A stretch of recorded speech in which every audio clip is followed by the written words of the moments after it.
and then cool under pressure, okay? That's trained into them. You fight like you train. And that's part of what really, I think, is part of this whole crowd. Most all of you, we kid about Nino's Cremo and hand-wringing and everything else. But when the pressure came, and most people ran away because they didn't like the societal pressure, their friends, their relatives, the pressure to get the shot, and you knew better. At so many levels, you're the survivors who have pressed through and stayed on point. And really, we wouldn't be doing an event like this if it wasn't for the fact that you guys are here. We're just facilitating you guys. It's your event, seriously. It's not that I'm putting it on or unauthorized or the coalition. You guys made it happen. We're just trying our best to facilitate this part of the Patriot community so that we can make our way through societally. And by the way, all the news stories, all the actions, everything that's happening right now, again, as I've said several times, you're moving from the tail to the head. Everybody was abusing you. You were the misfit toys, whatever. 1, 2. Tell me I'm wrong. Every one of you has a story 1, 2, 3, about 4, 5, how 6, the 7, 8, relatives 9. look at you. Okay, how you're thought of at work. Seriously, and you survived that. You're not SNIOPs. You know what a SNIOP is? S-N-I-O-P. A SNIOP is a person that is susceptible to the negative influences of other people. You are not susceptible to those warm brain waves, whatever. You're survivors. You're pressing through. You have a brain in your head. You know, there's a scripture, God's talking to his people through the prophet. And he says, through the prophet to the people, I have not made you an ass. You're not a donkey or a cow to be led around by the nose with a little nose ring. Okay? What is this deal with the nose rings, by the way? It's the hygienic issue. But I haven't made you like a donkey or an ass. You have a brain in your head. The prophet's telling the people, you have a brain in your head. And I gave you the scriptures. I've given you the prophets. You know these things. You can do the analysis and come up with the right answer. So do it. You're not supposed to just sit there and let some guru tell you what they think's supposed to do. You all have a brain in your head. What we do is we try to provide things like Joe Hoff's articles, the podcast where the various people do stuff. I see David Clements here. Some of the best work that you've done in your entire life has been these last few months. I mean, those videos, how many of you have watched some of the David Clements videos? Wow, superstar. Look at all the fine folks that we've had here giving you real information to work with and fill that brain so you can go out and complete the mission, okay? A lot of times, let me say this. Sometimes you're on a mission and literally even the people that sent you will never know the details of exactly what happened. They wouldn't believe it if you told them. And it's hand of God stuff at some crucial instant. Just a glint and you realize, oh, that's what's going on. Something that you're the only person that might have all the little parts and pieces of the information. It could be a family member, it could be business, it could be something of national import, but you're the guy. God has put each and every one of you in this audience in an unusual, specific situation that you're the only real one that can actually address that person, that situation with precision. Think of this. You're a precision instrument in God's hands to do something critically important, and sometimes it has to be enough for you that if the only person in all of existence that knows what actually happened is God, that's enough. Okay? And I know that throughout this audience, that is a common story. There's things that you've done. It'd be nice to get recognition by people around you. It'd be nice to get recognition for the president. Hello? Yeah, that was really great. A great job. Yeah, we all count on it. But all of that pales, right? If God knows, he's watching, okay? And then we had word just a few minutes ago, the president's been following the summit, as he should. And you know why? He already knows what all of us speakers might have to say. He wants to know how you guys are doing, how you're thinking about it, because at the end of the day, you remember I've told all of you, there's a number that's critical. You have to have 80+%, okay, in order to overcome all of these things that are coming and to avoid going into civil war. Some of these things are so radical. So it's important because you're the ones who are going to influence all the people around you. You guys, like the Gideons, just the chosen, the 300, thousands there, you're the chosen, and you're going to go into battle, and you're just going to have a lamp for light to scare the living daylights out. Do you realize they went in, they didn't go in with a weapon? The Gideon story, go read it again. They just go in, and all they have is a lamp. At the right moment, they bring it out, and they're waving it around, and then they're, making all sorts of noise, okay? And the noise scares the living crap out of all of these camped up armies, and they start running into each other. That's what's going to happen right now. We're about to bust loose in these guys, but it's going to be you guys that do it. I so appreciate everybody that's here. I've tried to get a chance to say hi to as many as I can. If I miss somebody, we'll catch you in September. Bannon is ready to come on now, so I'm going to leave the stage, let Bannon come in, and he's been a treasure. Let's give it up for Steve Bannon and thank him.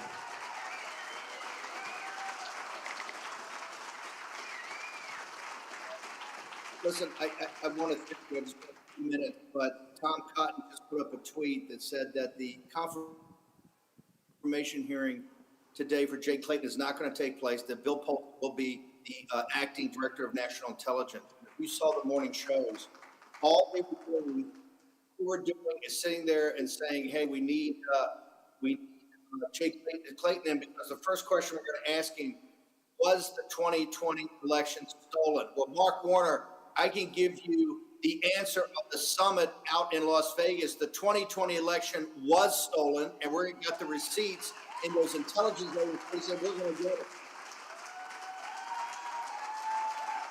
Ooh, freaking raw, Steve. The power of your summit. You had Eduardo Bolsonaro there premiering the film for you, the first time it's ever been seen. The very next day, the Supreme Court sentenced Eduardo to 4 years in prison. You had Rachel Maddow take her whole show to call you vigilantes. They are scared to death of what you're doing. And then last night, I was honored to be able to say a few words to you folks and play the Rachel Maddow thing. We got it to the president. The president obviously got other input, but you are having a major impact. From the halls of Congress, the United States Senate could not stand up to the power of the summit. And now we're going to get Bill Pulte in as Director of National Intelligence on an acting basis. And trust me, Bill Pulte is going to pick up from the great work started by Tulsi Gabbard. You got John Solomons over there now. We're going to get to the bottom of the stolen election of 2020. And the President of the United States is going to get the Save America Act passed. We're going to implement it. We're not going to have this current midterm stolen. We're going to go on to victory from Las Vegas. I just want to thank you guys. Fight on, troops. Steve, thank you. You are a hero. Thank you.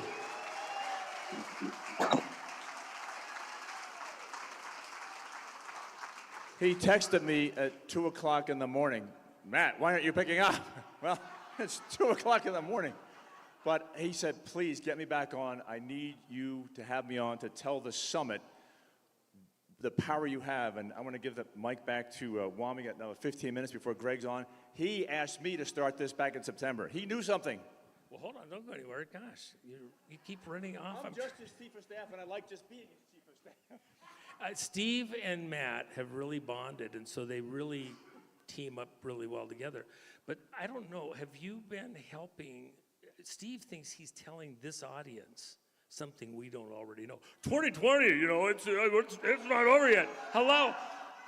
Jennifer wrote a whole song about this. Everybody here, you have it on the cards in your bags. How does it go? 2020, it's not over yet. I hope Steve heard that. Okay, I gotta thank everybody here too. You know, I did a private conference here, paid for it all, brought in about 100 people a couple months ago. Decided we had it pretty well down, and we did another one with this. Nobody expected what happened, and of course, after I announced it, then I get the call from the folks with the movie, and then we had some other things happen. Brazil, South Korea. We have the South Koreans here, former president, okay? You're gonna see him this afternoon. So it wasn't perfect, and we're still working through some of the stuff. We tried to be as sharp pencil as we could, had to spend a pile of money on all sorts of things. But I thank all of you for being graceful as we try to work through it. We did kind of jam the tables in to make sure that we had everybody in, so it's a little bit tight quarters. Did you still have a good conference so far?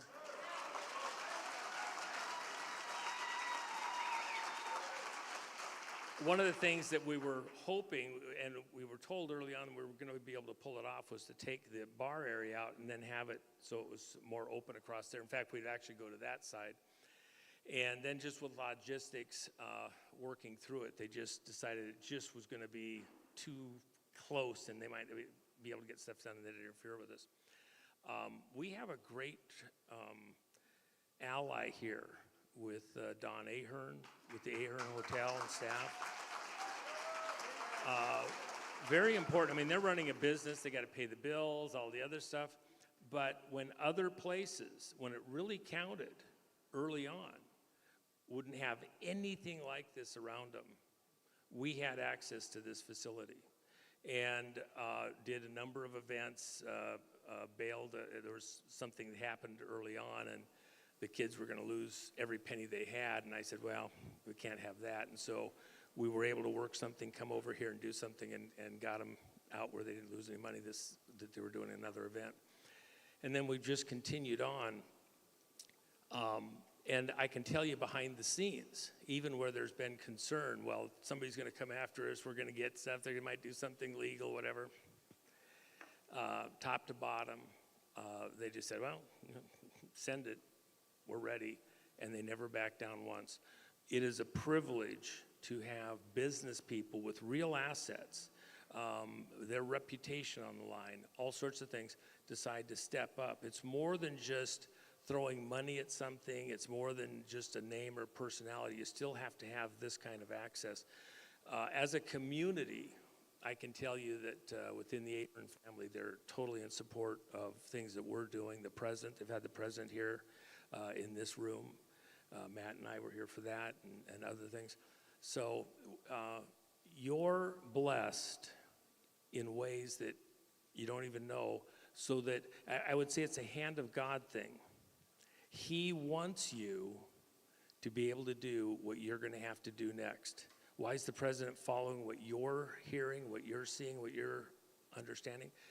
Because you're going to be that Gideon's army at this critical moment. And I'd actually encourage all of you, go read that. Go read that section in the Bible. And then just kind of in your imagination, you can even find some Bible commentary to help you kind of think through what would that have been like? And they went into battle. They didn't have a sword, okay? When the enemy ran, it wasn't from their sword, they were killing each other off. And when they were defeated, they didn't come back and bother Israel for a whole 50 years. Nobody did. When we beat the deep state at their own game, they're going to be wiped out, and we're going to bring peace, not just to America, but to the whole world. Think of all the lives, okay?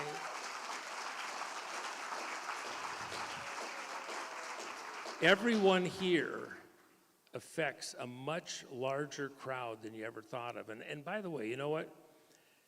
Think of 10 years ago, 15 years ago, 20 years ago, everybody in this room, and the amount of influence you had in the community, how you thought and all that. You've grown up in the fight. You've been trained in the fight. You mentally have shown yourselves approved because you can process things, you can think for yourself, you're not going to be a SNEOP. You're the greatest audience of this type in the country, and you've got the greatest leadership here providing stuff. I mean, Trennis Evans, just another one of us, and rises all the way up to the top, dealing with stuff going right to the president, the J6ers, leading really a informational side into that community that I don't think anybody else even touches. We got a number of people I could stop and go, well, there's this one, this one, this one, this one, this, endlessly. The amount of leadership within the Patriot community that we have represented here as a cross-section is off the charts. Do you guys agree?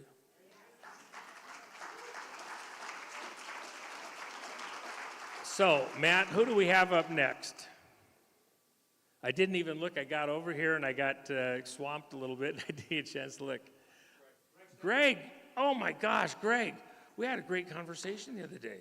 Seriously, come on up here. Come on up here. You know, go ahead. Oh, yeah. Yeah, don't go over there yet. I want to talk to you.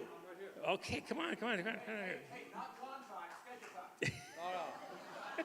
I was going to call you up here anyways. Just one more time. Great, Greg.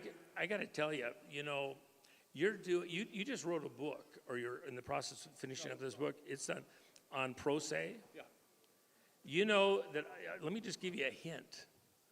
One of the days that we're going to do in September is going to be just focused on pro se everything, because you know what? We have not been able to get through the courts with attorneys, not because they're bad attorneys, but because the attorneys can get sanctioned and fined, and the judges, they're part of a club, and they only want the attorneys to bring stuff they want. And then they've got a scam going across the country where if you're a pro se in so many of the states, you can't get out of what we mockingly call magistrate hell. They won't let you get to an actual judge.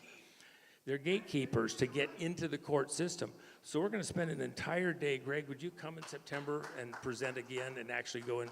And I actually would like you, along with Tracy and some of the other folks, I want to coordinate that schedule out. That's going to be one of the most important days within this whole movement, I think, in the next several years, because we've got to have the pro se, get the respect in the courts. And, you know, Abraham Lincoln, he wasn't a bar accredited attorney. He read by candlelight, figured it out, did it. You're like an Abraham Lincoln. You even kind of have a little, we could get some lifts for you. Stilts, actually, in your case. But even in our talks, I'm just telling folks, this is a guy that's really in the fight in a unique way. We have so many people. Where's Tracy? She was sitting right over here before. Oh, there she is. Oh, she's supervising. I see all the way at the back. Okay. Echo. Tracy doing this amazing work up in Utah, and has been, the miracle has happened. The court system, she's now broken free of some of that magistrate hell stuff.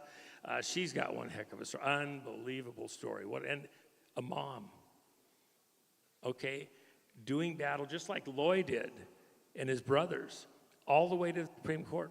We're not done there. It looks like it's dead. Hold on, okay? So, and it would never have gotten to the Supreme Court except that it was pro se. So you're doing the Lord's work. You just wrote a book.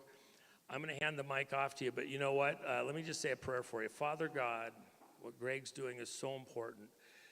We pray for favor within the court system, the legal system, and out to the public.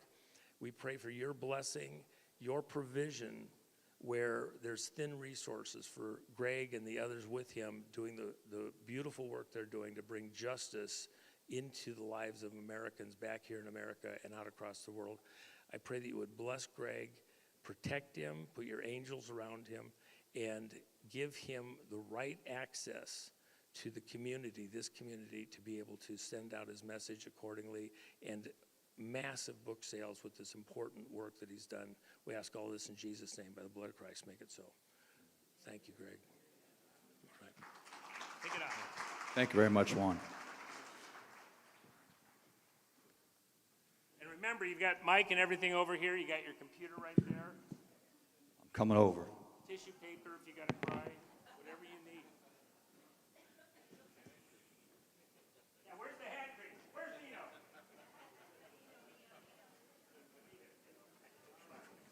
Oh, you know what? I got, hold on. Hold on. I got 20 seconds. Oh, I just used this. Here, 20 seconds. Okay, so you know what? Hold on. Okay, you know what? For different reasons, I had a couple of guys come out here to join us.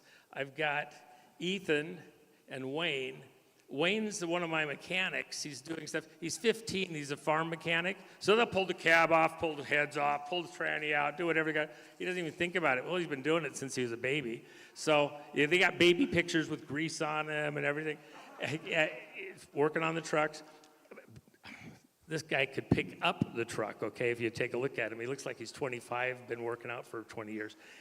We got Wayne, kind of a genius in his own lane. His father and I did critical work for a long time together. In fact, his father's work was page 1 of the President's Daily Brief for many years, stuff that he doesn't even know. It's fun to have a young component here to begin to understand what's going on. They will be some of our leaders out in the future. We got some other young people out here, but I asked them to sit up front here. They've been Roman, great guys, and you might want to get their signature, because 20 or 30 years from now, you don't know who they're going to be, right? Thanks, Greg. Thank you, sir. No, I want to use that. I like to walk around with the mic. Test. I got to be moving, walking around. Wow. Thank you all for being here. It's quite a showing. It looks different from up here. My name is Gregory Stenstrom. I'm currently from Pennsylvania, southeast corner of Pennsylvania. I'm about 15 minutes from the Delaware border, Joe Biden land, and 15 minutes from Maryland. So I'm tucked down in the county called Delaware County. Anybody here from Pennsylvania? We got a few? Oh, here you are. Sorry, I'm sorry, I'm just trying to. Joe Russo. Yeah. So that's my contact info here for anyone trying to get a hold of me. I mostly answer Gmail, mainly for storage. So anybody wants to reach me, there's that info there. I don't know if we're allowed to take screenshots or whatever, or photos, but.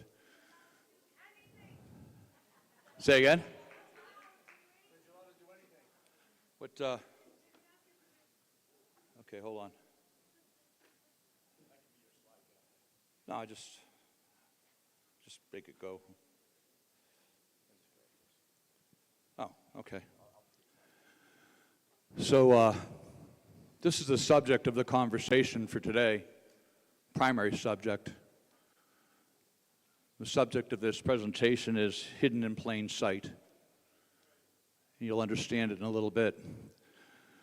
This is a short booklet. It was about 100 pages about who's running the United States, the council. And after watching and listening to some of the presentations and talking to quite a few of you, I cut out a lot of the presentation. This has been downloaded over 100,000 times, over 100,000 downloads. It was the subject of 2 segments on Alex Jones, 2 of the biggest shows he ever had. Roger Stone was the subject of a couple of segments on Roger. I consider Roger a personal friend, and I think if you download this and take your QR code, it's free, I think you'll have a better understanding of how things work in the United States and who's running the show. Next slide. So I had all this screen space here, and I figured I only wanted to make a few important points. And it's something that Juan touched on earlier, and I hate to correct him, but it doesn't require 80% of people to make a change. It only requires about 3 to 5%. The American Revolution was instigated and fought by 5% of the population. 5. That's it. Our opposition and the people we're fighting, communists, whatever label you want to use, they're a very small minority too. There's not that many of them. So the theme and the thing I wanted to talk about was stop waiting for somebody else. There's nobody coming. It's just you. That's it, this room. Things aren't going to work out in November. I hear this happy talk, happy, happy, joy, joy. Not going to happen, folks, unless you do something. You. Not the people, not the 80%. You. There's no politicians coming. They've shown you that. We have a broken Senate. We have a broken House, rife with corruption, that won't do what the President of the United States has been directing them to do and that we voted for him to do. The courts aren't coming, I can tell you that for sure. I've been in the courts for 6 years. Over 250 cases, just about every court in Pennsylvania, not all the courts in Pennsylvania, the U.S. Supreme Court, the appellate courts. I wanted to mention Andy Thompson right here. Where's Andy? I've been working with Andy. He's got a case here in Nevada right now. Proof that the governor of Nevada and the attorney general of Nevada and senior officials and senior judges, federal and state judges, committed federal election crimes, felonies, felony conduct right here in Nevada. He's pro se, and I've been working with him, and no one will step in. The DOJ is well informed. Everybody, you want me to give them by name? We started with William Barr, useless, a criminal, treasonous. We have emails from him to the head of election integrity, Richard Pilger, stating plainly they will not investigate the 2020 election fraud. I wasn't a bystander to the 2020 election fraud. I was recruited. My specialty is fraud. Recovered over $2 billion for the United States government and corporations. Over a long career, I put politicians in jail, sheriffs, mayors, congressmen have resigned. I was put into that data center in Delaware County for a reason. I had Bill McSwain, the U.S. Attorney for Eastern Pennsylvania, in my cell phone. I wasn't dialing 1-800, report to the DOJ. I called Bill that night and again on Friday. And I said, Bill, get down here. We can use your team. We can use my team. We imaged 5 machines. I got 130,000 fake mail-in ballots in the back room. This is an easy squeezy. Bill Barr told him to stand down. He's a traitor. It's a matter of public record. The courts aren't coming, the DOJ is not coming. Pam Bondi is already gone. And I know everyone tried to be nice. Let's support Trump's appointees. Useless. Patel, useless. Useless. Harmeet Dillon, useless. Jean Pirro, useless. All of them have got full disclosures. Over 750 whistleblowers. 750 whistleblowers. Admirals, generals, SES employees, senior government officials. Tens of thousands of pages of evidence have been handed over to the DOJ. My understanding is President Trump calls Harmeet Dillon every day saying, "What are you doing?" Nothing. Absolutely nothing. Heroes are not coming. The people who will decide this battle are ordinary people. They were always the plan. Next slide. My job, ordinary citizen. How many people need to know the Bible phrase is, "Send me, Lord. Use me, Lord." That's all there is to it, people. Use me. Naval officer, computer scientist. My specialty is financial crimes. Got 250 lawsuits, like I've said, pro se. And what I've built over the last 6 years, with limited help, is a sovereign AI system that we've been using to prosecute our lawsuits and process this data. A sovereign AI system is, it's mine, ours. Our data center, our racks, our data, our AI systems, ours. Currently only for private use. That's what we've been building. The bottom line is, if you look at everybody here, you've got no choice. None of you do. You've seen this. You've got no choice. You've got to act. Next slide, please. I already mentioned this, pro se litigation. For those of you who don't know, I was co-defendants with President Trump. 2 defamation suits. I've been co-defendants with Giuliani, Newsmax, OAN, Margot Cleveland, Hogan Gidley, Phil Klein, Project Amistad, any number of people. I was in court for 900 days. Pro se. Alana Habba wasn't there. Is that her name, Alana? Alina? She wasn't there. She took credit for it, but she wasn't there. 900 days we sat there in a defamation suit that was funded by the 65 Project, that was funded by communist groups, and it was funded to suppress anybody who would challenge the elections. 900 days. We won, pro se. Another 800 days.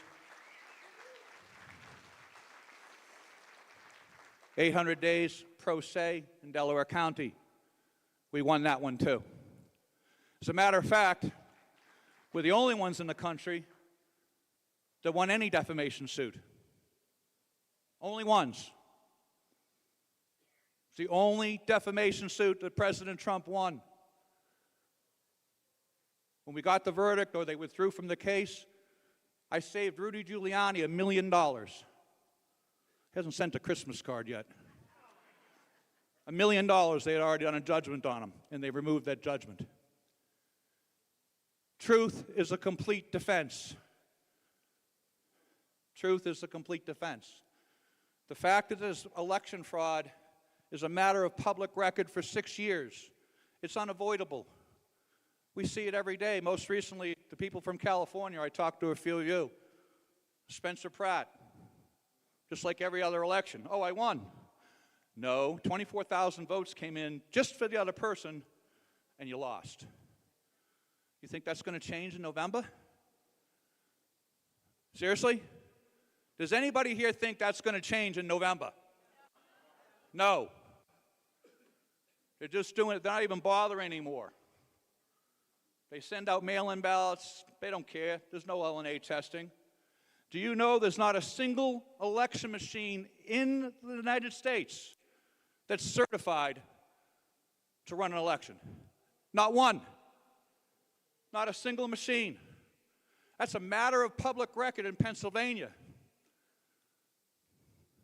Filled with malicious code. The most recent verdict from a district judge in Pennsylvania, a federal judge, was, while we admit that the code's not certified, while we admit that it's got malicious code in it that can change elections, it's speculative that it will be used to cheat. That's our ruling. Went to court again for this election and the last election with the machine code. Done it 5 times now. Secretary of the Commonwealth of Pennsylvania admits twice that the machines aren't certified. This is illegal. It's a federal violation of election law. It's a felony. So forgive me for not being so optimistic about our DOJ, but only three months ago, I sent a 40-page document, criminal referrals, criminal charges. I was asked, what do we do to stop this? You guys watch TV? Just indict 10 of these knuckleheads, 20 of them. They won't be able to roll fast enough. These people aren't willing to go to jail. They're willing to send you to jail. But if you indict them, if someone from the DOJ, anyone, and I'm going to challenge you to come up here, Juan, you give me one person in the DOJ, one, that will grow a pair to be vulgar, and this is all over.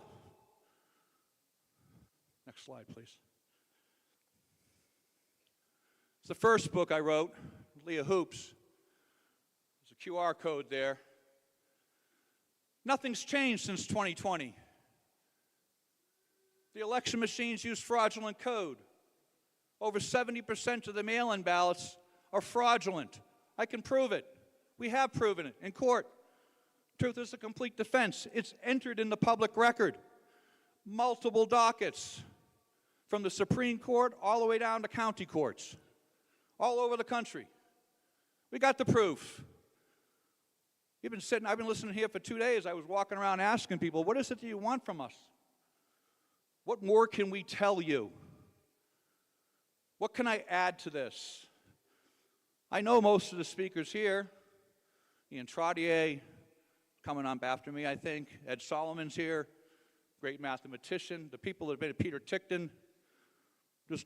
I don't think there's anybody in that list of people there at the bottom that I don't know. Most of the podcasters that are in here, I see different ones. I've been on all your shows. Does anybody need any more proof? Do you really need any more proof? If you want it, that book is still for sale on Amazon. It's inexpensive. I'll tell you everything I want to know.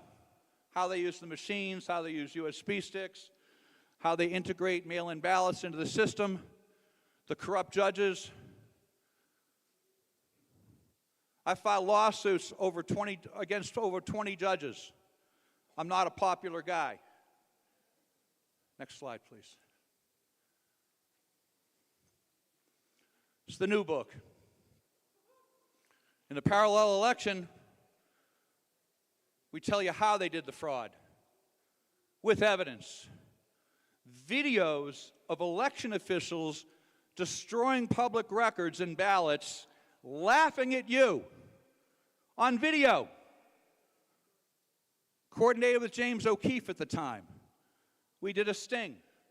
One thing I've learned in every public corruption trial or scenario that I've been in is public officials are all arrogant, most of them, and they always destroy the evidence. Always. Every time. Every time. They can't help themselves. They'll destroy the evidence, make up evidence, pretend it doesn't exist.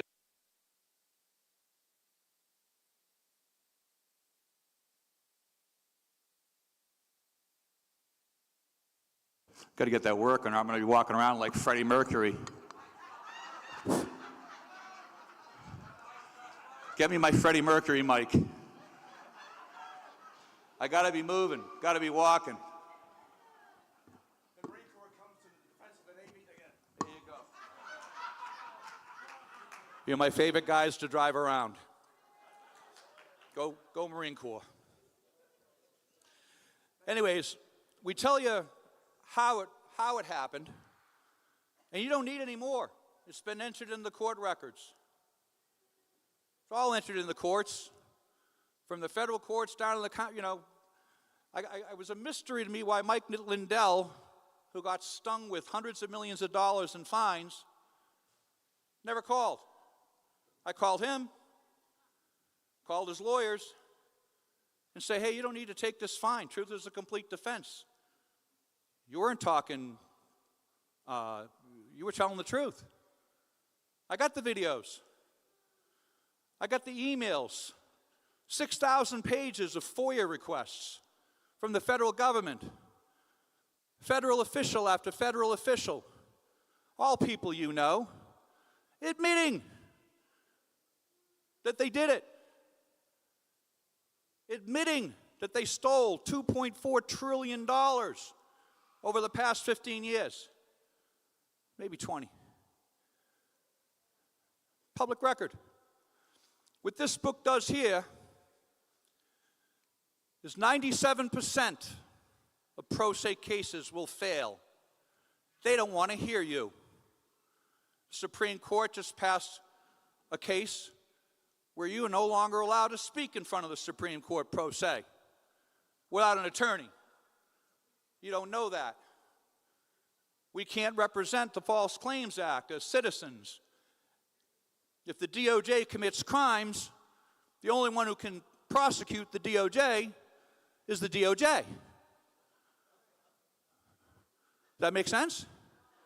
The only one who can compensate victims of the DOJ and the Inspector General and the FBI is the DOJ, Inspector General, and the head of the FBI. They'll decide if you even hear your case. 97% of you will be rejected. This book changes that. I'm not an attorney. I'm an engineer. I'm a systems engineer. To me, the law isn't any different than the rules you would use to build a bridge. Beam's got to be so big. Span can only be so long. No different from a computer program. So all it is a set of rules. That's all the law is, to me. It's a set of rules. So what we did is we took all the laws in the United States. We put them in our own sovereign AI system, not ChatGPT, with its LLM and hallucinations and the different things that happen with that. We put it in our own system. We indexed all the files, took in all the cases, put in all the data, and then we generated lawsuits. Real lawsuits. You know what happened? They don't want to hear them anymore. Most of the cases that are in right now have been sitting there for 2 or 3 years. And what we found out was the court's greatest power isn't just to quash. You have no standing. You didn't state a claim. We have no jurisdiction. Whatever BS that they use to exclude you from the court. The greatest power they have is not to hear your case at all. Andy Thompson, wherever you are, they won't hear his case. They won't hear it. They won't hear my case. Next slide, please. I'm watching the time. You know, I asked this question, and it was a little uncomfortable for some people. And I got to admit, I really don't know why I'm here. Because Juan asked me. That's the only reason I'm here. And Matt Meck. That's why I'm here. For the love of God, I don't know what more I could say. The question I had, and Juan's walking up, because did Jill tell you? I want to jump in for a second. Bear with me, bro. Okay? Stay right here with me. So, you are the burn our britches, the rock in our shoe, the bee in the bonnet. Yeah. There's a reason why we have Greg here. You have to have a safety all the way through. We got all sorts of plans and ideas. We make a move, they make a move. You have been in the fight. Nobody can challenge the stuff that you have or just dismiss it. That's why you're here, because everybody needs to know. I've told all you guys, you're survivors. You've stayed in it. That's what you've done the whole time. And we have to give you a lot of respect for all the work you've done. You're prodding along to keep this going. This pro se thing is so huge. I think personally, it's the biggest thing. That's why Tracy's succeeded at this point in time. If we can't get to justice in the Justice Department and in the legal system, we are toast. We aren't the country we think we are, because there's no way to enforce the Constitution. So we're not in disagreement. You're here for a reason, because you have information that this audience needs to hear, get fired up on, and also to pass along to the other people around them. And then it will not be the 80+% that fixes this problem, exactly as you've said. Agreed. But it's going to be that we need at least the rest of the people that aren't here, like you, to at least not fight us at the critical moments, and at least kind of sort of understand, why are we in this fight the way we are? You are the Gideon's Army. You're the 3%ers, and Greg is exactly right. There's no conflict here as far as I'm concerned. I just want to clarify that. And I didn't mean to interrupt you, except I wanted to make sure they understand you and I are totally on the same page. I'm a true believer. The work that you've done, so many people claim to have done a bunch of work, but their work is either frivolous, it's scattered, it's not coherent. You have been doing very coherent, important, intelligent work, and your book is going to help people. Big hat tip to you, bro. So, okay, thank you.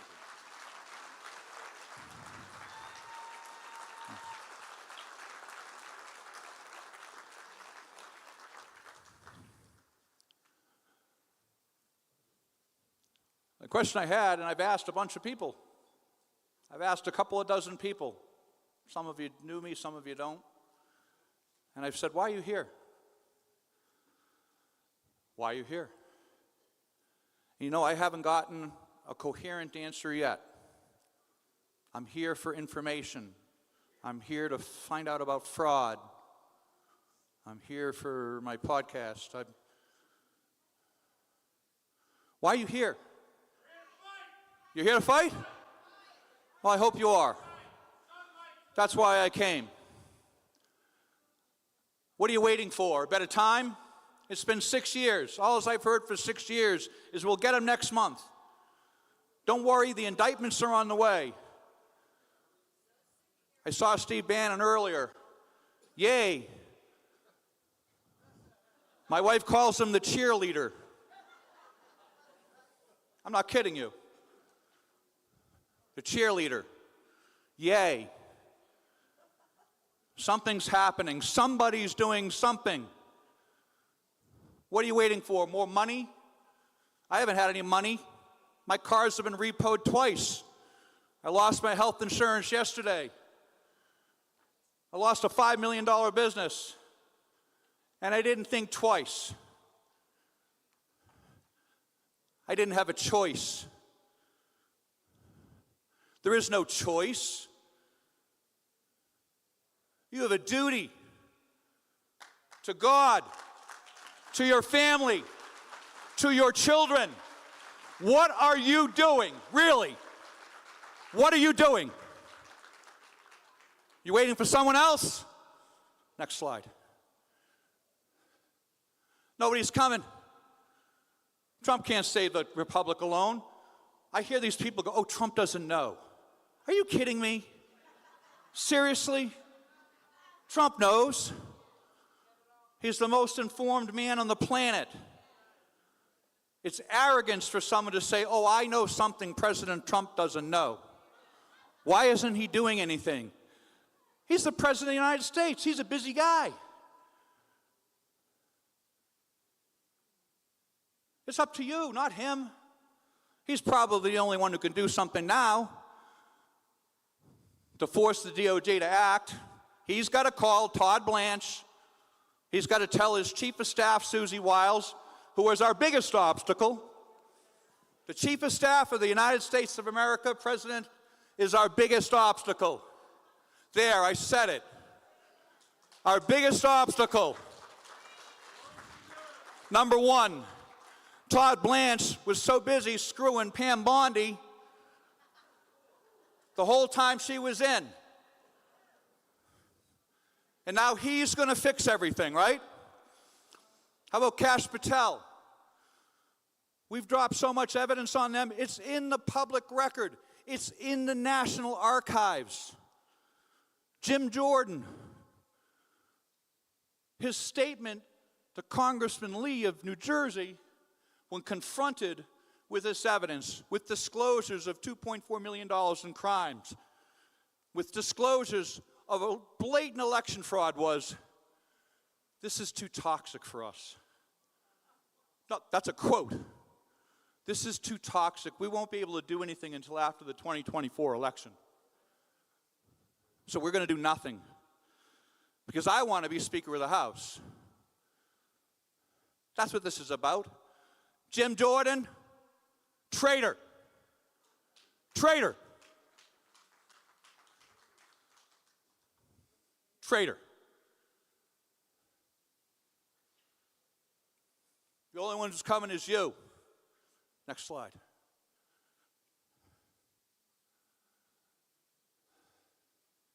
Everyone here is called. You wouldn't be sitting here if you weren't called. You might not know why.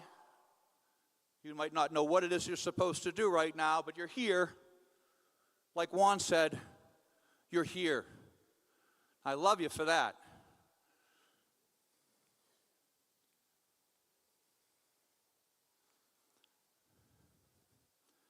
Most people won't act when they're called. In fact, I talked to the AI. 94% of people aren't going to make it. Aren't going to make it. I got people here, and I don't say much about being a Christian, but I am a Roman Catholic. And I'm going to ask a rhetorical question, and then I'm going to move on in terms of how you lead your life and what it is that you decide to do. How many of you could take your phone right now, unlock it, and hand it to your loved one, your significant other, or your mom? I got a few. Congratulations. I've seen fistfights break out in some audiences. That's how you have to live your life.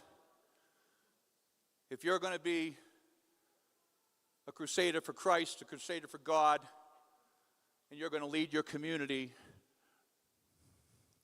that's how you have to lead your life. Next slide. All right, I'm going to move it along. How am I doing on time? 15? Okay, I'm going to move pretty fast now. Most important things are really hidden. You can read this slide yourself. Next slide. I'm going to get to the meat of things here quickly. If you download and read that article, what happened in 1978 is that after about 20 years, the communists, Capcoms, neocons, the people who deigned to be running our country, created an organization called the Council. It was initially called the Council in 1978. It was later renamed the CIGI, Council for the Inspectors General for Integrity and Efficiency. They created the Department of Education at the same time, and the CIGI was designed as a control node. Head of the FBI, Inspector General of the United States, and the Attorney General of the United States. And a group of people. They had the power to indict. They had the power not to investigate. They had the power to impeach presidents. They had the power to prosecute billionaires. Absolute power. And what gave them that power was, how many countries have SEAL Team 6? DEVGRU, Green Berets, HRU, FBI. They had the full weight of the government to do whatever they wanted for 50 years. Now, for those of you that don't think the litigation doesn't work, you don't have to win. I don't have to get a win. I don't have to get a check mark from a judge to say we won. We initially filed our disclosures from 2023 up until 2025 of what the CIGI was doing, who the culprits were.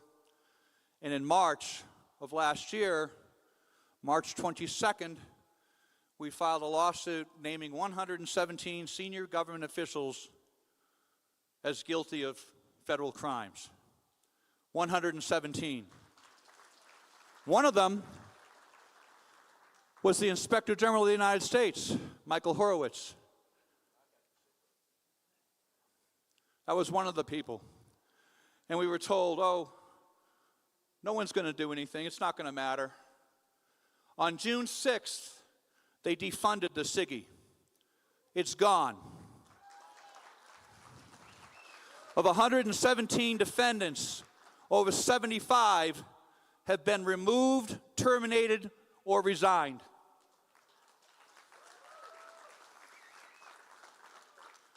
Those are my scalps.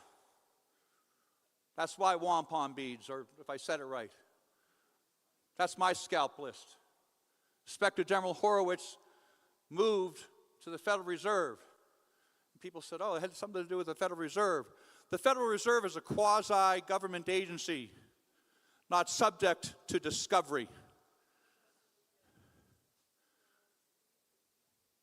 So don't tell me litigation doesn't work, that we don't get what we want. Juan's aware of it. That was a conversation for over 2 hours with Juan. If you want to learn about it, you can look it up. It's under Stenstrom, Schindler, Mancini, and Heitman. It's in the D.C. District Court. It's currently in the appellate court. Anybody would like to know more, let me know. Next slide, please. Oh, go back for a second. So I wanted to say about control nodes. I'm watching the time. What we found is by filing all these lawsuits, and you're all going to find this if you file lawsuits, is that governors of states, congressmen, senators, presidents control certain key positions. I don't need to control a judge. I don't need a dirty judge. If I politically appointed and control the clerk that will file your lawsuit and get it to the judge, do I?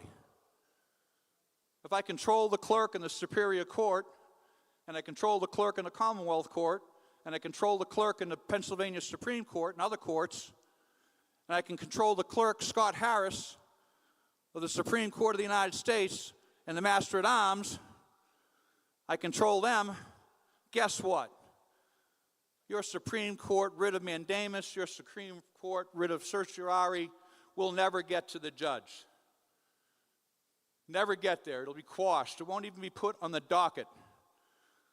You don't know how many boxes I got back filled with papers. We had to file 40 copies of different things. I have letters coming back saying, don't waste your time. Literally from that movie with Matt Damon. You must be stupid, stupid, stupid. You're going to find that out, and that's in the book. And the reason I need 1,000 of you filing pro se lawsuits is one guy can't do it. I need 100 people, 200, 10,000 to see the same thing. Why am I getting a per curiam order from a clerk that this suit has no merit? What? Andy, how many times has that happened to you? Mike Miller, I can name a dozen people. Dozen people here. If you can identify the control nodes, you can beat them. Next slide. Same thing with choke points. Just military, common sense, engineering. That's all this is. This isn't rocket scientists. Who controls the certification? Who controls access? Who controls enforcement? If the only one who can prosecute election crimes is the DOJ and they don't prosecute, hello? How many fingers am I holding up? Next slide. The people everyone sees are not always steering. The people who are running this country aren't the people that you're seeing in the news. Next slide. I'm going to move it along. Now, this is a thing that's near and dear to my heart. I'm a sailor who has a love for the sea. And you know something about the sea? Is it's indifferent. It doesn't care about your feelings. It doesn't love you. If you turn your back on the sea, it'll kill you. That's why I love going to sea. I love sailing. And what people do is they're all reaching for somebody. Who's doing this? And we're going to get to that before I finish here in about 5 or 10 minutes. You get me? Deep state. We're draining the swamp. It's the cabal. It's the Trilateral Commission. It's the World Economic Foundation, or whatever they are. It's Antifa. It's white people. It's Democrats. It's Republicans. It's the Jews. Seriously? Seriously. I'm going to tell you, for some of the people that I've talked to, when I hear that come out of people's mouths, what I hear in my head is, how can somebody in this day and age be that ignorant? Next slide. Abstractions don't act. People act. Let's talk about the Jews, which I've heard quite a bit. And I've heard Tucker and Candace Owens and all these people we're supposed to be supporting. How many people here have ever been to Israel? Oh, wow. That's a lot. Israel's a nation state. 1948. Jews is a religion. There's Zionists there. There's neocons here. Does the Ku Klux Klan represent you? Maybe some. Do the neocons represent you? No. Do you think, when I think of Bibi, or I think of Netanyahu, I'm from Pennsylvania. I know he's the prime minister in Israel, but to us up there, he's a guy from Cheltenham, Pennsylvania. He's a world leader, he's doing his job. Do you think for 1 minute that he can tell Donald Trump what to do? Seriously? The only one who can tell Donald Trump what to do is Melania. That's it. He doesn't listen to anybody else. He does what he darn well wants to do. Okay? Nobody's telling him what to do. And no one should be telling you what to do, especially under the slurs and some of the things I hear. Abstractions don't make decisions. People do. Next slide. Okay.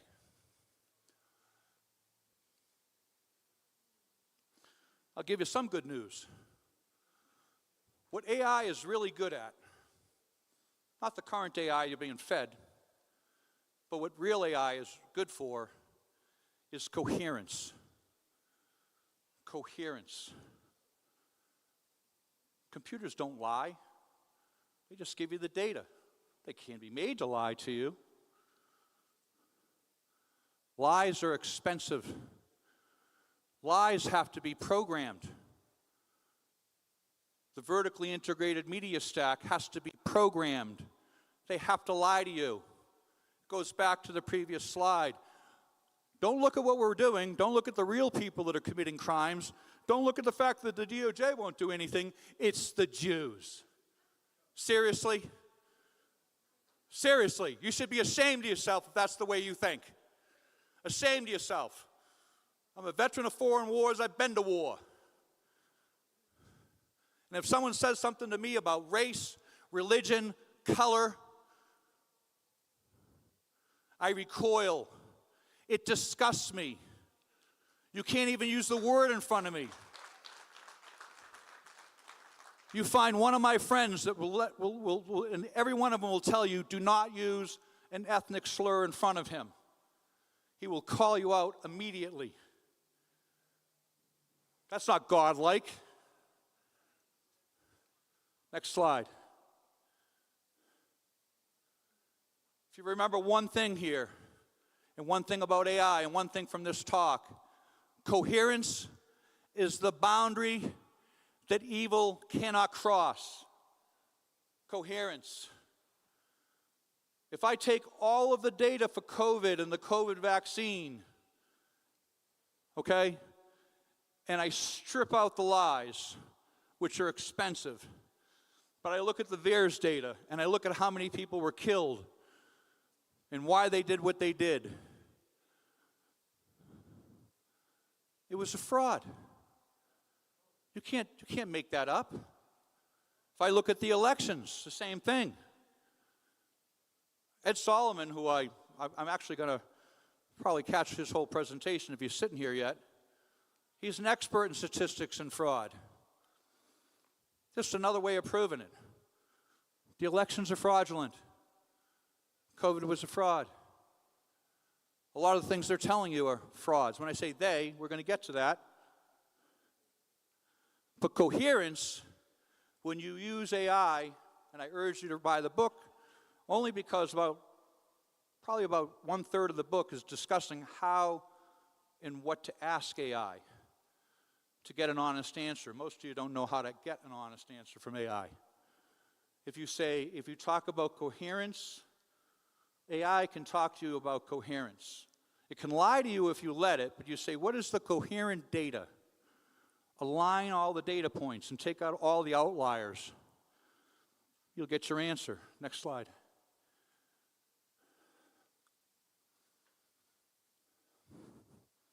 Slide speaks for itself. I'll be here all day. I'll be here till tomorrow morning. Most people look for powerful people. I look for trustworthy people. Trustworthy. I don't care what your power is.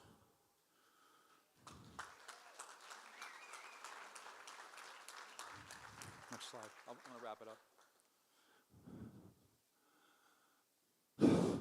Juan, this is where you come up, I think. We know who they are. We named them, 117 people, all of which have committed crimes, all senior government officials. And I hear these people like it's a mystery on TV. Like, how can we prosecute Obama? How can we prosecute Hillary? How do we prosecute all these people? We'd have to prosecute everybody. Good. Good. Yeah. Just start out, prosecute 10 of them, 20 of them. Most of you here for election fraud today. One. Good. Send me. Send me. I'll do it. And I don't think there's anybody here who wouldn't do it. Send me. I'll sign the indictment. There's nothing more they can do to me. We all know who did it. You're going to hear presentations today from learned men and women, most of whom are my friends. You've heard from people yesterday talking about all types of fraud. They just need to be prosecuted. You need to stand up. Next slide.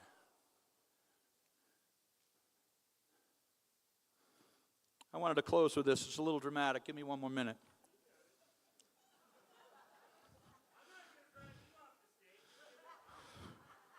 So in November of 2020, not that I'm a naive guy, but I figured, hey, we reported everything. The cavalry's coming. I mean, really? The FBI, the DOJ, Inspector General, the district attorneys, attorney generals of the states, governors. We told everybody.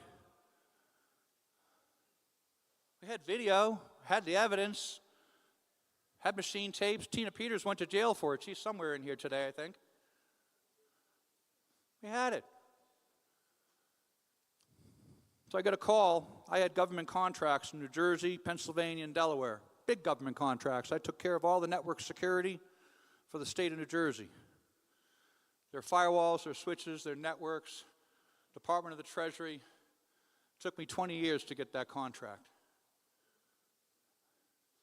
Had a private business worth millions of dollars. Worked out of an office in a wing of my home. My sons worked for me. And long story short, I got called in. I got sued, I think 3 or 4 times within the first 3 or 4 months. I got called in by senior government officials who were my friends. And they said, Greg, you got to stop.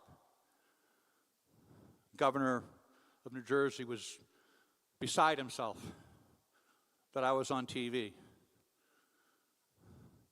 He says, it's that or you get all your, pull all the contracts.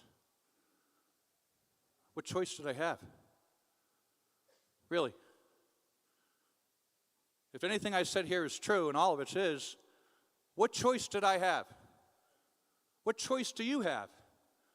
If you're making that kind of choice, there's something wrong with you. If you won't take that risk for your family, your kids, your wives, your husbands, you won't take that risk, God have mercy on your souls. So my second oldest son worked for me. I used to not be able to talk about it, but he had worked very hard. His life was really wrapped around the business, his identity. And he killed himself. He shot himself in the head. He died in my arms on February 6th, covered with blood. And about a week later, I was trying to make sense of it all, and I got asked to speak. And I don't know why I did. It was Amish country in Pennsylvania, somewhere in Lancaster. And a friend said, hey, why don't you come out and talk to people? And there were a lot of people there, probably as many as there are here now. And I didn't know what to say. Didn't even know where to begin. Was it worth it? And I said this to the crowd, and I didn't realize I was lying. But I said to the crowd, you're worth it. You're worth it. You were worth my business. You were worth my son. You were worth the lawsuits. You were worth the pain. You were worth it. I said that a week after. And I didn't realize until the last year or so that that was a lie. They weren't. 90% of people don't vote in the primaries in Pennsylvania. We got 9 out of 100 vote. 9 out of 100. Are they worth it? The 9 are, maybe. Most of you will walk away from this. I don't know if you'll donate. Hey, I could use the money right now. I don't have any. I didn't have the airfare to get here. Matt and Juan paid for it. That's not a complaint. But I look at it and I look at you, and I've been walking around, and kind of the way to wrap this up is, are you worth it? Are you worth it? You're worth it, right? Yeah, well, make me believe that. Make me a believer. Make Juan a believer. Make President Trump a believer that you're worth it. Because most people won't do a darn thing. They'll sit there and go, what's President Trump going to do? Who's going to come and help me? Who's going to save me? Save yourselves.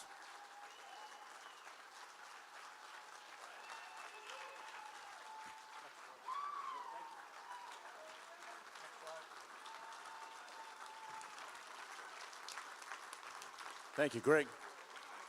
I gotta have a hug. You don't have any oil. No, seriously, let me see, Greg's an inspirational person, but it's not inspiration just rah. He's trying to get you out of the seat somehow in your own individual situations. You know the scripture that comes to me that applies? 1 Timothy, I think it's 5:8, says, if a man will not provide for and protect and care for his family, he's worse than an unbeliever. He's worse than an infidel. I take that very seriously, and I know all of you here do too. So this isn't a criticism, this is a compliment. You're here for a reason. You're the called, you answered the call. What Greg is saying here is that, you know, like a watchman on the wall, you see the problem coming. They're coming through the gates. And I have a perspective on how this solution comes about, but you know what? Where's the safety? What if it doesn't? What if something we've all misread it, whatever? The war falls to you folks. There's no single point failure allowed for. There's nobody else coming to back us up. What Greg's doing and the way that you're coming at it, we have to force that the courts are actually providing a place for justice. The courts are captured, they're not working, and you can't get there with the attorneys and with the way the bar's set up, the way the judges can fine and disbar and remove law licenses. Attorneys, they're choking every day because they got a house, a family, everything else. They can't do it. So one of the ways that we have to bring the country back on track and online, I don't care if the military shows up. This still has to be fixed. All they do is buy time for us to come in, and now we have the work to do to fix it. The Justice Department must come toe the Constitution. They must obey the Constitution. They must give us access for redress of grievances. Nobody's getting redress of grievances. And then the other thing, I'll just say this, Greg. Do you have a place where we can give to you? What do we got to do? Patriot.online, donate. Patriot.online, donate. Okay. Or give it to you and he'll give it to me. Of course, you know we will. And so, yeah, you don't know what we do behind the scenes exactly, but you know, to get Greg out here, I felt was very important. Matt and I discussed it. Hey, thanks, bro. Seriously, the guys lose their whole livelihood, and then here they are, bro. I love you. I know that this audience is going to take care of you, okay? And we're going to do a whole day just on Pro Se, and we are not in disagreement. I love you, bro. Love you too. All right. I do. Super. Thank you for being here. Thanks, folks. Okay, let's see who we got up next here. Here, Dino. All right. Oh my gosh, Nino. We're already 15 minutes late. Can you do anything to kick some ass and get this thing moving? Yeah. What were you doing slowing the whole process down, okay? Yeah, okay. Not intentional. Everyone knows what I'm going through at home, and it's been really rough. But, yeah, I know a lot of you thought you left yesterday. I did not. I wanted to come back here and just thank everybody and thank Juan for putting on this event because what a guy, man. This guy, I mean, national treasure right here. And I'm not making that up, man. Seriously, you are how many people's hands? Can you all stand up for Juan, seriously, because I think he deserves it. For everything that we've been going through the last 6 years, this guy's been right there, man. And I tell you what, I wouldn't have a podcast without this guy. So I gotta give you homage, man. You're a great individual, national treasure. You've held a lot of people's hands through this hard time, and even me, man. And I do look at you like a father figure, man. So I really love you, man. You think I'm that old? Yeah. Hey, Professor Clements, is it Professor Clements? Where's the professor? Come on, let's go, let's go. Come on, step it up, snap to. Okay. I saw you on the plane. Yeah, you're from Las Cruces, right? Wow, small world, man. I knew as you, man, pleasure. Good to see. I knew I recognized you, man. I've even had this guy on my show. The only other thing, Nino, is this guy is trying to imitate me. You know, Randy Quaid, Roseanne had Randy Quaid typed for the part in this TV show she's doing. Okay, so I'm supposed to, you know, Randy Quaid is trying to copy me. And then I get Professor Clemens, and he's trying to copy me. No, I think this guy needs to be on Ancient Aliens. Okay, we're going to hand it off. Go ahead, and we'll see some more of Nino this afternoon. Professor, wow. I love you, bro. Okay. But who's your stylist? Okay. You got it. Okay. Go take care.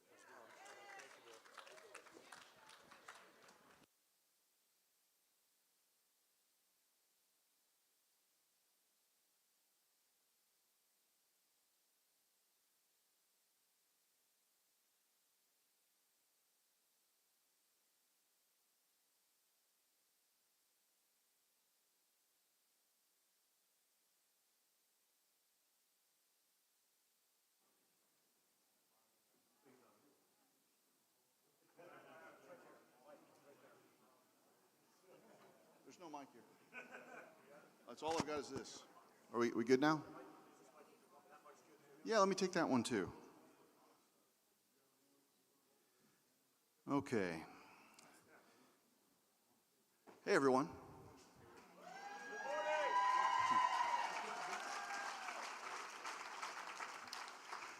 You know, I sat through Greg's presentation, and I get it, because he's been through hell.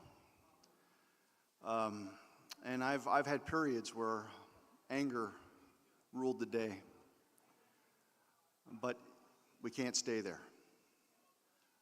You know, power comes from a place of peace, at least a peace within. And real authority doesn't come from a court. It doesn't come from the president. It comes from the king.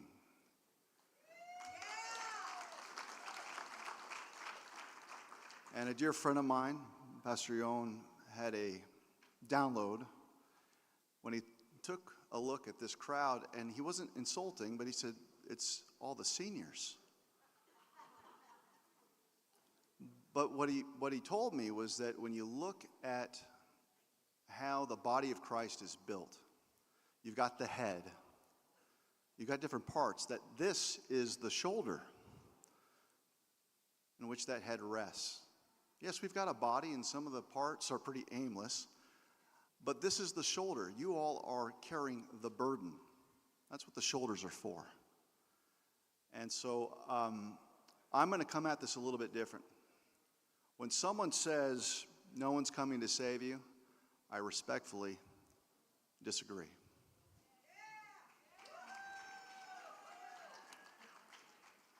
We believe in a God, do we not? A mighty God. And he loves this nation, and he loves the people here. And we're due a miracle. We talk about this being like 1776. We talk about this being like the time of Lincoln. It is, and then some. And some pretty spectacular, amazing, unlikely, impossible things happened then. Why can't they happen again? And the other thing is this. I share Greg's lament over the DOJ doing nothing. I get it.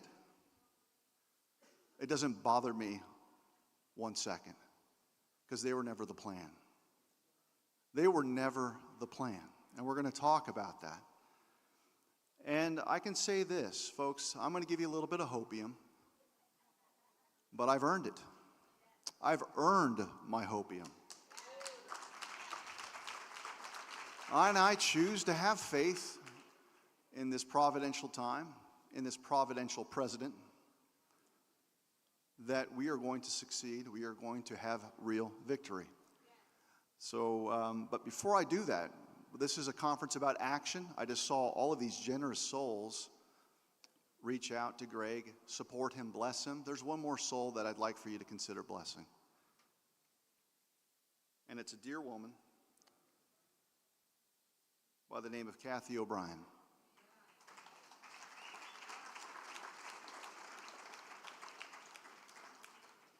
A tornado destroyed her home. She wasn't even sure if she could show up yesterday. She did, briefly. They had to clear the debris and the rubble. Her house is split open. Split open. And the fundraiser only has about 35 grand. It's going to cost way more than that. So please take a screenshot of this or direct a donation straight through her website. Usually the demonic gets to enjoy a momentary catastrophe before someone enters into a spiritual promotion. And Kathy, over the past 30 years, has been fighting against the CIA, fighting against the MK Ultra handlers, and I think she's on the brink of sharing something that's so consequential that she is being derailed every which way that you can imagine. And right now, her home isn't a home. So please, let's get this above 100,000. Let's bless her, please. People ask me all the time, how can I bless you? You can bless me by blessing my friend. And I will be so happy. Okay, so the title of my message, testing. Also, I guess I have to stay here. I think after the fireworks you just had, maybe I just need to be steady. I'm going to stay right here and be a good boy. Because I think of all the things I can do with the time that I have, and you know, sometimes these routines, they can turn into stand-up routines. And, you know, I heard just the other day, there was a UFC fighter in a cage, and I don't want to get anyone in trouble with the broadcast, but allegedly, someone said out loud that a former First Lady was a man. I'm not saying one thing. I'm just saying that happened, and I don't know. I just want to ask you, did you hear about that? I mean, we got to take the high road, and I'm saying the word allegedly for legal purposes, but that was interesting. Now let's move on to the topic at hand. Allegedly. This is what we're up against, folks. This is a cast vote record summary. This is why I'm here. This is what you want a record to look like with natural behavior. This is what we have across the country. And instead of me explaining this to you, I'm going to just give you a clip from Let My People Go. Anybody here seen that film? And we're going to get about 8 minutes of education, and I'm going to get started, okay?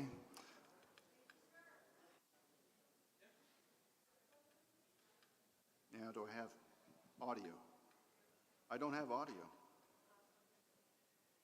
I don't have audio. How do I fix that?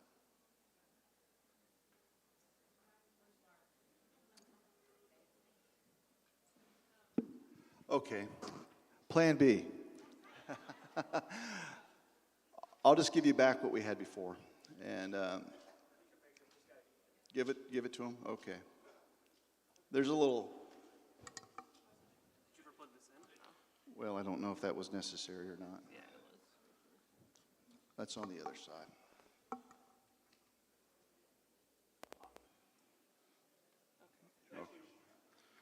Okay. Here we go.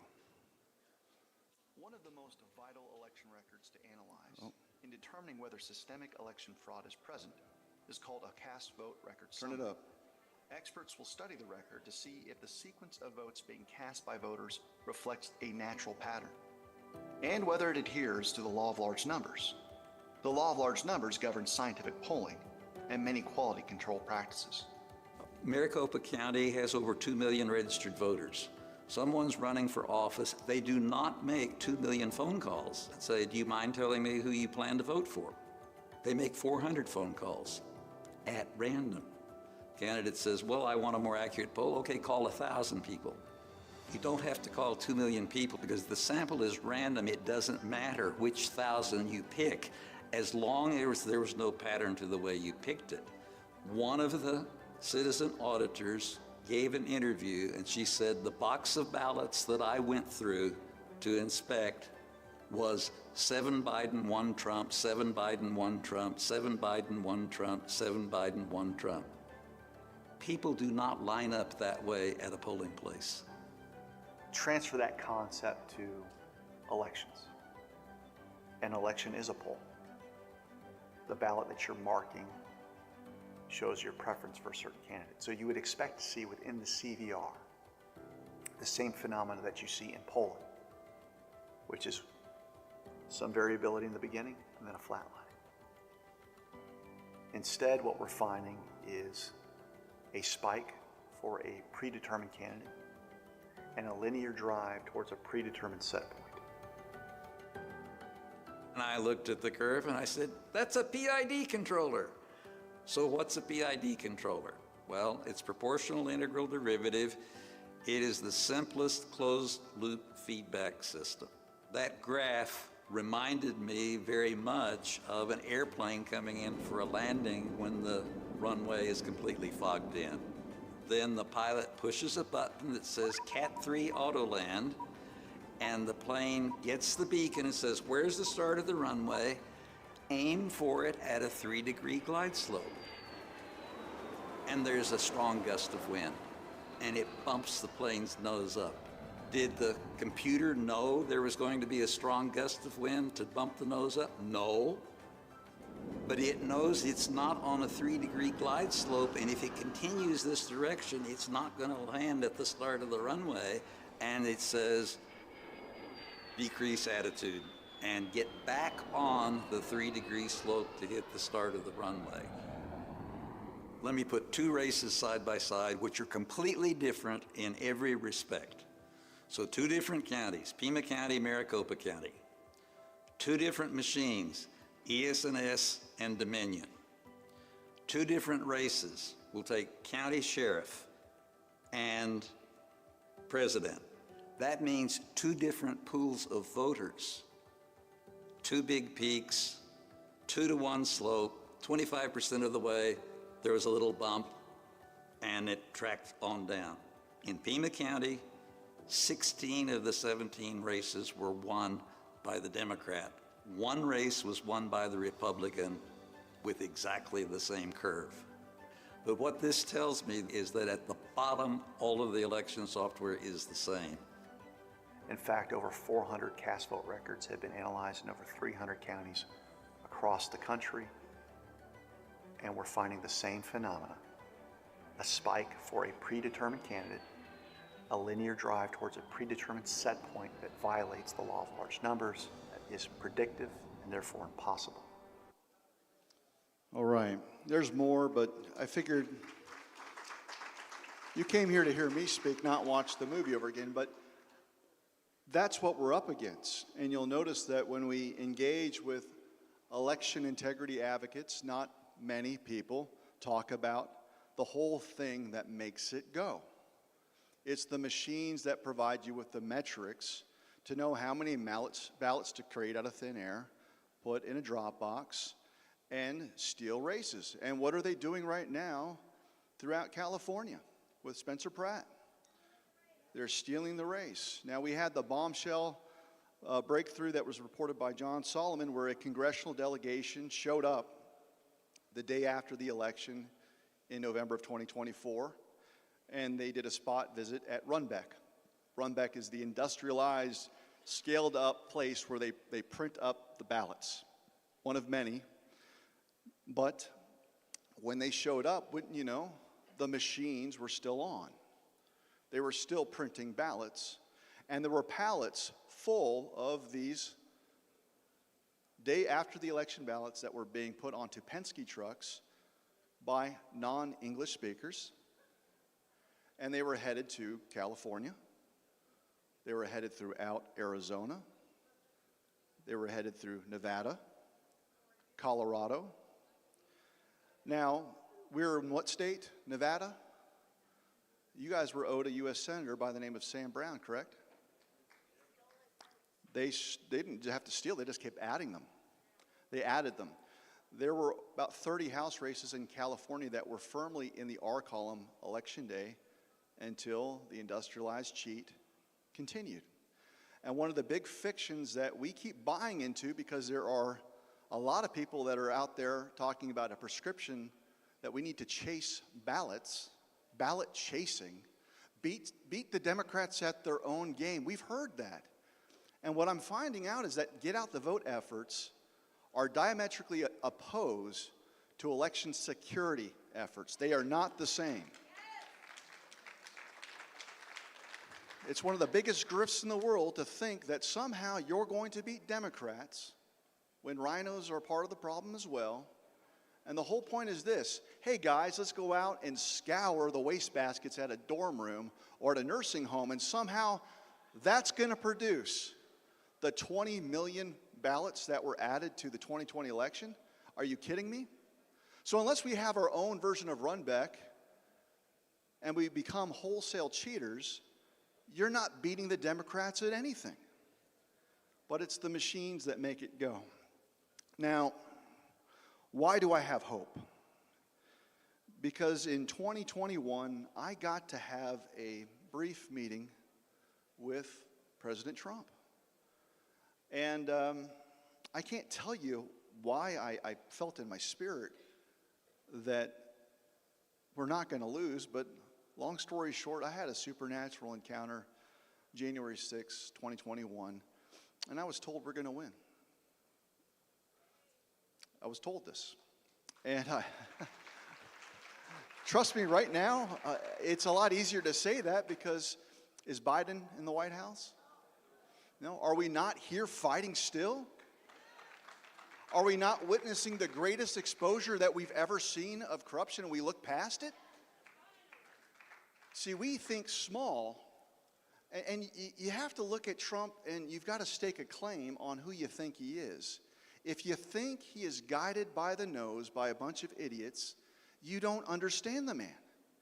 You can't be this aloof idiot and also a 10D chess player. So make a decision about who you think he is. But he knows these problems better than you do, better than I do, and he's known it the entire time.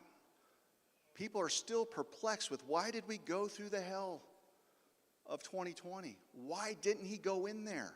You weren't ready. You weren't ready. I wasn't ready. We all thought, sure, there's fraud, but not the kind that I just showed you on that video. Not everywhere. But that's exactly what we're up against. And so as far as I'm concerned, the reason why I'm going to share these things with you with confidence is I've filed lawsuits. I've scanned ballots. I've performed audits. I've had my house burned down. I've had death threats you wouldn't believe. As soon as I got in this fight, my sister was shot in the head. Yes, I lost my job.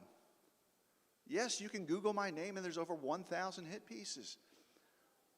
And I'm telling you, the reason why these things have happened, because I know I'm telling the truth. Otherwise, you just ignore me.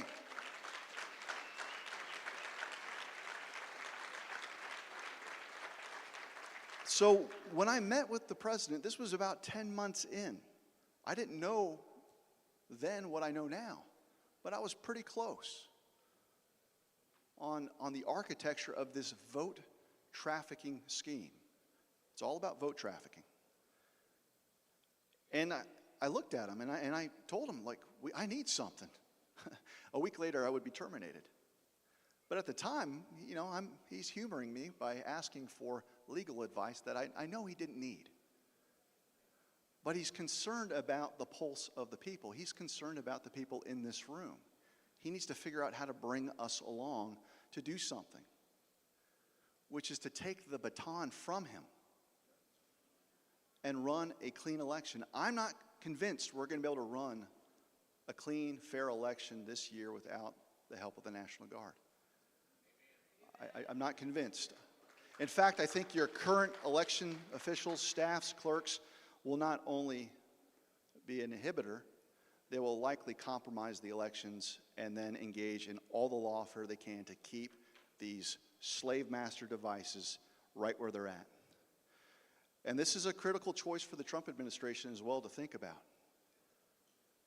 Because the power of these machines, some of us have been lulled into a sense that if the right people, if we just have the right people controlling the levers, then we'll be okay.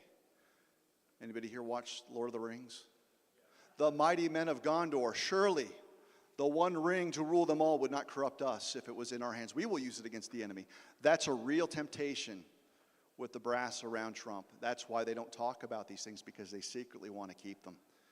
And we, little hobbits of the Shire, have to have the collective courage to march these tabulators, these e-poll books, and drop them in fire. Has to happen.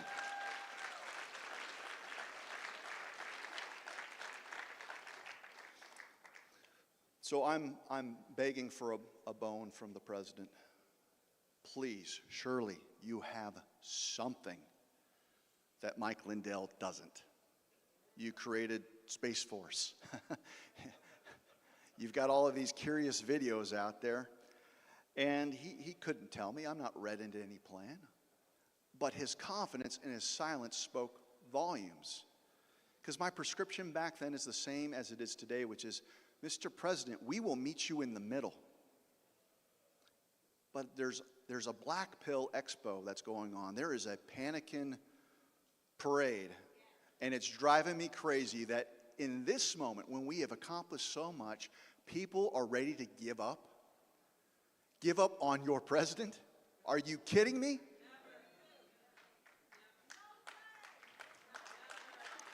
He never left. He never gave up on you. But let's hear it from him. I'm 45, 46, and 47, if you think of that. I just don't want the credit for 46. They indict their political opponent, and what that does is it sets off a chain of events that's very dangerous in future years. It could happen to them very easily. The reason Crooked Joe and his thugs are trying so hard to stop me is that in my first term, I disrupted all of it. Oh, did I disrupt? That was called major disruption. And in my second term, which we're sort of having now, but I don't want the results, right? Okay, second term, that was on the campaign trail. And we've talked about this idea legally. Can you have someone who is devolved into a commander-in-chief without sitting in the White House? And the answer is yes, you can. Legally, this is all a byproduct of continuity of government. And this might be unimaginable to some of you. But how else do you explain the walking red pill dispenser that was Joe Biden?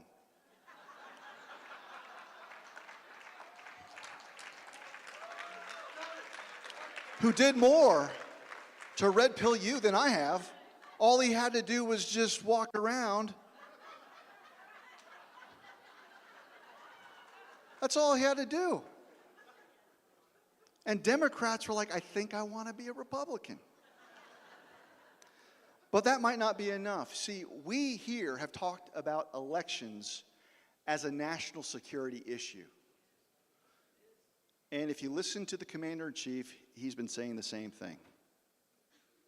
Voter ID is part of Homeland Security. Think of it. We're talking about two separate items, but they're really the same. Voter ID is part of Homeland Security. And citizenship, proof of citizenship, is part of Homeland Security. Okay, so he's telling you there. Now, this continuity of government idea that's just so crazy for many to embrace. I'm going to let you see this next video, and we're going to talk about it.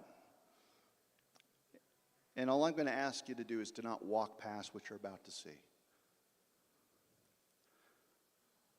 This is the immigration chart that Trump kept pointing to. It's also the same chart that he was pointing to when he was nearly decapitated. And in the bottom corner, on April 1st, 2020, the president tells us he left office. That's odd, because I could have swore I saw him finish the term and the usurper occupy the White House. And if you think this is a typo, he only showed it at about every single rally. So you'd think that they would have fired the intern, got you a chart that doesn't say that he left office. But at the RNC in 2024 with his bandage, he puts this on every single screen at the convention center and tells you, by the way, I left office that week. Now, guys, is he insane for saying that? Does he have worse dementia than Joe? I don't think so, but I think we're going to get a taste of it here just a second. Play this out. There's the RNC. Look at the arrow. Look at everything that's going on around him. Look at And this. that was my last week in office. And that was my last week in office. Say it one more time. And that was my last week in office.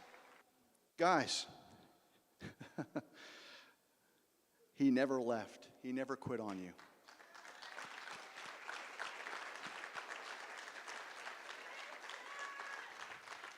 This is why he doesn't care that your feckless rhinos haven't approved the Save America Act. Look at what it says. All voters must show voter ID. Pop quiz. Did he not issue an executive order that requires that anyway? Okay. We're gonna clip through this. All voters must show proof of citizenship in order to vote. Okay. Has he not issued an executive order that does just that? In fact, he has commandeered the U.S. Postal Service to ensure that if you're going to use the post office, it better be with curated voter roll lists that DOJ likely went through. And if you don't, you're going to be subject to mail fraud, penalties, and the withdrawal of federal funds. The Help America Vote Act actually funds the rigged machines that we use. And I think he's just right now looking at all of the corrupt election officials, especially in California, that don't seem to think that he is serious about prosecuting the fraudsters. No mail-in ballots. That's what we just talked about. Executive order issued. I think he's also put executive orders on no men and women sports, no transgender mutilation. He is operating through the executive power without any need of Congress. He's the executive. So he's already got laws on the books that are drawn from congressional acts that are already on the books. He doesn't need new legislation to enforce HAVA or the Voter Roll Act. So that's quite interesting. But he's telling you, I don't need Congress, because when you read this Truth Post a while back, it says the Democrats refuse to vote for voter ID or citizenship. To be fair, that also includes Republicans like John Thune and people that won't even bring it to a vote. The reason is very simple. They want to continue to cheat in elections. This was not what our founders desired. I have searched the depths of legal arguments not yet articulated or vetted on this subject, and will be presenting an irrefutable one in the very near future. That's the discussion we're having right now, folks. There will be voter ID for the midterm elections. But this is my favorite part. I feel like Vanna White. Whether approved by Congress or not.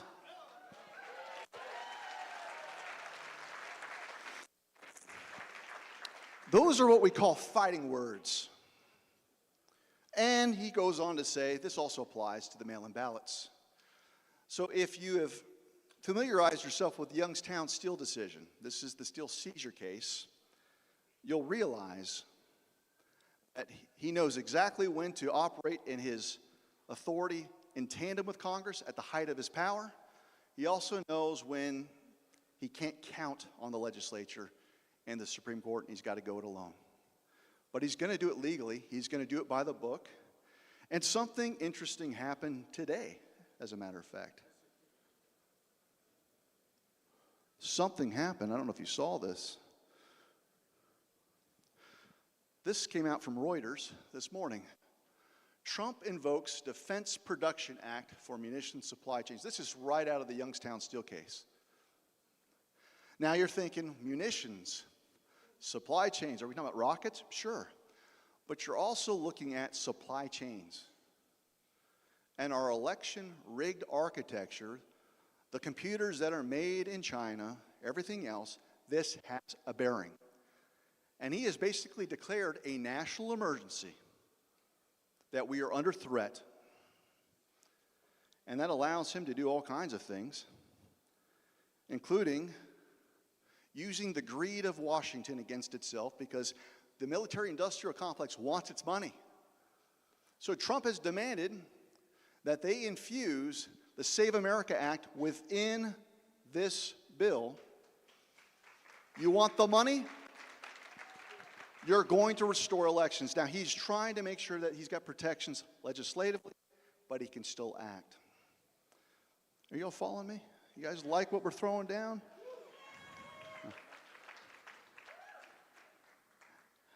The problem that we're running into is that so many people are confused because they think Trump has the responsibility to tell you what he's doing.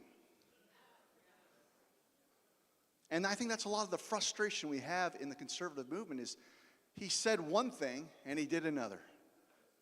It's called tactical misdirection, folks. It's permissible deception under a war dynamic.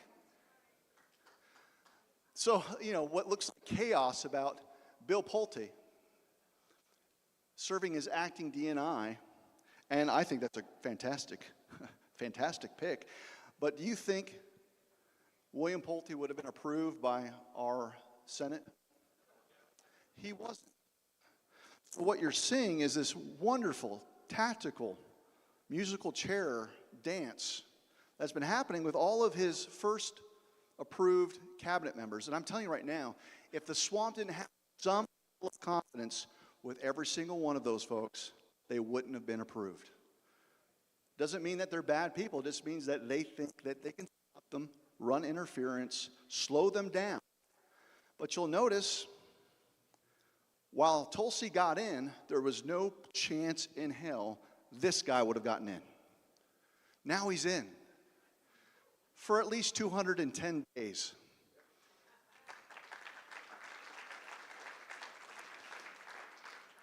Setting a landmine by having someone that, by the name of, what is it? This is the, is it Jamie McDonald? This guy had exquisite bona fides in the legal world, right? And you could tell right out the gate that the Uniparty loved him. That should send you a message that maybe we don't want him. Sometimes Trump will create landmines that are, going to help us. So we get a patriot. So much of my analysis when I look at what Trump messages is you don't look at what he says, you look at the fruit that comes from these decisions tactically. He knows that the Uniparty, the swamp, doesn't want who he wants. And so he has elevated temp after temp after temp into a place where he doesn't even require the Senate confirmation to keep moving forward. It is brilliance, brilliance, brilliance. So how much time do I have, Matt? Well, you had interrupted time, so if you could wrap it up as soon as you can, that'd be great. At least maybe 5-10 minutes. Okay, I'll see what I can do. Oh, they like me. Oh, they like me. Oh.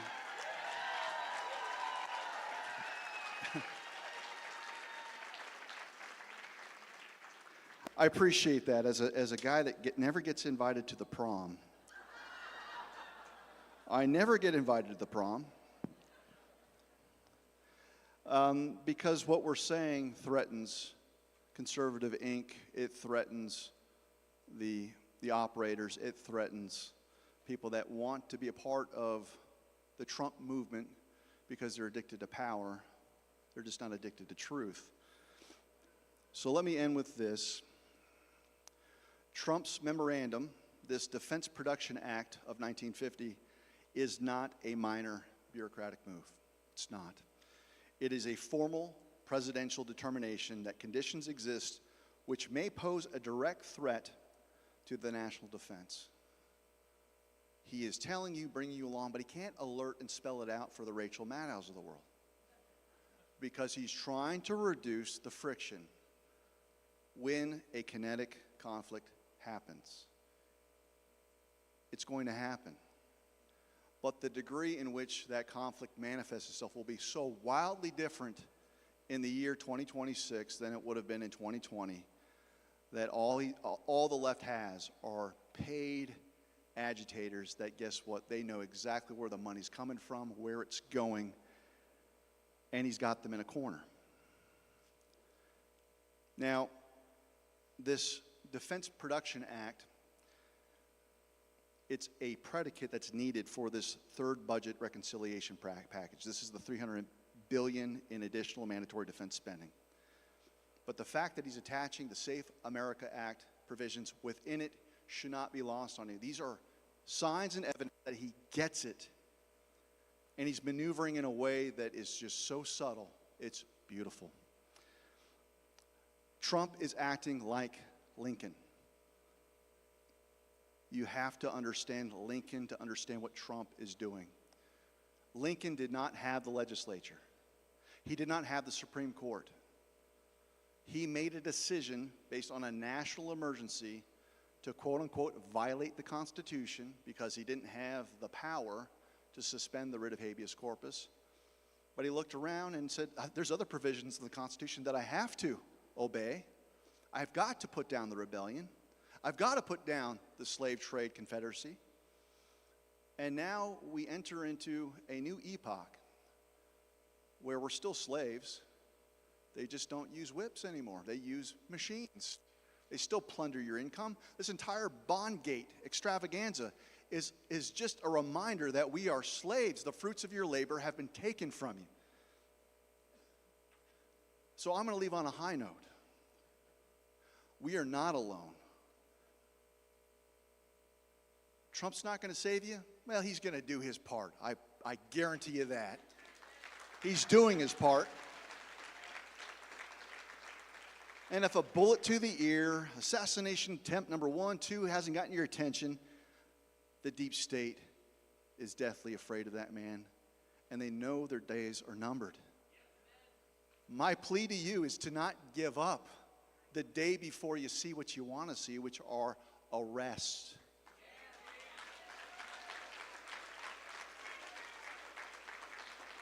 So, why I don't really care about the dysfunction of the DOJ, I've prosecuted a racketeering case, have you?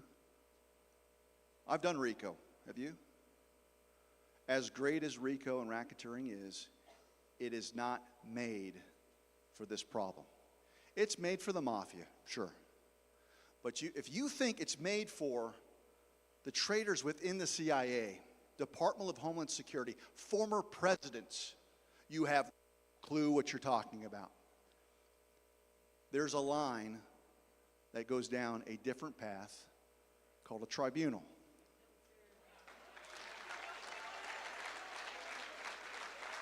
There's a place for the DOJ. Don't get me wrong. There's a place for plea deals en masse.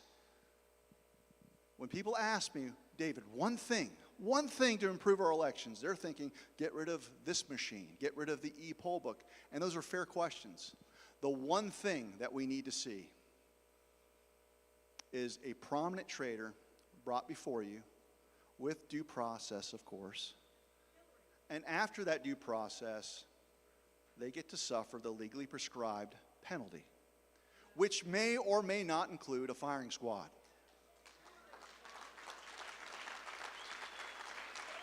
Then all of a sudden, your clerks are going to start paying attention to executive orders. All of a sudden, it's like, I didn't know I was violating the law. How can I help? Oh, you don't want to use this black box? Neither do I. I've always hated them. but it's going to require that. So my plea to you is a man who's only spoken with the president one time. I don't pretend to be his best friend, though you've got my number. Call me. Let's be friends. I'm a big fan.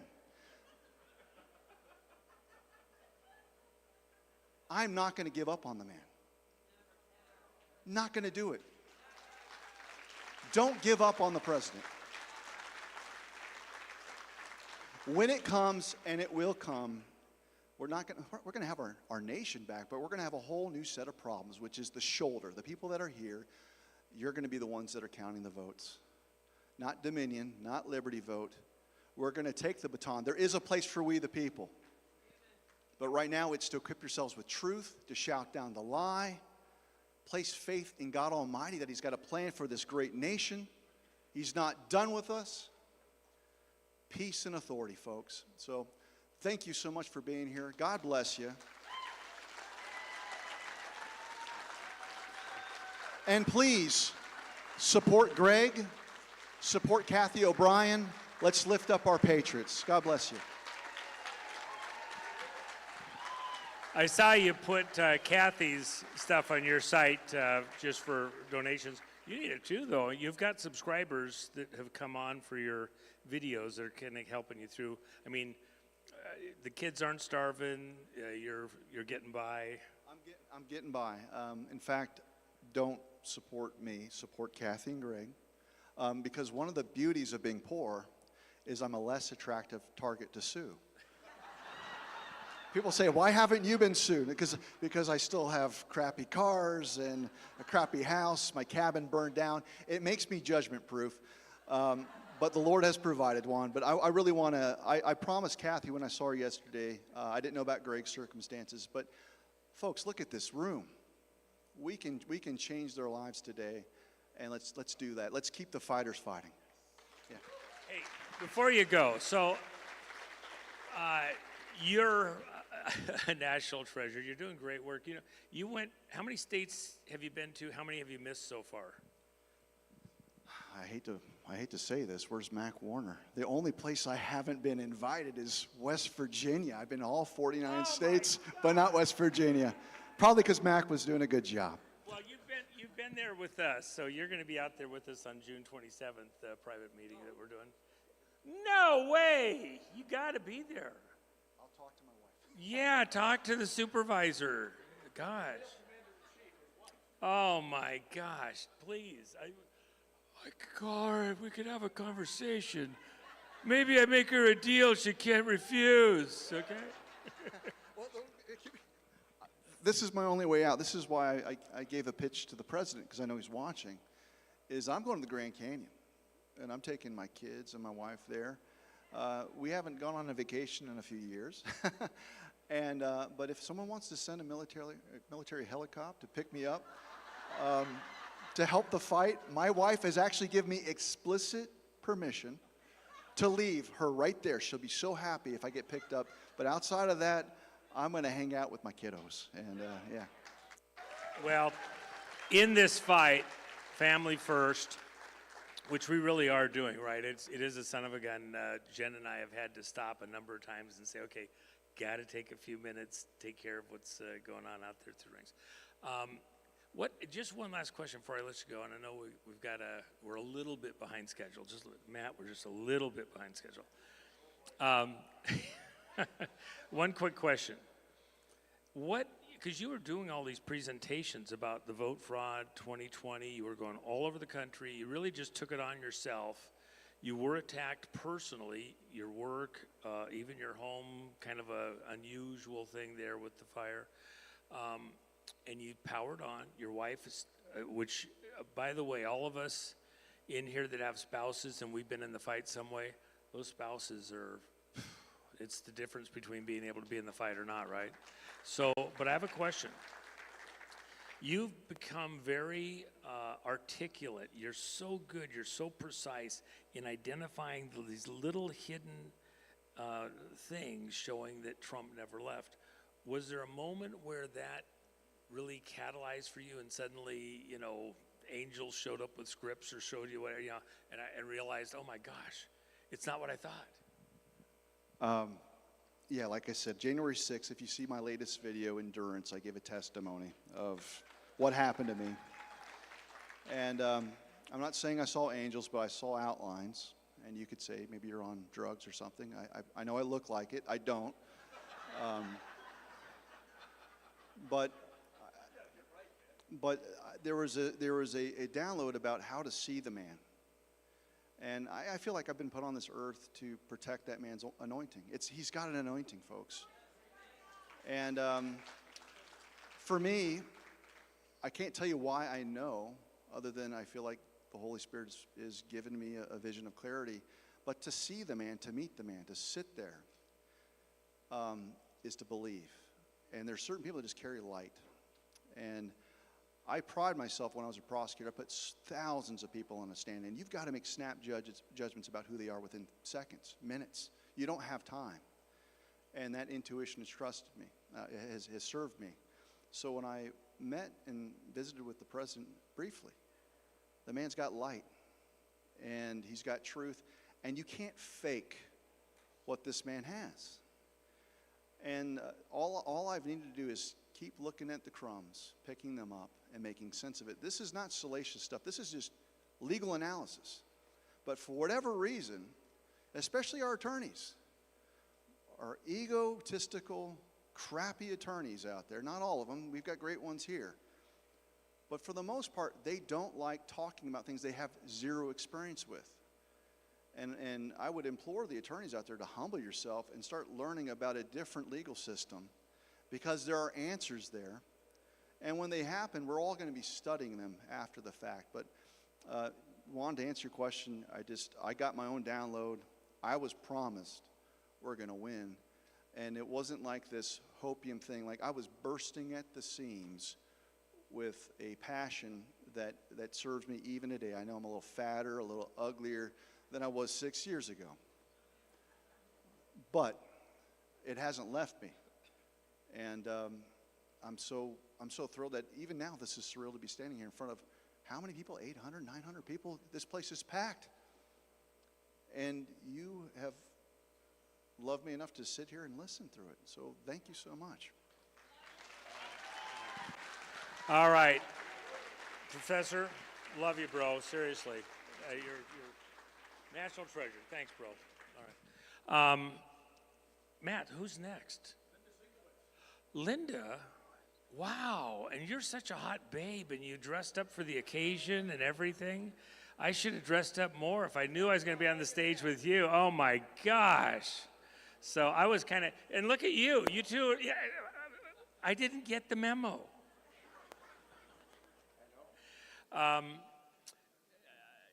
Linda, and by the way, Professor, the work you're doing, I think you hear a lot of people talking about, this thing and this executive order, and it has been. He does that presentation in such a way that it's hard to argue if you've actually listened to it, even for people around you that haven't understood that. He just gave you, in the visuals, what you need to help red pill some of the people around you, right? So, all right. So, Linda, oh my gosh. What are you going to tell us about today? I think I'm going to talk about election fraud. I wanted to talk about cookies. I wanted to talk about, stuff that really, empowers me to get through the day. But you're going to talk about more election fraud? I will have cookies later. Okay.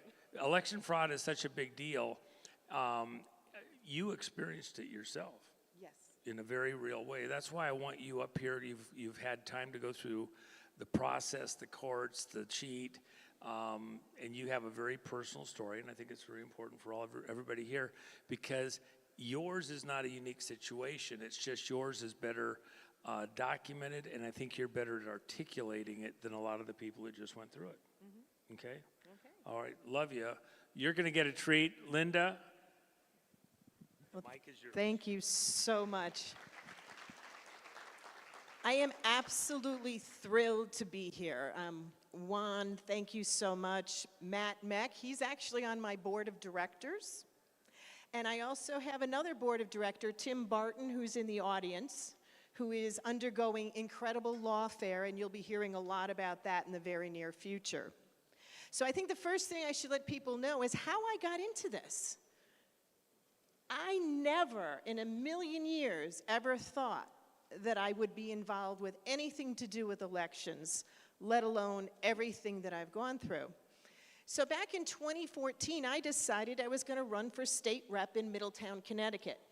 Wet behind the ears, not really knowing how the system worked, and then you start seeing things that don't make sense. Why does my opponent's 4 adult children who haven't lived in Middletown in 20 years, married with kids in California, Massachusetts, and New York, voting for him from Middletown? Didn't make any sense. So what I did, what anybody else would do, you file complaints with the proper authority. In Connecticut, it's the state election enforcement. Useless. Absolutely useless. And yes, I do hold the record in the state of Connecticut for the most amount of complaints. I actually won, if you went legally, every single one of them. But when it came down to it, they never did what they were supposed to do. So anyway, I ran again in 2016, met my first ballot harvester. Didn't know it at the time, had no idea what a ballot harvester was. I just had this gentleman come up to me on election day in front of the one of the locations, and he had to show me all the names of all the people he got their votes for my opponent. And I'm thinking to myself, didn't you see my name tag? You know, I'm a Republican, and I'm his opponent. So it wasn't until 2018 that I realized how they were doing it. I spent a year and a half knocking on doors in the cold, since I'm from Connecticut, in the snow, in the heat. And I got to tell you, one other little thing I always stuck by is you never walk across anybody's lawn. So there's a lot of homes that are up high driveways, that you walk up the driveway, down the driveway, and 10 feet over here, you walk up the driveway and down the driveway. So anyway, we put together probably about 6 inches of hard evidence to show all the fraud that I had already found. I contacted the Chief State's Attorney's Office, and they said, we don't have the resources. Who did they tell me to go to? The State Election Enforcement. And what did I say they are? Useless. My husband has told me to stop saying that. He said, you can't keep saying that in public. And I said, all right, honey, they're absolutely useless. They don't do their jobs. So we go through the election, and actually just before then, it was 8 days before the election, I was actually meeting with the FBI. And I'm like, oh, this is going to be good. They're going to help. 7 a.m. in the morning, I get a phone call, and they said, we can't meet with you. And I'm like, well, do we need to change the time or the location? And they said, no, it'll look like we're interfering with an election. I remember that day as clearly as it was yesterday. That I was on the phone begging the agent to take my information, take my evidence. I was actually crying on the phone. Never happened. That was the day Fight Voter Fraud was born. Because I figured if somebody else came along this, like, as you know, I'm a quiet, shy person. If I can't get anything done, what about everybody else? I didn't realize it at the time that that was the day that God chose me. Through the tears and saying, oh my God, a year and a half and I'm going to lose, and I know why I'm going to lose. So as time went by, I was trying to figure out what we can do.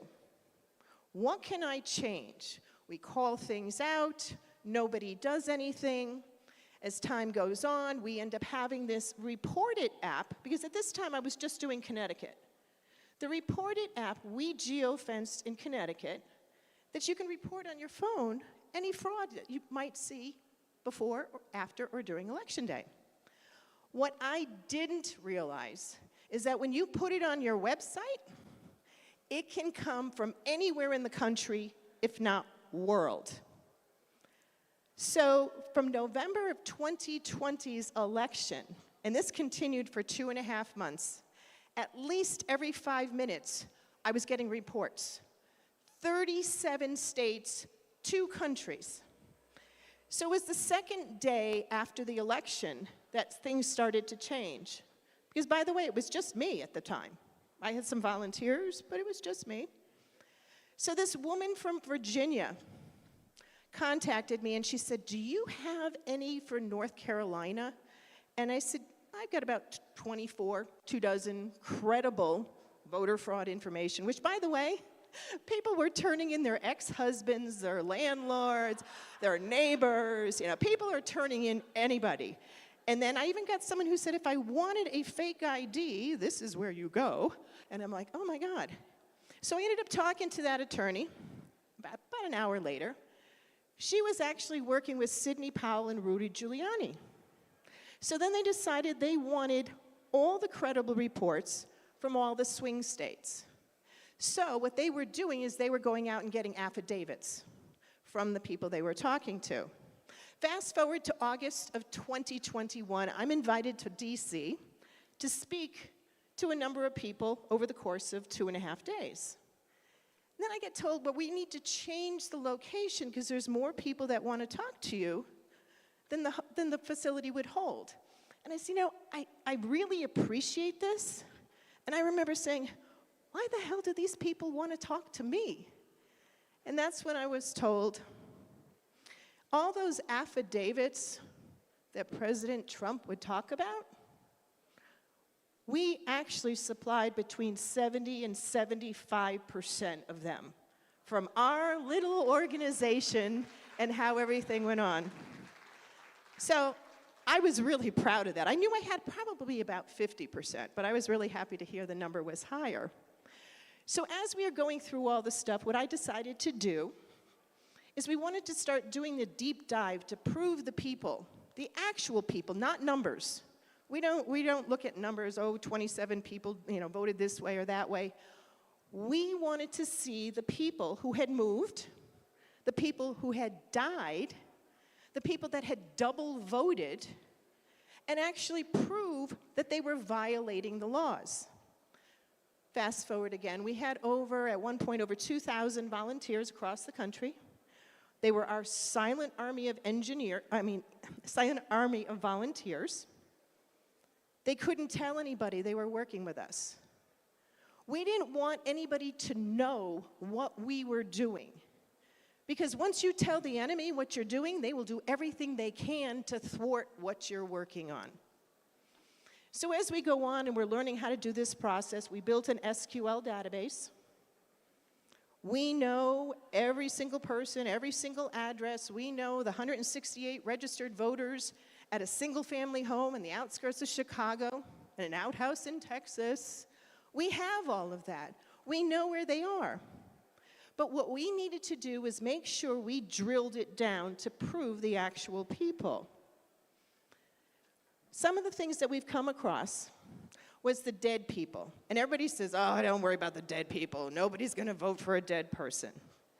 Did I tell you I live in Connecticut? So in November of 2020, we found out there was 7,742 active dead people on the voter rolls. Does anybody want to guess how many of them voted? Not all of them, but 542, and some of them even voted in person, which is absolutely amazing. Talk about dedication, And I also found out the joke in Connecticut about the cemetery votes really is true. And it's not just Connecticut. Is anybody from Florida here in the audience? You guys have the Lazarus effect. Oh my goodness. Your people die and then they come back to life 20 years later and continue to vote. Wisconsin. Oh, you're dead people. Your dead people flip back and forth. The Wisconsin officials will take them off, 2 cycles, that's all it takes, and they're back on again. This has been going on across the country for decades. So we believe one of the biggest problems is, obviously, the voter rolls. So with the voter rolls, what we had been doing, we do analysis. We prove the states that have violated HAVA, the NVRA, but we also know the people that are doing it. Whenever you see or hear someone say, "Whoa, they registered 1/1/1800," that's a default. That means somebody did not do their job with the registration. And no, we do not have thousands of people that are over 126 years old voting, because the default in the system is 1/1/1900. So anyway, what we do is we look at the people who should have been removed from the voter rolls. If you do not vote in 2 consecutive federal elections, you're supposed to be canvassed to say, hey, are you still out there? Are you still voting or not, etc. Then depending upon the state, some people automatically remove them. In Connecticut, you get to go on the inactive list for 4 more years, unless they hear something otherwise. And then by the 9th year, you are finally put on the off list. The only difference is when you're dead, you're dead. You don't have to wait. They're supposed to immediately remove them. And what we tell people is that if you haven't been voting, or these names are on the list and they haven't been voting, somebody's gonna vote for them. And we in Connecticut have Wanda the ballot stuffer. I don't know if anybody have heard about her. She's known around the world for stuffing those ballots in the ballot box. Well, we actually went to the Supreme Court in Connecticut with something I had done over that.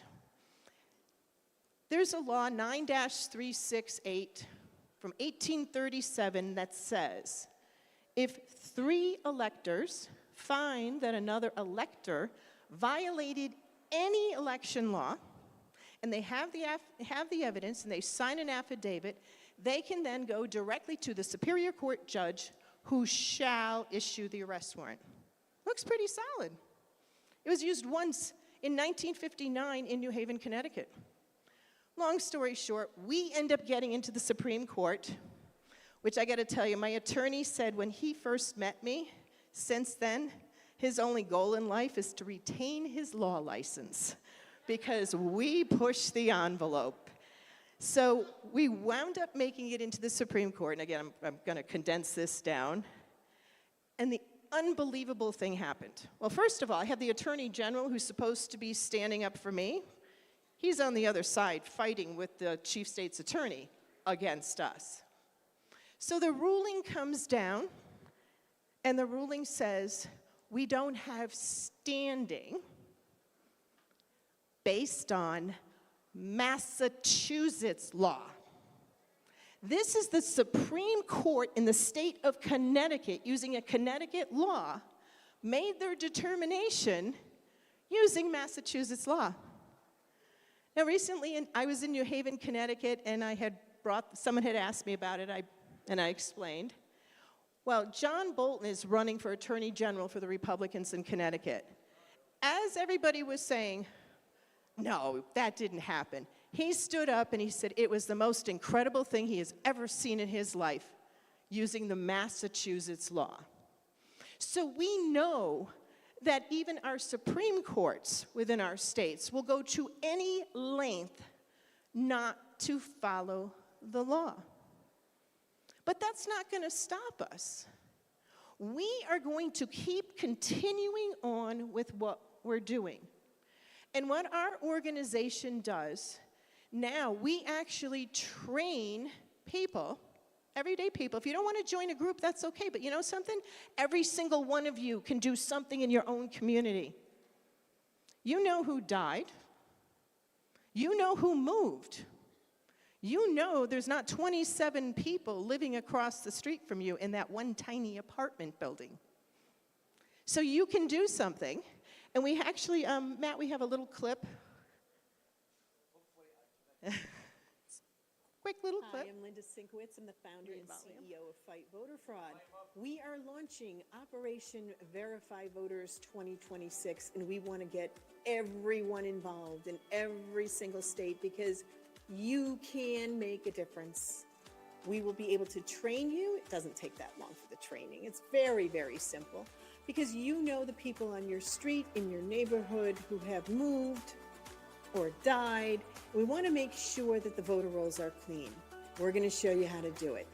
Go to our website, fightvoterfraud.org, or scan the QR code and we'll show you how. Thank you. It only takes about 15 minutes. 15 minutes of your time will show you what you can do. We'll hold your hand. If you have any issues, you can contact us. We're there for you. We've already had 27 states with people who have gone through our quick training. We've actually had success with our double voters. We had been sending double voters, and I'm not going to go into where we had sent them, but we are finally getting states that are doing something. A couple weeks ago, we got contacted by a police officer from New Jersey. They had our evidence with the letter from the Department of Justice on one of the people that had double voted, and they are pursuing it. We worked with a woman in Montana with 14 double voters. We reviewed all the work on that. She contacted me about a month ago. The FBI actually came to her house personally to get more information. They were actually doing something. So there's little bits here and there that things are getting done. Is it distressing sometimes when you're told, first of all, oh, there's no voter fraud? Or better yet, the way you're doing it, you're never, ever, ever going to have anything done. There's nothing you can do. You know what? I do not have a defeatist attitude. If we can make changes a little at a time, we can make things happen. And this is where we've started with things. Here's another thing. Every time we turn over a rock, we find more corruption. In Connecticut, and I use that as a base, and we are actually actively working in all 50 states with people. I was trying to figure out why, with all those dead people that we proved were dead in Connecticut, why there was still over 1,000 left on the voter rolls. We had been sending every registrar, certified mail, a book with everything, 100% evidence that these people are dead. We don't just take, it's not taking a picture of a tombstone. I've seen people try to do that. That's not how you prove someone's dead. It's crazy with all this stuff. We actually show where they used to vote, where they used to live. We give the obituaries. We match on first name, last name, middle name, and date of birth. So I started looking into why are they not doing their jobs in Connecticut? Well, I found out why. In August of 2020, against a whole bunch of things we went through, we found 100% proof that there were 40 towns in the state of Connecticut that could not legally run the election.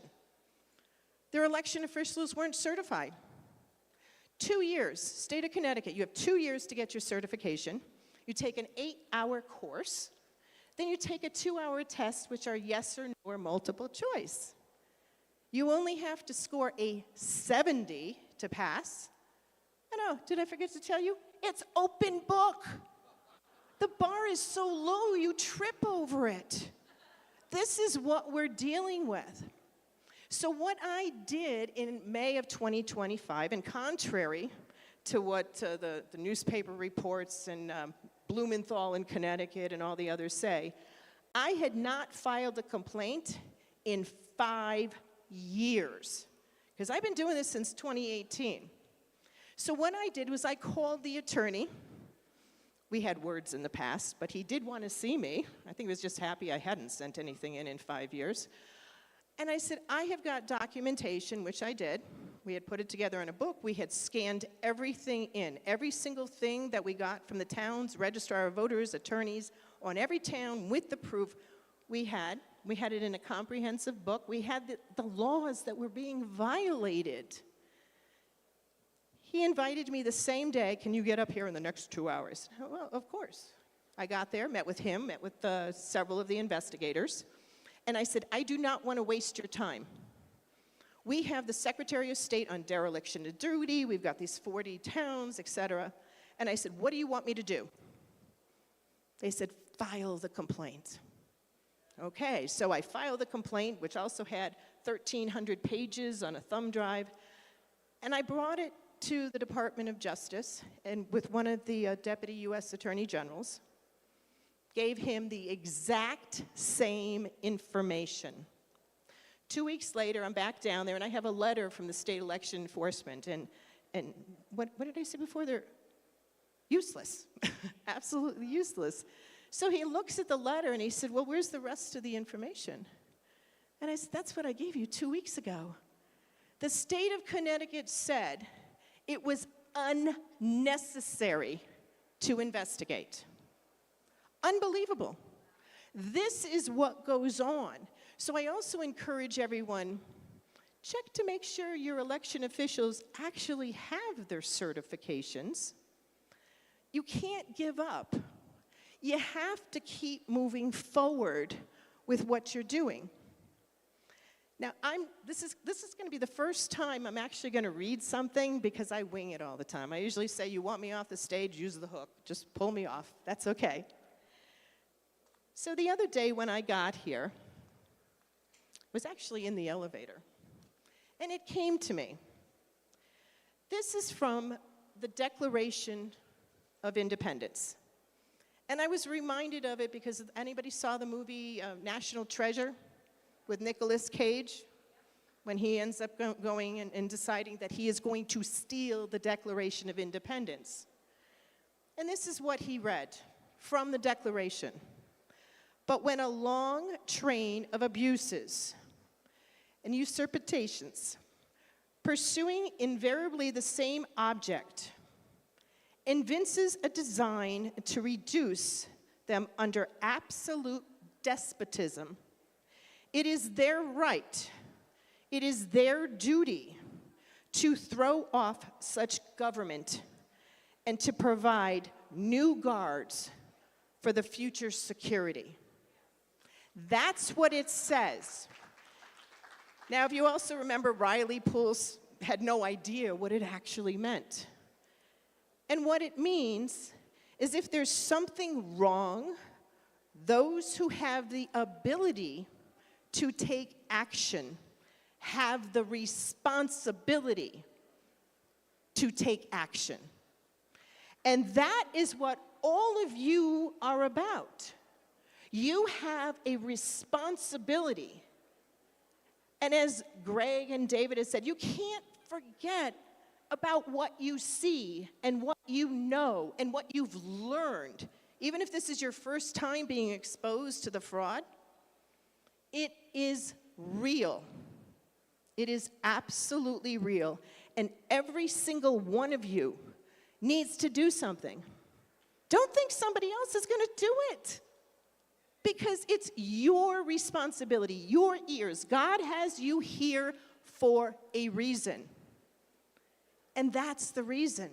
You need to pass it on to as many people as you know. Yeah, there's going to be some people that think you're crazy. I, like Greg and David, I've had death threats.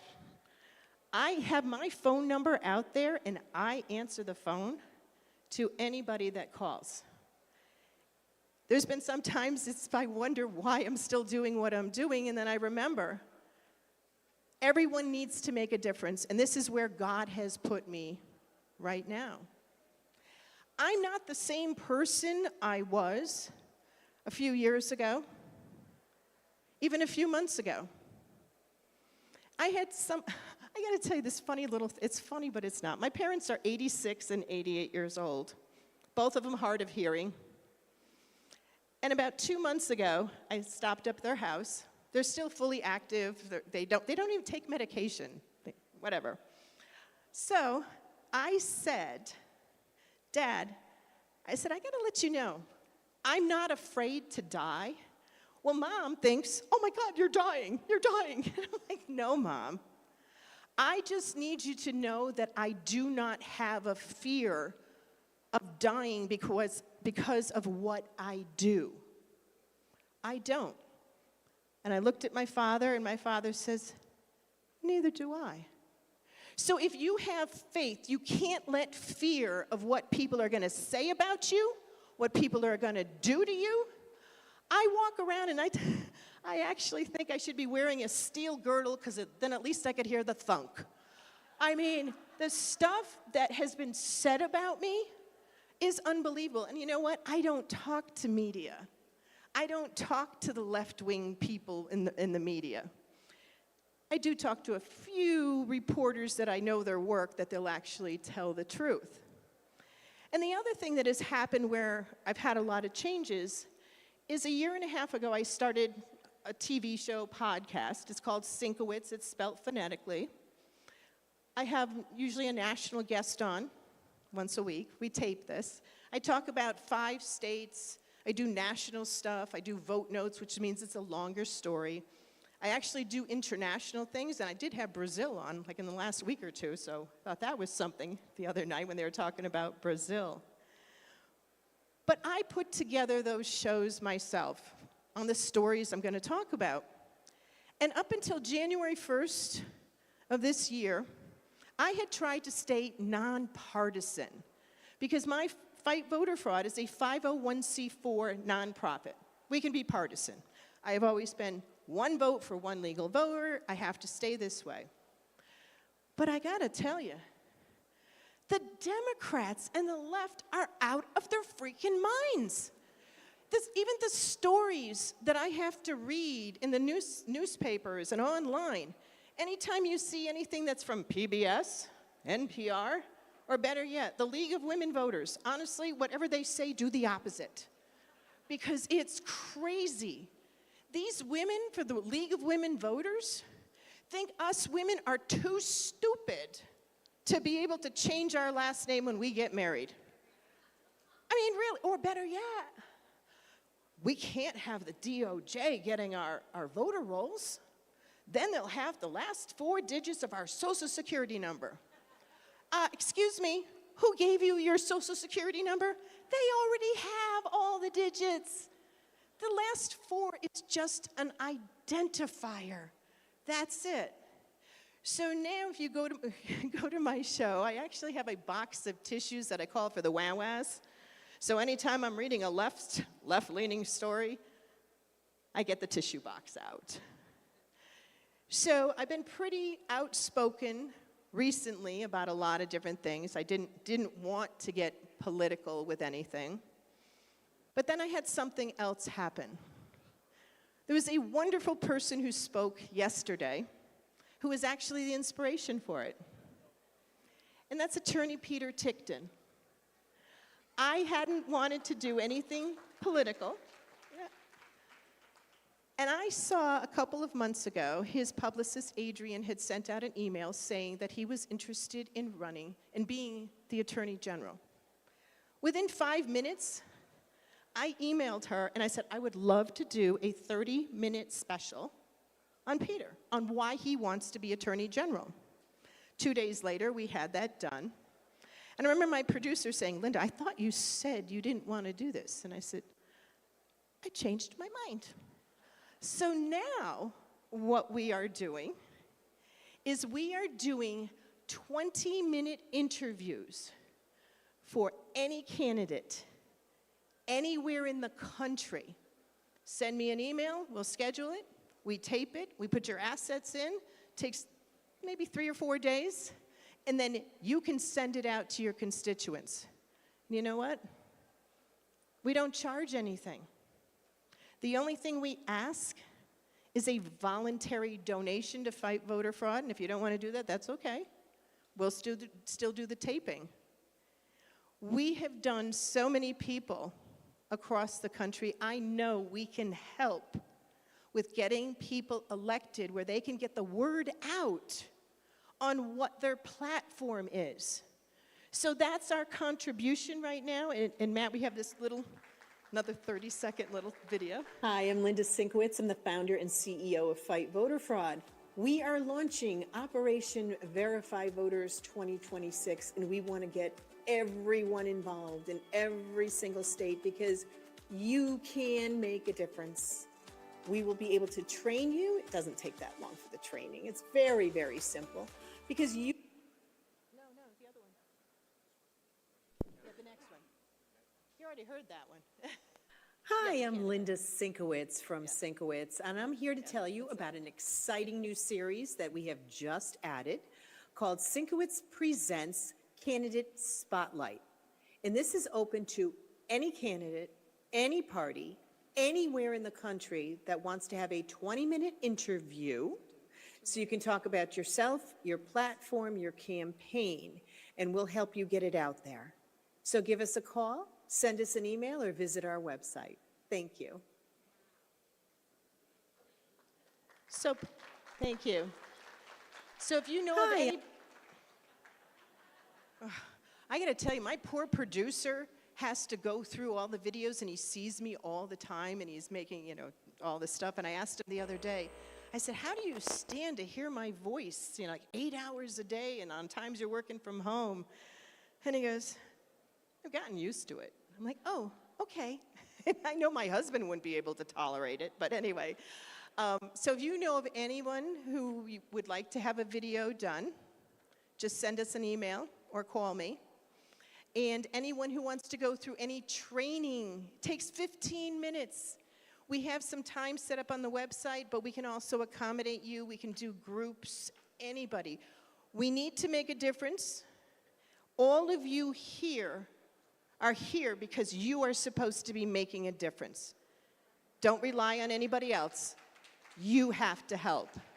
So I want to thank you again and thank Juan for having me here and Matt and the whole crew.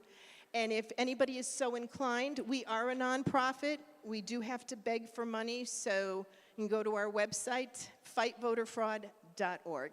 Thank you so much. Gotta have a hug. Thank you. All right, folks. If I can, I'm going to give the microphone to Juan, but if I can, it's going to be an honor to have Ed Solomon up here. I'm going to explain what we're going to do real quickly. I'm going to give it to Juan, and I'm a jarhead, right? We ate crayons, for God's sakes.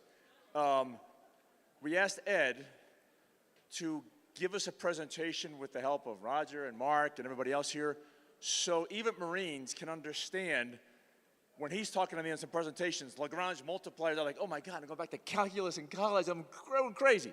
Let's make it so everyone can understand it. Later today, tonight, after dinner, he is going to challenge you going back into your college and high school days with your mathematical abilities, and he's going to get really deep into the weeds. But today, right now, it's going to be for all of the rest of us crayon eaters. They tease, we make fun of ourselves a little bit here and there. But the reality is that all those Marines, they have to make very complex, sophisticated decisions in just a fraction of a moment. Do I kill him or not? Good guy, bad guy. Beyond that, everything else is just already trained in. It's an instantaneous reaction. Yes, sir. So here you go. Everybody talks about Edward being heavy math. Edward and I have had several discussions. It is not math, it's just arithmetic. We just take numbers, do addition, subtraction, multiplication, and division. There's no math in this stuff. It's all arithmetic. It's straightforward. In some regions it gets complicated, but it's straightforward and there's no real advanced abstracted math in this at all. Okay. So Ed, come here.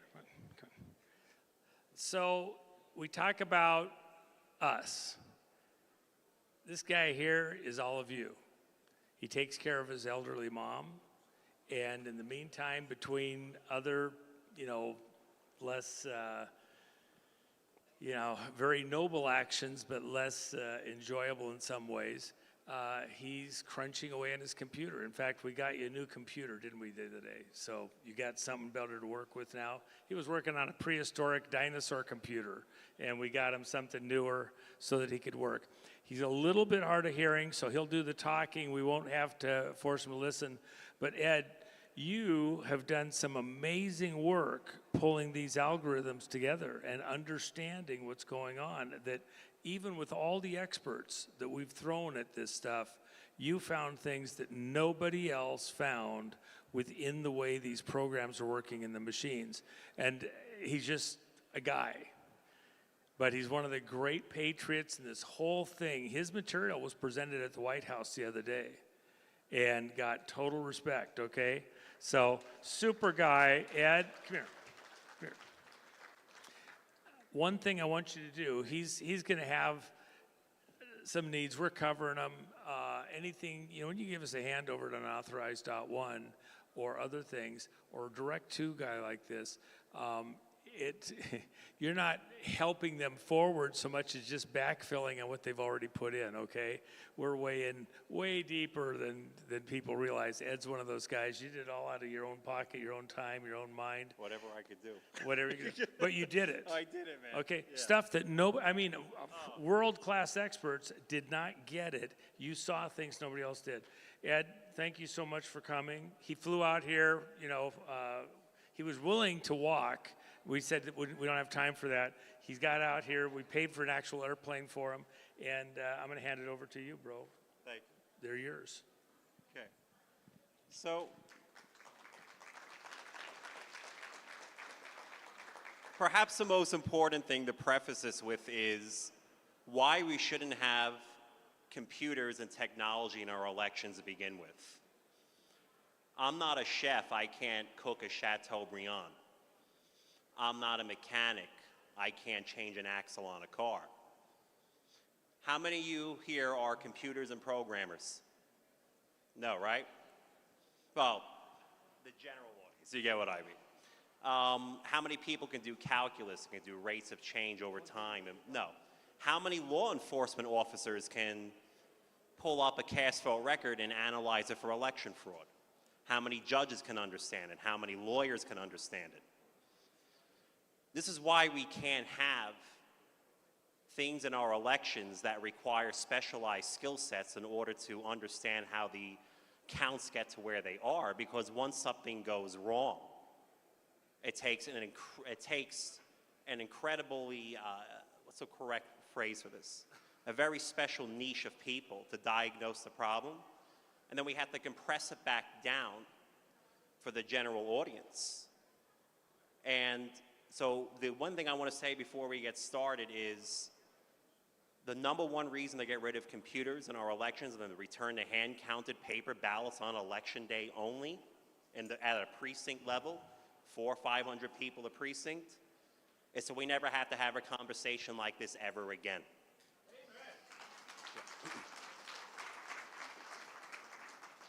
All right, now I wrote this article 1 year and 1 day ago, June 16, 2025. I was a bit black-pilled right then during Andy Thompson's case. I said, why Nevadans deserve to have rigged elections. That's how angry I was. Anyway, I'm a little happier today. So, I'm taking the same images from that newspaper article from the Nevada Globe, and we're calling this synchronized election results and lockstep parallel motion. And we're going to be going over Nevada 2024, Colorado 2020, and Maryland 2024. So I want to have Maryland in there because Maryland is done with ES&S, and Nevada and Colorado are done with Dominion. So it's not just one vendor, and they have the exact same graphs you're going to see. So when I show you one or two of these graphs, once you understand it, don't think this is the only place it's ever happened in. Give me the cast vote record of any one of the 50 states in the union of 2020, 2022, 2024, and it's going to happen again in 2026, and you're going to see stuff just like this. Hey, folks, please keep it down. Ed's speaking. Yeah, let's keep it down at the back, even though we're getting in line for that stuff. But stop for 1 second. Ed, I want to mention one thing. He just gave you a term that is going to be part of the glossary that you want to have in your armory as we go to battle on this stolen vote. Lockstep parallel motion. You coined that term, I think, didn't you? So think about what that means. They're all in step, parallel in all of these different votes. If you don't get that, you don't understand anything of the rest of what Ed's about to say. Lockstep parallel motion, okay? So I just want to make sure I emphasize that sticks in your head. You think that's right? You think that's right? Roger was talking. Okay. All right. So we're going to start. This is the chief exhibit in the case of Andy Thompson versus Secretary of State in Nevada, which we filed in December of 2024. That case is still ongoing because they don't know how to get rid of it. So what's happening in this graph? Well, there's 3 modes of voting. There's an early voting, election day, and mail-in voting. They rig all 3. We're going to deal with the mail-in vote here. And we're looking at roughly 500,000 mail-in ballots, is 443,000. And we're pulling them from the cast vote record, which comes from the Secretary of State's office. So it's not like it's my own data source or it's some PCAP thing. This is, I go to the Clark County Registrar of Voters, I download the cast vote record, and let's say there's 1 million ballots. Row 1 is ballot 1, row 2 is ballot 2, down to row 1 million is ballot 1 million. It's not that complicated. And it shows me every single candidate and proposition selection made on that ballot. That's it. If there's a 1, it means the person filled it in. If there's a 0, it means they didn't fill in that bubble. That's it. Very easy to read. So what happens when I look at the mail-in vote only? Because just so you know, there's technically an early vote that happened that I've taken out of here. There's an election day vote that happens around here that I also took out. So we're only looking at the mail-in votes, all 443,000. I said, I'm going to take I said, what is 3% of this number, 443,000? It's about 13,000. So I chose an arbitrary number, and I said, I'm going to take every consecutive batch of 13,000 ballots, and I'm going to split them into Trump and Kamala voters. Then I'm going to split them again into how they voted on abortion or as to how they voted on adopting open primaries for future elections, okay? So when I do that, let's say halfway through the election, this would be about 220,000 ballots in, it says that 65% of Trump voters were opposed to state question 3, and that maybe 48% of Kamala voters were opposed to state question 3. And I go, okay, how about the next batch of 13,000 ballots? Let's say it comes down here.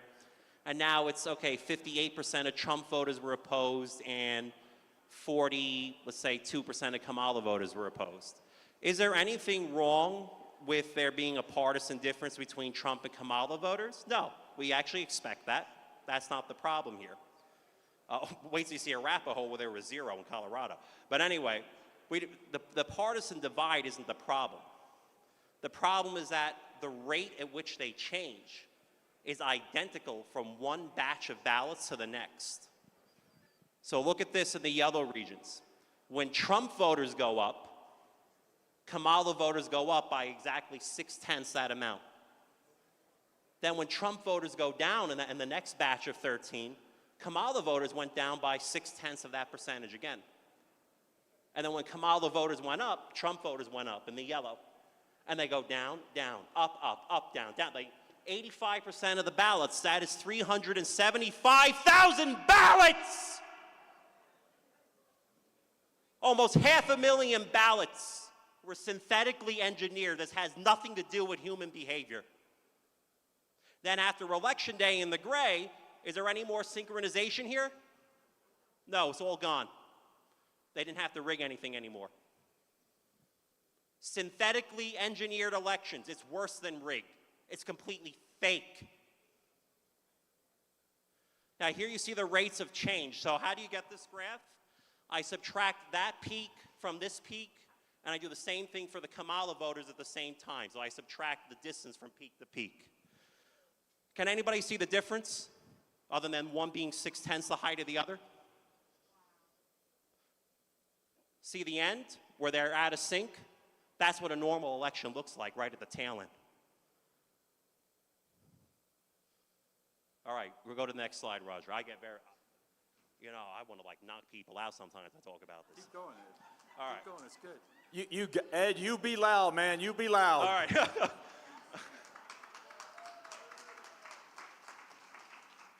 All right, so here's Arapahoe County. We'll probably we'll do Mesa County more later tonight for Tina Peters.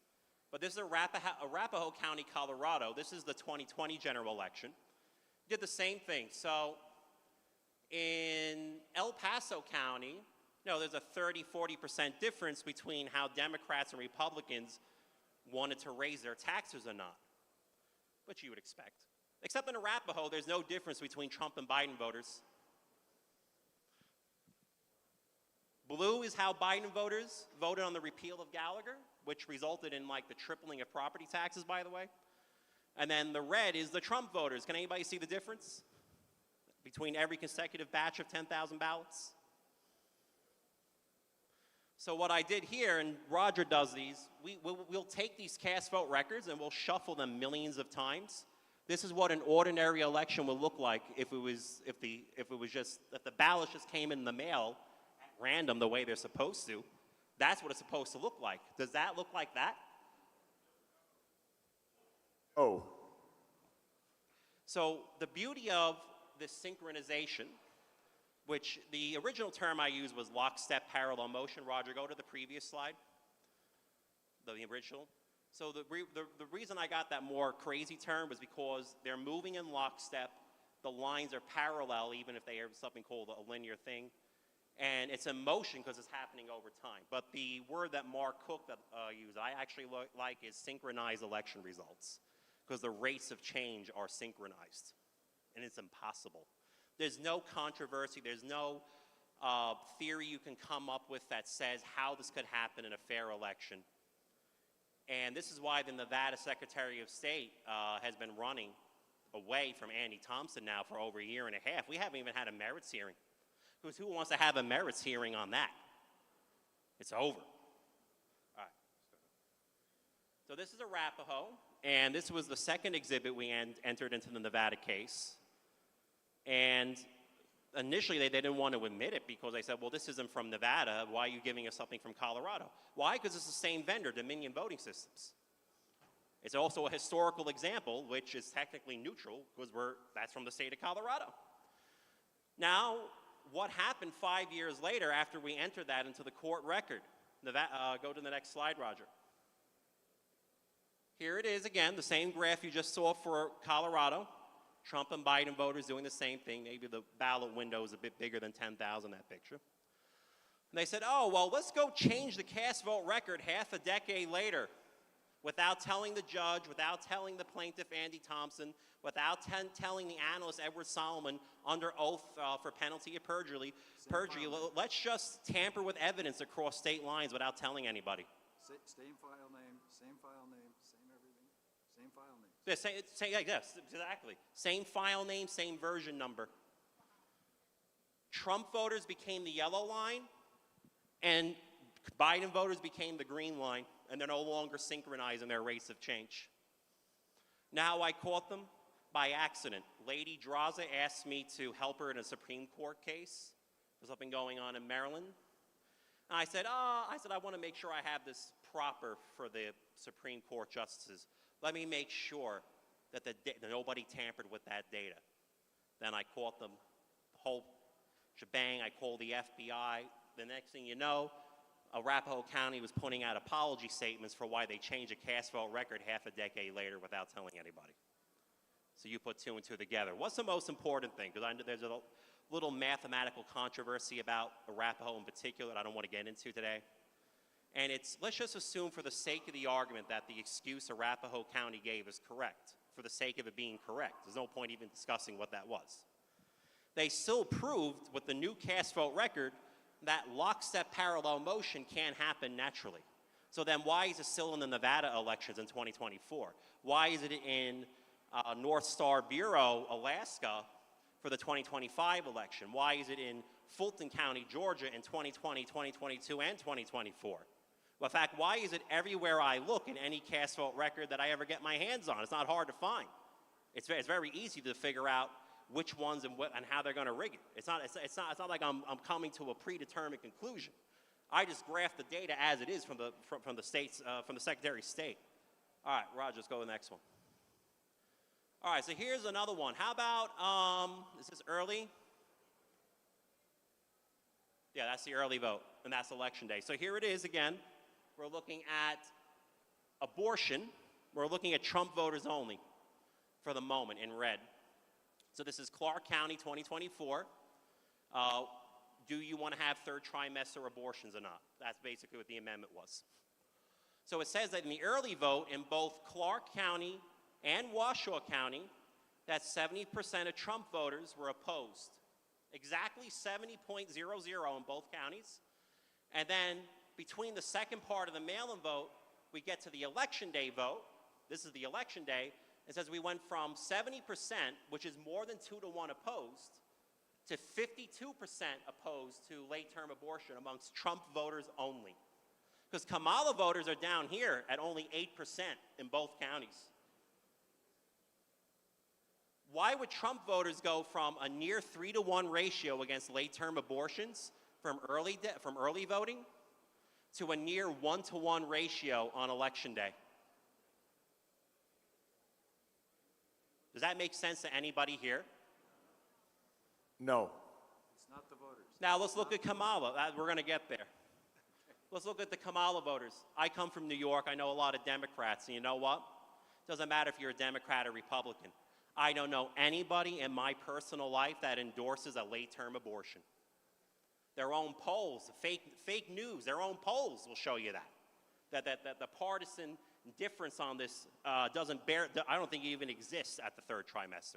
You're telling me that 92% of Democrats who voted for Kamala want late-term abortions? And so people go, well, maybe it's the wording of the bill. You know, they use, all their crazy euphemisms for it. Okay, well, I can go look at Colorado 2020, where it was explicitly written to ban late-term abortions, and you got the exact same result if you split it by Trump and Biden.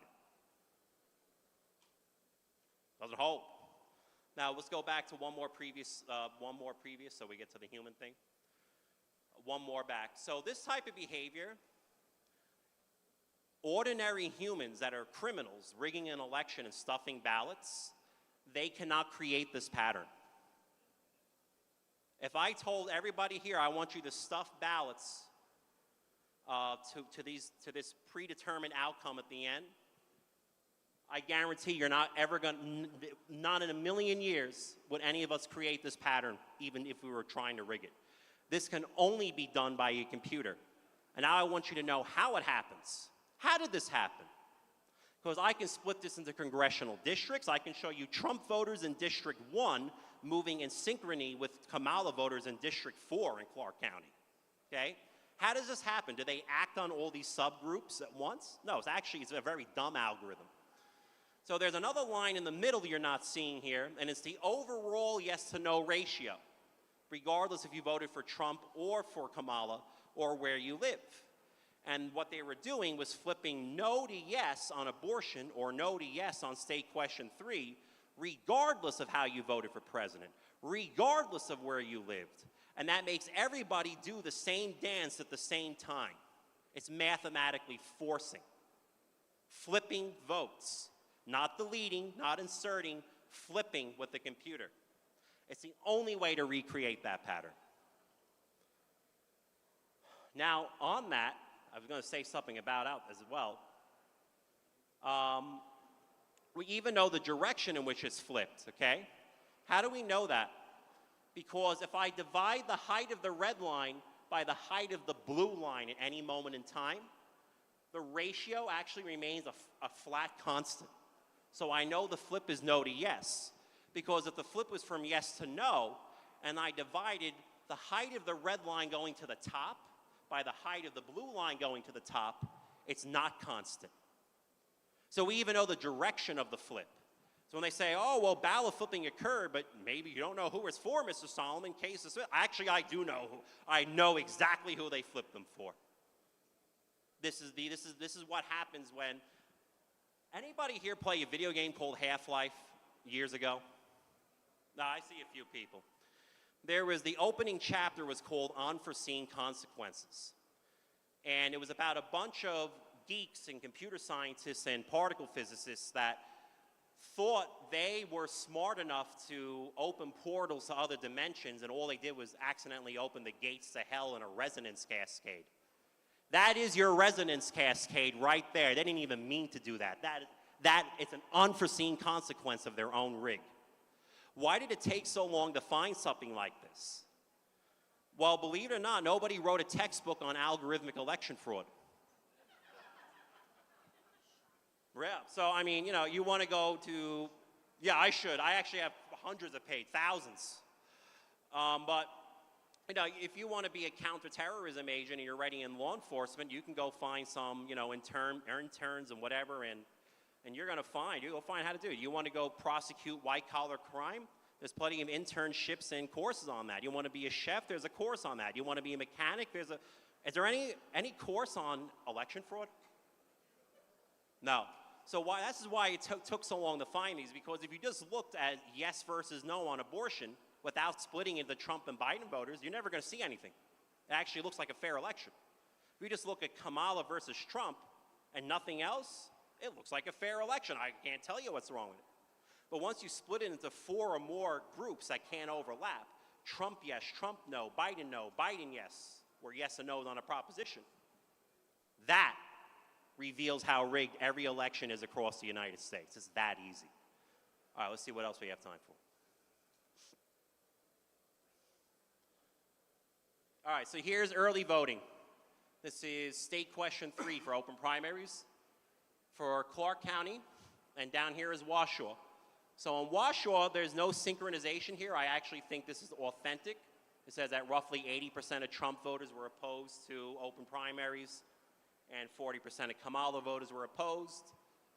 Let's take a look at Clark County, right where we are now. Does anybody see lockstep parallel motion at the beginning and the end? All right, so they're rigging the early vote. How about Election Day? This is interesting. Why would Trump voters go from 72% opposed, which again is 3-1, to only 49% opposed in the Election Day vote? Again, how about down here, Washoe, same thing. 80% down to 56%.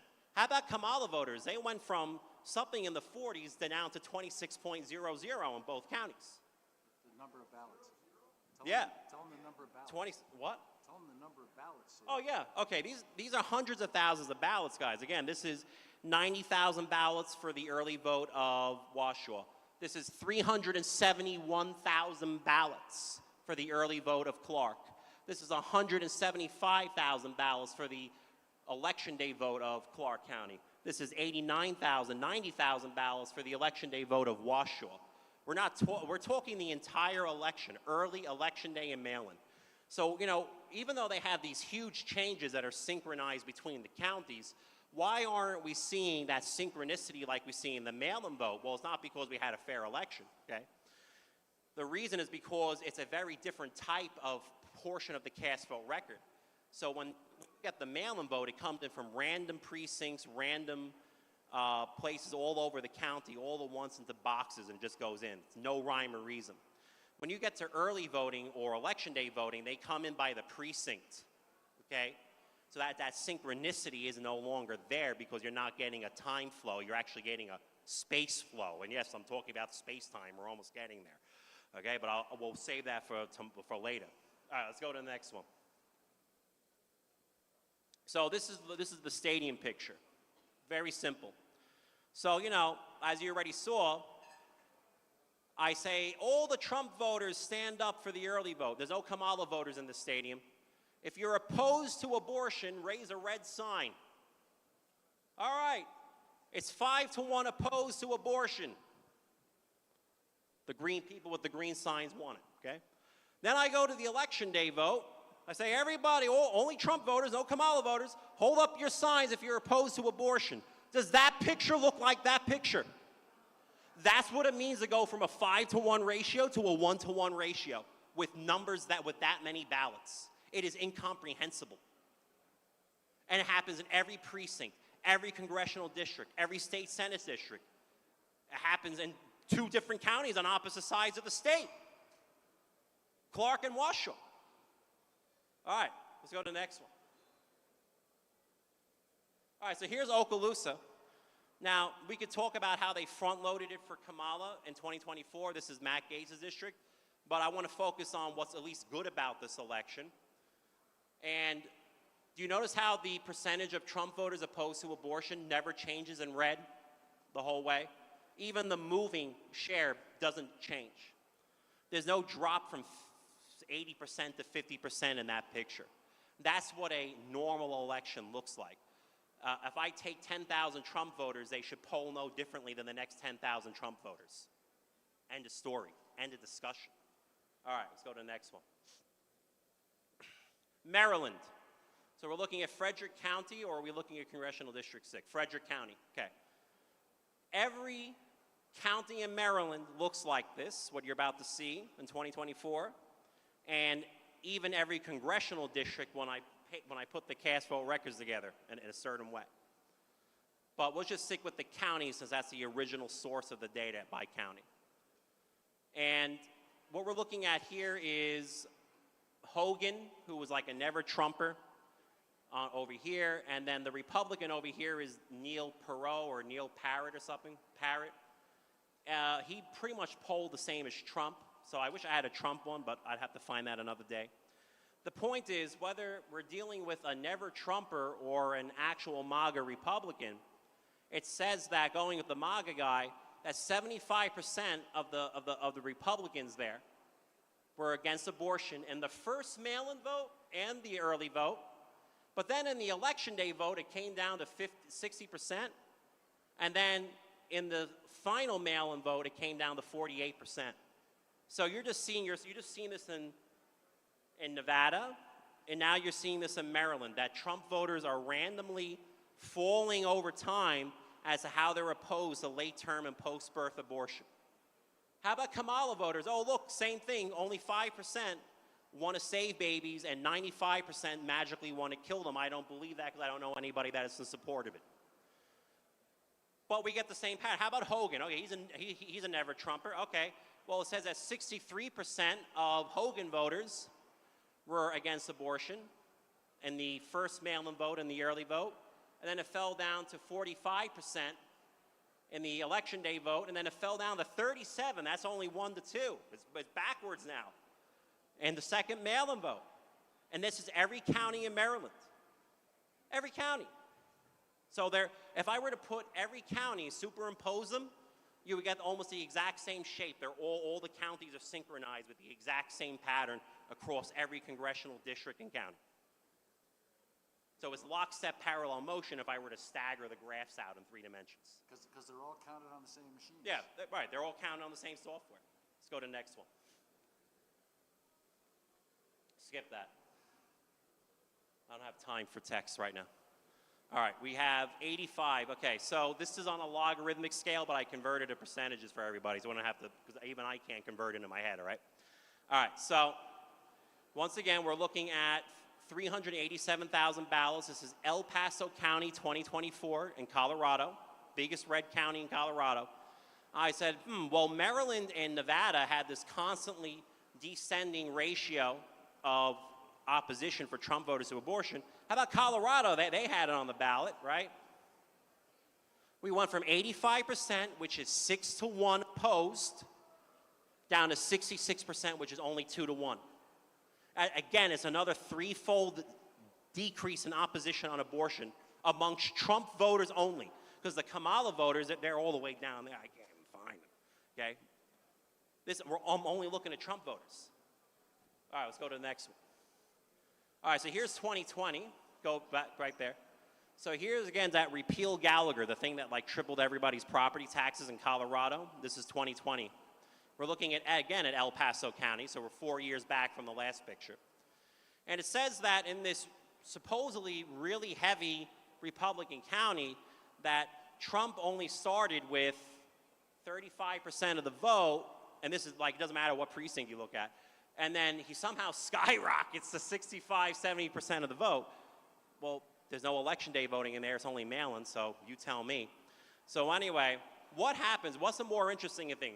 Let's pretend, for the sake of the argument, that this is authentic, that the purple line, which is Trump going from 40 to 70% of the vote, is authentic, just for the sake of the argument. If the amount of Trump support increased that much over time, wouldn't you think the amount of people overall opposed to raising their taxes would increase with it? Oh, it doesn't. It stays a flat line the whole election. So, as Trump goes from here to here, Trump opposition goes down at the exact rate required to keep overall opposition stuck at the 45%, which is what's safely needed to pass a constitutional amendment to triple everybody's property taxes. Does that happen anywhere else? Let's go to the next one. Same thing, Arapahoe County. Next one. Call this a seesaw. So when there's a lot of Democrats, you don't really have to worry about the Republicans, right? But when the Republican vote becomes really, really heavy, the big fat red kid, he shimmies up the seesaw in order to negate the effect of his vote. Now go back to the previous, to go to the El Paso, back to. One more. That's what you're seeing in this picture. The heavier the Republican vote, which is in purple, the more they shimmy down the seesaw to decrease the effect of their vote on the repeal of Gallagher in yellow. Never changing. It's literally a seesaw rig. That's what it is. It's a mathematically perfect and easily derived. No guessing, no statistics, no human behavior involved. I like you, by the way. All right, let's go to the next one.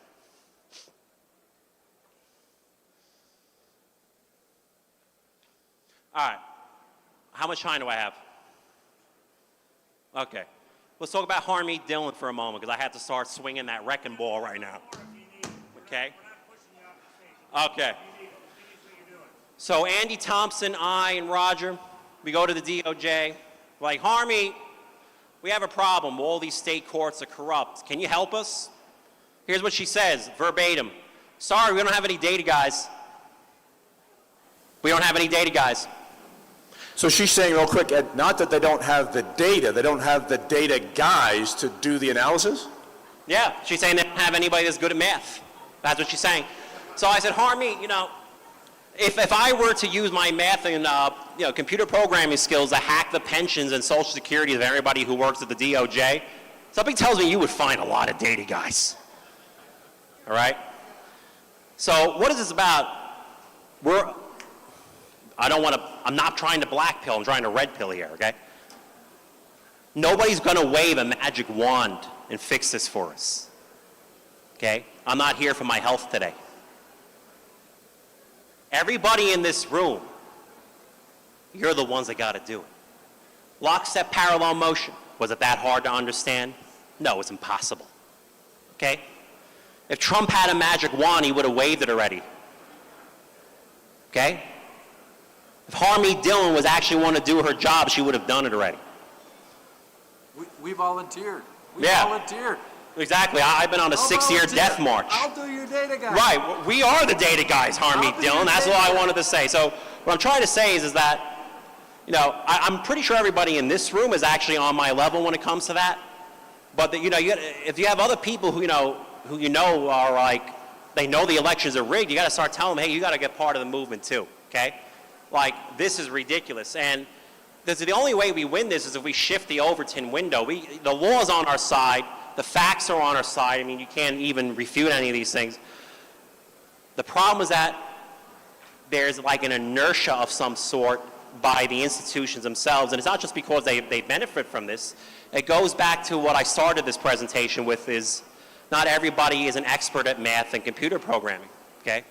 All right, let's go to the next slide, because I forgot what I was trying to say. All right, so here's a fun one. So here's a precinct level, okay? This is Arapahoe County, and we're looking at Trump's share of the vote in, it's Arapahoe County 2020. And instead of showing you one line for the whole county, I show you a line for every precinct.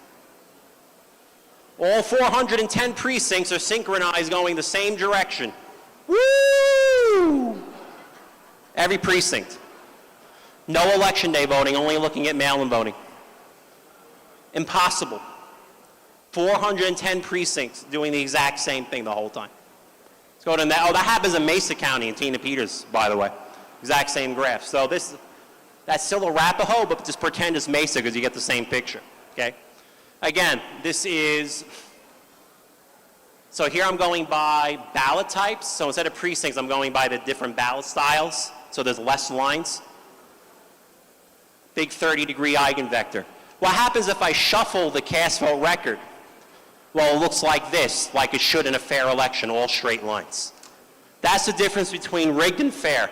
The chance of this happening is a number so large that if I were to start writing it, I could fill every crevice of this entire hotel with zeros, and I would never get finished writing the number of how improbable this is from happening based on shuffle tests that show you how it should look in a fair election.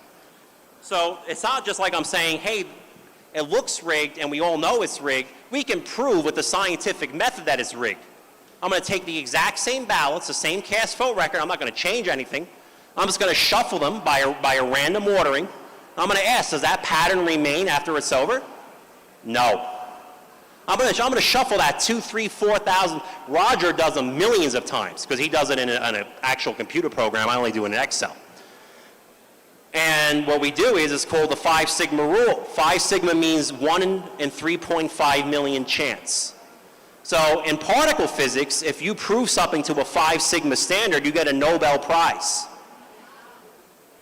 All right, this line right here, this is 400 sigma. So me and Roger should be getting, I don't know, dozens of Nobel Prizes for election reform. Okay? That lockstep parallel motion, remember the one where I shuffled it and it was just random noise? Okay, that one we started with in Clark County, that's a 12 sigma event. That's 2 Nobel Prizes. This is what I'm trying to say. It's not hard to prove. Dexar bond fraud, 50 sigma. What? Dexar bond Oh, yeah, but when Mitch Vexlar with the bond issues, we get 50, 60 sigma. These are numbers that, like I said, they're so large, I could never stop writing the number on the walls. There's no name for these numbers. They're incomprehensible. I call them black hole numbers because if you could even comprehend a fraction of the number, the mass energy density in your head would turn into a black hole. Like that's how large these numbers are, okay? All right, let's go to the next one. That was the end. That's the end, all right, that's good, all right, whatever. So let me say this thing. That number, the number of the tax issue in Bexar County, Texas. The number in the Bexar County, Texas. I ran the shuffles, 4 million shuffles, and it came out with a 50 sigma. I have a little program that converts sigma to probability. It came out infinity. What that means is beyond the floating point number capability of the computer to hold that big a number. The floating point capability of our computers is an IEEE standard thing. It's 10 to the 135. Okay, there's 10 to the 80 protons in the entire universe. 10 to the 135 is just an unimaginable number. And that's what happened in Bexar County tax issues on the ballot. They passed them. Okay? That's where we are. Ed, thank you. Even a Marine figured that out, so thank you very much. And then later tonight, Ed will go into more detail. We'll have a little more question and answer, iterative process. And then here, if you want to get some chow, in about 15, 20 minutes, we'll have Martine Rodil presenting. We're running a little bit behind. Martine is one of the folks who briefed Elon, who's briefed Tulsi Gabbard. When Tulsi made that comment in the White House April of last year about the machines and the rigged elections and so forth, that was like 24 hours after Martine and team had briefed Tulsi Gabbard. So Martine will be up on stage in about 15 minutes. Hey, folks, thanks for being so cooperative on this. And, I know it's a lot of speakers, it's a lot of information. You've all been so diligent. I think, hopefully we're not overburdening you mentally with all this stuff, but I'm trying to throw as much red meat out there as I can, okay? So, I have one quick question. Where in the world is Paul Moore when you need him? Where are you, Paul? You got to run to the sound of fire. Earth to Paul, earth to Paul. Come here, Paul. Hurry up. Get up here. He's coming. All right, come on. Show me what that academy did for you. I mean, I would think you could still sprint. There's a bad guy running down the street. He's jumping the fence.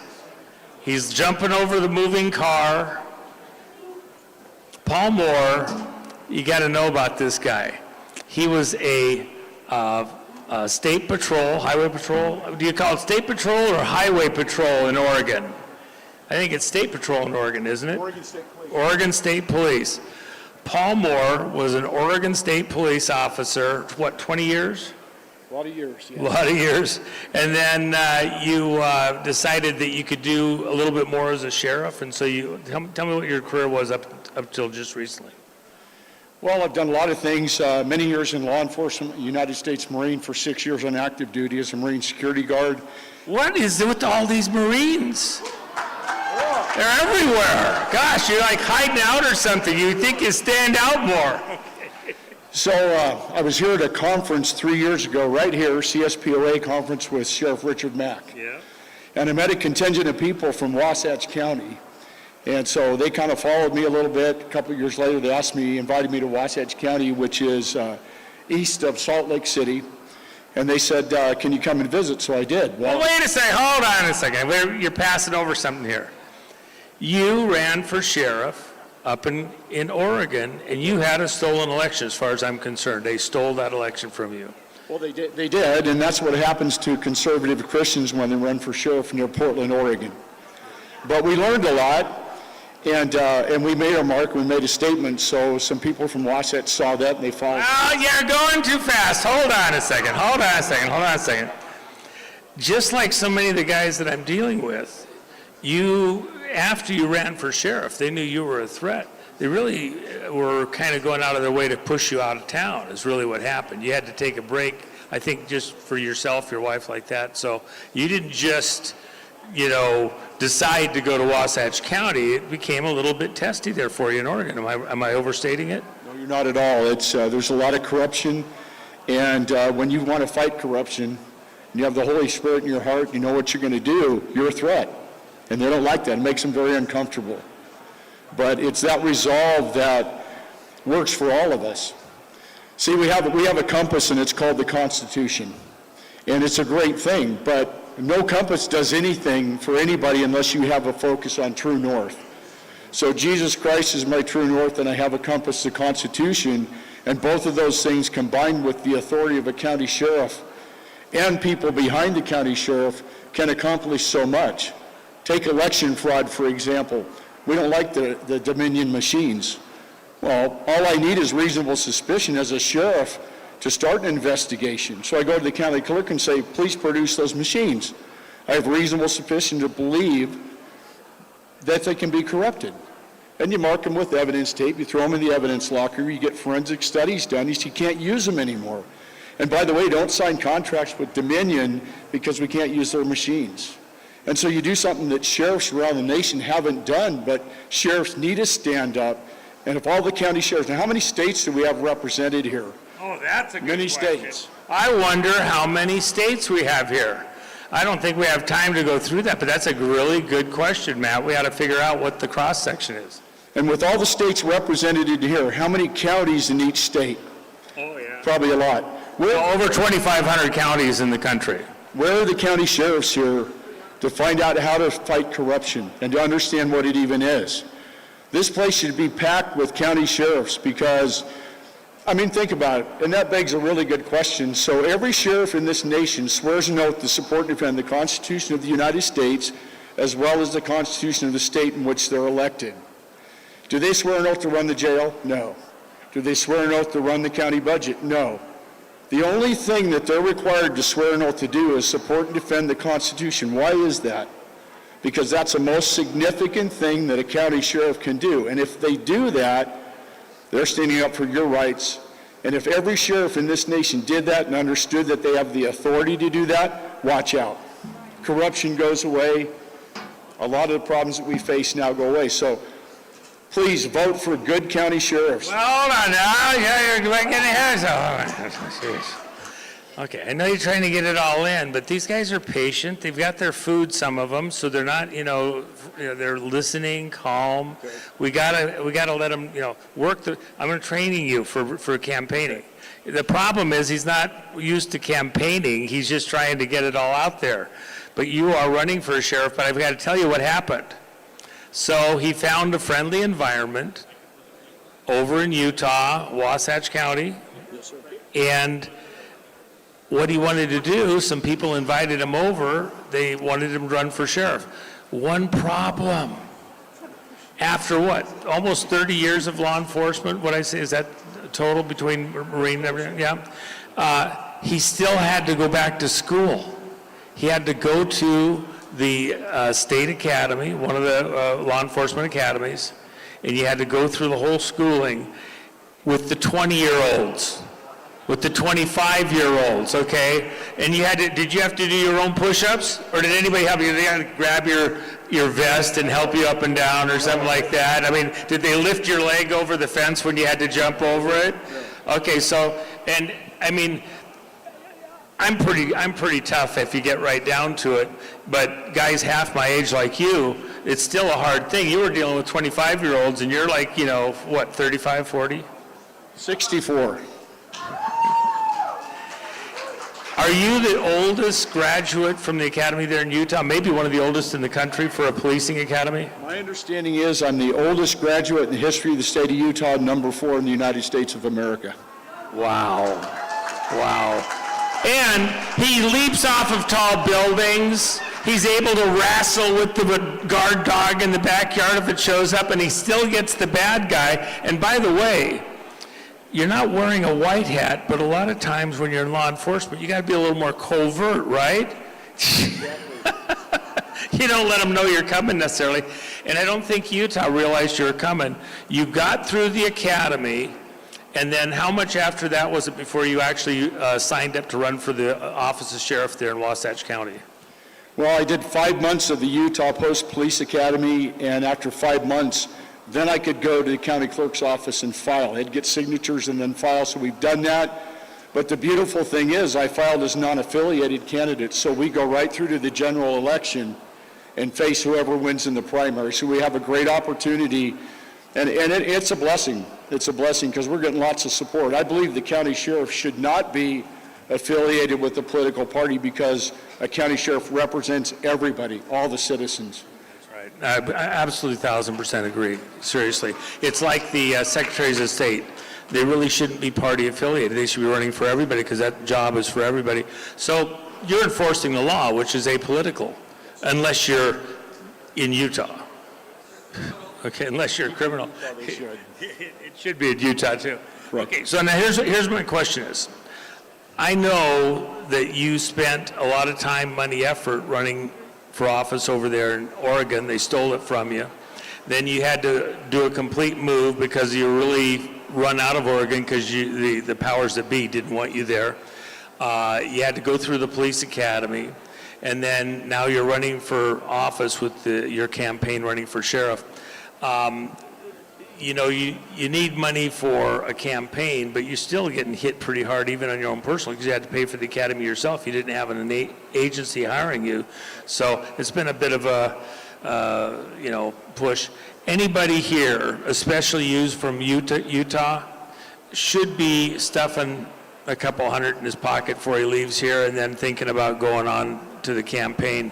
I think it's a really important work that you're doing, Paul, and I really appreciate it. So let me see. Ooh, there's one right there. Okay. So Paul, there's a couple hundred for you, bro. Okay. Gas money and like that. I appreciate having you. We got you a hotel while you were here, so we don't have you sleeping out in the street or something or in your car. Okay. And we fed you. So you're not. Oh my God, the food's phenomenal. This food is incredible. Well, okay, we're trying. So good. Okay, we're trying. And just the emotional support. Let me do this with you, Paul. Father God in heaven, you govern in the affairs of men and then you provide those people that help to enforce the laws, that protect us, people just like Paul with real skill sets, real experience, and a heart for justice. And I ask you that you would give him favor, that you would make perfect provision for him, and that your protection would be on him, your angels trying to keep up with them as best they can. Father God, we thank you for Paul. We thank you for people like him all across the country, and he is iconic in an extra special way of all those people coming in from a law enforcement side to protect us, to help us as we go through these perilous moments just ahead. Thank you, Father, for Paul. Bless him. In Jesus' name we pray. Amen. Thank you. All right. God bless you, man. Thanks for All right. Find him. Stuff a little something in his pocket for me, if you would, please. He's got to get back home. I don't want to find him on the side of the street with his thumb out. All right, folks. Enjoy your lunch for a few minutes. We'll be back in a second with Martine Rodil, and we'll have a good time. So give yourself just a couple minutes, and then we'll be up with Martine.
next to you, girl?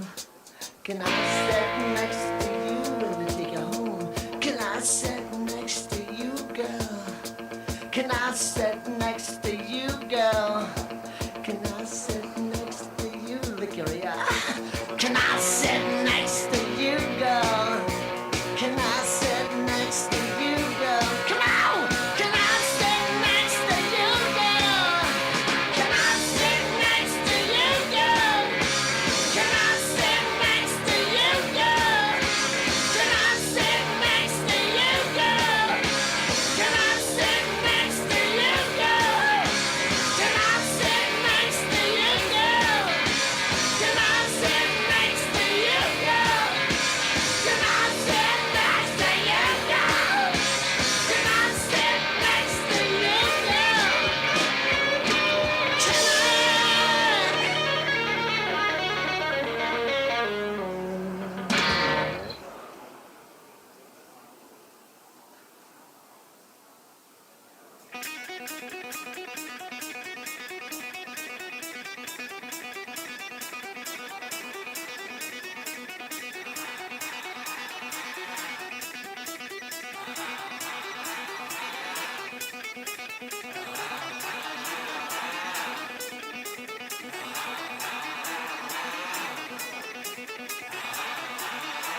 All right, folks, as you have eaten or get back into your seats, it's an honor to bring up, if we can bring up his presentation on the jumbo screen. Martine Rodil, we got to meet him through Patrick Byrne and others. We were at a home January of last year, right after the inauguration. Martine gave us a presentation, some of which he presented to Elon Musk, that then got the trouble. Listen up! Please! Stop talking, please. Thank you. This is going to be an honor. And then after Martine, you're going to see Mark cook for 2 hours. And we're going to have Mark, you're going to have some international guests here. You're going to see Dr. Frank show up here, all encompassed in Mark's presentation. And that's going to give us a call to action. What do we need to do on elections? You're going to be given some more information, but I want you to please, even if you're in line, be quiet, don't speak. Listen to this man who's been briefing Tulsi, the White House, Kurt Olson, DOJ. It is my honor to introduce to you Martine Rodil, who might not have been born here, but he's more American than a lot of people. Martine. Thank you very much. If we can bring up his presentation up here, please. So, Matt, I need okay. So let me introduce quickly myself. I was born in Venezuela, but I've been in the United States for 27 years. I've been blessed to be in this country. And for the last 20 years of my life, I've been working with different part of the U.S. government investigating the Venezuelan mafia and working with that process into the U.S. government, the Department of Justice, and different law enforcement agency. I ended founding all the election integrity situation and the component of a company named Smartmatic and the connection to a company named Sequoia in Denver, Colorado, and then the connection to a company named Dominion. So during all those years doing the work with the Department of Justice, we were focused primarily on the drug aspect of the Venezuelan mafia, but not into the election integrity, because we didn't know the connection of this with the United States until we start bringing witnesses to the Department of Justice who start coming forward and start explaining the connection. So what we're going to do today is we're going to go through very quickly, I mean, it's a long presentation, but I will try to go for the next 20 minutes into the history of this and how we ended with a problem in the United States that has spread like a cancer across different election companies in this country. And with me today, I have the pleasure to have a friend, but also a bestseller writer, Ralph Pesullo, who will speak after me about the experience of writing a book named A Stolen Election, that it was written based on the investigation that I've been doing for the last 20 years, but more important in the last 5 years, doing the investigation on the election integrity after 2020 to today.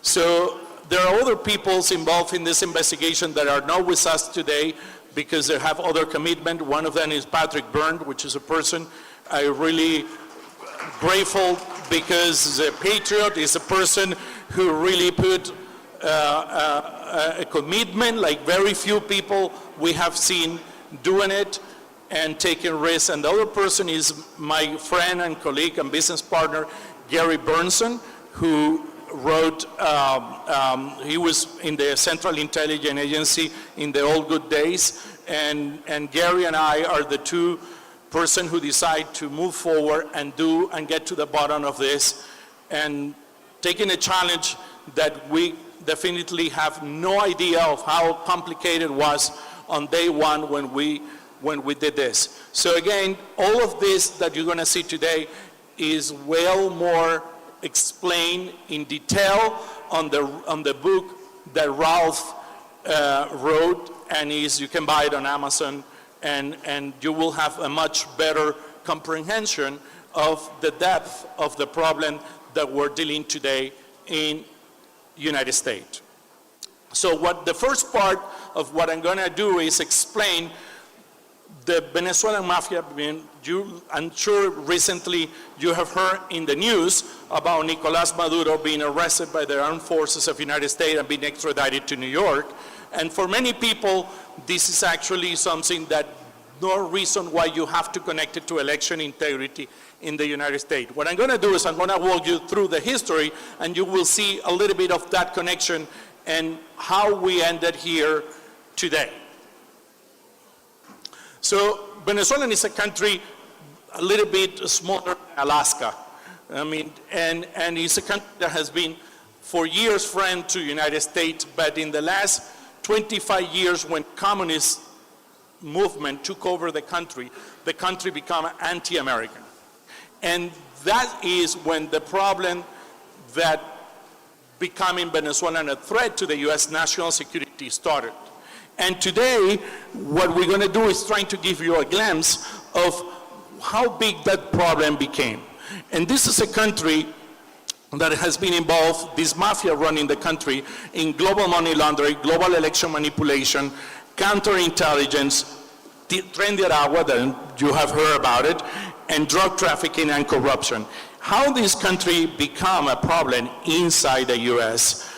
with the network that has built to penetrate areas of the U.S. government and political parties. So this is the kind of people that we're talking about. Those are the 5 leaders of this organization. 2 of them are in federal custody. 1 of them already is actively cooperating with the United States government, which is General Hugo Carvajal, which was the director of military intelligence.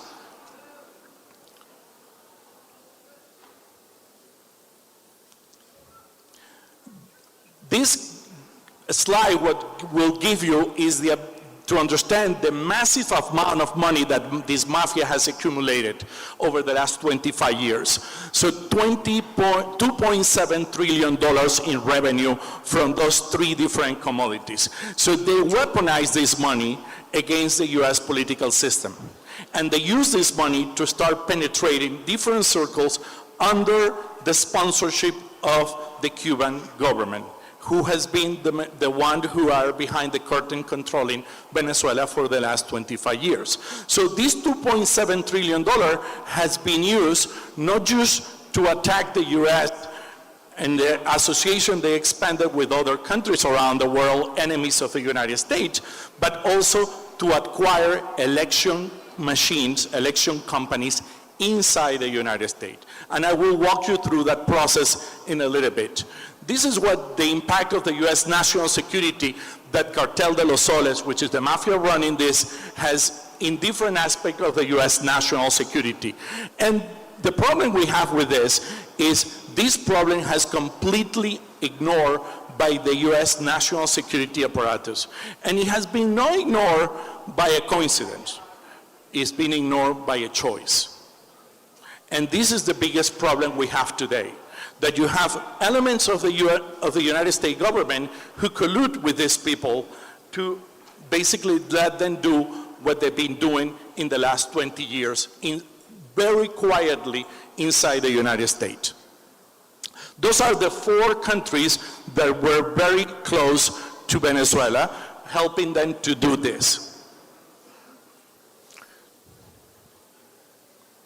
And just to give you perspectives of a massive power, the economic power these people has accumulated, we found at least 90 banks around the world moving part of those $2.7 trillion, and a lot of those banks are here in the United States. So we are talking about a transnational organized crime that become very sophisticated because control a country is not like the typical mafia that we have seen in the past, like Cartel de Sinaloa, a bunch of thugs in Mexico, or Medellin cartel in Colombia. This is a state sponsor which have a level of sophistication that very few mafias in the world has, and has been able to inflict damage to the US national security like very few people has understanding. So part of the strategy of this mafia spent their influence was to build an incredible sophisticated election machine. And that election machine named Smartmatic. And Smartmatic is a company who purchased Sequoia back in 2005 in the United States, in Denver, Colorado, and then controlled the software that inherits Dominion voting system from Sequoia when it was sold to Dominion, and today is named Liberty Voting. So we will walk you through that process, but what is important is the software was not only used in the United States, it was a campaign to move this through the world. So during the President Obama administration, this happened. So what we found in our investigation was that this company, Smartmatic, owned by Venezuelan, received $6.9 billion of U.S. taxpayer through the USAID to the global expansion. So we, the U.S. taxpayer, were funding a machine to basically commit fraud around the world, including in our own country. So this is actually we need to say thank you to Elon Musk and Dodge, because without their effort to expose USAID and the really murky management of that organization, we will never have understand how we, the taxpayer, we the people, were paying enemies of the United States to expand a software on more than 35 countries. You have all the countries that have been using this software. So this started from 2005, but increased in 2009 when President Obama took over the White House. That's when they started getting funded by the United States. So the mafia actually did not need the US taxpayer money. They have enough money themselves, but some part of the US government decide, oh, we want to fund them. And then we ended with the mess that we are today.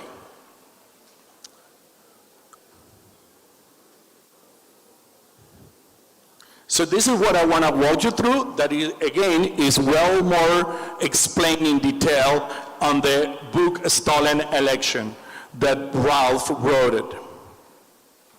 So the first company we want to talk is about Smartmatic, and it was created back in 1997 in Venezuela. And then I walk you through the history of how that company was controlled by this group of people here. So it was created in Venezuela, then they created a company in Delaware back in 2000. Then this company got a contract from the Venezuelan government to do election and develop a software. That software, which is called SAIS, and that move it into the United States when they acquired Sequoia voting system in 2005.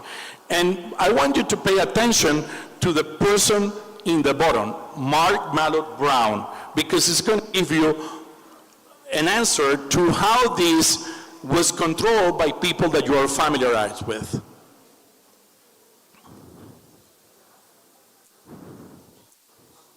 So then we found that George Soros, since 2008, has been embedded into the structure that was managing this company. And they were exporting, with the help of elements of the US government, this software through the world and inside the United States. And I have to tell you that in our investigation, we have found, unfortunately, people compromised from both parties. So this is not just one side of the aisle, both sides. So in 2005, a Smartmatic voting system, who have only done one election in the whole world, which was the recall referendum in Venezuela of Hugo Chavez, come with the money to acquire the second largest election company of United States. That company name is Sequoia Voting System, a 100 years old company. And that company was controlling 22% of the electoral market of the United States. So what the important thing I want you to have today is the day they acquired that company, they get rid of their software that was developed by Sequoia and brought the Venezuelan software and install it on that American company. So now that company, Sequoia, who controlled 22% of the electoral market of the United States, is running election with a software built by a mafia state. But that problem, still today, it hasn't changed. And this is what this administration is trying to address right now, and there are many people in this administration that are fighting very hard to get this solved. So how we know this company was a problem? Because a Democratic congresswoman named Carolyn Maloney wrote a letter back in 2006 to the Secretary of Treasury and saying, who are the people behind this company, Smartmatic, who now owns Sequoia? And the Secretary of Treasury decided to open an investigation through a committee named CFIUS to try to understand who were the real owners of this company. And the company decided not to comply with the request of the US government to provide the corporate documents. That forced the company to be sold. But they got sold to Dominion, which is a tiny Canadian company that no one knew ever about it, who ended now controlling 30% of the electoral market of the United States. Now, Dominion, when we started investigating Dominion, we found out that they acquired the asset of Sequoia, but Smartmatic retained the control of the source code of the software, which means my computer is an Apple computer. I own the computer. Perfect. The software is owned by Apple in Palo Alto, California. They are the ones who decide what to do with that software, with my knowledge or without my knowledge. So it's a little bit what happened with election voting machines in the US. We don't decide what happened with the software. They decide. And this is the problem that we're dealing with. So I want to pay attention to this specific document. When Smartmatic purchased Sequoia and installed the new software, they go to California, which was already in the portfolio of clients. Governor Schwarzenegger was in charge in California. And they come with a new software. When they install the new software, the laws in California at that time required that if you bring a new software into the state, doesn't matter if you already have an existing contract with them, you have to provide the source code, which is the equivalent to a DNA of the software, into the hands of experts designated by the Secretary of State of California for review. That happened, and those 8 engineers from UC Berkeley, Pennsylvania, and Davis produced a 360-page report that we got access to it.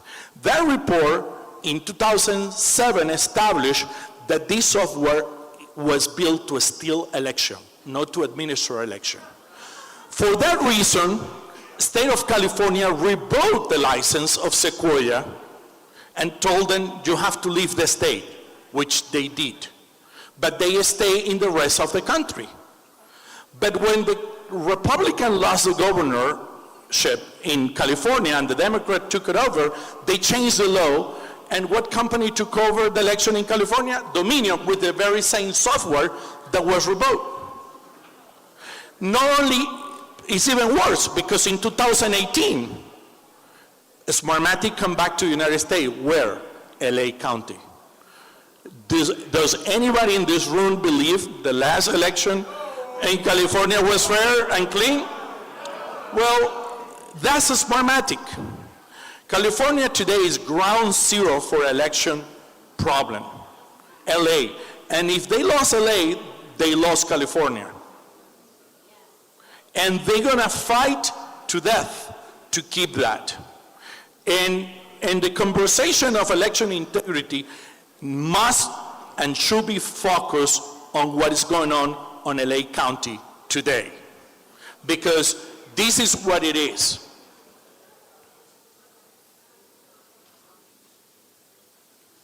So here's a revocation of the state of California when they decide to revoke the license. The attack could therefore be carried out on election day without being detected during the logic and accuracy testing. So in our investigation, we did something. We decided, okay, we cannot use American engineers to do reverse engineering of the software. So what my business partner and I did was to go after the engineers who built this, and we recruit 17 engineers, and they become witnesses of the United States government. So that is how we figured out what's going on. So the Department of Justice today has affidavits and debrief some of those engineers, and they would be able to understand not just the backdoors, but the malign intention of the design of the software. And the software, the key element of the software, it was designed with the ability that for any forensic and auditing of the software would be almost impossible to detect an attack. Well, the people in California knew that back in 2007, and there's a reason why. But since 2007 to today, no one seems to be interested to address the problem. And the question is, how are we gonna keep the trust on democracy in this country if we don't fix this problem? So now, when in 2010, the US Treasury forced them to sell the company because they didn't want to show who were the real owners of Smartmatic, they sold it to Dominion. And we found that Dominion was lying about the process. If you look at the item number 5, by 2010, Dominion acquired 2 American election companies, Diebold and Sequoia voting system from Smartmatic, but Dominion never wanted to show the documents of the acquisition, the terms of this acquisition.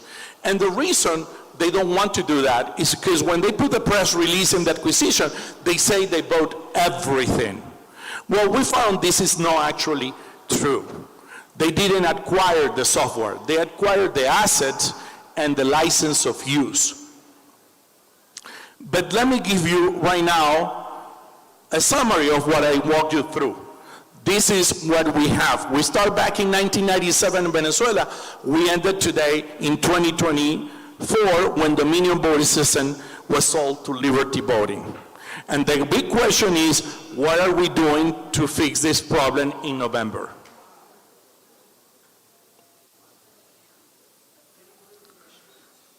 Yes. So when the software was created, the original name was a Smartmatic Automatic Electoral Solution. Then it got transferred to Sequoia under different name, Window Election Database System, WinEDS. Same software with different name. And when Dominion acquired the asset of Sequoia, they changed the name to Democracy Suite. Now, we are at 2026 under Liberty Voting with the very same thing. So how we know this actually happened? Because Dominion in 2015 submitted this document to the state of California trying to gain a contract to do election, and they put that paragraph in their document about one of the key technical people in the company named Ronald Morales. And Ronald Morales was a Venezuelan, now US citizen, who basically, based on Dominion on words, moved the software from Caracas to Sequoia, from Sequoia to Dominion, and now to Liberty Voting. I mean, we don't need to be very skilled on investigating anything. This is in the open. They just put this, by the way, they trying to delete all those documents from the web. We found it through Webback Machine and a couple of other tools, because they're trying to bury all of this. But who owns the source code? We found an European Union document back from 2006 that shows That the Venezuelan National Electoral Council, however, owns the source code of all Smartmatic software they use, which means the Venezuelan mafia owns the software that Smartmatic moved to Sequoia that then transferred to Dominion that today is used by Liberty. That Dominion couldn't show one document to prove they actually bought the software. They bought the license of use, but they never bought the software. And this is a document produced by the European Union, which is not a club of conservative people.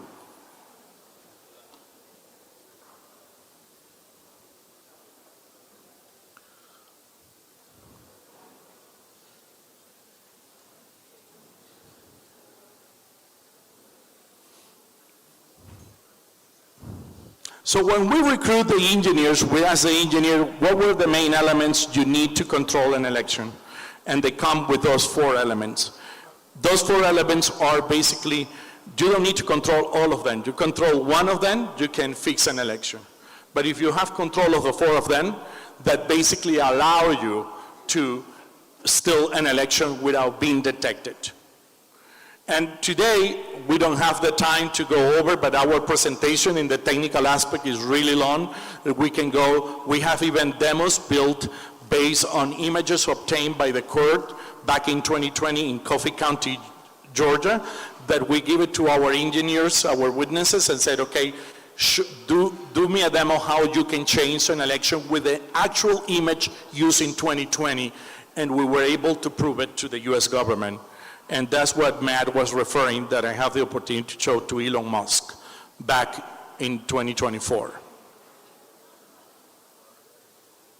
So we asked the engineer, how many features did you build in the software that can alter an election? And they said at least 14 features, 14 capacity, and you can combine 2, 5, and 12 and change an election. So the amount of combination you can do is infinite. So the problem is, it's hard to get in a smoking gun.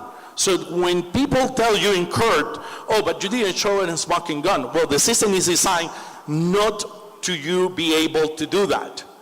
And the fact that the election is not stolen on election night.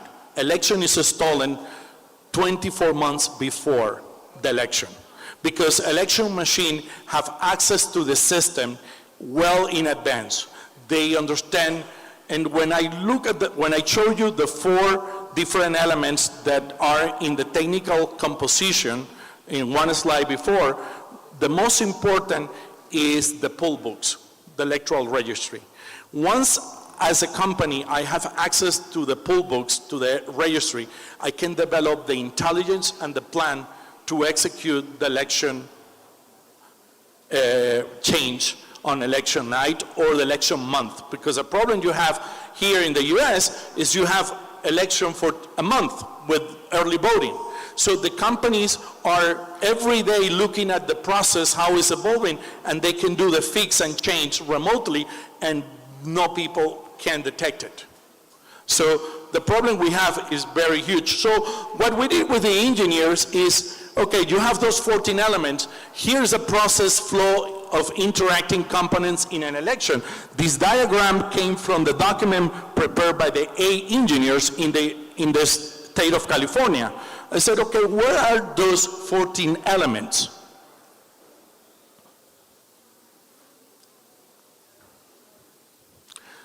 So pretty much the whole system is compromised. There is no place in the system that you can interact and damage. And we won't be able to see today the demo, because you're going to take, no other speaker will be able to come to the stage today. But in the demo, we can show you with a video that we create on an actual attack of an American election system storage by the court in 2020, how this can execute it without being detected. And not being able to prove it forensically that we actually did it, because the system allowed me to delete any fingerprint into this. So when you look at the diagram of Democracy Suite used by Dominion, which is what got transferred to Liberty Voting, there you go, same thing.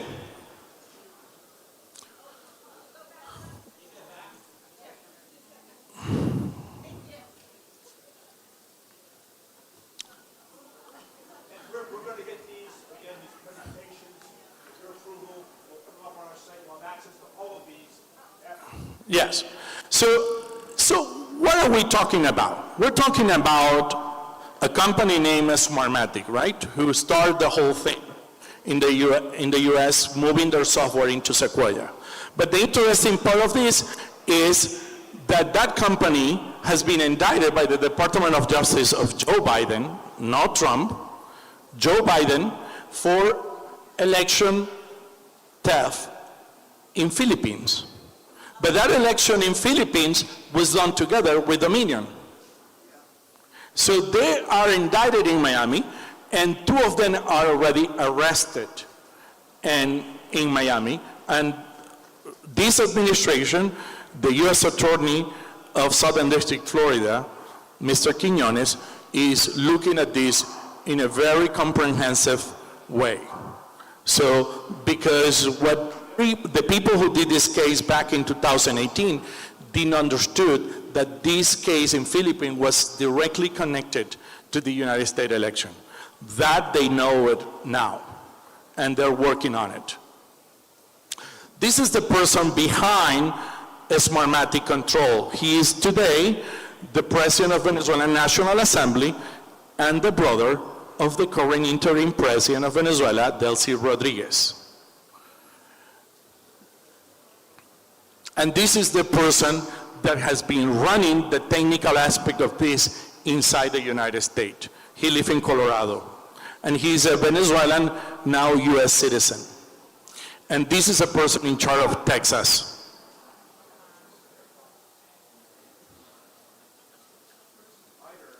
So in our investigation, we found that the level of complexity of the system, we were trying to find out where is this control, who run it, who make the decisions.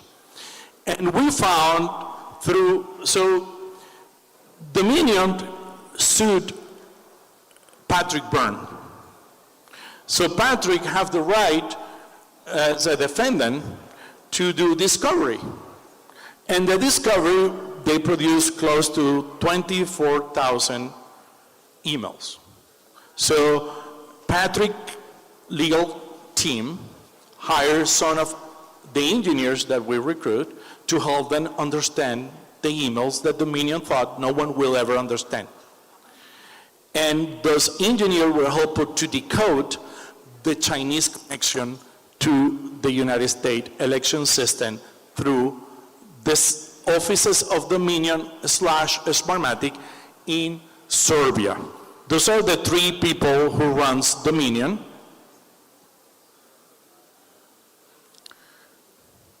And this is a guy who provided technology for Dominion offices in Serbia, Nina Kovac.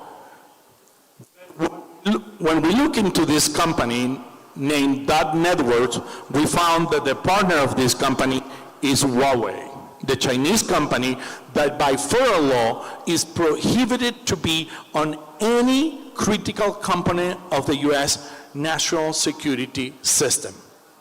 Well, these people, Dominion, never report to the U.S. government that the servers that host the primary data center of Dominion, so let me explain this to you. The primary data center of Dominion, 30% of the electoral market of the United States, was not hosted in Denver, not even in Toronto. It was in Serbia. We found it in their website, on Huawei servers.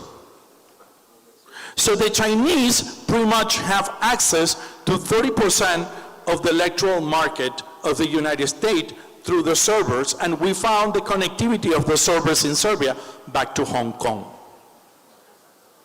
And who is the biggest commercial partner of Venezuela? China.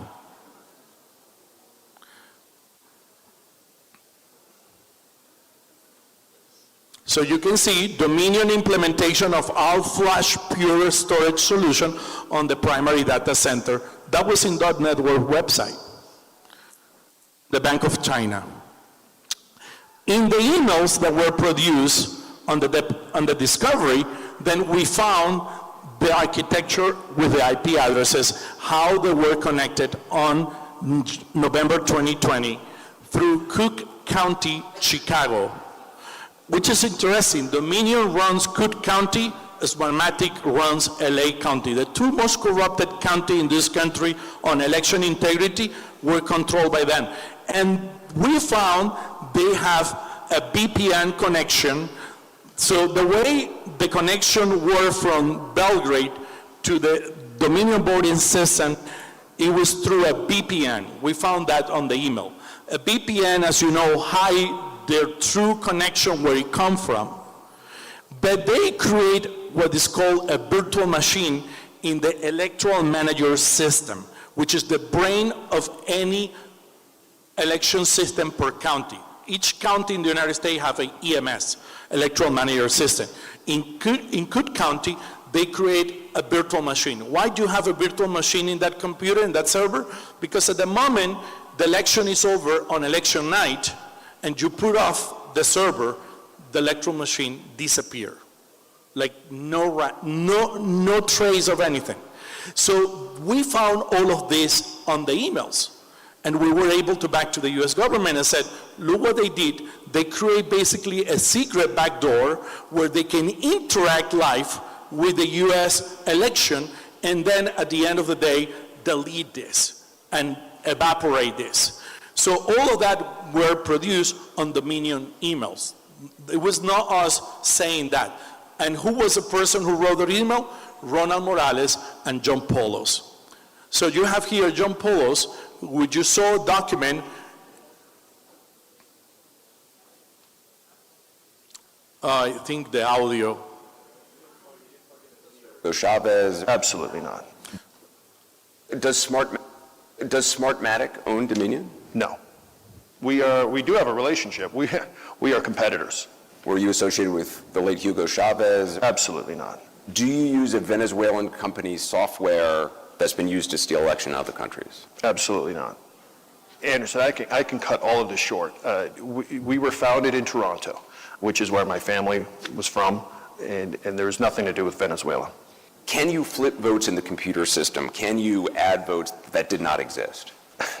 Absolutely not. So this is in 2023. My business partner and I started exposing this and working with the Department of Justice. There were few U.S. attorneys that were career officers during the Biden administration that were patriots who decide to take the risk to investigate this. And against all the marching order receiving from Washington, they kept an investigation open. God bless them. Because those are the people who are making this to be exposed. But Mr. Pesullo, who wrote the book, neither my business partner and I ever has been sued by Dominion. We want to be sued. I'm waiting for the lawsuit. They haven't sent me a lawsuit, Smartmatic, because we want to bring our engineers. I said, okay, let's go. They started suing Fox News and Sidney Powell and everyone. The people they knew cannot get to the bottom of this. At the moment, and here's an interesting part, at the moment the Department of Justice in San Juan, Puerto Rico, confiscate the system of Dominion, the whole environment, the whole ecosystem of the election, under the request of Tulsi Gabbard, Dominion got sold weeks later. And they shut down the company. Dominion as a company do not exist any longer. So you cannot subpoena emails, you cannot do anything, they disappear. So the question is, how is come that the company who controlled 30% of the electoral market of the United States abandoned the most profitable election market in the world because DOJ took over images of every component of the system?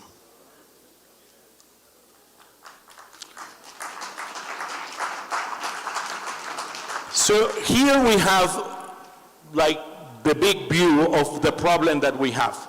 So what we found, the Dominion was not the only problem. ES&S and Harrington Civic also has taken a small pieces of the Smartmatic software and installed it by different kind of agreement over the years into their own system. So this is the problem that we're dealing with today. So this is a big question I ask to you guys. Why are we doing this? Why it cannot be American-made? Why we have to use a Canadian company with a Venezuelan software with Chinese? What can go wrong? I mean, we have to believe that we need to trust our enemy to run our election, and they will be fair to us. And the next question is, where has been CISA? Where has been the FBI? Where has been the part of the US government that are supposed to protect the integrity of the heart of democracy, which is the election? And with this, I'm going to stop here. I'm going to let my colleague and friend Ralph to tell you a little bit about his experience with the book, and later on we will be happy to answer any question. Thank you very much.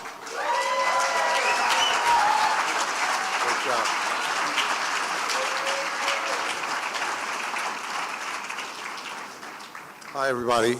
I met Martine in the spring of 2024, and he showed me his longer presentation. He and Gary Berntsen had been working at that point for 3 years on this investigation. And he showed me a PowerPoint that lasted about 3.5 to 4 hours with all the details, with all the documents, with all the communications. And I was like completely blown away, because like most of you, I also suspected after the 2000 election that something very strange had taken place. And they had all the evidence, all of it. And I asked them, you know, why are you showing me this? And he said, because we want you to write a book, which I did. I wrote it. I tried to get it published. The publisher blocked it for a year, and finally I self-published it, and it came out last September. And the name is Stolen Hey, Ralph, if you Elections. could, a little louder and the mic closer to your, the mic closer, there you go. Okay, and so it came out in September of last year. Now, the brilliance of what Gary and Martine did is that they are very experienced criminal investigators who put together huge criminal cases for the U.S. government. Martine worked primarily with the DEA, the Drug Enforcement Administration, and Gary worked with the CIA. So when they saw this problem, what they did, instead of looking at the sort of the gathering all the symptoms of election fraud, they went out and they very painstakingly hired engineers who had designed and ran the system for the Venezuelans. And these gentlemen were able to take them through all the different aspects of how this was done. Who was in charge, how they stole elections, how the source code and the software moved from, as Martine has pointed out, how it moved from one company to another, and how they constantly were trying to hide the ownership of this computer's software. Now, when I wrote the book, I had an opportunity to interview one of the engineers, who was a man who was born in Venezuela, worked for the Venezuelan National Electoral Council, and then worked for Smartmatic. And here are some of the questions I asked him.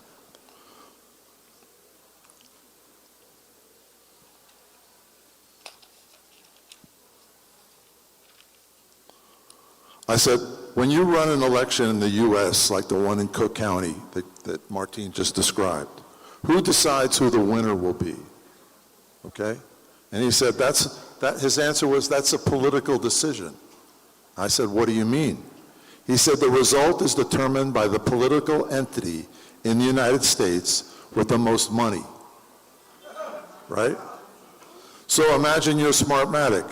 When I come to you as a political entity or party in a particular county, you say, I can sell you the election machines and provide you with the data that will help you win elections. I said, okay. And that happened, that's what happened in the Philippines in 2007? And he said, yes. And it happens in the same way in U.S. elections? He said, yes. For example, the Democratic Party, or people backing the Democratic Party, will go to Dominion or Smartmatic or Sequoia and say, we need help in such and such a district. If you hire me and we reach a good sales agreement and you have enough money, I can help you with the election. But you have to be very smart in choosing which counties and states to target, because there are some where you cannot do this. It's a matter of patience and strategy and planning. It takes a lot of time. And that's where the expertise of Dominion or Smartmatic comes in. You give us control of the election in a certain county, and we give you the result you want. But the person or entity or the country that hires Dominion has to know what counties they need to control the election. There are 3,000 election districts or counties in the U.S., and you probably only need a handful to control the election. I said, so who hires Dominion in your experience? And he said, well, there might be 2 or 3 buyers, but you need only one. The Chinese government pays more money than anyone else. They pay because the result of a U.S. presidential election changes the world. And I said, and you've seen direct evidence of this? China interfering in U.S. elections? And he said, yes. I've been in meetings in Venezuela where they discuss these things. And who attends these meetings, I asked. Jorge Rodriguez, the head of the council, the head of the National Assembly now, Delcy Rodriguez's brother. Jorge Rodriguez and his inner circle of the Venezuelan regime. Despite all the safeguards in your election system and the audits, the source code used in the Dominion voting machines is owned and controlled by the people of Venezuela. When you change the visuals and the language, but the source code, the process the machine follows, is still the same and controlled by Venezuela. And another question I asked, what is the motivation? What is their motivation? And he said, political power. Jorge Rodriguez and members of the regime in Venezuela do it to make more money, but what is more important to them is to undermine the electoral process in the United States and other countries. So from looking over all the evidence that Martine and Gary gathered, it became apparent to me that we are under attack by foreign actors, foreign enemies, right? And the problem, and so a curious thing, so I asked Gary and Martine, I said, well, have you presented this evidence to the FBI? And they said, Gary said, yeah. When we first put it all together, this was during the Biden administration, we went to the FBI, and the FBI listened, saw all the evidence, and they basically told us, you should leave the country. Hide this evidence, leave the country, and if you talk to anybody else, you can expect to be arrested. So here we had a situation where we were under attack, and we've been under attack, and our whole national security apparatus that was put in place to protect us, they spend, whatever their budget is, altogether it's probably hundreds of billions of dollars a year. They have done nothing. It took these 2 whistleblowers to uncover all this, and they've done so at great personal expense and at great danger to themselves. They are American heroes.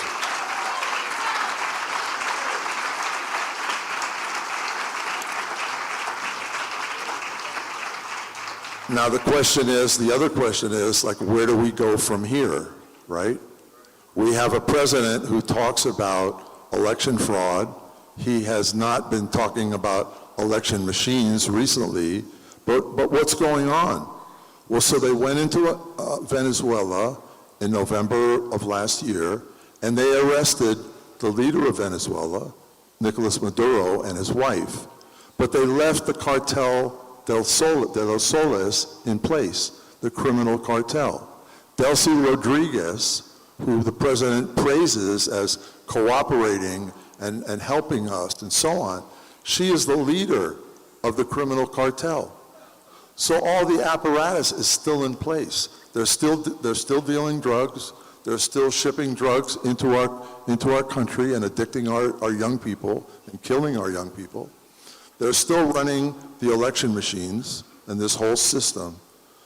So, you talk to a lot of people and a lot of experts who are in this room and who have spoken to you, and they go, well, don't worry. The Trump administration is working, and they're going to issue subpoenas, and they're going to take down this whole system. And I will tell you, based on what I know, is that President Trump has good intentions, but he needs help. Because there's a tremendous amount of collusion within our government, within state officials. These people, China, Venezuela, Russia, Cuba, the people the countries that Martine put up on the board, on the slide, they've been working together for a long time. And they have, with no opposition. So they have bought off all kinds of people, county officials, election officials, and so on. So what I suggest is that right now, we need to help President Trump. We need to show him that there is a tremendous public movement of people who, in this country who are concerned about this problem and want it solved. And that, I think, can help him sway different members of Congress and so on, because he's getting a lot of opposition both within his administration and outside. Now, we've recently had an election, a primary election in LA County, which is a key county in the United States. And it was run by Smartmatic. This is a company that is under indictment, federal indictment in Florida, and they hire it to run an election in LA County. So I think we have an opportunity as citizens and as concerned citizens right now to expose in a public campaign the fact that all of this is going on and the mistakes that were made with selecting Smartmatic to run such an election in such an important county in the United States. So myself and Martine and Gary and other people were trying to organize a public campaign in California called Save California, Save America. You can talk to Sophia Carsons, who's sitting up front. She is one of the organizers of this effort, and we're looking for public support, anybody who wants to help us, because our intention is to expose this in a PR campaign with very targeted, short messages, that TikTok messages, YouTube messages, that point out all of these anomalies in California, right? Like, people don't know that Smartmatic ran the election in California. They don't know that Smartmatic controls the poll books in LA County. So they can, they're responsible for cleaning up the election rolls, and they haven't done it. So we need to point out all of these things in order to galvanize public attention in LA. This is such an egregious stealing of an election, and hopefully this campaign will spread the news to other states in the United States, because everybody's watching what's going to happen there, and we can build a public movement. Thank you.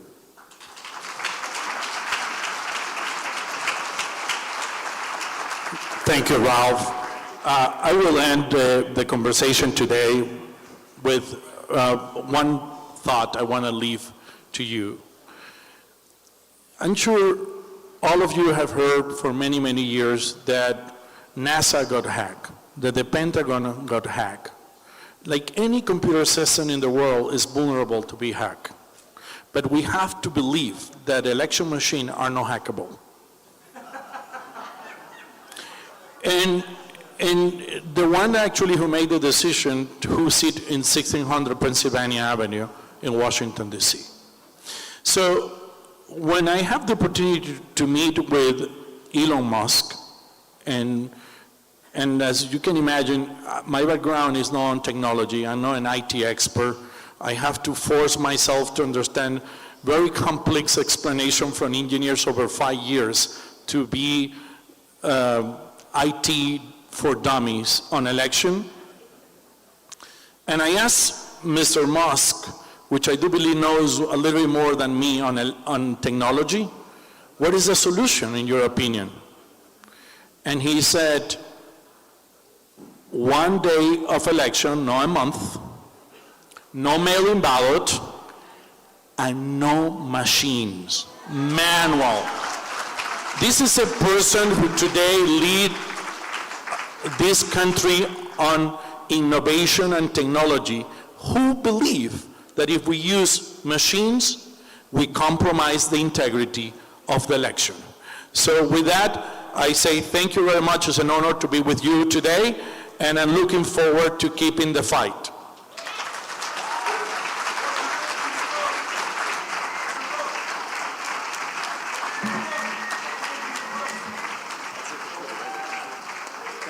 Thank you, my friend. Oh, it's ours. Let me, can you unplug this one? I'll introduce you. That's their computer. I'll leave you, if you want this mic or this mic, both are on. Thanks, Rob.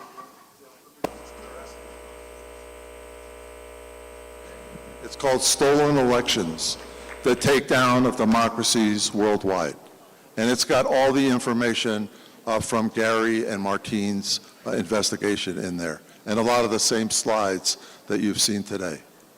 And it's available on Amazon. Thank you. Thanks. Gary, thank you, sir. Appreciate it so much. Thank you. Stolen elections. Stolen elections. Hey, Matt, let me dive in first. I had a distraction I had for a second.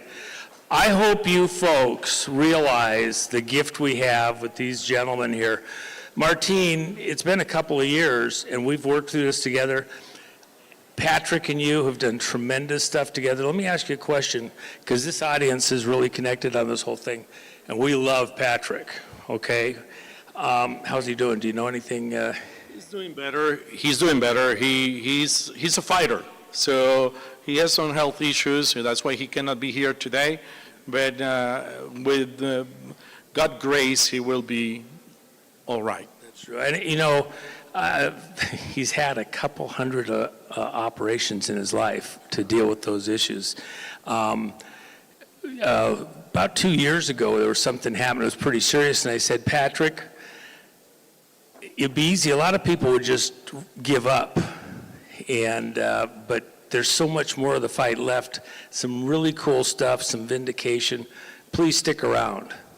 You know, and sometimes people rally because they know it. I hope that Patrick is rallying because of the work you're doing, the work that you're doing. It's all coming to a head right now. We are seeing things that we've been talking about for half of a decade all coming to fruition right now, much of it because of work that Patrick did, much of it because of work that you gentlemen did. It's a stunning thing, isn't it? Let me say something about Patrick that I deeply honor to meet him and to work with him. When we started this journey, we went to Congress, we went to the Senate, we talked to senators, we talked to congressmen. We talked to a bunch of people in the United States, government and outside the government, that we will have expect they will come and said, let's do it, let's get to the bottom of this. All of them run from us, except Patrick. And Patrick came with his checkbook and put his checkbook and said, let's do it. And he put all the wealth that was left on him to protect this nation, to protect the country. So some people said, well, he sometimes is a little bit too much. But I love he is too much. That is how we prevail. Without Patrick's contribution, because it was not just the money, it was the hard work, the endless amount of travels around the world chasing the truth that he did with a team, putting together a lab in Switzerland with all the engineers building an election company in Switzerland to recreate, which is the part you don't see today because we don't have enough time to go through the demos. But in order to prove this to the US government, we have to do a technical work. And the technical work took to build a lab in the Swiss Alps. And we did that over 2 years, recreating every county we could to prove by fact how the election was stolen. None of that will have ever happened without Patrick.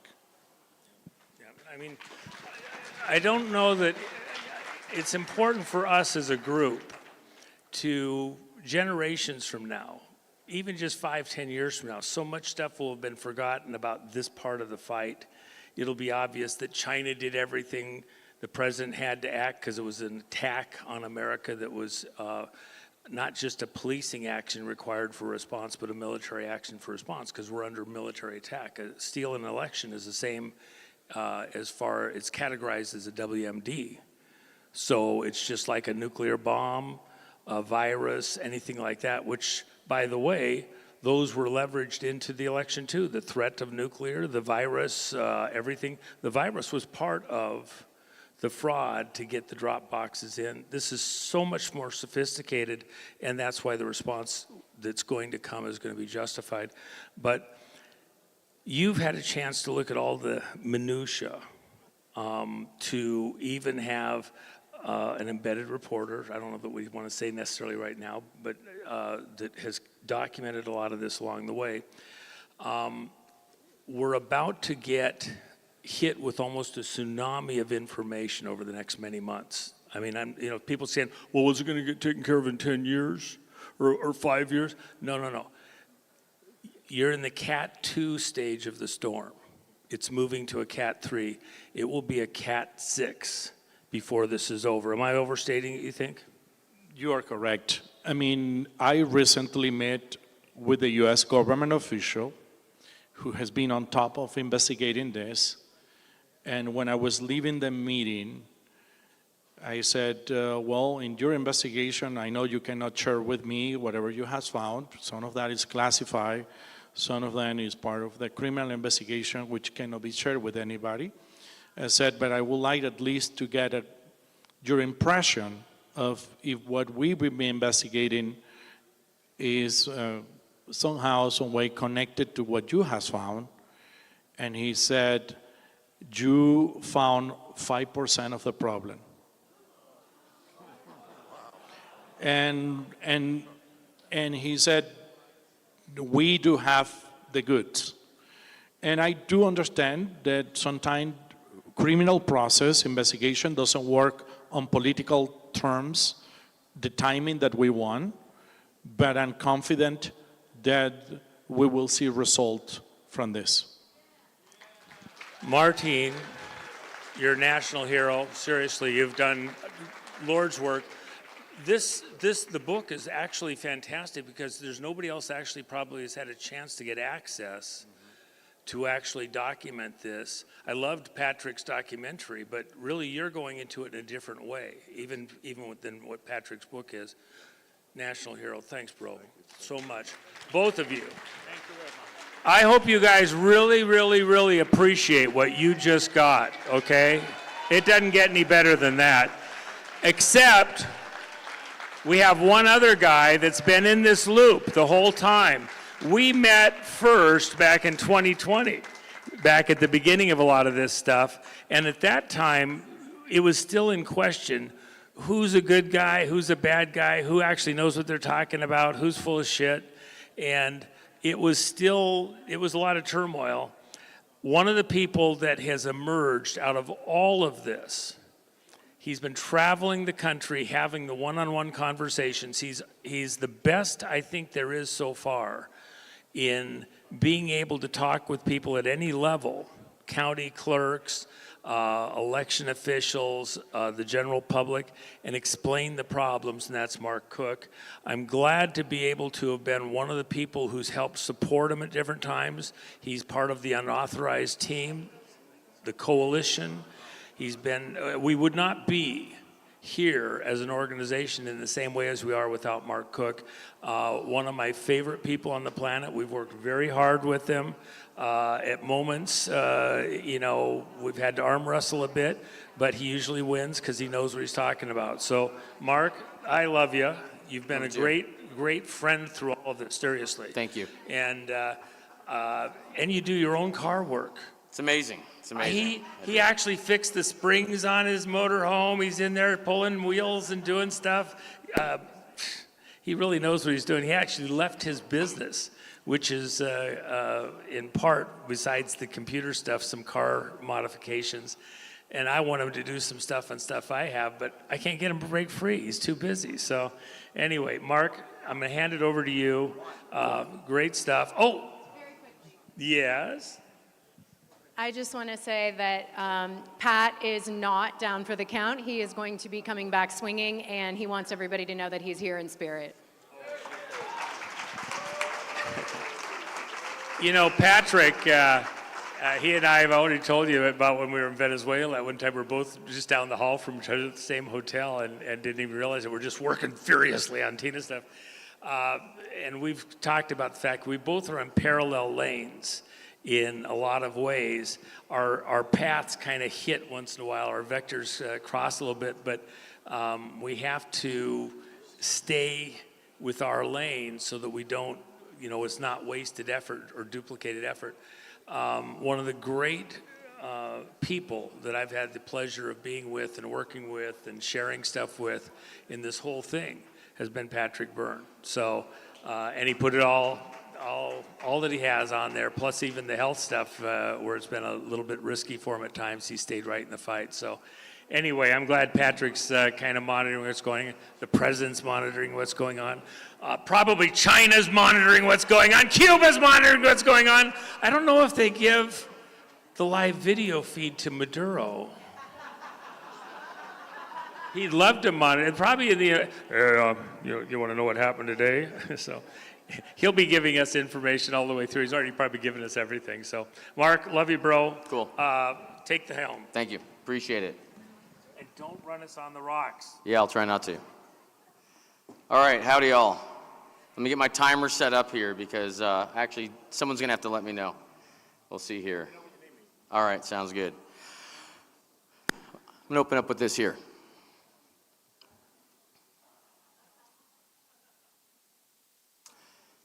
What do you think's happening?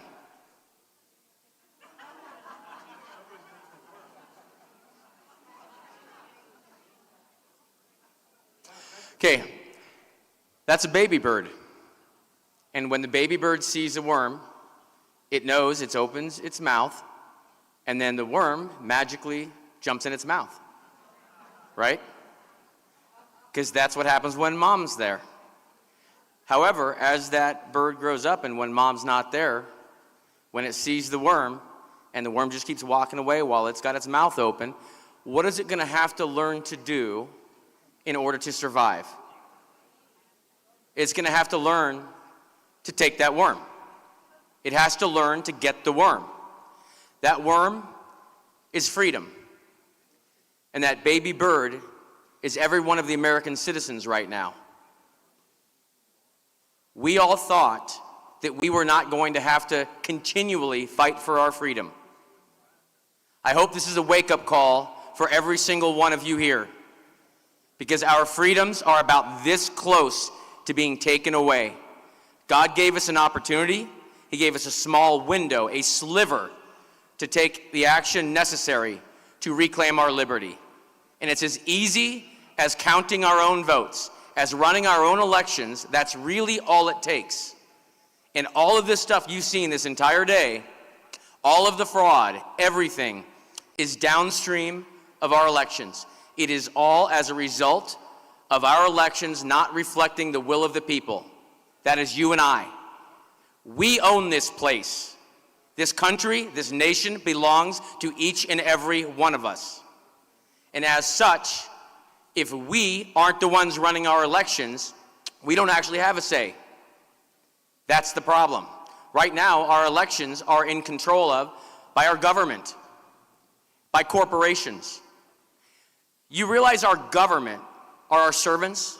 Those are supposed to be our fellow citizens that step up into a position to serve the rest of us for a short period of time. That's how that's supposed to work. And how do we choose who those people are going to be? Our elections. So we use our elections to determine who represents us and who works for us in order to determine who is in government. Now, can you imagine what could possibly go wrong if the government itself ran the elections to determine who was in government? Hello? That's what we've got going on right now. And they didn't just take the control immediately. They also have taken it, given it to NGOs. They slipped it right out from under us. That's what all this is about. Okay? There are entities, foreign and domestic, that want to have their hands on the levers of control in this nation. And that is our election system. Foreign and domestic. And some of those, and I'm probably not going to make very good friends today, some of those people that like to have control are in our government right now. And they have zero intention on giving it up. And they'll tell you to your face, oh yes, we want the citizens to run their own elections, of course. And when they turn their head, they say, we can't let them run elections. They're too stupid. Because these tyrants, even if they are better at doing whatever they need to do, it's not their right. Okay? We get to say, we get to vote. But they think that they are better than us, and they have zero intention on giving our nation back to us. And that is people in our domestic government. That's who we're up against. Yes, we've got some foreign threats, absolutely. We got foreign threats everywhere. But it's the domestic threats that are the biggest threat. So, yes, I know, and other people are going to know, and I travel all around the country telling people that. And likewise, I'm sure I've made a few less friends today. I don't give a, okay? Because our nation is worth it. Thank you. I might want to actually give you my information. My name is Mark Cook. Thank you. I am an IT person. Started programming when I was 10 years old. Started my company when I was 13 years old. I've been doing this for a long time. I love our nation. I love this republic. I love my fellow citizens. I don't like criminals. I don't like tyrants. I love freedom. I like to fight for what's right. I don't care what I'm up against. It doesn't matter. I have, like many of you, like many people up on this stage yesterday and today, and in this fight that couldn't even make it here, have lost everything. I have nearly lost everything. I'm about to lose my house. I've lost my businesses. I basically live in a trailer, and I drive my trailer around the nation trying to wake people up county by county. I've been doing this a long time. And I got to be quick because thank you guys, I appreciate it. I probably have seen some of you in my travels. And if I haven't seen some of you in my travels, I'm going to show you where I'm going to be, because you need to set up a little get-together in your neck of the woods as I come through your state so I can educate everyone around you so you're not the only ones trying to wake people up. I will come and help you wake people up. What else? Gosh, I've been involved in so many things, and I've got to cram about 2.5 to 3.5 hours of presentation into less than an hour. So I hope you guys had your coffee. I'm probably going to go quick. Okay, election past, present, and future. 2016, everyone always asks, well, what happened? Well, they underestimated. These people have been manipulating elections for a very long time. Decades they've been manipulating elections. And they've always been able to manipulate it one way or another a little bit, a decent amount, but not a huge amount. And they've slowly designed this system of control. Write this down, thelostinterview.com. Write that website down, lostinterview.com. Just watch it and send it to every single person you know that doesn't think we have a problem with our elections, or that when they hear the word election, they see the orange man and they can't see anything other than 2020 insurrection, Trump, Trump, Trump, Trump. Okay, the TDS folks, Have them just watch that video. That video is an interview that was done far before Trump ever showed up on the scene, back in the 80s. 96, I think, was the interview. Everything that happened in the interview they talk about is in the 80s. We are living Groundhog Day. We are living the same problems. We are decades deep of living in a nation that is not controlled by the will of the people. That's why everything seems upside down. That's why we don't have any control. That's why everything's a disaster. It's decades of that have caused that. So the easy way to fix it is we start running our elections again and we fix it all. In 2018, remember, they freaked out when Trump won, okay? Because they didn't have enough to beat him. They didn't have enough in their coffers to offset the vote. And so that's how he got past the finish line. That's why the media freaked out. That's why everyone freaked out. And they freaked out for about 2 years straight, and then they all shut up. They shut up very quickly in about 2018 because they knew if we fix the election system, they lose their main mechanism of control. Because the elections are their easy button. There's a lot of other ways to control the human population, especially the US population. But the elections, that's the easiest way. You literally get a candidate on the ballot and you can get them into office. It's that easy. You have to, well, here, the instructions are: 1, get them on the ballot, make their win believable, and then steal it. That's it. And the illusion, that make their win believable, is a really big part of that. So they knew that they were going to steal 2020. And they knew if we fix the elections, there'd be no way they could steal 2020. So they kept us distracted. What did they distract us with? BLM, Antifa, burning our cities down, right?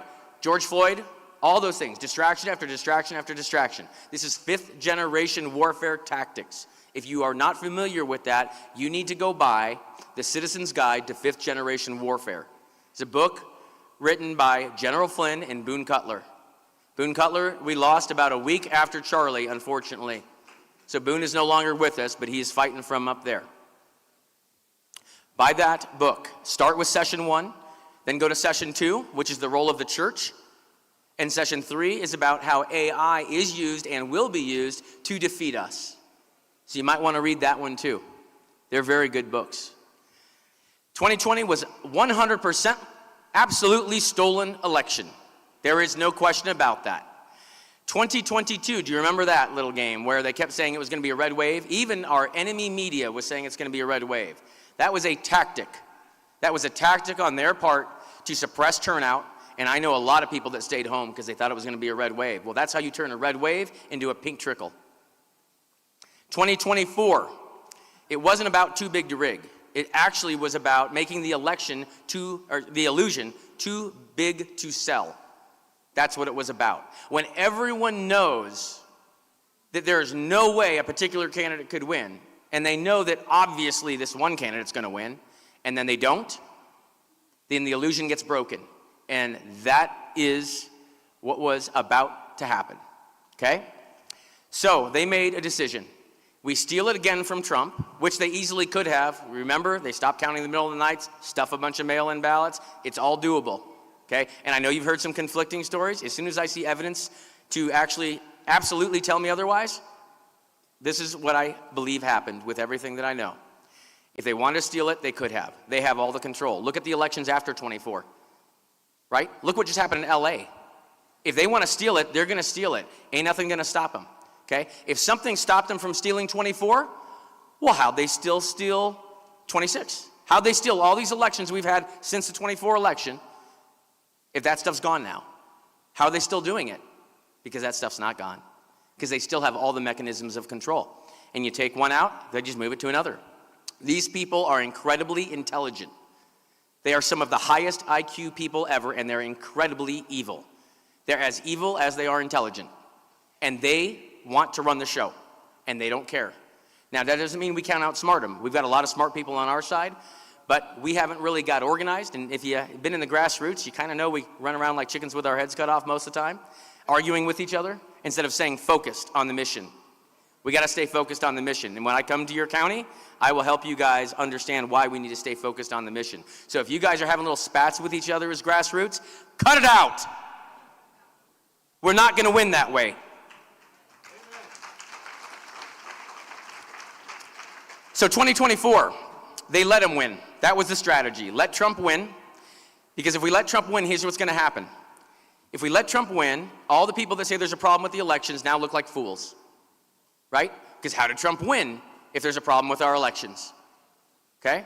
It also killed half the movement, because a lot of the people that were in the movement just to get Trump in office, when Trump got in office, they disappeared. And you'll notice your grassroots election integrity groups dropped down to almost nothing, right? Because they didn't see what was actually going on. That was the best strategic move on their part. I knew they were going to do it. I made this slide 2 years before the 24 election. I knew exactly what was going to happen, and they did it like clockwork. Unfortunately, I've been right 100% of the time. Every one of my gut instincts from 2020 has been dead on right.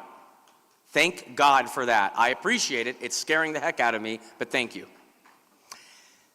They allowed Trump to win. You know how? Did you see a riot? No, no riots. Did they let us know right away? Yep. Did the media throw a fit? Nope. Because they planned. They didn't want us questioning the election. They wanted us to be happy little patriots while they stole all the down ballots, because they've got the mechanisms to do it. And their intention was to retain control of the House and the Senate and give Trump the executive. And they couldn't quite pull it across, because God bless everyone, a lot of you did vote in person on Election Day.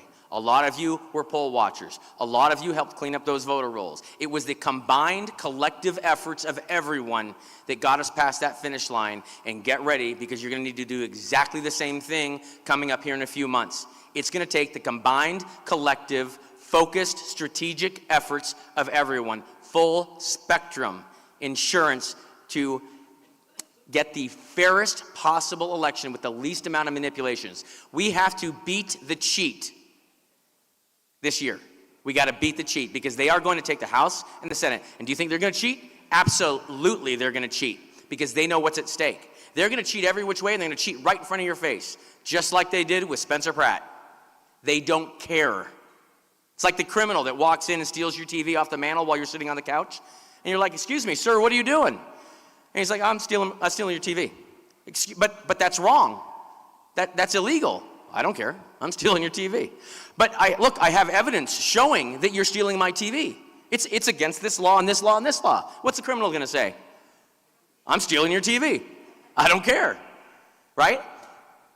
He's not going to stop. There's nothing you can say to convince him. You can't even demand that he stop stealing your TV. He's going to walk right out with that TV. But what happens when you got 10 of your friends standing beside you and say, I think you need to stop stealing that TV, sir? Do you think maybe then he might reconsider? That's what it's going to take. That's what they're afraid of. They are afraid of us. They are afraid of these huge numbers of people. But we have to create huge numbers of people. If there's only a small number of us, they're not going to be afraid. There are 320 plus million of us. Stand up. The time to stand up is right now. This is it. This is our final battle coming here. And that means each and every one of you has to work. You got to put time in. If you're not willing to put in 5 hours a week, you're not putting enough in. I'm telling you right now. If you come to this wonderful conference and you learn all this important information, do you think you somehow learning this information is going to fix the problem magically? Do you think we're going to have a fair election? No, we're not. You're going to have to take this information you learn, and then you're going to have to go home and you're going to have to say, okay, what impact am I going to make? What can I do? How am I going to move that ball down the road? Okay, each and every one of you has some talent of some kind. Everyone can do something. So you figure out what you can do, and you do it. And if you need some guidance, I'm really easy to get a hold of. I'm happy to help you. You've got other election integrity groups. If you've already got a group and your group needs some guidance, please reach out to me. I'm happy to come in and do a remote session with you. I'll give you some guidance. I'll help you fine-tune your path. I have no problem with that. I'll do everything I can. None of us get out of this alive, right? Not one of us get out of life alive. What impact are you going to leave? What impact is your soul going to leave on the souls of millions, billions of people after you? Think about that. Existentially, what impact are you going to have on everything, on the universe? What are you individually going to do and leave? We are extremely powerful if we use our power. If we work together, we are infinitely powerful. And that's why they tried to scare us into submission. Fear is their greatest tool. Our compliance is their greatest power. All we have to do is do what's right in great numbers and stand up to the evil, right? Evil prevails when good men do nothing. That's it. You do nothing, evil will prevail. You stand up to evil, I'll stand up right beside you. And I'll bet the person to the left of you and the person to the right of you will stand up right beside you. And if we all stand up together, we will crush evil. Period. It's that easy. I did pretty good here. I was going to spend 30 seconds on this slide. Amazing, huh? 24, 26, I already talked about. They're going to try to steal it. They're going to impeach Trump. They're going to impeach Vance. They're going to put Hakeem in there. And then it's going to be a 40-year fight. Our kids and our grandkids are going to be the ones suffering the consequences of our inaction. We cannot do that to them. We're not in this right now. You, everyone in this room, other than the younger crowd, you're not here for you. You're here for your kids. You're here for your grandkids and every future generation. Okay. Okay, is our election system broken? Raise your hand if you think our elections are broken. That is a lot of hands. Boy, you're all wrong. How do you like that? Our election systems are not broken. They're working exactly as they were designed. You have to understand that. Our election system was designed to take the citizens out of the elections. It was designed to subvert the people and control the outcome while keeping the little peasants at bay. They put on a little show to make us think we have freedom. We go through and mark our little dots, and they're able to override that. I guarantee they are. I got all the evidence. If I had hours to spend with you, I'd go through it all. What Ed Solomon showed here, what a lot of these other speakers have showed, yes, absolutely. And when I come to your county, I'll spend that time with you. I'll show you the insides. I might show you the insides of some of this stuff right now. I'm at 19 minutes. All right. Let's see, I'm gonna cruise through a lot of these slides now. This is what happens every time. Right here, there's our reality, okay? That's what's going on. There are people that think they know better than you do. They have no intention, like I said, of giving this up. But I'll tell you what, that's not gonna work for me. It's just not. I understand we need to be safe, I get that. But they went a little bit overboard here. And when they've turned a very loosey-goosey, Swiss cheese election system into controlling the outcome of elections in this country and playing games like that on us, I'm done. I ain't doing it. And I hope each and every one of you are done as well and not doing it. Because when you get to the point where you're effing done, that's when they start to lose. We got to get organized and we got to stop this, and we're going to take this thing back. I'm going to show you this here. I don't know, some of you probably haven't seen this video, but it is important that I show you. I have some audio. Hopefully it will work here. And let's see here. One of these days I'm going to get a computer guy up here. There we go. Yeah, I heard that laugh. You're laughing at me. That's cool. That's cool. All right, let's see if we got this. Get it? The election results are unlikely to be finalized on November 3rd, which is perhaps different than what we're used to in previous years. There will likely be disagreements about which ballots should be thrown away and for what reason. We've seen lots of court cases happening in this in many swing states around the country, and there's a chance that certain decisions around the election will take place in the courts. I think we're going to start with our election simulation timeline to a meltdown today. Is everybody ready? We're going to read out a brief scenario and then develop a plan based on that scenario. So the teams are loosely based on. These are the groups of similar organizations in our that are real working world. against the American We have people, and they are Liberty American City citizens. Antifa. We have Capitol Disruption. Lincoln Project Senior Advisor Michael Steele was a leading figure in the Transitional Integrity Project, the source of the predictive models used to wargame out how to secure a Biden win. Group number 2, the Nixon Project. The floor is yours. Our strategic point of intervention, because we are prominent Republicans, we are first going to approach the mainstream media and to also lean into our networks, that we will use positions of corporate prominence to lock out all Republicans, including those on the Trump team, from future corporate jobs, media interviews, etc. They practice with participants ranging from activist federal employees in senior executive services services positions to protest agitators. Everything from Choose Democracy to Hold the Line, to shut down, We Count on Us. I listed a few of those in the slides earlier, but they're the ones who are really in the vanguard of helping people think about, interpret red lines, and think about different actions that can be taken well beyond kind of street protests and demonstrations. I'm going to go in thinking Antifa is going to be in coalition, but doing its thing and being on the radical end, but part of the package. Making sure that we're naming what is happening as a coup. Totally agreed in the shutdown DC conversations that I've been having, and that's not on the federal side. We also are often saying, like, call it a coup, it's a coup. Don't let anyone tell you it's not.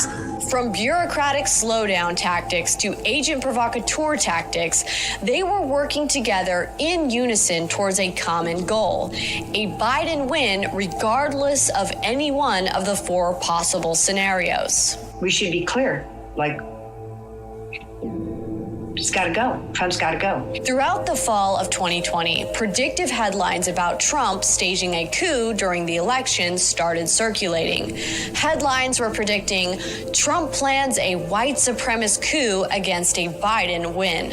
What the president is doing here is the most explicit that he has been about his plans for this election. He's plotting in open and public repeatedly a coup. Leftist organizers were planning their so-called counter-coup against President Trump. How were they able to plan against a coup that hadn't happened yet? Based off of an election result that no one would have predicted, yet miraculously they knew which states were going to be contested. Wow, how amazing. How did they get the precise election results they needed to match their predictive election response that they've been planning, practicing, and role-playing? Okay. These people have been planning this for a long time. They planned 2020.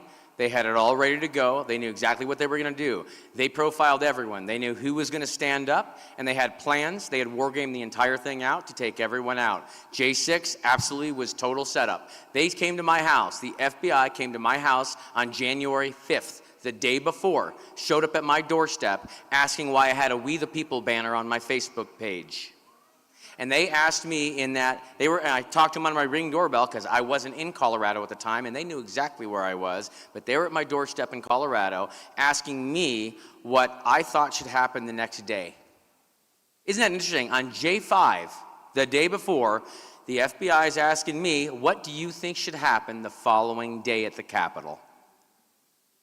They tried to ask me that question probably 4 or 5 times. They wanted to get a soundbite from me.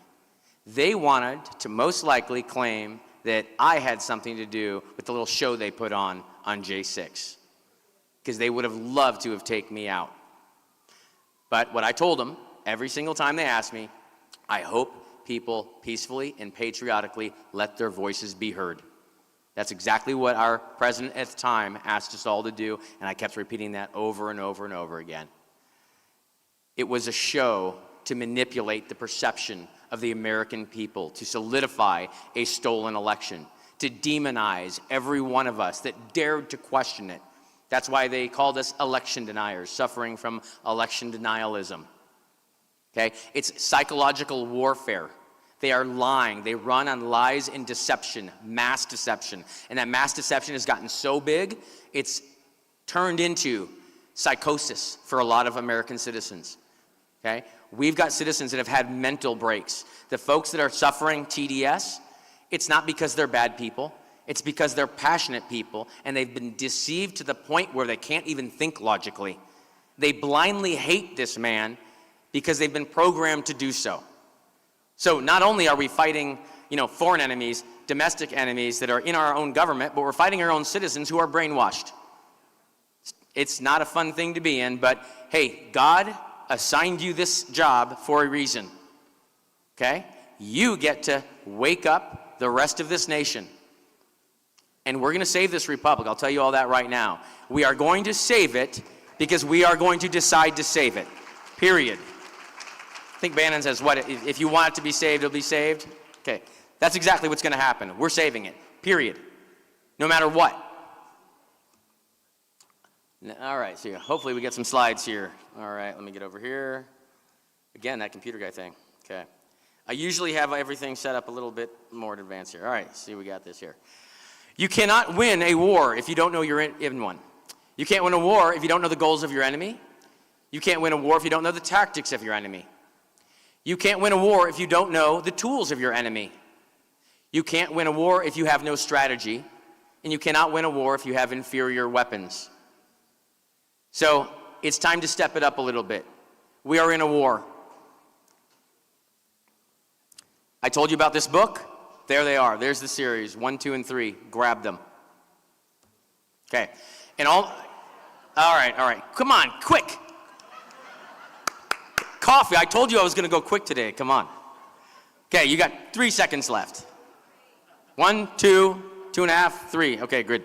All right. Election manipulation. It's an entire process. It's not just the machines. Okay. They got bribery, blackmail, threats. That's old school. They got political manipulation, mainstream media, social media manipulation, technological manipulation, big tech, public education, then selection placement, where they pick the people they want to put in office and throw them in office, or at least try to, like, Victor Marks in Colorado, the fake candidate. Hey, Victor. Technological manipulation is what I'm going to focus on here. And I'm going to go very, very quickly because I have very short time. 4 main components of our election system: voter registration, voter validation, tabulation, and reporting. Voter registration controls the number of ballots in circulation. The voter validation controls which of those ballots get counted. Tabulation controls how those ballots get counted. That's really important because that's like Ed Solomon's work. And the reporting system controls the totals that we all see. If any one of those 4 legs are manipulated and not in our control, we can't trust the results at the end. And right now, we have no control of all 4 of them. But I know how to get them all back. I have a plan. And I'm starting to work on that. There are 3 main places elections are abusable in the technological component. In the voting itself, pre-county, at county, and post-county. Those are your 3 main areas. The pre-county, they've set up a feedback loop where they can monitor the results of the election without even knowing what's on the ballots. And I'm going to go through that process here in a second. They've built a very brilliant, covert way to do it. It's very subtle, sleight of hand. And once you see it, you'll say, oh my gosh, how did we not see that? They've developed this, and they use it to know what the results are. If they know what the results are, and they know what they want them to be, it's a simple subtraction, and all they have to do is stuff in the phantom ballots to counter the real votes, and boom, they can manipulate it. And the beauty of this way is they do it before the ballots get to the county. So your county officials, your good, honest county officials, won't know this is happening. They have no way to find out if it's happening unless they really start digging. But they don't dig because other people are responsible for all these systems. And when they try to start digging, they get Tina Petered. Okay, that's the problem. God bless Tina Peters. Is Tina Peters here? She's in the back room? All right, there we go. God bless this woman, okay? Not one, and I think maybe we'll get her out here just to wave or something. Not one other clerk has stood up in the entire nation. Any other election official, any clerk has stood up to this demonic force like Tina Peters has stood up to it. That, I mean, can you imagine, could you do that? Could you fight this machine, this Goliath, almost by yourself, when the entire weight of them is crushing you? Still stand strong. When they crush you down to almost nothing and then give you an out and say, if you just apologize and say you're wrong, we'll let you off everything. And you don't take that, and you tell them where they can shove it, that takes courage.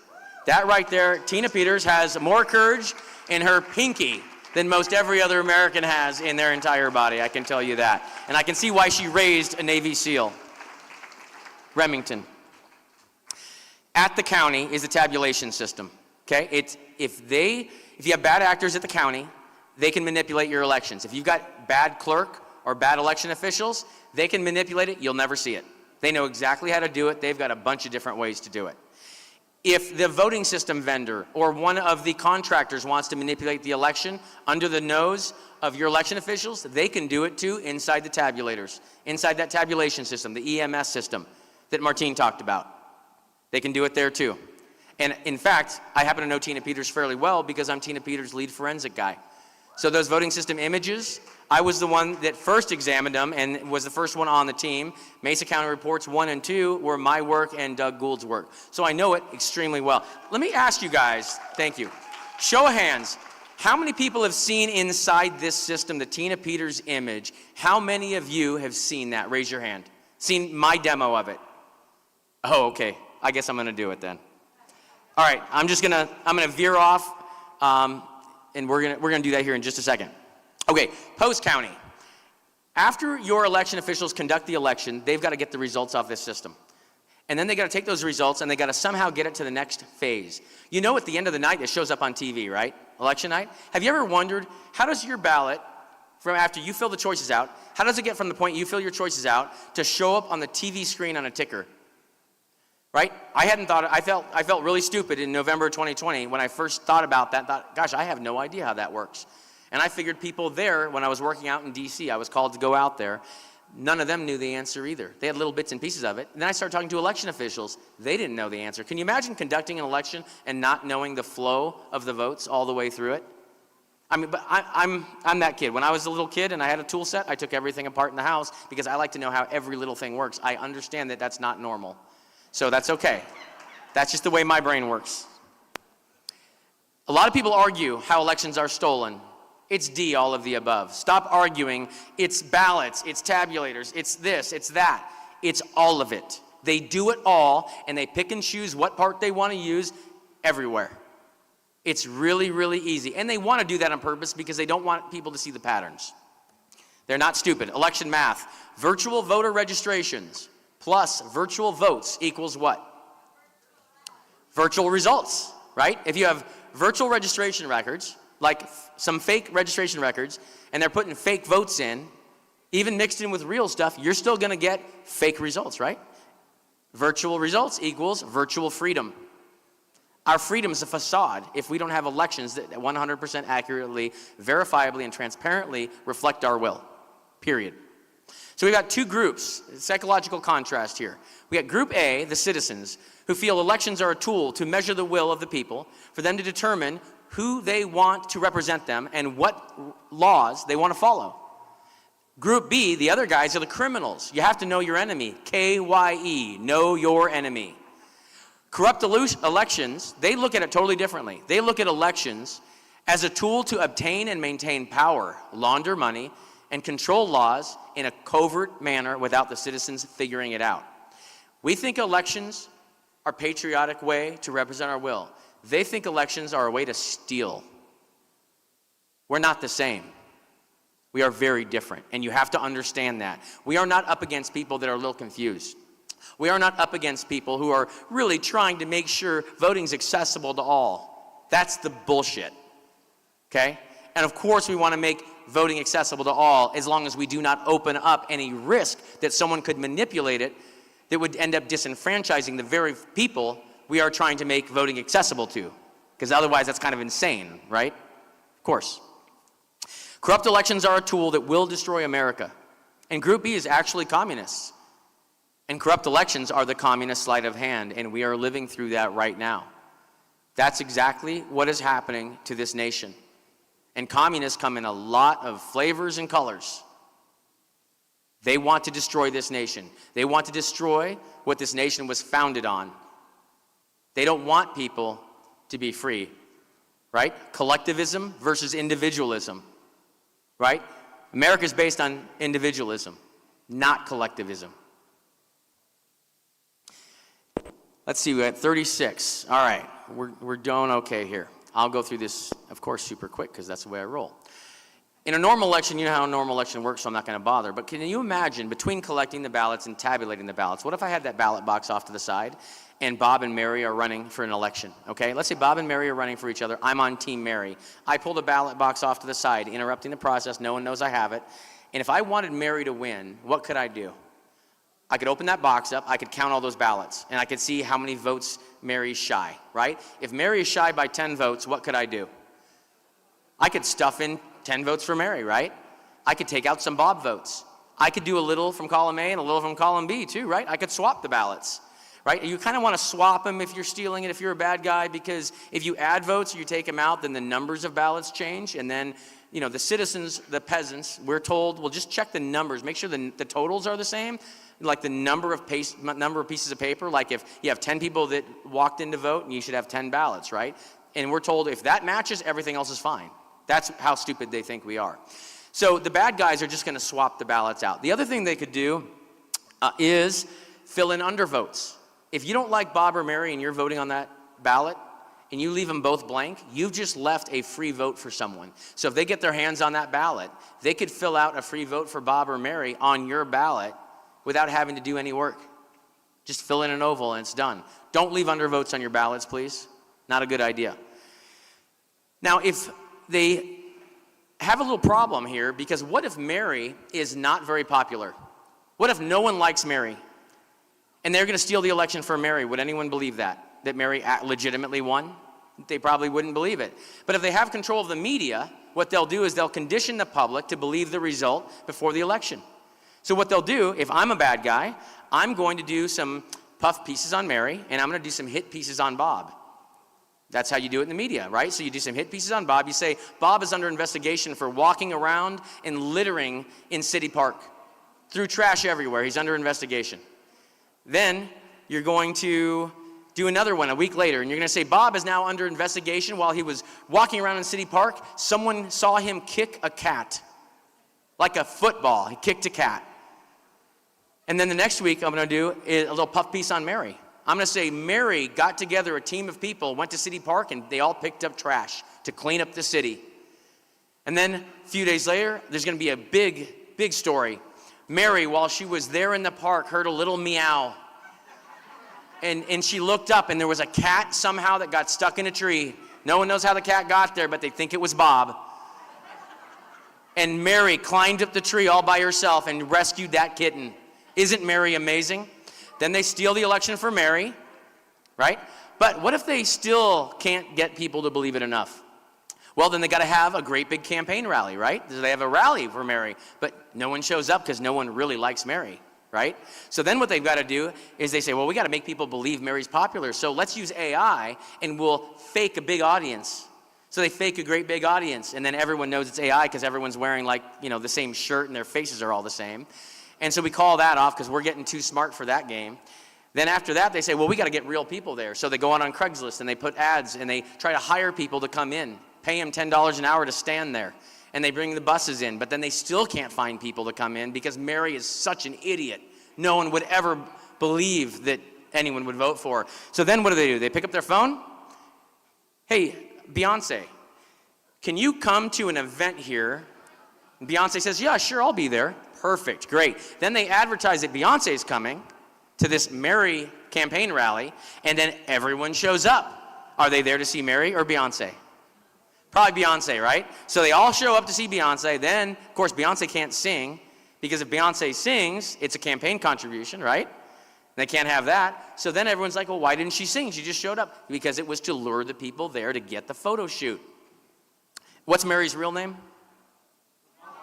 Kamala Harris. Yeah, you just lived through that. And if you look back at previous elections, you'll realize they've been doing this to us for a long time. There's a reason why the people that have been doing this bought all the media. They bought the media to have control over what the people see. And if you control what people see, you can control what they think. And if you control what they think, you can control what they do. These people are disgusting, what they have done. Now, third order election manipulation works a little bit differently, and this is what mostly is going on now that I told you I was going to explain that feedback loop to you. Here it is. So they start with staging operation. They use the FBI, DHS, CIA, and CISA, and of course mainstream media as propaganda tools because they've taken over a lot of those agencies. I'm sure there are good people there, but they have infiltrated those agencies and taken them over. And hopefully they're getting cleaned out now. I don't know if they are. I'm happy to help. If anyone good is there, I'm more than happy to help you guys out. Then they tell us election officials are under attack. They do that to create an artificial wedge between election officials and the citizens because they don't want the election officials siding with the citizens, because if the election officials start asking the same questions, then they'll figure it out much quicker because they have more access. So they had to do that early on to create that wedge to get the election officials on their side. A lot of them will use the county clerks associations, National Association from Secretary of State. All these different associations are control mechanisms to keep people in the dark and control that group of people. They'll tell us to expect delays in the results. Why are they going to say that? Because there's going to be delays in the results because they're cheating and it takes some time to clean everything up. And if they just cheat and there's delays without telling us to condition us that there's going to be delays, we're going to say, wait a minute, what's the delay for? But if they condition all the peasants and tell them that you're going to see delays, you're going to see delays, you're going to see delays, then when there are delays, you're going to say, oh yeah, they've been saying that. This is what they're doing to us. They'll also tell us the elections are the gold standard. In my state, Jenna Griswold, that crazy loon, who's running, by the way, of course, right? Totally crooked Secretary of State is running for Attorney General.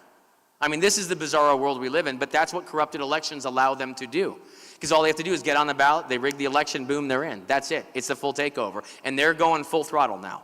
So she told everyone in Colorado that Colorado's elections are the gold standard. Well, as I started traveling around, I go to another state and they say, well, our elections are the gold standard. I said, well, wait a minute. Your elections can't be the gold standard because our elections are the gold standard in Colorado. They said, no, we're told our elections are the gold standard. So we're going to have a fight about, it's not gold standard. It's elections are the fool's gold standard. And I'm tired of being a fool. And I hope you are too. We're done with this. They use the logic and accuracy test to create a false sense of accuracy. That's what they give our clerks. And I'll tell you, most clerks are good, honest, patriotic Americans that are trying to do their best they can. They are trapped. They are trapped by corrupt people in positions of power. And they're threatened, they're coerced, they're lied to, they're deceived, and they think all the citizens hate them because they've been programmed that way. And a few of them finally break through. Obviously, Tina Peters is the exception. She made it right through right from the beginning. And there's a few others, they're just too scared to say anything. I've been traveling all around the nation. I've been to probably almost 45 states so far. There are election officials that have told me, Mark, I know there's problems. I'm too afraid to say anything. I don't want to get Tina Petered. I have a family, I have a wife, or I have a husband. I just can't do it. I can't do it. I'm not strong enough. I've heard people say that. Can you imagine how disgusting that is? Not for them to say it, but for them to have to say it. For them to be put in that position, to feel threatened that they can't talk about the truth. In the United States of America, they can't talk about the truth. They can't even ask questions. And their job is to help conduct those elections for the American people. And they're not even allowed to do their job because these criminals won't let them. I'm not angry at all, as you can tell. They subtly raise the margin of human error. They conduct a manipulated election. They design the risk-limiting audit to minimize the error detection. They've engineered the audit to not find the manipulation. They're engineered audits. People do not understand that. And there's many different ways they do it, but they all do the same thing. They don't find the fraud. And they're made that way to confuse everyone, to make them think, well, there's no problem. We did the RLA. Don't bother counting the dots on the piece of paper. What we're going to do is you're just going to hope and pray, and then we're going to do all this other stuff to make you feel good about it, when, of course, we could just count the dots, right? Because they're right there. They're literally right there. No, you can't count the dots. We got to do all this other crap to try to convince you everything's right, that the dots are right. It would be stupid. You're too dumb to count dots on a piece of paper, peasants. If I handed you a stack of paper and said, count the dots on the paper, you'd just sit there and stare at it, right? I'm pretty sure anyone in this room could do it. I was going to say, Mark, July 5th of last year, with him and the great Shelby Bush, we had 12 to 17-year-old kids do it faster than the adults with 100% accuracy. And they go, the machines are hard, this is easy. And the kids did it with about 5 minutes of watching the adults do it. They didn't have instructions. They watched over the shoulders of the adults. They figured it out on their own, went and did it. 12 to 17 years old, they nailed it, 100% accurate, in 2 minutes quicker than the adults that had been traveling all over Arizona training people for a year. Of course, kids can see and hear, so that kind of helps too. Kids are very good at doing that. They condition the gullible to trust the risk-limiting audits. They've got everyone thinking the RLA is the best thing in the world. And in different states, they call it slightly different things, okay? Post-election audit, RLA, it's all the same crap. They explain any mistakes they do find as isolated human error. So if you're lucky enough to find a mistake, they'll say, oh, it was just a glitch. Like, it's an election oopsie. They make so many election oopsies, it's pretty incredible. But when you're in the county and you only see an oopsie in your county and you don't see all the other oopsies in all the other counties like I do as I travel all around, you don't really understand what you're looking at. But when you see oopsie, oopsie, oopsie, oopsie, oopsie, it looks a little bit like crap.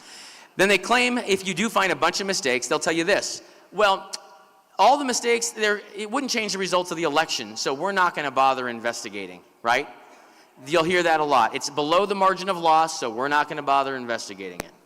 Then they create headroom. They removed the citizenship question off the census. Do you remember that many years ago when we couldn't figure out why they removed that question? Like, do you really think people are breaking into our country to fill out the census? Do you remember any of the riots from all the illegals that were breaking in, demanding to fill the census out? Do you guys remember those riots? The year of what? Nothing, because it didn't effing happen? Because people aren't breaking into the country and demanding to fill out the census? Hey, I broke into the country. Can I have some paperwork to tell you who I am and where I'm at? Give me a break. They removed the question to create a census that's now unverifiable, to be able to inflate the census. Can you have 2,000 people registered to vote if you only have a population of 1,000? Nope.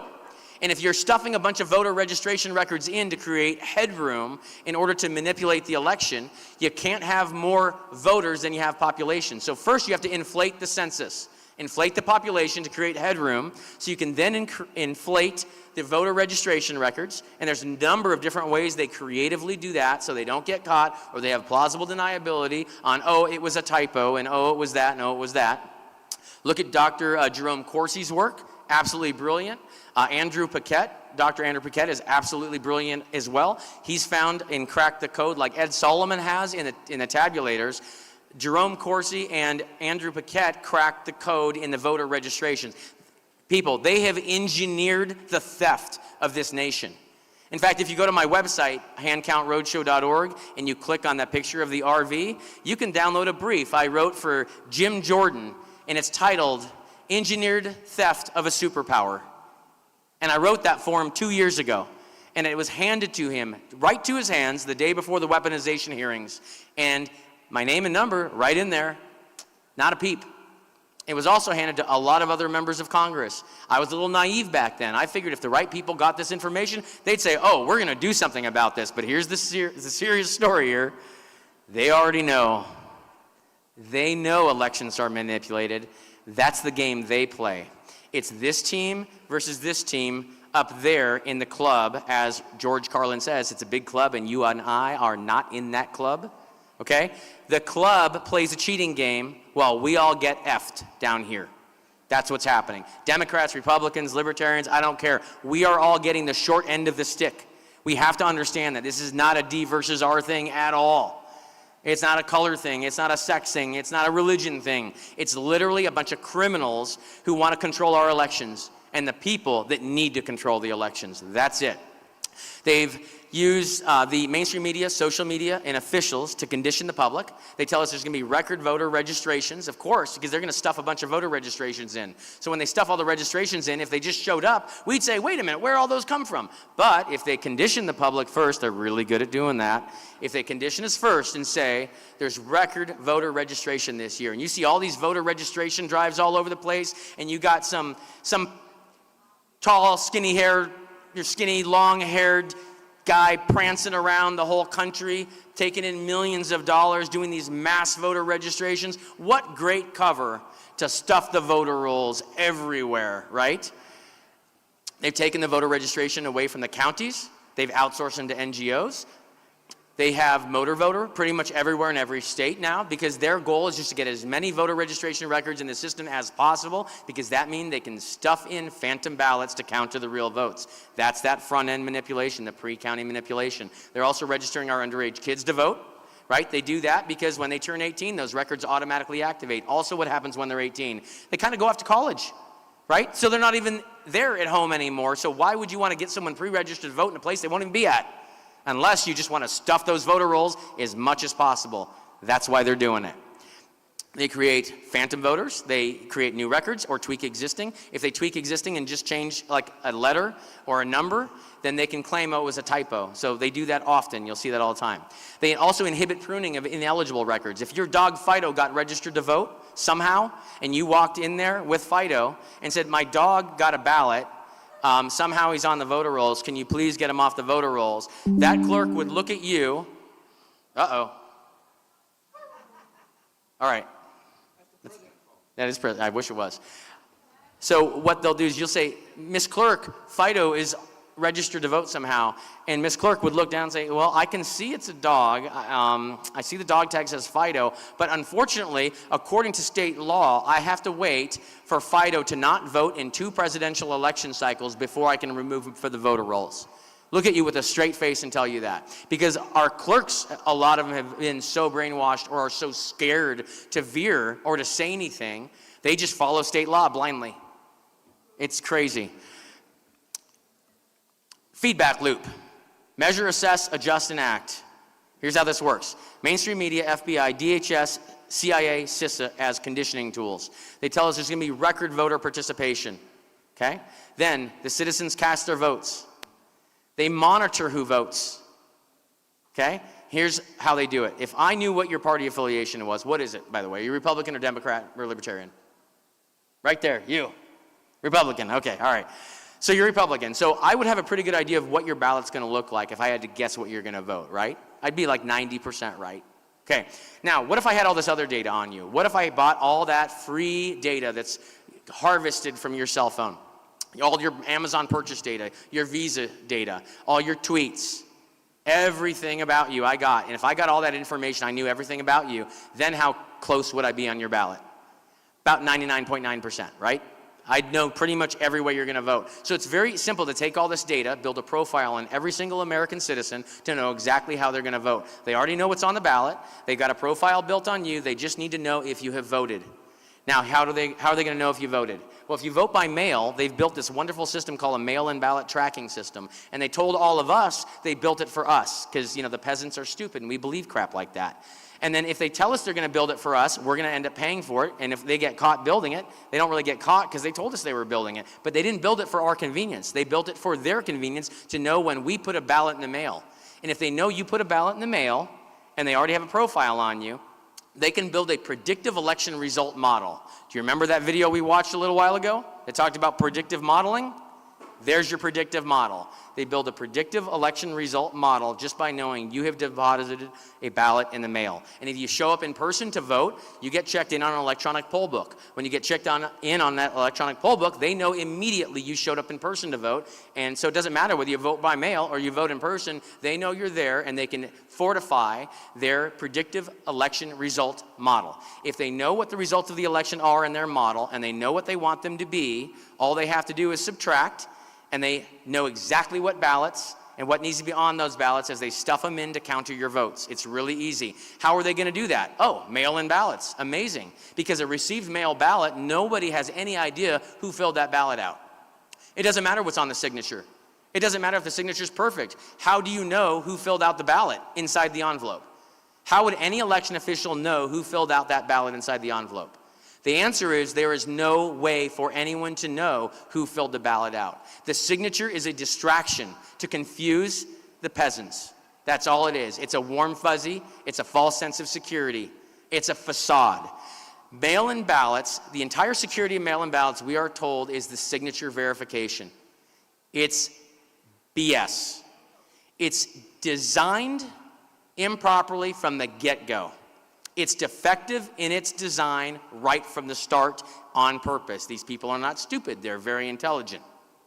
That's why we can't have mail-in ballots. But if I monitor all that information about you, I can feed my result model, I can calculate what's needed, and I just stuff the votes in. Now, could I do that all in one day? I could not do it in one day. I need a little bit more time to do that. So what am I going to do? I want to extend the voting period. If I just did that, the peasants would say, no, do not do that. We have election day only. The Constitution says election day. Okay, what they're going to do is they're going to say, well, you're all very busy. So for your convenience, what we're going to do is we're going to give you a couple days of early voting for your convenience. It's actually for theirs, but they tell us it's for ours. And then 2 days is enough. They start with 3 and then 5, and then, oh, that county has 7 days and that state has 14 days. And do you know some states have 45 days of early voting now? The reason they want the early voting is because it gives them opportunities to get all that information to build their model early enough so they have plenty of time to put those votes in the system. It backfired though, originally. Here's why. Raise your hand if you're a procrastinator. All procrastinators, raise your hand. Okay, everyone that has not raised their hands yet is just procrastinating, so we'll wait. Told you. See, I know things. My gut is always right. Everyone procrastinated. And what would happen is everyone waited till election day anyway, and it wasn't working for them. So they had to condition the public to vote as early as possible. So what did they do? They took advantage of anything bad that happened on election day, even induced some things on election day, and then they plastered that all over the media to scare everyone blindly to vote as early as possible. Like if you ask someone suffering TDS, why don't you like them? They can't even answer, they just get angry. If you ask someone that votes early, why do you vote early? They can't really answer that either. They come up with like, oh, there could be a snowstorm, or there could be this. They can't really rationalize a real answer. Some people can, but very few. Can we all vote on election day if we want? Yes, absolutely. Most all of us could vote on election day because somehow we did it for like over 150 years. All right, and we have even better transportation these days. I'm pretty sure we can get our butts to go vote. It's all a frickin' scam, intelligent people. So they do that, they've got early voting, and then what happens on election day voters? They hate election day voters because they don't get any advanced data when election day voters show up. They have no idea how you're gonna vote or if you're gonna vote. They don't know anything. Then when you show up, they know they can count your vote, but they know only on that day, so what do they have to do? They gotta stuff ballots in after election day, and then they've gotta give you like a week for them to show up because you know, the U.S. Postal Service, they get surprised every time. They're like, have you ever been driving and all of a sudden like a tree just pops up out of nowhere and you run right into the tree? Like that's what happens, I guess, to election day also with USPS is like, oh damn, we have an election, it just popped up out of nowhere. We weren't ready for it. I'm pretty sure they knew election day was coming, but somehow the U.S. Postal Service, which barely delivers any mail anymore because everyone's emailing, they suddenly just can't get ballots delivered. Every single time. They're just too inundated, too slow to get ballots delivered. That's what they're feeding in the counter for the election day ballots. It's really simple. And if they still can't pull it off, well, they just have their override. It's real simple. They override it. They stop counting in the middle of the night. They feed you results. Everyone freaks out. They say, oh, don't worry. Those are the unofficial results. Just settle down, everyone. And then they drag it out and drag it out and drag it out. And they put out the official results right before it's got to be certified. So we have no time to actually do anything about it. Because people aren't going to verify the unofficial. They're going to have to wait till the official come out to start verifying. And then, oh, you only have 2 days. They have gamed this entire thing out. And I'm happy to go over in detail how they do this when we meet. Then they shuffle the voter registrations, they backfill any results, they'll backfill paper, they'll delay any potential audits like Maricopa County that took forever. They publish their official results and then everything matches, magically. All right, I'm not gonna go into, unfortunately, Hyder, you luck out, my friend. We don't have to go into you here. All right, so, we had the Tina Peters thing. I was gonna show you this. Boy, it's tough.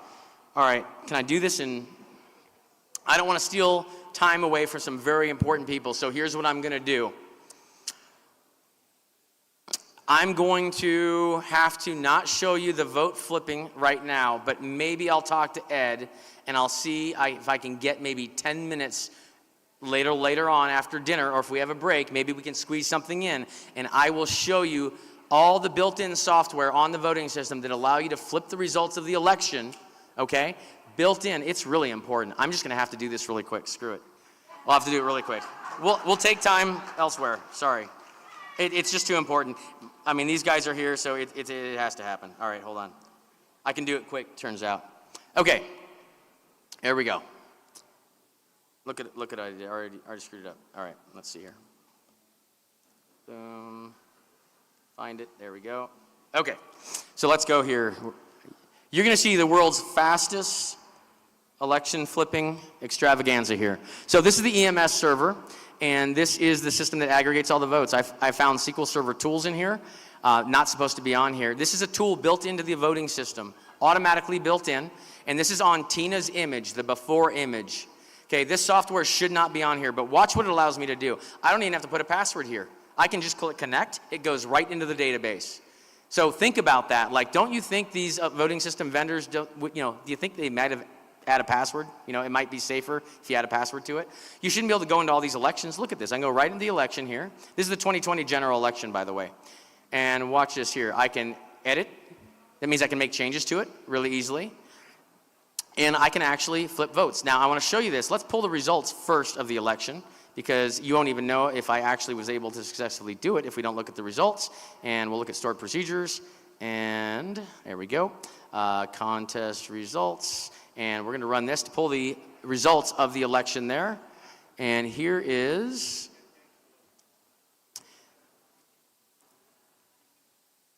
running the query. Oh my gosh, 8%. This is quick. This is gonna be quick. Okay, look at that. Biden, 31,000. Trump, 56,000. Right? Okay, now watch this here. I'm gonna go over here. And this is a tool built into the voting system, by the way. Built in. I'm gonna change this number from 1 to a 2. That's all I'm gonna do. And I'm gonna go up here and I'm gonna find Trump. Right there. I'm gonna change that 2 to a 1. I changed 2 numbers, right? Let's run the results again. Watch this. What do you know? Biden, 56,000, Trump, 31,000. With a tool built into the voting system, I was able to flip the results of that election just now. That's all I needed. That simple. Now, I've got a flash drive right here. See that? Okay, I'm gonna plug this flash drive into my computer right now. And I'm gonna keep my hands up here so you can see I'm not typing this. But this flash drive is a special flash drive, and it is pulling up another backdoor utility on the voting system that's already built into it, by the way. Oh my gosh. This is gonna be really interesting. I do. I don't know if you can get it in time though. Oh, uh-oh. Don't you love it when computers do stuff that you don't want them to do? All right. Let me see if I can close this without, there we go. Okay, we're gonna try this again. Lenovo, please. Just last, come on battery, pray. Pray to the battery gods, everyone. So it's pulling up the other backdoor utility on here. And what it's gonna do is it's gonna go into the database and it's going to run. It is USB, yeah. It's 100 volt, 110 volt.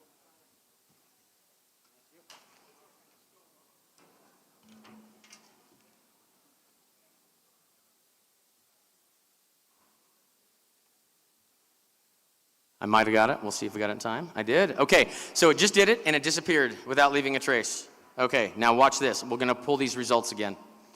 Okay, contest results, execute stored procedure. I love Patriots, that's great. All right, now we'll rerun it. Now watch the results. Look at that, Biden 31,000, Trump 56. It just swapped the results by plugging in a flash drive. Now, everyone here, open up your phones and look for your wireless networks, and you tell me when you see wireless backdoor. Because this little flash drive is not only a keyboard emulator that runs a backdoor that's already on the voting system, but it also is a wireless access point that lets you get right into the voting system to flip the results of the election from wherever you're sitting or outside.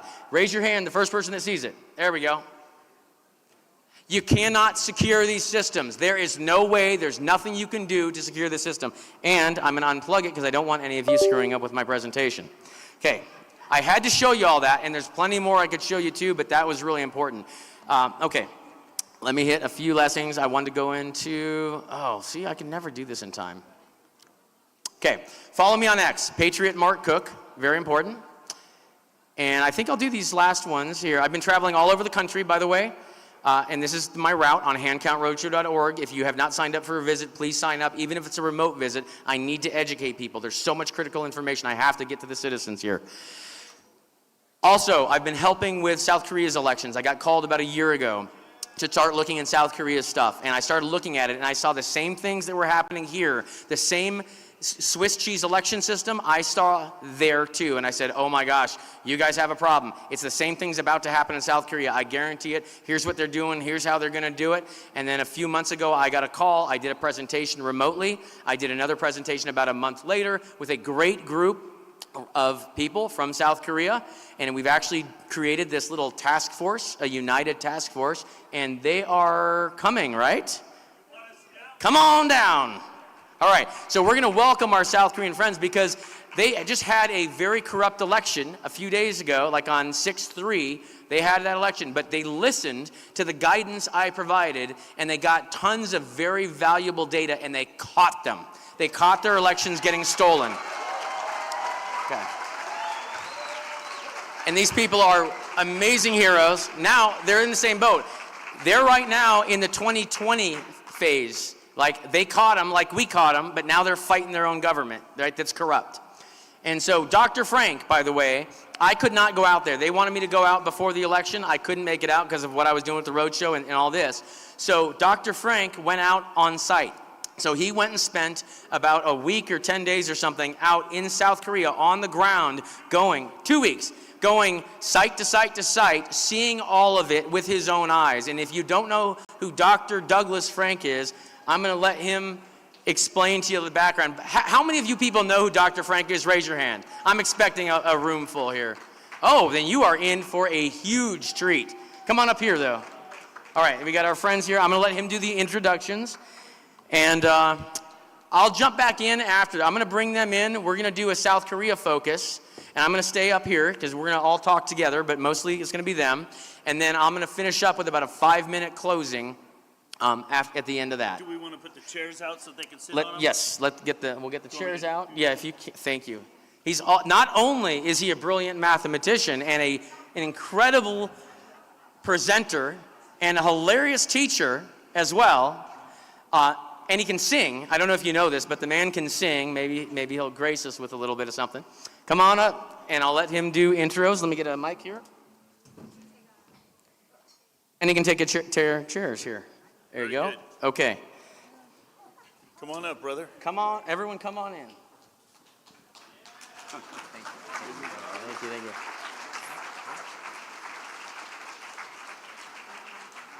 So you two ladies, we brought a Korean flag for you to see. You two ladies, come right up here to the front. Very good.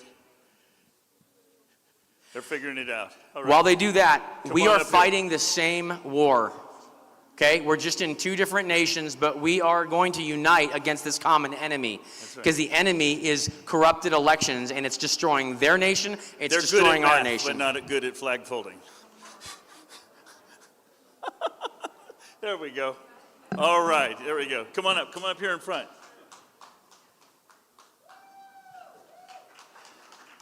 All right. So, right now, as we speak, and I'm not exaggerating, there are hundreds of thousands of people in South Korea that have surrounded their Seoul Athletic Stadium, and they are waving flags. Let's wave flags. Woo! And they are shouting, Yoon again. And why are they shouting Yoon again? Because he's the president that they did elect that's now in prison. And so they've lost the presidency. So I thought we would help them out and we would join them for a moment. So wave the flag and everybody say with me, hold up the Yoon again signs. We're going to say, Yoon again, Yoon again, Yoon again, Yoon again, Yoon again. All right, good, we got that. The other thing they're saying, and it's amazing to have, I got to stand in front of like 50,000 people. It's kind of a crazy thing. There's a mixture of people. I'll tell you about it in a minute. But they're also saying re-election. But that's not quite the way they're saying it, right? Chuhyun, how are they saying re-election? 부정선거, 재선거. It means election fraud and re-election. 네. Re-election. 네. So we'll say re-election because I don't think you could say that. All right? So let's help them out. We're going to say re-election. Ready? 1, 2, 3. Re-election, re-election, re-election. Very good. And what's fun is they're doing this. They're waving flags like this, but also waving American flags because they really want us to help them. They're desperate.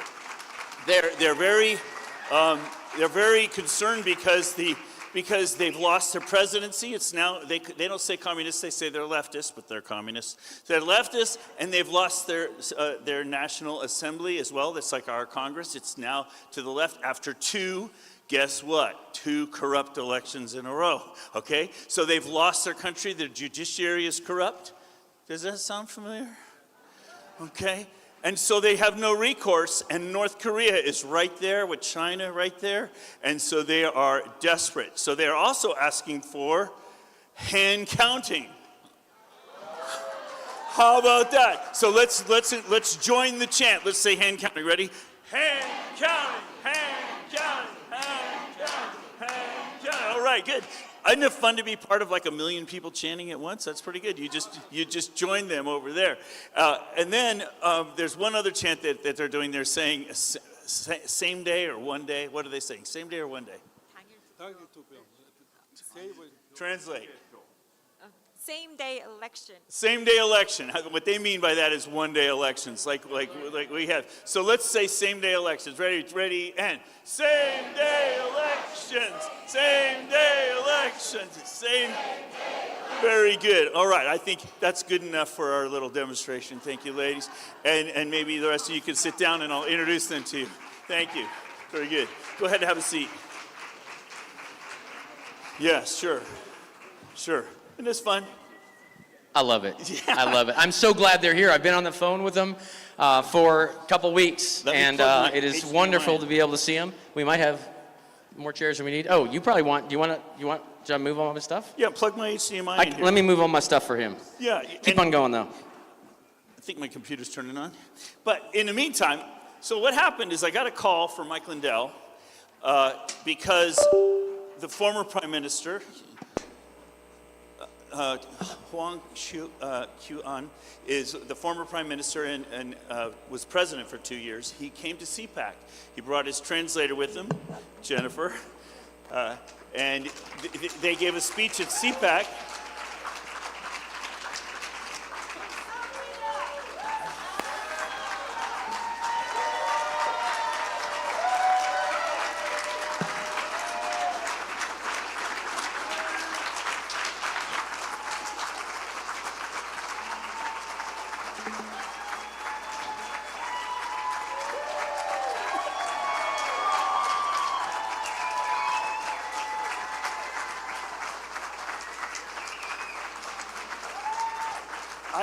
I think that deserves a response from him. So I'm just going to shut up and let him respond. What would you say to the people today? 첫째는 만나서 반갑습니다. First of all, I'm very happy to meet you all. 특별히 한미가 만나서 반갑습니다. I think it's special because Korea is meeting United States. 둘째는 정의가 세워지는 날이어서 기쁩니다. And it is the day when justice is prevailing.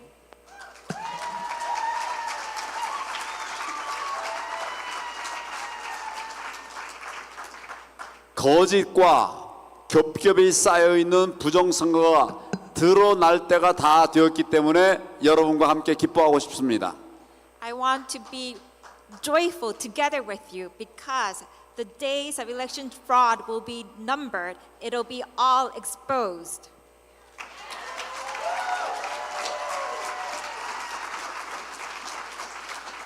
셋째로 이제 승리가 얼마 남지 않았습니다. The day of victory is near.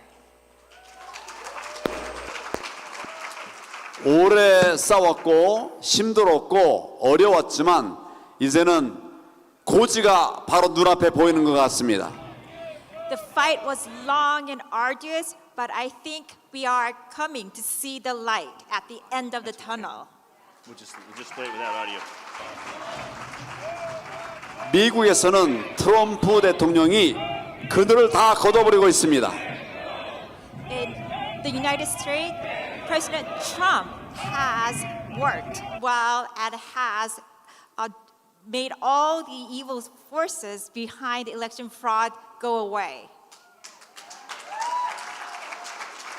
대한민국에서도 이제 바뀌어가고 있습니다. 지금 서울에는 정말 큰 집회가 열려지고 있는데 잠실에 올림픽 공원에서 정말 수많은 사람들이 모여서 정의를 외치고 있습니다. South Korea is also changing. At this very moment in Olympic Park, hundreds of thousands of young people are demonstrating against election fraud. Thank you very much.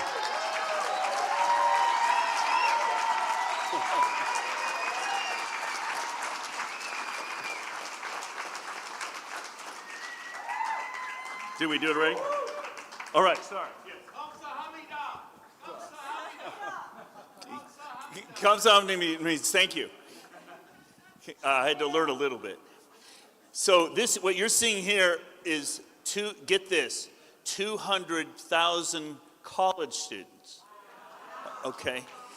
And the demographics there are interesting because we fought the Korean War there in 1950 to 53, and we sent our people over there. So the older people remember communism. They remember the effect of it. So the older people are very awake and they want to fight for their freedom. And then the younger people are all awake because they don't like the government telling them what to do. Just like our kids, right? Okay.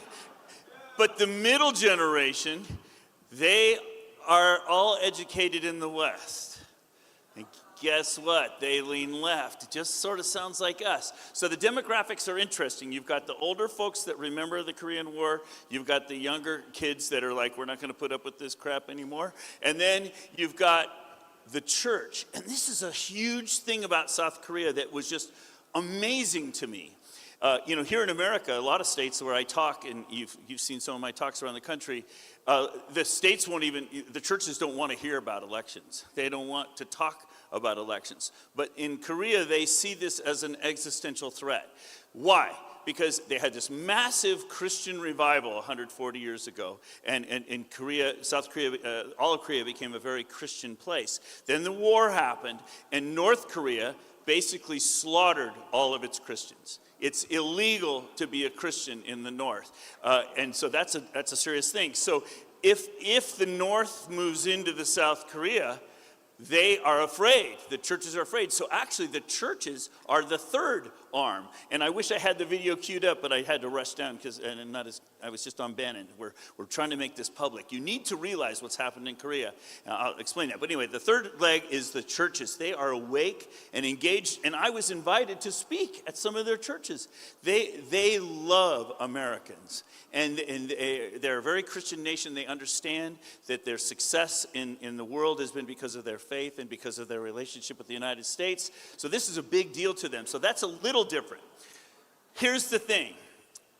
In 2024, they had an election, a national election, and they put in a president, President Yoon, right? That's what we're saying, Yoon again. And it was his first time in politics. He'd been a prosecutor up till then.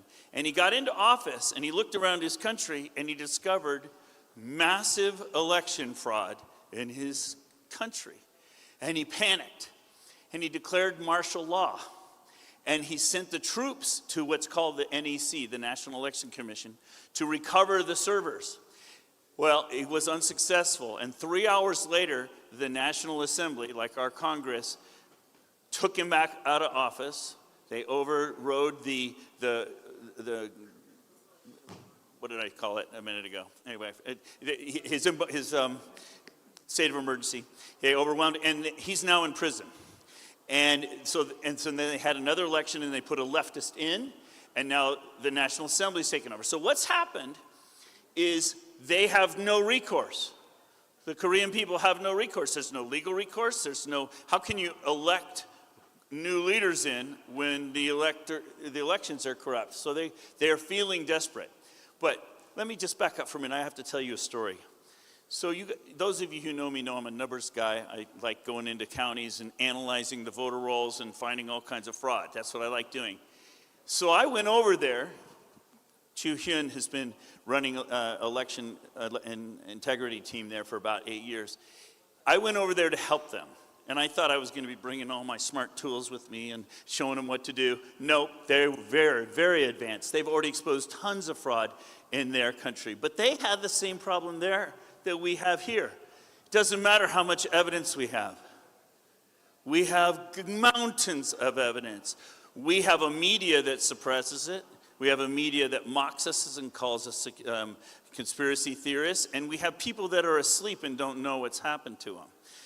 What happened in Korea is something extra special. They have 2 days of early voting. I think, Mark, you mentioned that. And then there's a break, and then they have single-day elections in person on paper. It's pretty cool. But what happened was, on election day, many of the conservative provinces were not sent enough ballots. How about that? Okay, does that sound kind of familiar? And also they were running out because they had multiple people voting multiple times, and so that was depleting the supply of ballots. Now, if you have to imagine the way these people live, it's different than us, and it's kind of interesting. They live in like suburban groups of towers. They live, it's not like here we're spread out. They have these like 10 large towers all living together, you know, thousands of people living together. And they all go downstairs and they vote in a little polling place, and they all vote there. Well, they didn't deliver enough ballots. So the people that said, well, give us more ballots. And the NEC said, no, we're just going to count what we got already. Okay? So what happens? 10,000 people come down out of the towers and surround the polling place and tell the government, we're not giving you these ballots until you give us enough so we can all vote, right? It's like a built-in, ready-made movement. And that's where Mr. Huang comes in, because he was first on the scene and brought me with him. It was pretty awesome to see the people rising up like that and telling the government to pound sand. That was pretty cool, all right? And then once they started, then other precincts had the same problem. They started waking up. Before we knew it, within a day, we had hundreds of thousands of people all around the country because we found 140 places like this where they had under-delivered ballots. Guess where? The conservative, right-leaning places. So there's exactly what you would expect. So that's kind of the flavor. Now, I know these people now. I got to hang out with them for 2 weeks, and I'm a changed person because of it. They are amazing, warm people, and they love Americans. They just, I mean, all I had to do was walk in my bow tie, and I'm like a hero, okay? And it was amazing because around the stadium there in Seoul, there's like 50,000 people that have surrounded the stadium. They're not letting the police have the ballots. And they won't let any of the officials in, nothing. But Mr. Huang and I walk up, and it's like part of the Red Sea. And they bring us right up to the front, and USA, USA. They love us, and but it's not just that they love us. They need us. They need President Trump to say some things, and that will fuel them and fuel their movement and keep them strong while they're doing this fight. They also need us to bring pressure to do a re-election, because that election is obviously invalid. But there's something that's really, really amazing that I experienced while I was there. And that is that they aren't just saying, come save us, America, please, we're puny little wimpy Koreans. They're not saying that. They're saying, we're ready to fight. But what's interesting is, how come we're not? And so they're saying to us, we want to help the U.S. We want to help you guys get your act together, okay? So that's a really important thing. They are not just saying, oh, please save us, we're so wimpy. They're not saying that. They're saying, we're going to fight, but we want you to fight with us. And here are a couple of reasons why, United States, why we want you to fight with us. The first one is, Camp Humphreys is right there. It's the largest offshore military base we have. It's there for a reason. It's our stake in the ground for holding back communism from the peninsula. So they're saying, are you going to defend this base or not? So that's one really good reason. Another big reason, and Chu Hyun introduced it to me, it's called AWEB, A-W-E-B. Stands for the Association of World Election Bodies. And it's basically election fraud central for the whole world, okay? It's the home base of the international election fraud cartel. And they have been exporting election fraud and electronic machines all around the world. So they're saying to us, look, you guys, if you want to stop fraud in your country, you're going to need to take out AWEB. So they're saying, help us take out AWEB. You're not just helping us, you're helping yourself. And there's all these mutual reasons why we should be standing strong with them. And they understand that better than we do. I just want you to notice something. Have you seen this reported on Fox? Why are you watching it?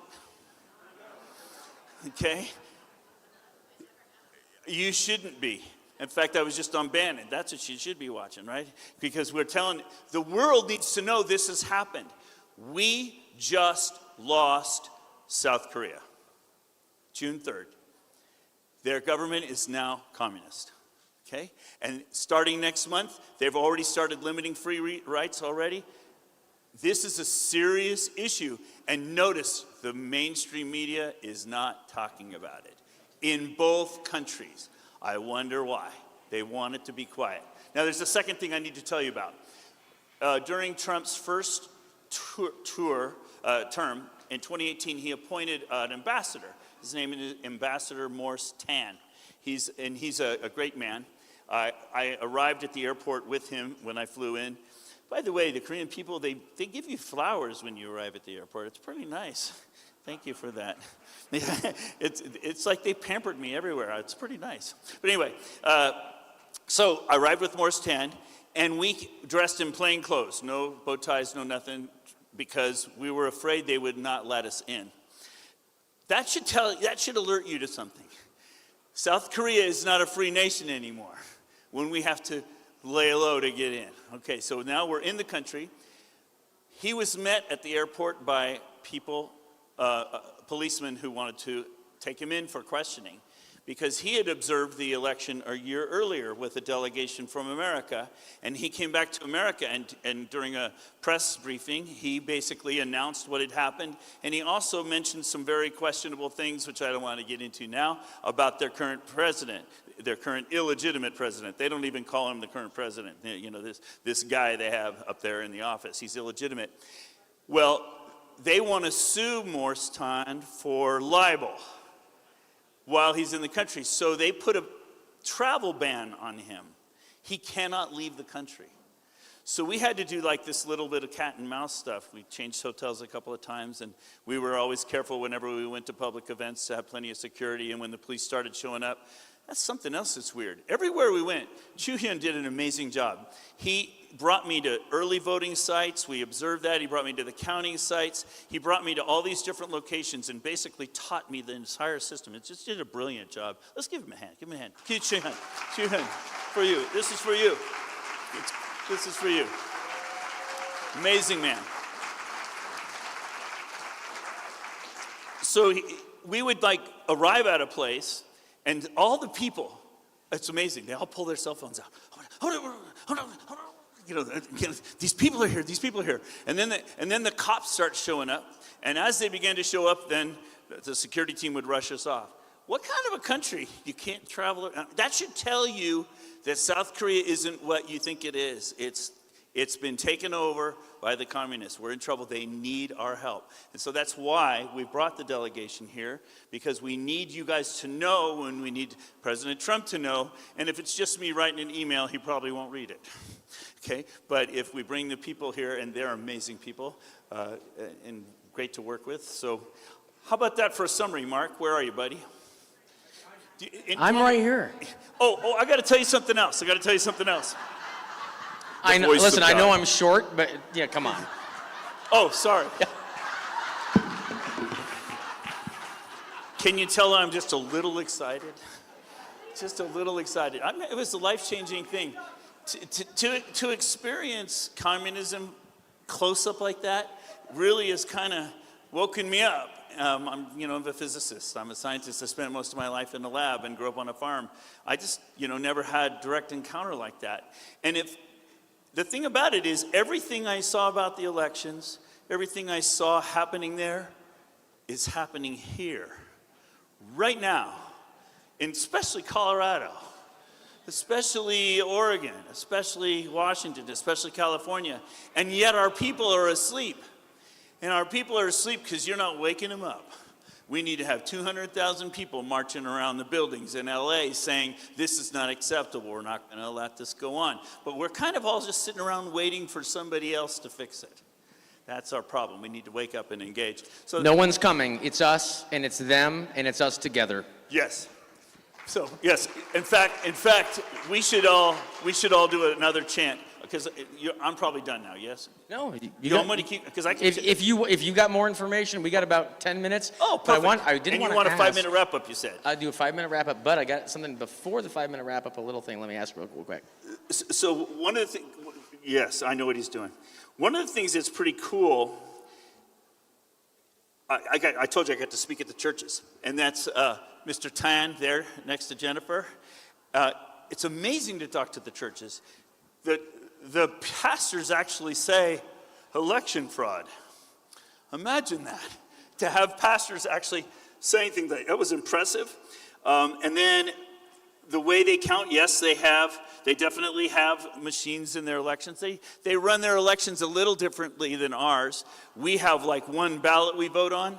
They have a piece of paper for every race, every candidate. And so when you go in to vote, they'll like hand you 7 pieces of paper, one for each thing you're going to vote on. So they put them through these sorting machines that sort them by race and sort them by contest. But then guess what happens? It goes through a scanner. And so this machine is connected to the internet. Imagine that. And so as the ballots are being scanned, they always know the totals, and just like here.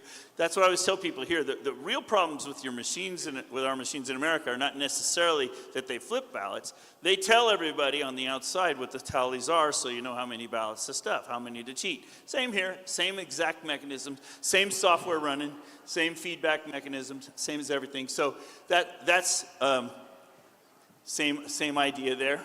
Now, after the election, what's cool is, normally we have to, what happens in America? A county brings me in, and I'll help them analyze, we'll find some fraud. This is cool. It's like I'm a national hero. And all I did is walk in with a bow tie. It's pretty cool. They really think of us as, they need us. They're desperate for us. They think of us as their blood brothers, because we shed blood together. So anyway, so what was really cool is after the election, their head person resigned, essentially admitting that their election was botched. And that is a huge thing. So what happened is, they have a party there called the PPP, the People's Power Party. It's supposed to be kind of like the Republican Party here, except that it's been infiltrated, and in their words, you guys call the PPP, what do you call the PPP? 국민의힘. You call them rhinos. Yeah, rhinos. We have that problem here, don't we? They call the PPP rhinos, okay? Where did they get that idea, okay? And pro-China. Yes, and so what's happened is Mr. Huang used to be president of that. It would be like saying, the head of the Republican Party in America. And he resigned from there because it was no longer a right-leaning organization. And they're full of rhinos. And he started a new organization called the Freedom and Innovation Party, which of course now is growing like crazy because the people know that he's the real deal. And he's defending them. And they are promoting this alliance.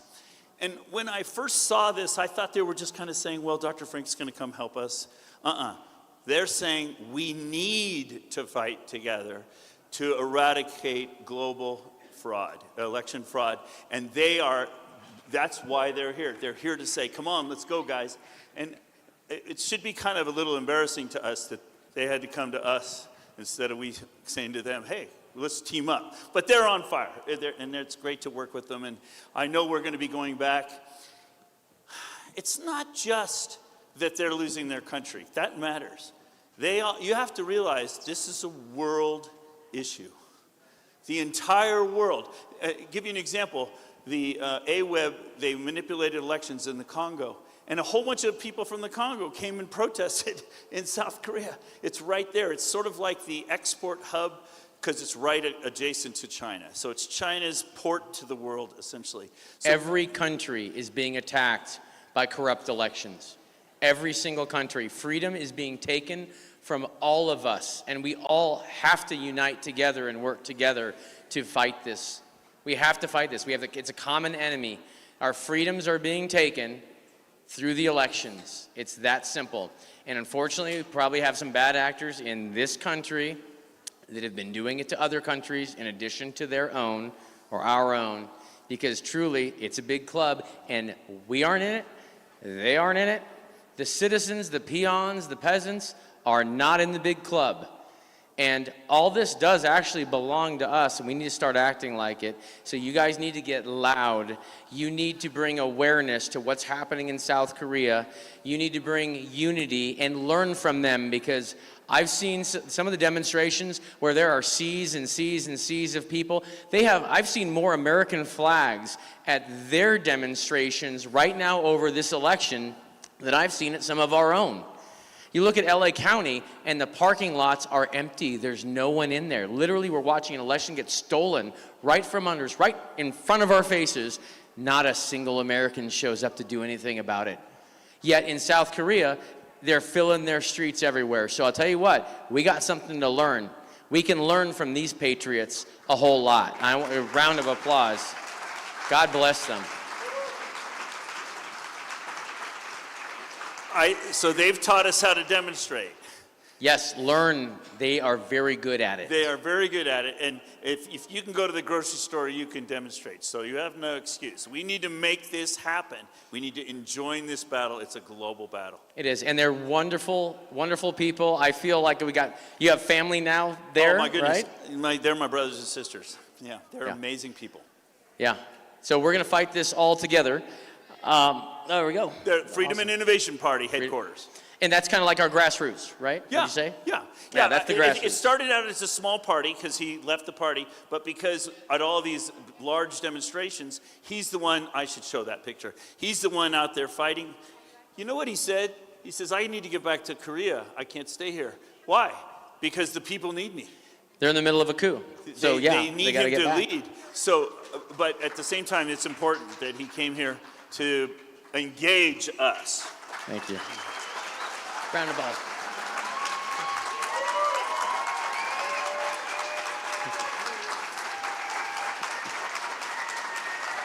I'll finish with this and I'll hand out to you. Okay.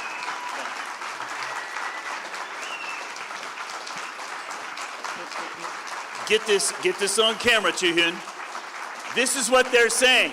They're chanting this together. Let's do it together. Let's chant for them. Ready? We go together. We go together. We go together. We go together. We go together. Okay, that's good enough. Now I have to tell you, they've been doing that straight for 10 days. They just had an election stolen. What, 6-3, right? June 3rd. They're still demonstrating to this day, and they came here in the middle of what their nation getting taken from them to be here with all of us for this event. It's amazing. Incredible. I'm standing in front of these huge crowds, and it's like, when are they going to stop? They just never stop. It's just constant chanting. It's amazing. It is amazing. All right, so we had something also very special here, and we almost weren't able to get all of them here because of someone very special.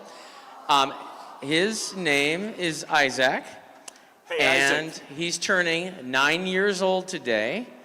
And we're going to bring this young man up, and we are going to sing happy birthday to him. And this is Jennifer's son. Because he didn't get to be home with all his friends and family because he had to come here to be a bodyguard for mom in this foreign nation. So this is Isaac.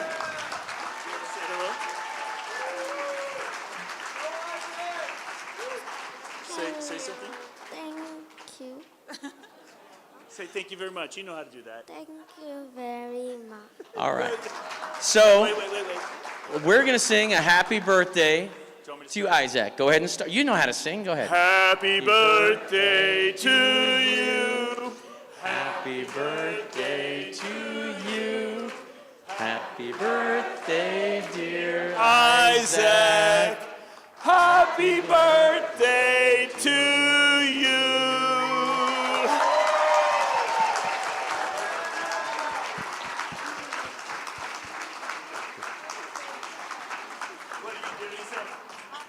What did he say?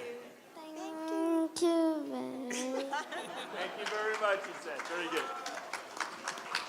That's Are we adorable. finished? I think we can. Yeah, I'll close up here. And Great to see y'all. absolutely, Go back to your neighborhoods and wake them up.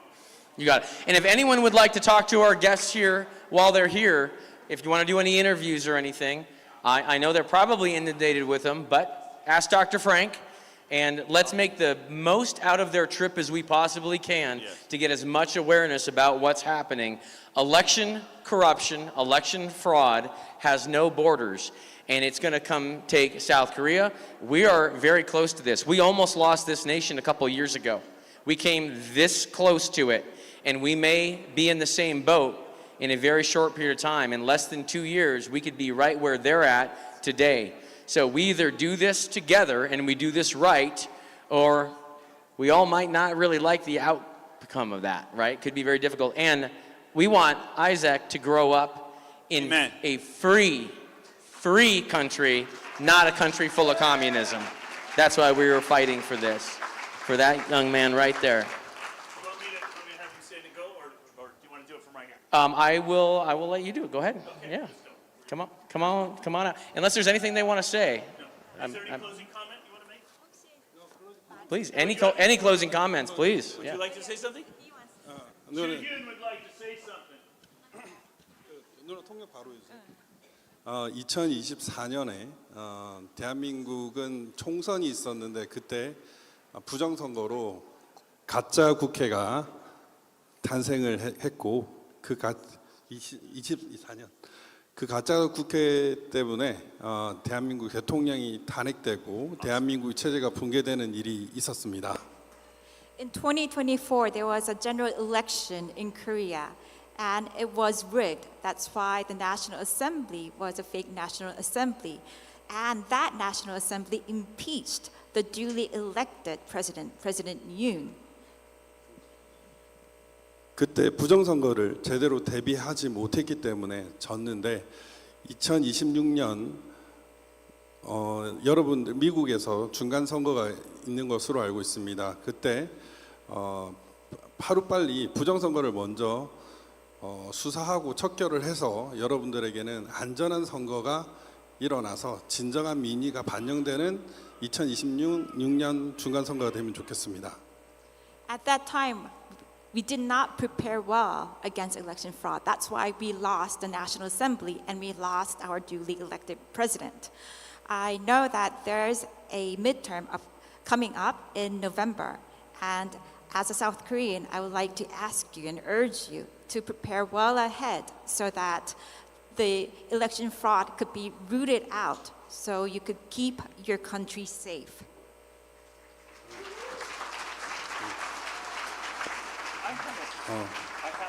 미국은 한국과 같이 가야 할 나라이고 우리 한국의 형제와 같은 나라인데 반드시 정의가 승리하는 역사를 만들어 주시고 또 한국을 하루속히 도와주셔가지고 함께 불의를 이기는 그런 승리 역사를 써갔으면 좋겠습니다. 그리고 한국은 정말 그 미국의 부정선거 척결 대상으로서 아주 좋은 나라입니다.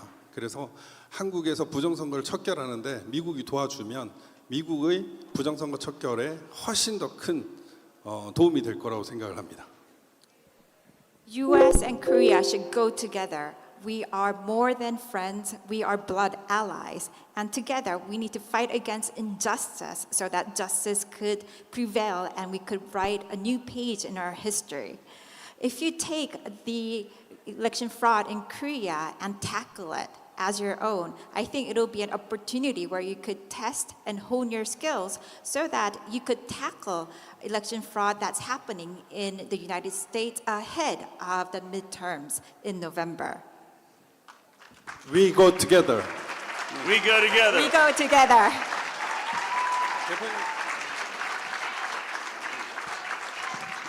We go together. We go together. We go together. We go together. We go together. Stop the steal. Stop the steal. Stop the steal. Stop the steal. Stop the steal. Stop the steal. Thank you very much. Thank you. Thank you guys very much. See if this will play. What a gift. God made all that happen, made the timing happen. It was amazing. Thank you guys very much. I know it's been a little long here because, you know, that's I why have I a am letter. long-winded. Quick video. To America. Dear America, I'm a husband, father of 3. Well, 140 years ago, you came to our land and you taught us the Bible. So now I'm saved. Thank you. Thank you, America. In 1950 to 1953, you came to our land again. You fought for us. You protected us. Almost 36,000 American soldiers died, and more than 100,000 American soldiers got injured. You came to our land to protect us. You bled and died for us. You bled and died instead of us. Thank you. So I'm alive. And still, you are in our land. You're still protecting us. Thank you. And I'm sorry I didn't thank you enough. My brothers, sisters, fathers, mothers in America, in Christ, thank you and love you. From now, we're not gonna just ask for help. We wanna fight for you now. America is the strongest country, but America is fighting a lonely fight. You have your family, brothers, and sisters here. From now on, we want to fight for you. America has to be stronger and wealthier.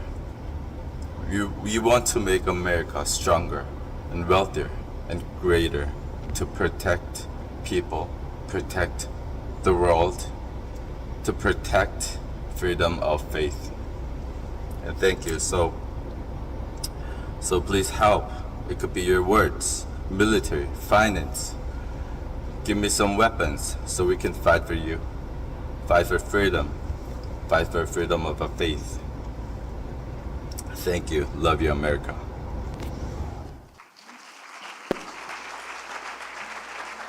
Thank you.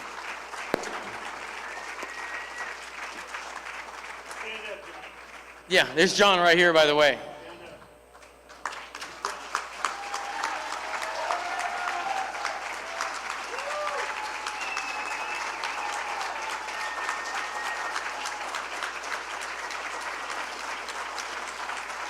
We go together. Thank you very much. Thank you guys. All right. So I'm in this to win it. I'm not going to stop until I take my last breath, and the only way they're going to stop me is killing me. Follow me on X, Patriot Mark Cook. Go to my website, handcountroadshow.org, and I just want you to sign up to request a visit to wherever you're at, because as I'm traveling around this nation in my truck and trailer, I want to make every bit of every mile to plant all the seeds of knowledge necessary so we can regrow the liberty of our country as I travel through it all. So, and read all my articles on X too. There's a lot of really good information there, trust me. Go to my profile, go to articles, and just read every one of them. Most of them are very short, but they're really important information. And please reach out all you like. I've devoted my life to trying to do everything I can to reclaim the liberty of and reignite the flame of liberty in this great nation. Thank you guys very much. I appreciate it. And I'm going to hand this off to Matt here. Thank you. Mark, thank you so much.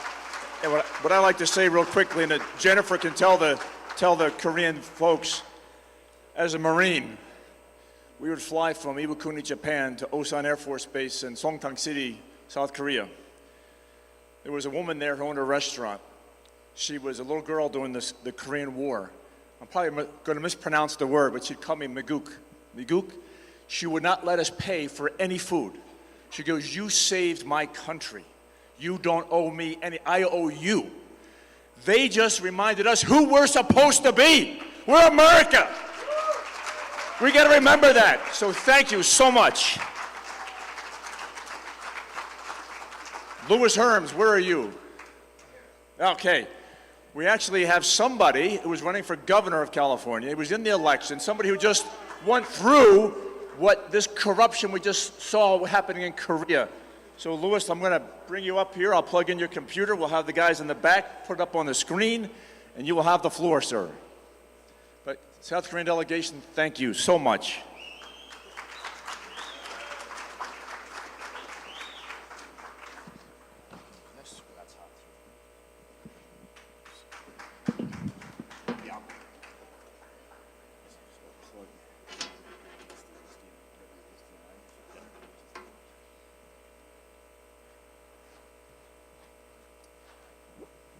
Unless you want to play musical chairs, like the candidates in California.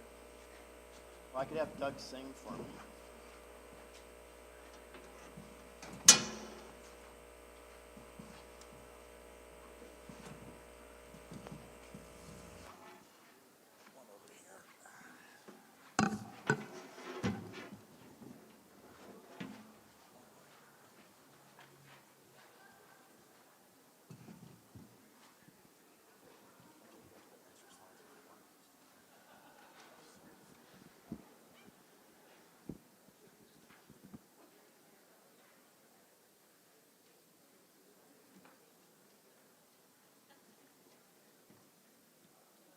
Why, look at there. All righty. Let's test this out. Boom, boom. That works. All right, folks, my name is Louis Herms. Hello.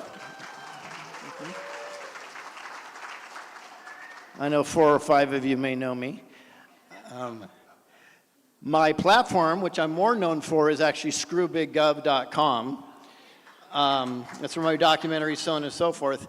And we just finished up the primary on June 2nd, and I promised my wife, because it was a year-long journey, that we would do something. So we went to Hawaii after that, and I spent about 40 hours working on this presentation from Hawaii. So I don't see her, so she may have left me already. But, you know, if anybody's been in this fight for a while, they know that's just the way it works, right? So I decided to write something. I'm going to have a film come out eventually. I'm a documentarian. It's called The Great American PSYOP, and I kind of want doing an offshoot of that because of the way we're lied to. So I'm going to start off with this just to give you some context. It's going to be very interesting, and I would suggest for the first 5 minutes you put on your tinfoil hat because I will be a bit conspiratorial. 1776. Well, that was a great year, wasn't it? Declaration of Independence. A lot of things happened, but you know what else happened in 1776 is this little group called the Illuminati was formed. Now, it's just a conspiracy theory, though, so don't, you know, let's not take it too serious. But what was interesting is, I would say if I wanted to take over the greatest country in the world, I would probably use a secret society to do that. That makes sense, right? So they were formed in Bavaria, right, named the Illuminati, and their number one goal at the time was really to suppress Christianity, because Christianity was on the move, right? And I'm going to explain some infiltration in regards to that. One of my favorite, or the most favorite Bible verse for me is Matthew 5:5, the meek shall inherit the earth. But it's because I understand what the true meaning means, and most people don't. If you look up the origins of meek, it's exactly opposite from 90% of the pastors that they're telling you.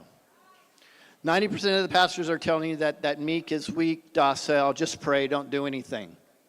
Right? That is one of the biggest psyops that's ever been perpetrated upon man. if we understood that meek meant you fight for others, you stand up for those that cannot stand up for themselves, we wouldn't be here today because every Christian would have already done that. So we need to change that psychology. But that psychology was developed by groups like the Illuminati because that's how they've convinced, through corporate churches, so on and so forth, to keep us docile. It's very important. And of course, they had this other little goal called world domination. So the Illuminati was, we were told, by the way, you can Google this today. If you Google it, your first 10 pages of Google are going to tell you the Illuminati was forcibly disbanded in 1787. Any search engine will tell you that. Okay, so if in 1787 that happened, why did George Washington say this in 1798? So 11 years after it was supposedly disbanded, he said, I have heard, he wrote a letter in September, I have heard much of the nefarious and dangerous plan and doctrines of the Illuminati, but never saw the book until you were pleased to send it to me. That's 11 years after they're supposed to be disbanded. Google lies. The internet lies. We all figured that out. I don't want to upset you, but virtually every AI search engine lies to you also. Sorry. In October, he said, of 1798, 11 years after their so-called banning, it was not my intention to doubt that the doctrines of the Illuminati and principles of Jacobinism had not spread in the United States. On the contrary, no one is more truly satisfied of this fact than I am, George Washington. You see what we're dealing with? Now, that's just a conspiracy. I'm not saying it exists. I do have my tinfoil hat. But here we go. Interesting enough, in 1995, this gentleman named Fritz Springmeier wrote a book called The Bloodlines of the Illuminati, talking about the 13 bloodlines. Have you ever heard of the 13 bloodlines? Does anybody think they may exist? Okay. And are they secret for a reason? Of course they are. That's how they operate, right? Did you know that this book was found in 2011 when we raided the Osama bin Laden compound? You want to hear something more amazing? Thank you, Donald Trump and the Trump administration in 2017. This complete book, over 200 pages, as you can find it right now, is at CIA.gov. You think they may be telling us something? So, if this was completely disbanded in 1787, why on earth would the book be on CIA.gov in 2017 moving forward? Maybe, just maybe, there are some secret societies working in the background. So what I'm trying to do is, this has nothing to do with the Illuminati, but I'm trying to set the table of how we've been dealing with this mess for a long time to get here, directly to election fraud. So, the grand plan, fast forward about 100 years to 1871. That's when our corporation of government was established. You ever hear of that? Okay. Is it a lie? No, that's actually the truth. That's when they formed the corporation, right? It's called the District of Columbia Organic Act of 1871. So if I wanted to steal a country from the inside, that would have been one of the first things I do. One of the second things I would do is in 1913, I would figure out how to control the money. How would I do that? I would form the Federal Reserve Act. Oh, another fact. That created the central banking system. That created your fiat currency. That gave them unlimited power to print your money. This is how they control the interest rates from the feds. Interesting. And this is also their excuse on how they set us up for income taxes. You think that may be a great way to try to control us from the inside? That was 1913. And then, 1933, they figured out how to control the economy. You know what they did? The gold standard was eliminated. We all talk about getting back to the gold standard. There's a reason why. They eliminated 1933. In fact, FDR made it so they had to, you as a citizen had to forfeit everything but $100 of your gold and silver. That's in the United States of America that happened. Crazy. You know what happened a few years later? They manufacturally increased gold when the government owned it by 85%. Overnight, in one day. This is how they controlled it from the inside. These are important to set the tables for election fraud. So, fast forward to World War II. I'm sure we've all heard of World War II. Pretty serious. How many people believe that the United States of America won World War II? Not many hands went up. Interesting. We may have, we may not have. I think there's both. But you know what we did a few days before they surrendered in Nazi Germany? We actually captured Werner von Braun's complete rocket team. These are the brilliant minds. We can capture, and immediately we started negotiating with them in the background. A few days later, Nazi Germany surrendered. Now think about this. So we grabbed the Nazis and said, come be our friends, work for us. A few days later, Nazi Germany surrendered. The official story was they did, or did they surrender? I think maybe they didn't all surrender. But here's where it's big, and this is where it matters today. The UN Charter was signed, and they coined the term NGO. What's an NGO? Non-government organization. A new world structure began on June 26, 1945. Look at this. May, June, all 1945. July 1920, 1945, Operation Overcast was launched. You may not recognize that because the official name now is Operation Paperclip. Operation Paperclip is when 1,600 Nazis came over here, and we brought them over under the guise of they're going to help us explore space and create rockets. Okay. Well, interesting enough, the real Operation Paperclip, you know who those scientists and engineers were? They're chemical and biological weapons experts. They worked on sarin and Nazi nerve gas programs. They had mind control psychological warfare specialists. Anybody can say MK Ultra.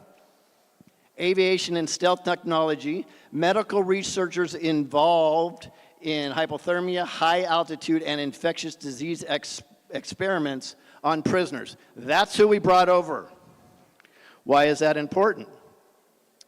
Because soon thereafter, the CIA was formed, formerly known as the OSS. If anybody's seen my documentaries, they know I talk a lot about this, right? The DOD was formed, the National Security Council, and the U.S. Air Force, which we can call, I believe, let's just call it the legal birth of the deep state.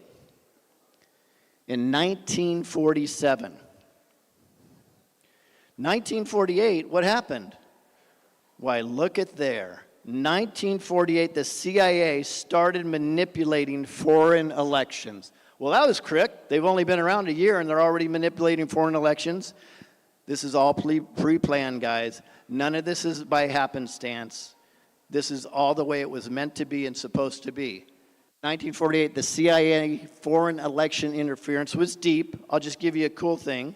So they did a lot of ballot harvesting. There's actually an ex-CIA person in here that will tell you about ballot harvesting in other countries. If he wants to step up, you talk to him later. I can tell you, though, there was a pattern set, and it was during the Cold War. And what the CIA did is they funded political parties and candidates.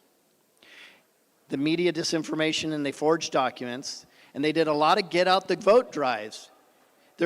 I will tell you now, and I know Mark Cook will tell you too, there's people in our so-called movement that are working constantly on get out the vote drive and making sure you mail in those ballots. They're controlled opposition. They're not your friend. They have made long, pretty hair, but they're not your friend. I'm just saying. In some cases, direct vote manipulation, bribes, supporting coups when elections didn't go their way, i.e. Guatemala and Chile. My wife would be very proud of me the way I just said Guatemala.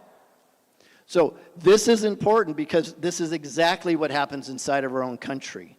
It was tested outside, brought inside. Here's something I talked to at length, and it's called the 50-50 PSYOP. And it's frustrating for me. And 80% of you are guilty of it. Doesn't make me better than you, it just says I recognized it. Did you ever hear red versus blue? Black versus white? Right? Goes on and on. Conservative versus liberal, Democrat, Republican. It's constant. It's a psyop, and I can prove it's a psyop. Did you know George Washington, John Adams, James Madison all indicated the death of America would be a two-party system? Did you know Thomas Jefferson said, if I had to pick a party to get to heaven, I'm not going to pick a party and I'm not going to heaven? Thomas Jefferson knew. The two-party system is a psyop. I believe President Trump has taken down the Democratic Party right now, the Democrat Party, and I believe the Republican Party will soon follow.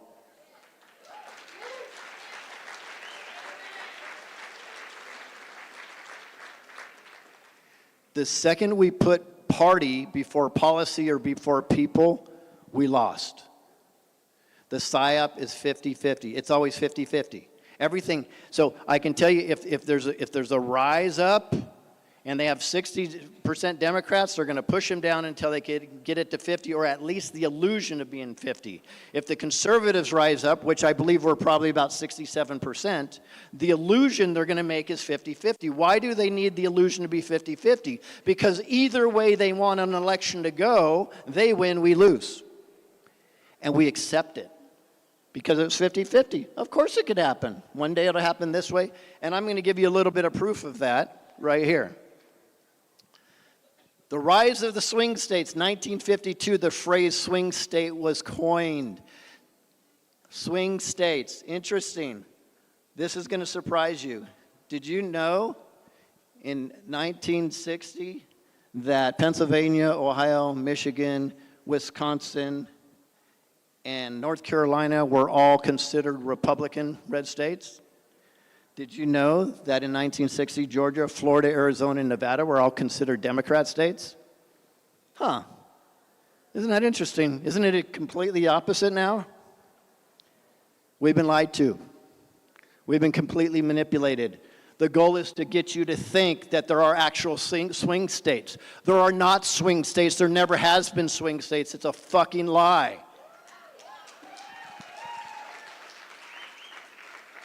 And I don't excuse my language because I'm pissed. We have to snap out of it. Swing states don't exist. 50-50 doesn't exist. It does not exist. It's an illusion. It's a psyop. And the reason for the psyop is so when we lose, we say, okay, we'll get them next time. And it happens. And I'm going to show you proof moving forward here that it happens. Something happened, though. In 1960, I call him the first disruptor. Did Kennedy already know the game? Did maybe the Chicago mob help him steal Illinois?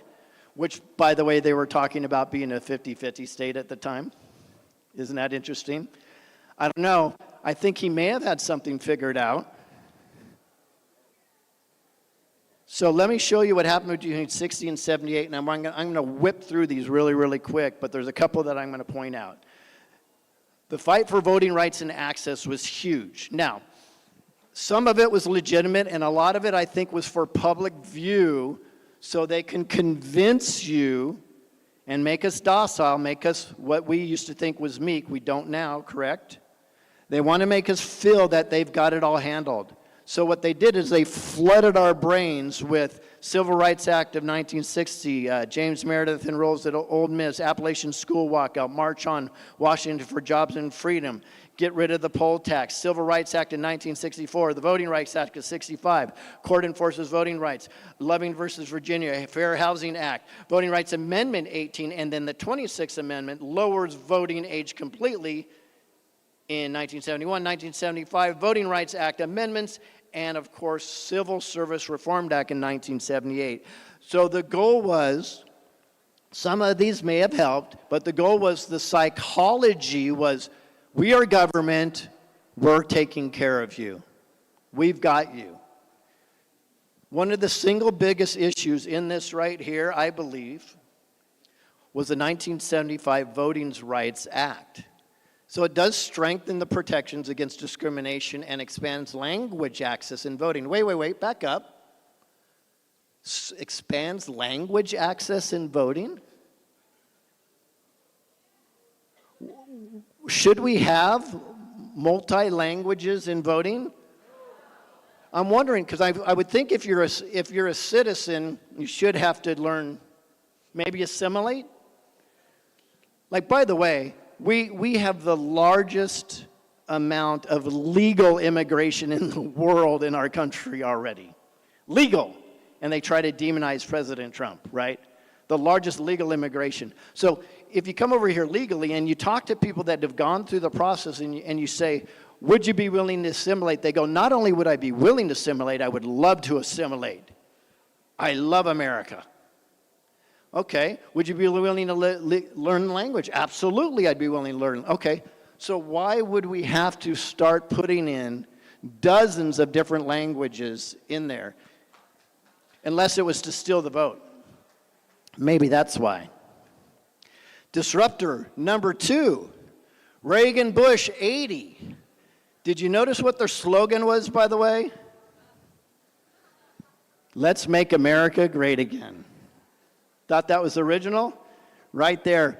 That was Bush and the great Ronald Reagan. Leadership experience, a new beginning. Now, why is this so important? Because I believe that Reagan upset the apple cart. And I believe that's why Reagan got shot just 69 days into his administration. Now look at this. If you think this may not have been planned, if you think this is just some wacko off the hook that was in love with Jodie Foster, well, let me give you some information. The cowboy, the disruptor at the time, he didn't follow the plan. He disrupted the deep state apparatus. He probably promised them that he was going to follow the rules and did not. March 30th, 1981, he was shot by John Hinckley Jr. Hinckley was MK Ultra. Okay?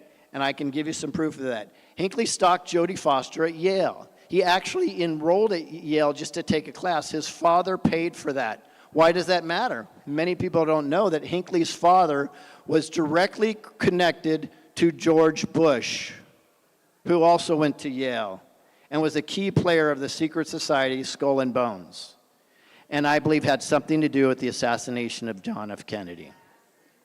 See the connections there? Do you think that this Hinckley was just some crazy guy, or maybe he was designated to kill Ronald Reagan? I think it's probably pretty obvious. I don't know why you take a 22 to go kill anybody, but hey, I mean, that's his deal. So Bush would have benefited the most if Reagan would have gotten killed. I know many of you may love Bush. There we go. Now we're awake. Love it, love it.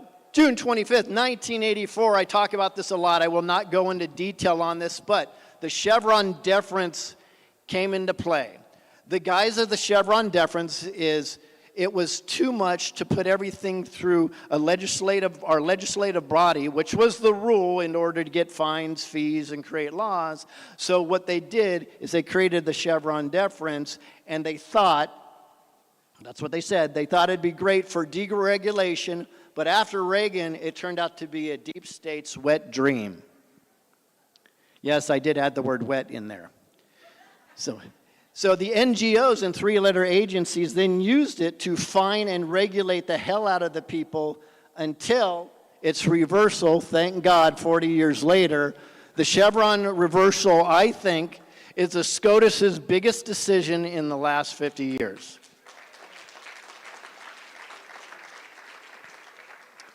But here's the problem. It needs to be affirmed. What does that mean? That means somebody in this room or somebody watching right now needs to challenge it.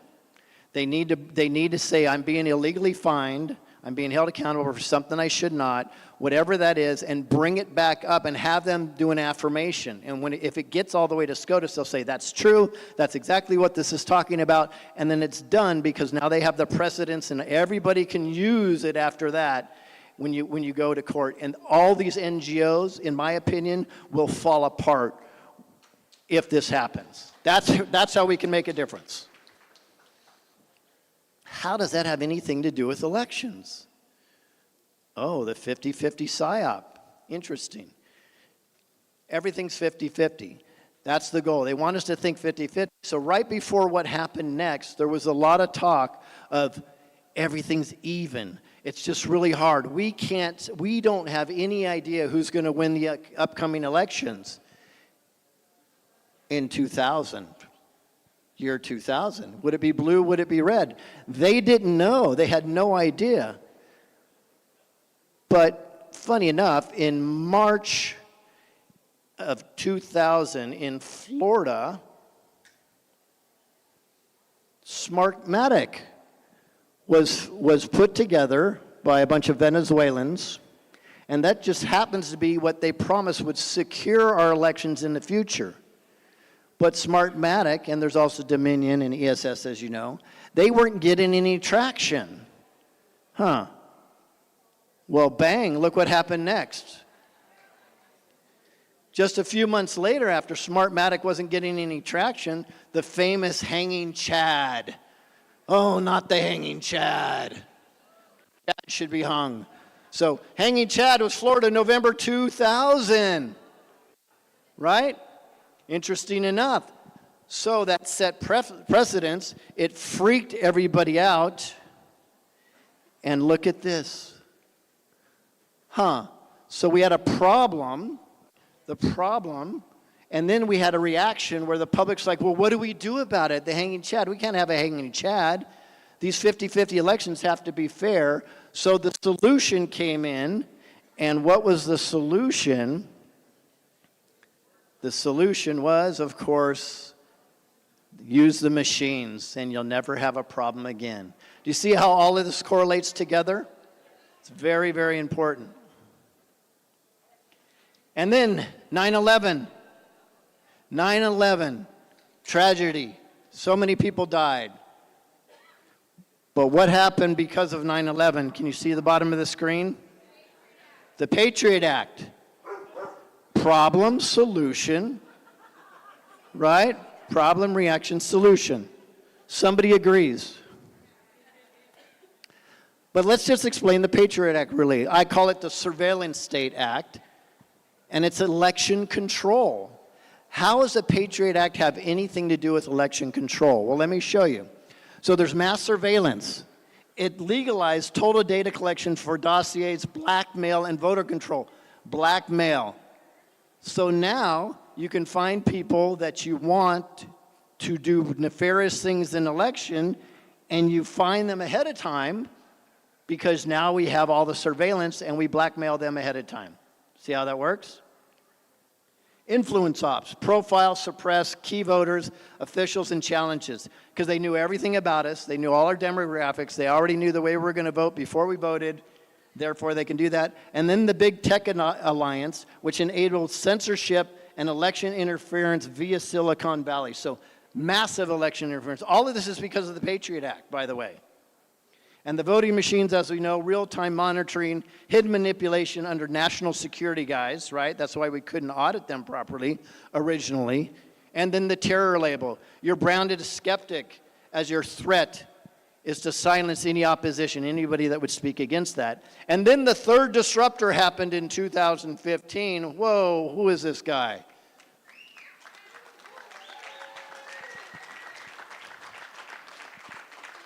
So the third disruptor, President Donald Trump, and this is, I believe, this is why the deep state accelerated operations into election fraud. They thought they had this one locked up because they were spending all their time polling ahead of time so they knew how they could manipulate the election ahead of time. Here's the problem. Voters that were voting for President Trump, 48% refused to tell the pollers who they were voting for.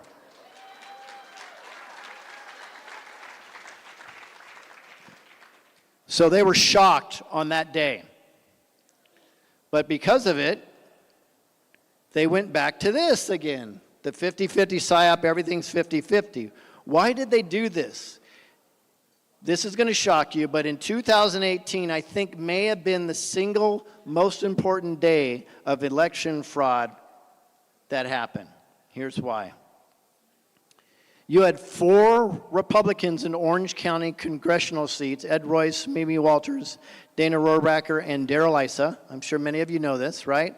All 4 of them were up, they were winning, and then the vote stopped, and at 4 a.m. in the morning, the ballot harvesting were dropped. And what happened? All 4 of those Republicans got beat out by the Blues, and there's a lovely Katie Porter in the middle. They stole it. In 2018, they ballot harvested, and do you think they already knew how to ballot harvest? I can tell you they've been doing it all over the world for several decades before this, so they knew how to ballot harvest. What they didn't know is how the Republicans would react. Well, here's the reaction. We'll get them next time.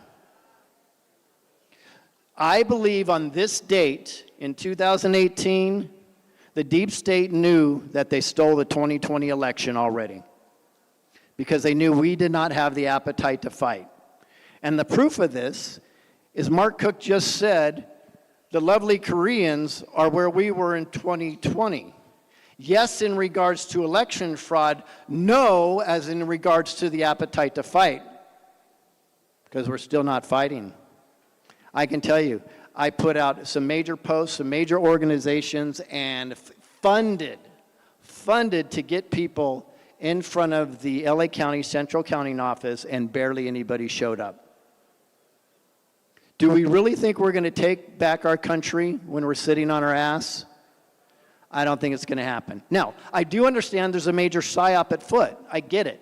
I get that Sean Hannity likes to tell people you're not conservative if you protest. You're not conservative if you boycott, and you're not conservative if you raise your voice.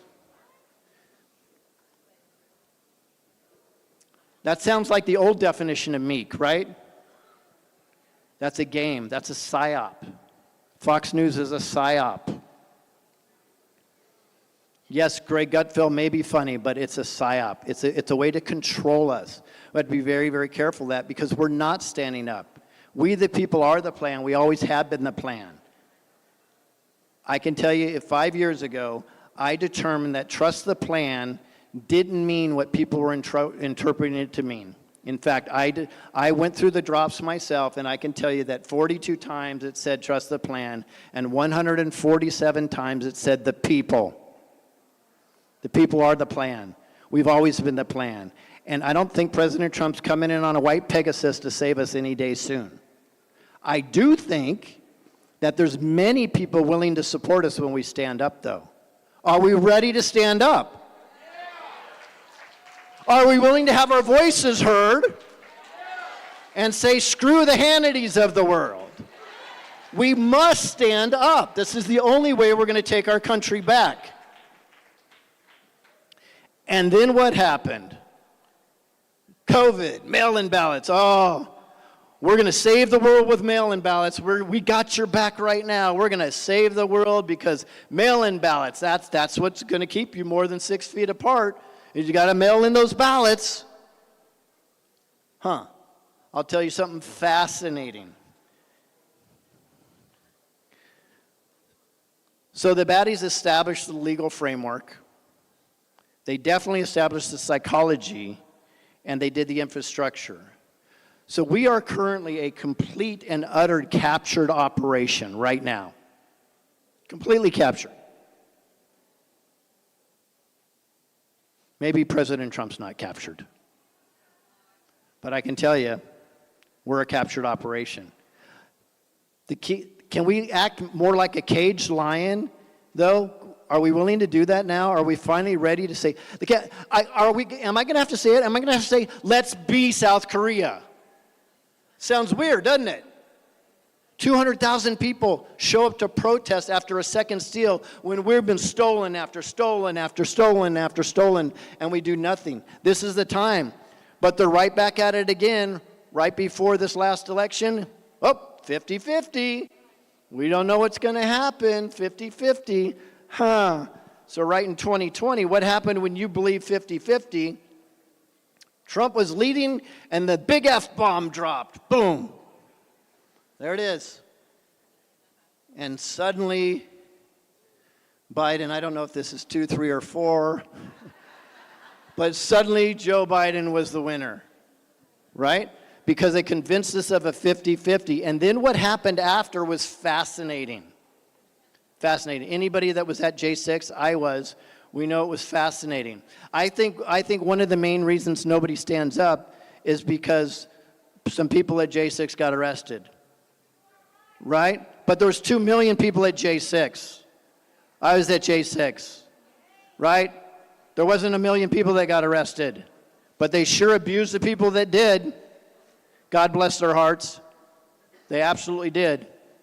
But here's what happened. It's the warfare of words by all of these. And yes, sorry guys, Fox News is right there. I know it hurts. The LA Times said false claims. Guardian said without evidence. New York Times said unfounded, debunked, conspiracy theory, framing it eroding trust on preview challenges. CNN said Trump sowing doubt. LA Times, baseless California election fraud. I just heard that one. Without proof. NPR, false claims. This is all MK Ultra guys live. That's what that is. They repeat it and repeat it and repeat it until we believe it. And I'm not going to stand here and tell you I'm not susceptible to it. I'm going to tell you that on 9/11, I watched the towers fell, and I'm screaming at the TV on 9/11 controlled demolition, screaming at it, right? Then 3 days after watching the news tell me it was something else, I'm like, let's go get them. I completely took out my discernment, my God-given gift, and I was completely MK Ultra'd for a few years. And I was awake. Don't think it can't happen to you. We have to be always using our discernment, completely connected to God Almighty as much as we possibly can to win this war. So that's what they do. The MK Ultra is very strong, and it keeps going on and on and on. So what do they say? No widespread election fraud. Okay. Well, they're right. There is no widespread election fraud because it doesn't need to be. You can do it in isolated cases, and you can win any election you want to win in. All court cases were lost. Well, they didn't see all the evidence in all the court cases, did they? Right? So they throw them out on standing.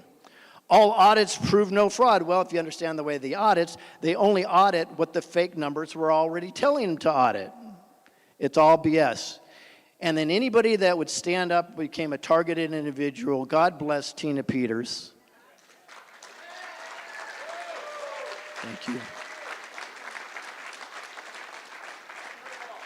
Anybody that tried to do the right thing, whistleblowers were targeted. I was poisoned 2 times. I know Mark Cook has gone through it. He may not say he's targeted, but I've seen how many times his RV broke down, so I certainly believe something's happening there. Anybody that was standing up is targeted. That's another way of suppress you, because if you're watching somebody wonderful like Tina Peters being targeted, why on earth would you stand up? Well, we have to fight for this, and we have to be willing to give it everything we've got.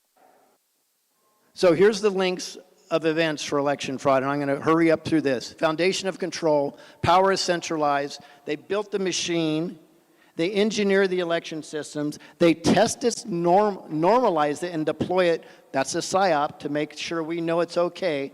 They execute, they control the narrative, which I showed you, and the result is you have an illusion of choice where we think we voted for somebody and, well, we get them next time, but it's always fake. And I mean virtually almost always. So I did something. One of my biggest frustrations was that everything I would read would always say the elections they were good, there's nothing wrong. So I started to go to AI and I went to Grok. Everybody trusts Grok. Okay. Well, Grok was telling me constantly there was no fraud. And Grok started saying the same thing. There's no widespread election fraud, using the same tropes over and over. And I was like, wow, this is a little bit weird. So after me arguing with Grok for a long time, and I'm very clear, I never call Grok a name. I say, you're a robot. You're a bunch of ones and zeros. That's how I deal with this robot. But anyways, it's a very important search tool. So I said, okay, Grok, can we play a game? I'd love to play a game. let's play a game of discernment and math.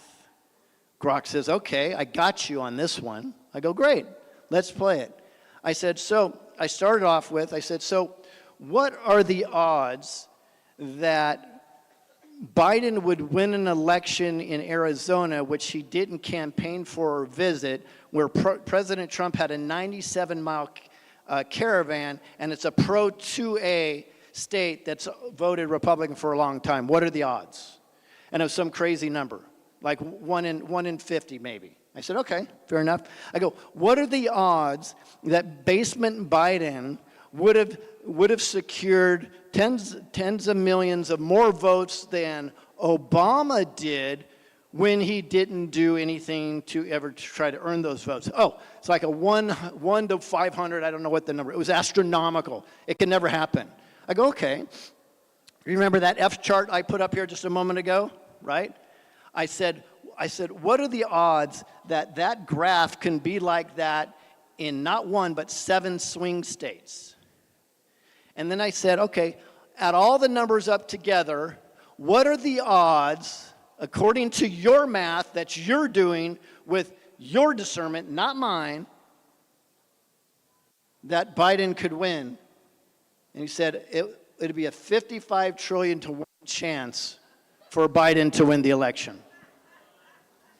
I have the film. I did it all, so it was recorded. You could see me talking to Grok at the time for proof of it. Blow you away. The math doesn't lie. Even Grok said 55 trillion to 1 chance, or a 1 in 55 trillion chance. The reason why I did that is because it was very hard to get through to what we call normies. What we tend to do is we tend to truth barf on the people that we want to convince of something, when we need to speak to them where they're at. So if you start speaking to them in just the math of it, some of them will come around and say, okay, well, let me take a look. And then you can dive in deeper. And then 2024 comes and Trump wins, everybody's excited. Well, I predicted that Trump was going to win 2024 because Kamala was such a weak candidate. They wouldn't be able to get enough ballots, so they're going to focus all their time where? Down ballot elections, Senate House races, local elections. What do you think is exactly what happened in 2024? Because they wanted, I've always said the micro fixes the macro. Well, the micro can also destroy the macro, so they knew that this is their best way to fight against President Trump and his agenda.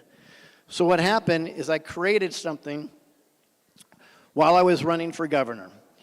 And I was the first person in history to visit all 58 California county ROVs, that's register of voters offices in California. In 29 days I did this, to interview them.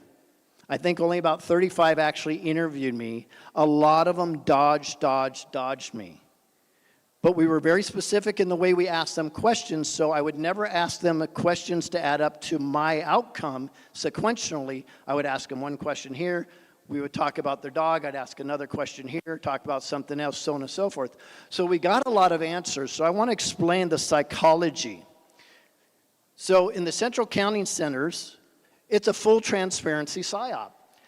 I will tell you that most of the county clerks and the ROVs absolutely believe they're doing a great job. Believe that.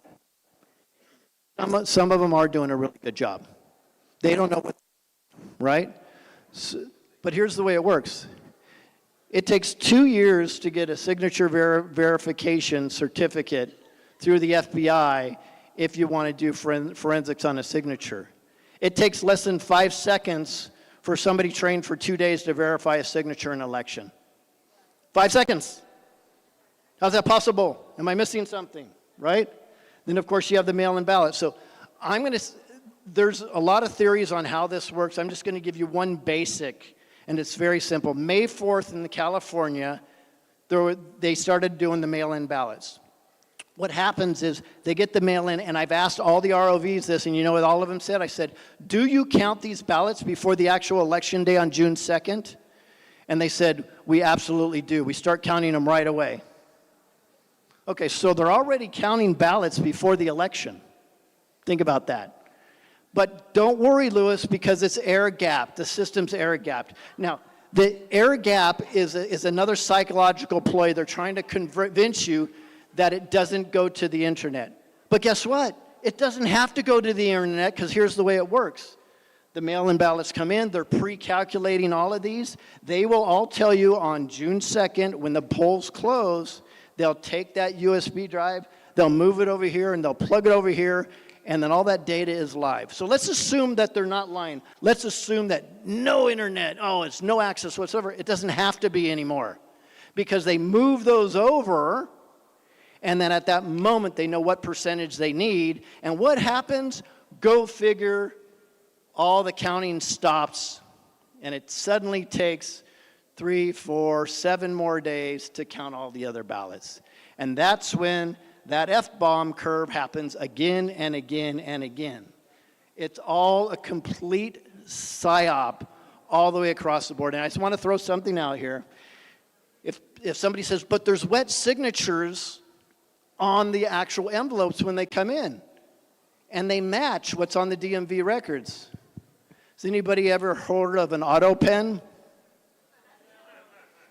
Did you know there's CNC machines that can do over 20,000 of these within a few hours?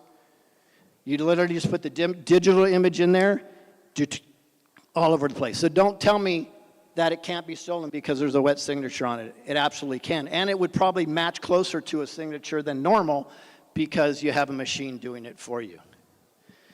So, Los Angeles County, and I'll finish with this. This is how much the LA County ROV made in 2024. His compensation was $650,424.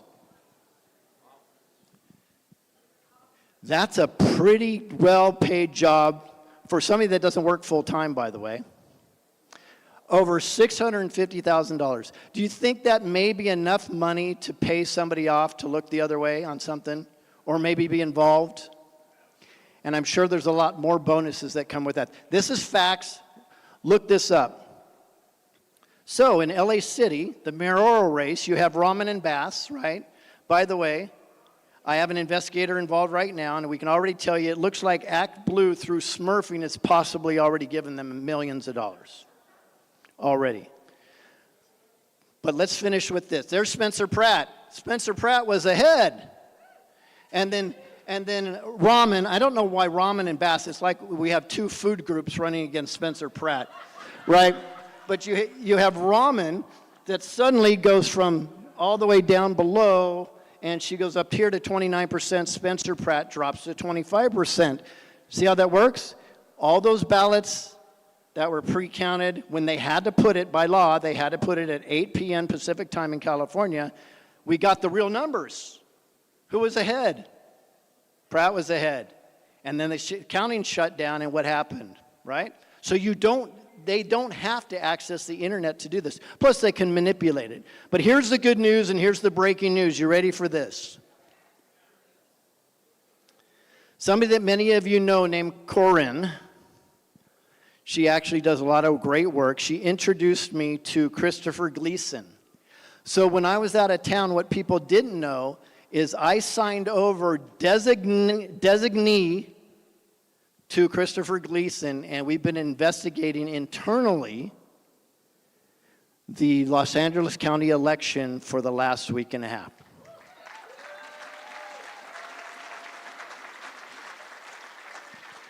Now, why is that important?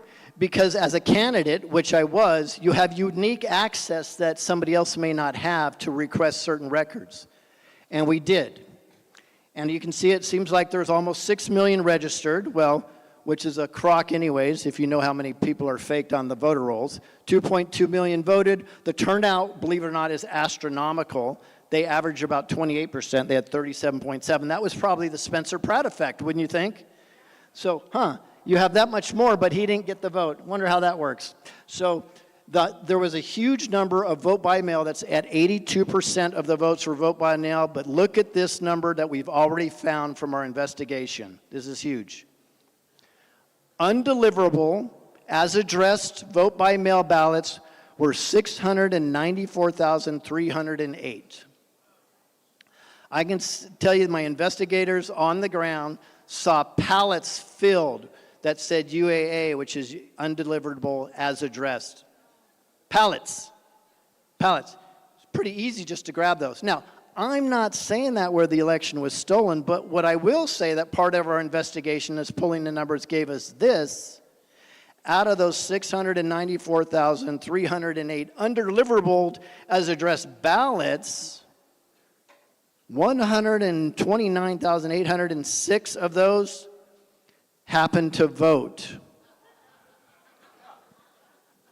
By the way, that's a fact. That's their numbers. Almost 700,000 undeliverable, but out of those 700,000 undeliverable, almost 130,000 actually voted in this last election. Would you think that may be a place that we should look at? Okay, and we're working on it. There's some things I can't say because I don't want to give it away. I know they're watching, but we're working on it. But Pratt, Spencer Pratt, who should be fighting and he's not, Spencer Pratt only lost by 29,627. So even if 100,000 of those voted and 29 were actually supposed to go to Pratt, he would have won the election. You see where the problems are? Why are we not protesting in front of the Central County Center in Los Angeles?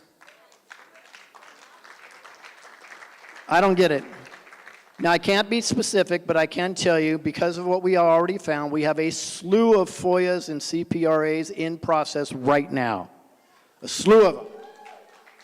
And we're already targeting 5 or 6 other counties that either dodged us or had really weird answers when I was interviewing them over those 29 days. I can tell you there was one that refused to let us go into the counting room. He says that's against their protocols, which was BS. And he was shaking like crazy and sweating profusely, and it was very, very cold in that office. By the way, sir, you are now going to be part of our FOIA requests.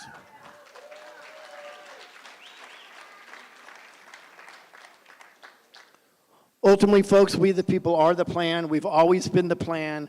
We need to step up and make the difference. You can find me, if you need to, at screwbiggov.com. My name's Louis Herms. I will never give up, and I love you very much, and we have to take back our country.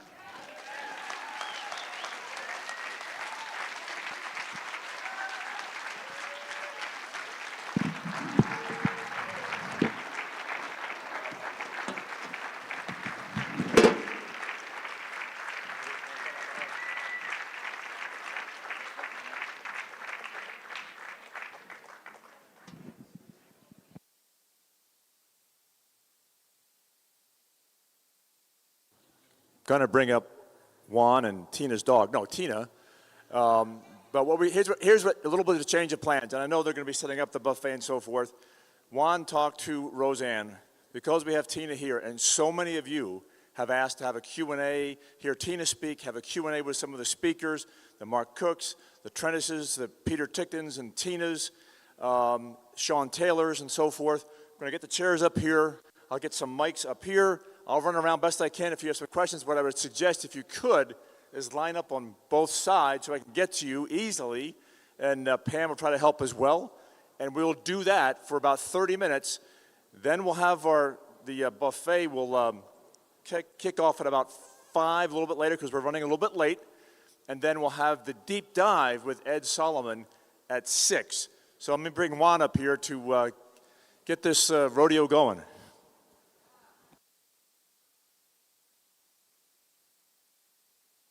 Just said, he talked to Roseanne because so many of you have asked to hear Tina speak and want questions answered. We're going to push her off. We're not going to do it, and we'll bring her back in September, or in September if we have to. But he made the command decision that this is more important.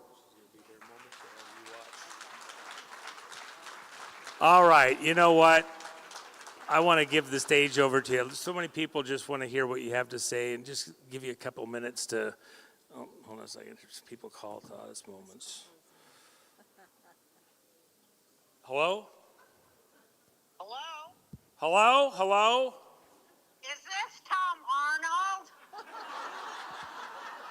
No, it's Randy Quaid. Gosh, you don't even get your boyfriends right anymore, let alone husbands. Oh, damn. Hey, I've got. What? I was going to say, go ahead. I was going to interrupt you. I was being Nino. Excited. What? Did you get the pictures that we sent at your gate? We were trying to visit. I loved it so much.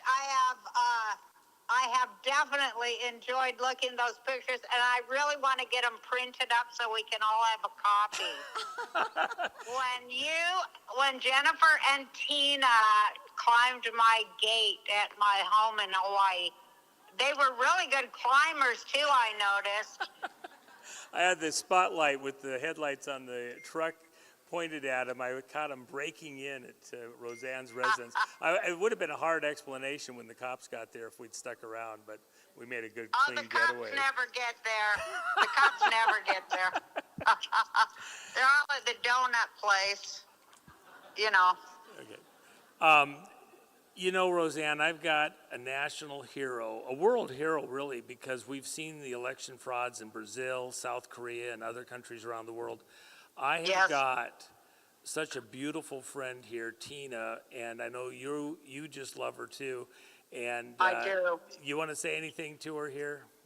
I do. I want to say, Tina, I want to say, I feel so grateful because I did a lot of praying for you to be able to be released back in America. I appreciate you so much, Roseanne. I could feel the prayers. I just want to say I could feel the prayers when things got so dark in there, and I would just call out, please, people pray, and it would break it. It would lift. So I appreciate you so much, and I can't wait to give you a hug. It's the most powerful weapon we have, isn't it? Oh, yeah. Absolutely is. Yeah. Absolutely. Well, especially when we all pray for the same thing with a good heart. It's good. You know, Roseanne, we've got a whole building full of prayer warriors here. I actually don't think there's probably a single person in this audience here who's not a prayer warrior. And when you put the call out, I put the call out, we all showed up. Tina's here. I think that's proof, seriously, because they came at you hard, didn't they? I was saying congratulations from being released from detainment in a communist country, Tina. Yes. Yes. Back to America, where you are our hero. You are stalwart, brave. You paid the cost to be the boss, Tina. You paid the cost to be the boss.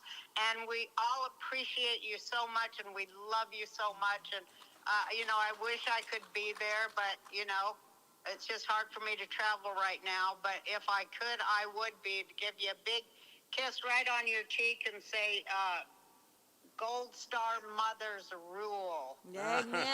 Amen. And I got to tell you, Roseanne, Tina really does look great. It's so refreshing to see you. I know you still have a lot of healing to do and strengthening up to do, but she looks wonderful, and I'm looking forward. I'm going to try and get you two together real soon, okay? I was going to say. I hope so, too. I was going to say. Well, we'll figure that out because I'd love to do it. Yeah. Well, I was going to say, you know, Hawaii is still one of the 50 states, so I can still travel.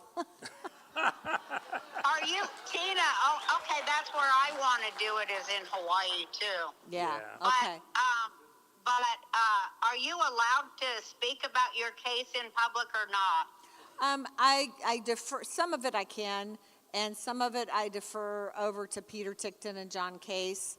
Some of the legal stuff, because we are looking for the Colorado Supreme Court to rule on accepting our case. And then, and you know, I'm thinking it would be really stupid, Roseanne, if they don't, because they really got stomped 9-0 in the Norma Anderson, trying to keep Trump off the ballot. So I think they'd be really, really dumb, and they would put so much, I mean, so much light on them, literally, from truth tellers if they were to go dark like that.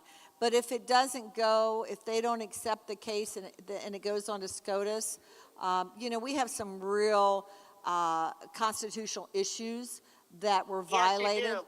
And so Yes, absolutely. I'm in it. Absolutely. I'm in it to win it for the people, for free speech, and for liberty and freedom. So I won't. That's right, and that is exactly what it's about, our liberty and our freedom. I mean, that we pay taxes to put Gold Star mothers in jail just infuriates me so bad.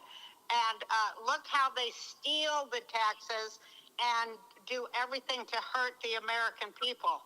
I just can't stand it anymore. And Tina, you are just you and your appearance are a great message of hope to everybody in America who loves liberty and freedom and the rule of law.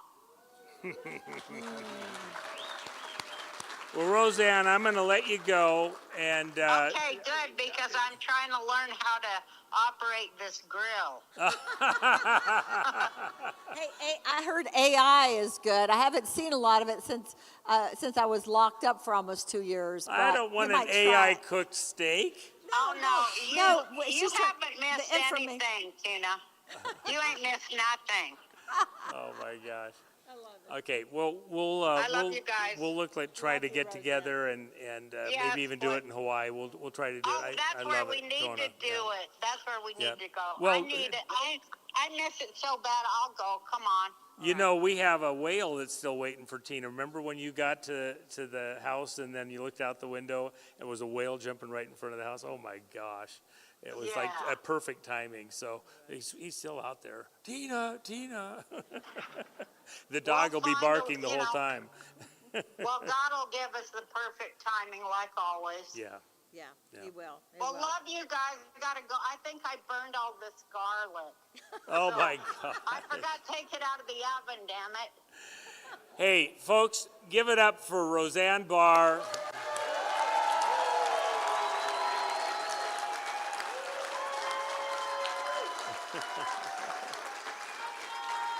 Hell yeah. You are loved too, and you're a national treasure. You stood up when others wouldn't, and we really enjoy you. This audience really enjoys you. Would you come? I know you couldn't make it this time. Would you hurry up, get everything sorted out, and be here on September 10th when we do the next one? Yeah, I told you it seems like that would be the perfect time for me, and I'd probably be rested enough to travel by then, I think. All right. And it's the beautiful. day before my birthday. So. Oh, that's my right. gosh. September Your 11th. birthday is September 11th? Oh my God! Yeah. You don't Oh, think I she's a forgot 9/11 that. everywhere she goes? Oh my Oh gosh. my! Wouldn't that be fun? Yeah, that's it. That's great timing. Let's make it happen, and I'd love to have you out here. We had so many other people. We barely missed you. They were so good. I'm glad you didn't miss me. I heard you was busy starting riots down in whatever that. Yeah, riots in Brazil. The Bolsonaro's president's from. been listening in. South Korea. Yeah, South Korea. We have a South Korea delegation here right now. And some of my favorite people. Jen and I have gotten to where we watch South Korean, what do you call them, K-pop or whatever stuff. Jen, And there's another country. There's another country that was represented here too, Los Angeles County. oh my gosh, yes. Oh, yeah. Yeah, the Communist Party, LA. Yeah, so. Oh my gosh, I don't know what they're doing. I mean, they've got to get caught and stopped at some point with all this election stealing. Yep, it could be a great video. We could like get one of the police cars. There's one here in front of the Trump and go on a, what do they call those gang movies with the video games? And yeah, we could run through the town with Roseanne and Tina running shotgun. So yeah, we could go do some chaos there. And with your dog, that's right. It'd be a canine unit. Oh yeah, now you're talking. I bet we could get some ride-alongs going with. Well, I got a whole place here full of people that like to run shotgun with us. okay? Hell yeah, they would. We get the Trump flags out, the Megador flags out. We put our hats on. Yeah, let's go take LA. Because, you know, Rachel Maddow said we're vigilantes. Listen to what we're doing. Here's my plan. Okay. You ready? Okay. Okay, when it comes time to vote, everybody from America has to fly to LA and vote. Because they don't check nothing, you know? I think they probably have immigration laws for Americans into LA. They have homeless people that'll do that. Well, but you see, if these people aren't homeless and then they go to LA, then they wouldn't be able to vote. If MAGA goes to California, hell, it's over. Yeah, that's true. We could all immigrate to California, live there for a day, and then come back home. Just go there and vote. Colorado, because they have same-day voting there. Well, that's true. But see, they vote extra times. We'd have to go to LA and stay for like 2 months because we'd have to go vote every day. Yeah, that's true. Same day registration too, yeah. Yeah, that'd be a bummer. Hey, Roseanne, love you. Thank you for coming on. And I'll look forward to seeing you shortly. And also, and by the way, what? Don't burn the garlic. Yeah, but yeah, if you had proper supervision, you wouldn't burn the garlic. Okay, and by the way, my girlfriend stayed over and she missed it too. The one I told to set the dang timer. Oh my gosh. They have AI for that too, Roseanne. Yeah, they have AI for that. Gosh, but people don't know. So you've got your new TV show special, a 10-part series. That's not got a date on it yet. We wanted to show the trailer, but there's not. Distribution's not locked in yet. Yep. I'm too picky. I re-edit every day and drive everyone nuts. Well, and so Roseanne, it's an inside joke. Jennifer's here with us, and so the inside joke, we're hanging out with Roseanne, having fun, going four-wheeling in Hawaii, up the river in my Mercedes, four-wheeling up the river. Oh my gosh. I got my in-laws with me, banging their heads on the ceiling and going up the river. But you did great in that car. Yeah, I didn't crash, I didn't roll it, I didn't anything, No. So, but the deal is that we want to go hang out together. You were calling me the boyfriend or something. Jennifer and I were looking at you, but you were writing the script for this thing, and then you cast Randy Quaid trying to copycat me. I like Randy. Yeah, so Randy Quaid is my double. Do you know he can play No, I told you I wrote it with, I wrote the part with you in mind. And then it turns out the guy looks just like you. But I wanted Randy Quaid always, and he's great in it. He is great. I mean, it's just, the lines I wrote for him are so guano-saving. Do you know, Roseanne, that Randy Quaid can play just about every musical instrument there is? No. He is amazing musician, amazing. Yes, I saw him in LA. Yep, I saw him in a little bistro in LA, right off Rodeo Drive, and I couldn't believe it. His wife and family was there. He is amazing. Yeah. So And by the way, he's so great of an actor. He played such a great part, and it was so fun. Yeah, we even did sex scenes. okay, that's a line too far. I don't know that we want that. But it was, fortunately the writer is an old Jewish woman that's a prude. Did you have So twin they're beds? they're kind of ridiculous, but funny. Yeah, the 60s scenes from the TV show with the two beds. Yeah, that's a little hard. Holding hands across the gap was something. Hey, Roseanne, I have to tell you, when Juan said that you were not gonna be here, that you were, that I was gonna be here instead, they said, everybody started protesting. They said, "Where's Roseanne?" So it actually happened. They were all, really yeah, did. It I really almost had a did. riot Really? here. Yeah, fortunately we have 5 full-time police officers. I'm so sorry. One thing is, okay, I fell down and I hurt my neck really bad, and then it kind of got okay. But then my son bought me a Tesla truck because he said, "Mom, this has self-driving, and you're the worst driver in the world, so And I it's really want you." bulletproof. My security team told me it's bulletproof too. Well, that's probably good too. Well, it's not electric eel proof. If you drive it in the pond, it can still be a problem, so be careful. Yeah, well, there's no pond out here for that. All right. And by the way, we had Kathy O'Brien here. You know, her house got hit by a tornado. I know, she was making plans to come and visit She me. did. She came up here instead of going to you, so there you go. She thought you were going to be here. I got her. I flew her out here, so. But she was going to come earlier to see me, and the next day I said, well, let me know tomorrow what dates, you can come, because I want to send your tickets, right? Mm-hmm. So the next, like about 4 hours later, she goes, we just got hit by a tornado. And she sent me pictures, and I was like, oh, this is so awful, because the girl that plays my granddaughter in my show, check this out, her house got ravaged by a tornado there in I forget where it was, the Midwest someplace. These things, it's just crazy, right? Yep. Yeah, the devil used him. He's twirling his finger around. We'll go get him. We'll stop him from doing it. So, Roseanne, we love you. Thank you for just calling in for a second. I know everybody here appreciates it.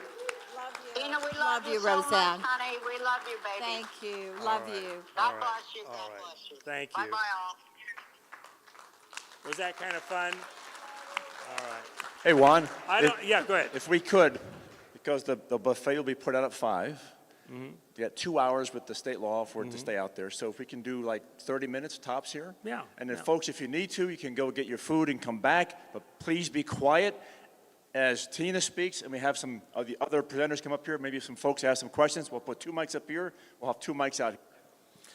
Perfect. Okay, folks, go ahead and get your buffet, but we'll be answering questions. You can listen closely. If you be kind of courteous for everybody else, we'll try to make more of this. I mean, I know it's a long day, but where are you going to get gold like this, okay? It's just so fun.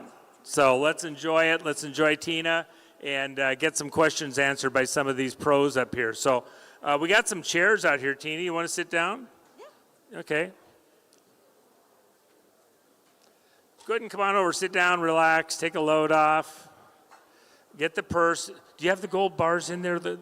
Yeah, okay. Yeah, there is gold bars in there. Oh my gosh. You know, and Mark, if you want to come up here, Mark, Trennis, Peter Tickton, please come on up to the stage. Please. Yeah. Peter and I had a great conversation just a few minutes ago. Wonderful. Mac Warner, if you want to venture up here and give us the inside scoop on DOJ, you're more than welcome. Come on up, Peter. Gosh, he's got a spring in his step. You should be Attorney General with that kind of energy. Yeah, come on. Let's make it happen. Grab a seat there. And seriously, it ain't over yet. Peter, I think you might still be Attorney General. Let's make it happen. If there's anything I can do, I want you as Attorney General. God willing, it's the last thing I want, okay, frankly. I need it like another hole in my head. But I need to do it. I'm the one, okay? I might have to give the Don a deal he can't refuse, okay? I could come help you out on this, okay? We got Paul, okay? All right, come on, Fres. So, because I do think there's a question: are we going to get where we have to get to with anybody that's in the system already? Blanche, I don't know. I just don't think that we're where we need to be, and confirmation stuff like that. I think we got a fair shot. Maybe somewhere down the road we get you in still, and you got enough spring in your step. You're still sharp. You still have lots of energy. All the cases you're doing, you know more than most of the other people in there. Let's not give up on Peter Tickton getting into that spot. He's the only guy, I think, that gets it enough to actually go in there and clean house the way it's supposed to do. So it's also because he's old enough to not worry about what he has to do next. Seriously, I don't think that's a light issue, that you're not going to allow the politics. You're going to go do what has to be done because you're not trying to get the next job, the next promotion, the next whatever. You know, there's probably not enough. Are they going to try to honeypot you? You got a hot wife. She's a babe. You don't need any of that. You don't need the money. You're just a tough guy. And by the way, Trump promoted you. Your first military promotion came from Trump. Gosh, you got to get to work. Let's get you in there. Your second promotion could be to Attorney General. Seriously, by the Commander-in-Chief in the right circumstances. Think I'm kidding? All right, all right. Look, the fact of the matter is, if I do that, nobody will be seeing me anymore. Yeah. I'll be on some military base someplace, because if I do it, I'm going after Soros. Okay. We got the secret moon base, and we're going to put you on the moon base, okay? Does that work for you? Okay, it's got a nice view. The air is too polluted up there. Okay, we got a question out there. Anywhere out there that we could start with a question, Matt? Yeah, we got one right here. Thank you, Matt. Very quick question I want to ask. Yeah, who you asking? Speak into the mic. Those people back there in the chow line, you can hear the forks just scraping away, you know, throwing the slop on there. So you got to speak loud so they can hear you back there in the slop line. Thank you, Juan. Pat Sonti, Investment Banking, New York. Sock right in the mic. Pat Sonti, Investment Banking, New York. That's my name. Very quick question. LA County, what happened with Nitya Raman? Is that the Rubicon, number one? Number two, we're already in mid-June, and how do you see optimistic, most likely, worst-case scenario going forward to deal with these cultural Marxists? Thank you. He wants to know about the bonds in California, the money situation, and is this going to take down California? We got a shot to get it right. The one thing I think people need to keep in mind is that we're aware of the problem. I think it was intended to cause this financial crisis to take us away from the vote fighters. They're ace in the hole. If we got close on discovering how they were controlling the votes and getting people in, then they sink the whole monetary system. And suddenly you have no time, no bandwidth to worry about that. So, oh my gosh, look, they got a lathe. That's right. You got Matt with a beautiful shirt. You got Tina. Oh yeah, there you go. There you go. Ticket back in to Hawaii. Yeah, thank you. I didn't mean to interrupt, but we brought this from Hawaii for you because we've been following your journey, and I know the hearts and minds of people in Hawaii are behind what you've done for our country, and we just wanted to make sure that you know you're welcome there anytime. That's your ticket in. Thank you so much. And it smells so wonderful. Thank you. Thank you so much. You know, the context is we had Tina got a respite before she had to go to trial, and so we were able to bring her over to Hawaii. Jen and I had her as our guest for a couple weeks while she was preparing for trial. And even with all the pressure, everything going on, and she still had her show going, it was, for you, I would hope, before you went into that final trial phase, it gave you at least some refreshment so you could have a breath of fresh air before you went into the rest of the storm. But now it'd be nice to come back out and take another fresh breath of air in like that. We love Hawaii, so anyway. Okay, next question. And I don't know if I answered the last one, but I guess the quick answer is we're certainly aware of the danger out across the country of these school bonds and into the bond market, the banking. If we have the collapse that we're anticipating based on the inside backdoor information, you take out 600 banks day one, and the small banks, and then it creeps up into the other stuff. It's about 100 times worse than what happened in 2008 on the numbers, and that's what Mitch Wexler, David Kenney were explaining to you. is that, and it's a freight train. There's nothing stops us. No judge, no commissioner, Basent, anybody else. You can't stop this on the numbers. So the only way you could stop it is from and not even a presidential side. It's a commander-in-chief thing. While we pause to reset what's coming. So in the Juan, financial. and if I could ask you to comment, and we'll get a question over here, and we'll go over here. I remember Mitch and Dave telling us of all the school bonds out there. No school district in America can pay the interest on their bonds fully, let alone the principal. Yeah, yeah. It's a theft against the property owners to destroy property ownership. And President Trump said just after we did the bond conference that I had right here in this room 2.5 months ago, a week later, he said that, yes, we probably are going to have to suspend property taxes and come up with a federal solution because it's on path to destroy the country. So that was in response to what we were talking about here at the bond conference with financial people. And so, next question. I want to hand the mic down the way here. Sean, did you have something, or who had? Here we go. Yeah, thank you. Oh, we got another pretty girl over here. Matt, you're not as cute as you're flashy, but I want to hear her question. Thank you. You guys are absolute heroes. Thank you all for what you've done. This conference has been incredible. I'm coming from Utah. We saw a governor's election stolen. Phil Lyman ran for governor. There's provable of election fraud there. I ran with him for lieutenant governor, so we were on the ticket together. He is still in the fight, and he's now running for Congress. And we have a month-long election time, and the election day is coming up on Tuesday, on the 23rd. What would you recommend? A primary election, yes. And the primary is the only thing that matters in Utah because we're red running against red. We're running against the rhinos. That's the Republicans against rhinos.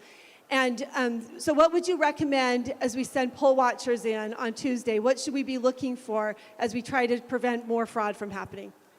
Yeah, here. Mark. Yeah, okay. There you go. Monitor everything. Get people watching everything. Take all the pictures you can legally, of course. Don't harass anyone, but just keep an eye on everything you can possibly monitor. Make sure you get out a massive get out the vote effort on election day in person. Huge. And put it out on social media. Make it a real big thing and show them that it's too big to rig so they can't end up doing what they, of course, are going to try to do. And Phil Lyman, I've known for years. He is a solid, wonderful patriot. So there's no reason that a whole bunch of people shouldn't be right behind him. And I'm happy to help you, so feel free to give me a call, and I'll give you any other tips I can. Yeah. Thank you. Yeah, Phil Lyman is a personal friend, and I know his integrity. Please tell him I said hello.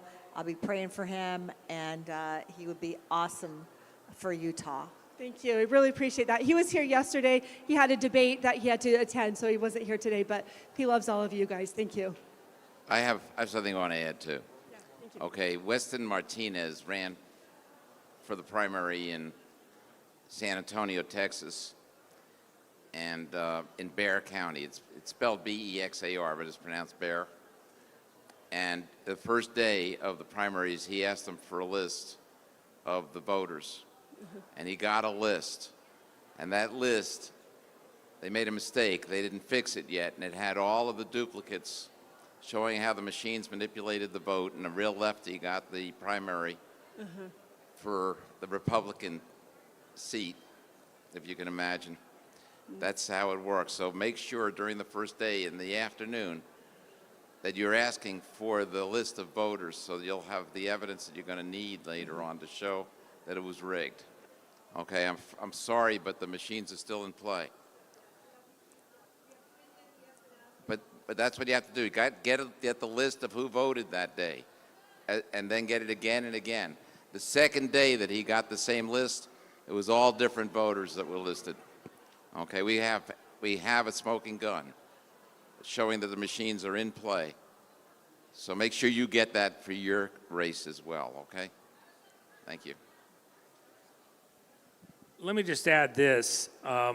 You know, I have kind of uniquely all along said that we had to have a military intervention before this is over, but it has to be with some basis.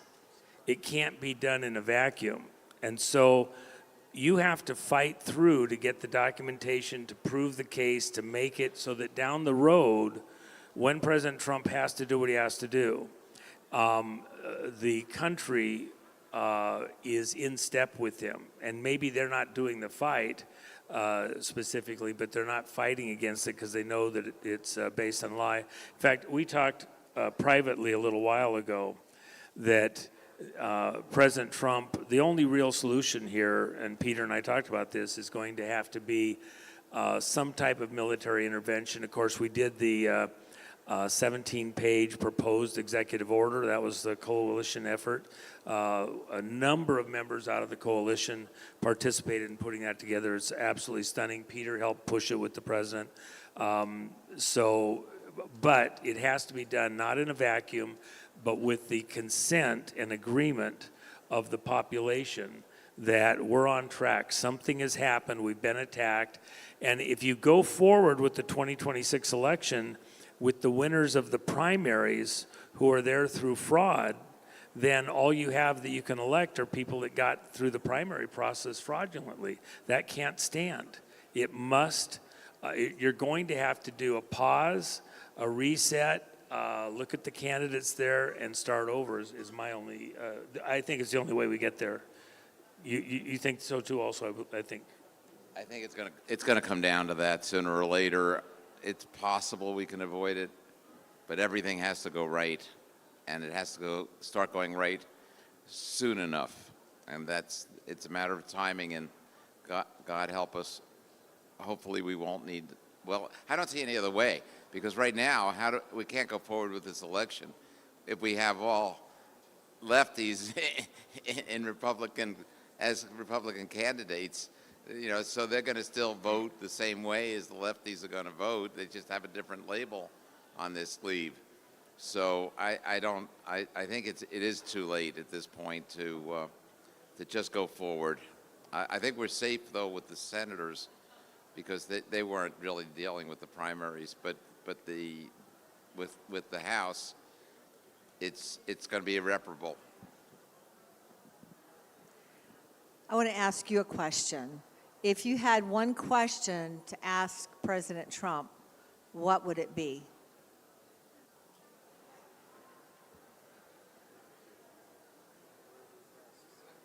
Hey, and Pam, if you can, just move that mic over. It's on the podium. You can actually use the hot mic there on the podium too if you needed to. That should be working. The batteries on these remotes die sometime.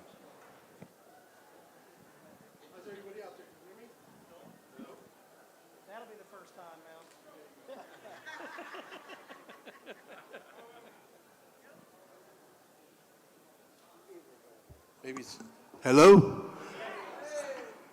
The reality is we are all bonds out there. You know that, right? Every one of you is a bond since the day you were born. And I would ask Mr. President, show me the money. Where is the money? We made a documentary about this, and every single one of you is worth a lot of money. They're not allowing us to have the reset, number one. Number two, you're all worth $300 million. Everything you've done in your life has been traded through your birth certificate. And if they can keep us poor, then we cannot fight with them. We want our money so we can, imagine if there's 800 people in here and you're all billionaires. Would we have a fight? Would we have a good fight for these guys? They would be in a lot of trouble, wouldn't they? Hopefully these guys are going to give me the opportunity to play my short trailer that we made specifically for this event. Dear Mr. President, show me the money. Dear MRPresident.net. We put out flyers yesterday. We need your support. This is a war. You can't win a war without money. Thank you. Thank you, Mel. And yeah, we will show that before we do Ed. I like his enthusiasm. I could hear him. You know, when I was in prison, they called me into medical, and they said that they did a hearing test, and they said I needed hearing aids. I said, I don't need hearing aids. I need to not be able to hear these women that are yelling and screaming all the time. So, you know, being in prison is a really strange experience. Do you have a question, sir? What would I ask the president? I would ask the president, Mr. President, after 5 years of having put forth the images that prove that Jenna Griswold and the deep state, Merrick Garland, deleted 29,000 presidential election records and have unauthorized software in these voting machines. Why are these machines still being used in this country?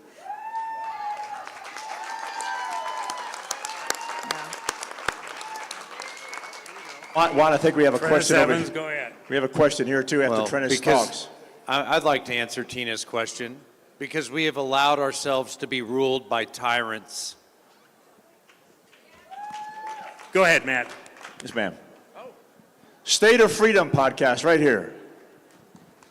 Hey, thank you, everybody. Danielle Walker. Talk loud. We have a hard time up here. All right. Thank you, everybody, for being here. Danielle Walker with the State of Freedom podcast. I just appreciate you all so much. And Tina, you look even more gorgeous in person.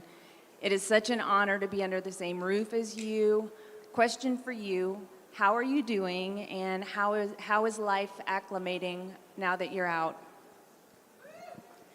I've been out a week and 5 days now. Having been in almost 2 years, it's a weird feeling. It's like nothing's changed in a good sense and a bad sense, if you get what I mean. I wrote the president. I wrote 2 letters, and I appreciate everyone that wrote me and prayed for me and supported me at tinapeters.us. But I was discouraged, and I wrote the president, and I said, you know, why everything that I've done to be in prison, what good was it? And so the president called me, and I asked him that question. And so, you know, I'm going to have a voice to talk to him about this, and I'm very grateful for that. But the thing that I'm most grateful for, I'm not afraid of dying. I've never been afraid of dying. I didn't raise a Navy SEAL for nothing. Even in prison, when the women would be chest bumping me and threatening to punch me and things like that. I mean, we're talking, Colorado does not have a minimum security prison. They do for the men, but there's only two women's prisons in Colorado. So what they do is they actually get on a variance, an override, and they send these women to the prison that I was in. And I mean, those are women in there that have killed their children. They have shot one girl that I would walk with. She shot her boyfriend in the face. So many people in there, violent criminals. And what it taught me is not to be afraid, to stand up.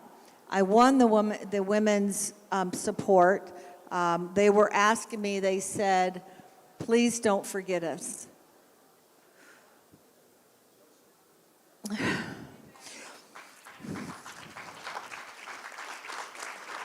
What's that? So everybody's voice needs to be heard. And we've come so far into the violations of our First Amendment that sent me to prison. Since I've been out, people ask me, what's the first thing that you did? I went and had a big, fat, juicy steak. The next day, I had a big, fat, juicy steak. I think for 5 days, I had a big, fat, juicy steak because I got so tired of watching on TV all those slicing of the Badlands or whatever that was, ranch beef being sliced, and we didn't get any. I'll let you know, there's things that I notice that trigger me so far after being out. that's really interesting. But I'm very grateful. But the fight still goes on. The fight is still going on. So, yeah, thank you for that question. Well, I think you're actually going to be a very strong voice. Look, you've moved from pawn to queen. You've moved from pawn to queen. You're going to have a very powerful voice moving forward. We've got to get through this election thing. But the trauma, the horrors really that you've seen, you were in several women's prisons because they had to move you around.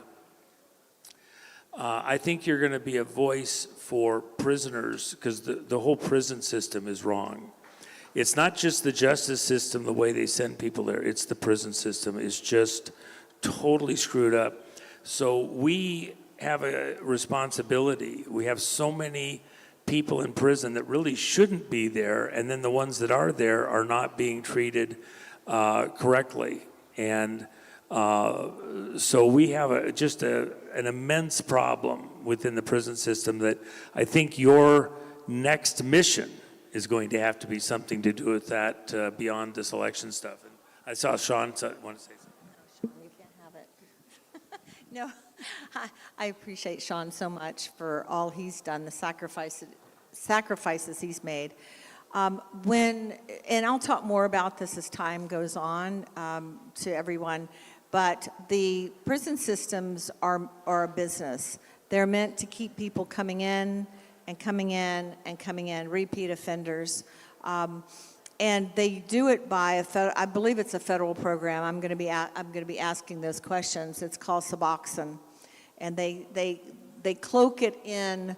Well, this helps people get so they're not dependent on, opioids and different things. Well, let me tell you something. If you're sentenced to prison for more than 6 months, and people just leave you alone and don't give you drugs, guess what? You're not going to be addicted anymore.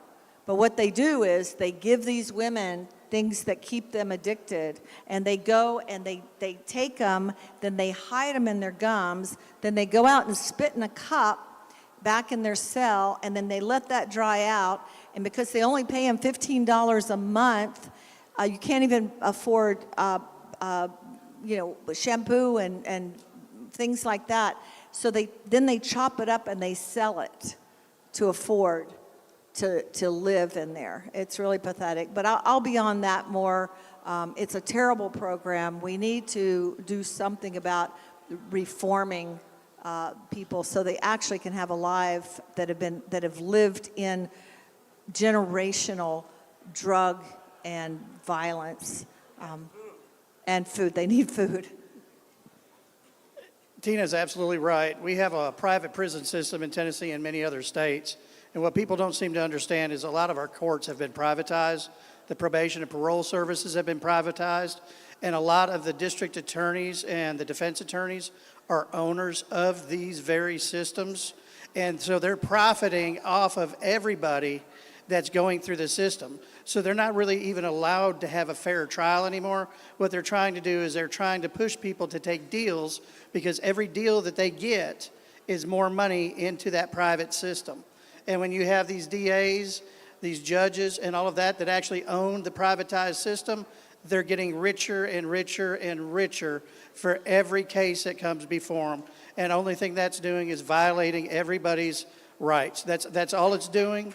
We have it I told you guys about Tennessee. We have a problem with the drug courts running a human trafficking ring out of the drug courts. You heard about the sheriff in Kentucky that shot and killed the judge. That's going to be over a lot of the sexual allegations and things like that.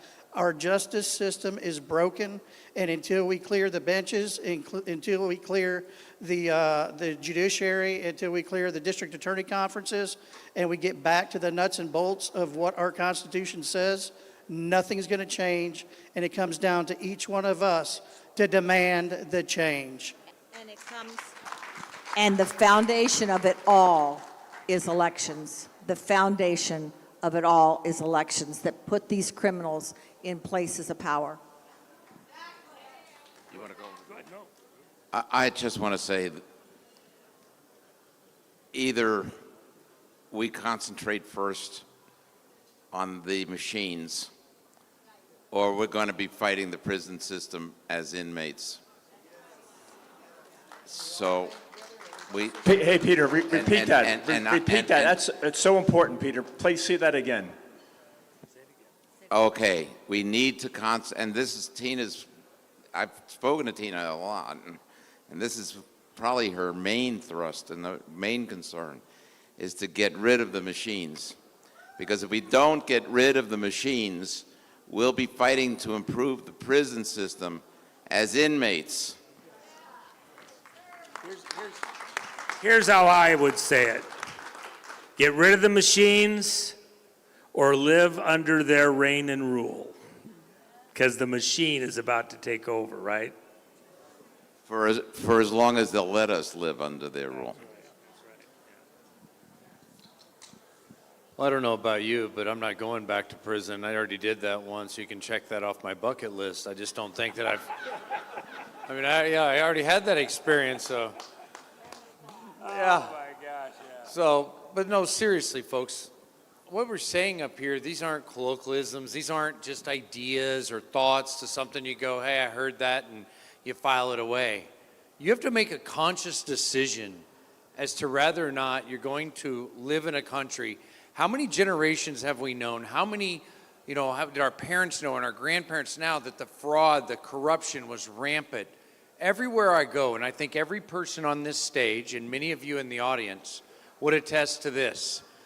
When I first started doing this, speaking out and traveling the country, I'll never forget the first county I spoke in, South Carolina. And somebody came to me and said, you have no idea what it's like here. The fraud is so bad. The rhinos are in control. We can't control our election. They're doing this. They're stealing this. And I was like, oh my gosh, this is horrible. Does anyone know? And then I went to the next place, and the story was the same. And here, how many of you in this room, raise your hand, how many of you in this room came to me tonight or to yesterday and told me a similar story? You did. They're out there. I know they're there. I see some hands. You came and told me about your county. Tina Peters is living proof of what a county will do. January 6th defendants are the early adopters, as Peter says. This is the world we live in, and we have come to accept it. I'm not willing to accept it anymore. If President Trump can't get it done, maybe we the people do. So he has a choice to make. Operate with the courage of Lincoln and get it done, or let it fall to the hands of the people, because we will. Love you, bro. Okay, we've got a line here, and we've been a little bit slow in answering stuff, but let's power through quickly. Go ahead. They're just going to use that mic up there. So we'll keep our answers shorter. Juan, Make it a quick one. Juan, how many people in the audience have ever made their own citizen's arrest? Anyone? I have. I was 15 and a half, and a man was following me down the street, and he didn't have any pants on. He was in his car, and he was pacing me, and I thought, well, that guy's a pervert. I don't want him on the street, because there's a lot of kids on this street that I babysit. Hey, Dad, can I do a citizen's arrest? I went to that house and had that man arrested. I got him on that Megan's Law site. So if someone's double voted, and we know about that, and there's 600 of us, how many citizens arrests is that? How many criminal complaints is that? And can we get a software with app and a template to write those criminal complaints? Because I believe if I know somebody double voted or voted 10 times and I have enough paper evidence, why can't I do a criminal complaint and a citizen's arrest? No, I think that's a good point. Can we? You can, yeah. Well, Sean, here. Oh, I was just asking, what exactly is the question? Can we do a citizen's arrest if we know someone has double voted or voted multiple times? In a lot of states you can. It just depends on what state you can. Tennessee's a private prosecution state, but each state's different on their state constitution. Anybody that can make a constitutional arrest like that absolutely should. So we would depend, it would depend on your state. Try to get action, yeah. You can still file a complaint and try to get action. So it'd be state by state? It's state by state, but normally, for the most part, it's that you're allowed to, if you personally witness a violation of a felony, not if you see So you have to witness the you felony. have to witness it, and it's got to be a felony, not a misdemeanor. All right. Thank you very much. Next question. Let's Right power over through here. 'em. One of our presenters, Yep. Roy Thorson, on the Hawaii public housing fraud. Okay, speak clearly right into the mic, loud enough for everybody to hear you. Well, Tina, Louder. I would like to address Tina specifically and tell you, Tina, that you stood, and because you stood, I stood. And I was all alone. Nobody was by me. Nobody in Hawaii would talk to me. They would call me names at the board meetings, you bigot, you stupid, crazy woman. And all I was doing was telling them there's fraud. There's fraud here. Look at a $1 billion fraud scheme, and I can prove it. Nobody would talk to me until I found Doug. He's the one that gave you the lei. He gave me the lei. Him and his wife came with me today from Hawaii. They're my support. But it was because of you I stood alone. I love you. If I affect one person like that, like I've affected you, then it's all worth it. Amen. I want each person, and that's my, people can tell you that it's not about what they do to me, it's about what they do to you. And there was a woman in prison, her name was MJ, little black girl, 19 years old, kind of heavy-set black girl, and she loved me. She called me Grandma. She'd yell across the yard, "Grandma, Grandma, free Tina Peters, free Tina Peters." Well, this awful captain who ran the prison put her in the hole for saying that. They took away her tablet, you know, any communication that she had or any privileges she had for saying, and told her, you can't go and say free Tina Peters.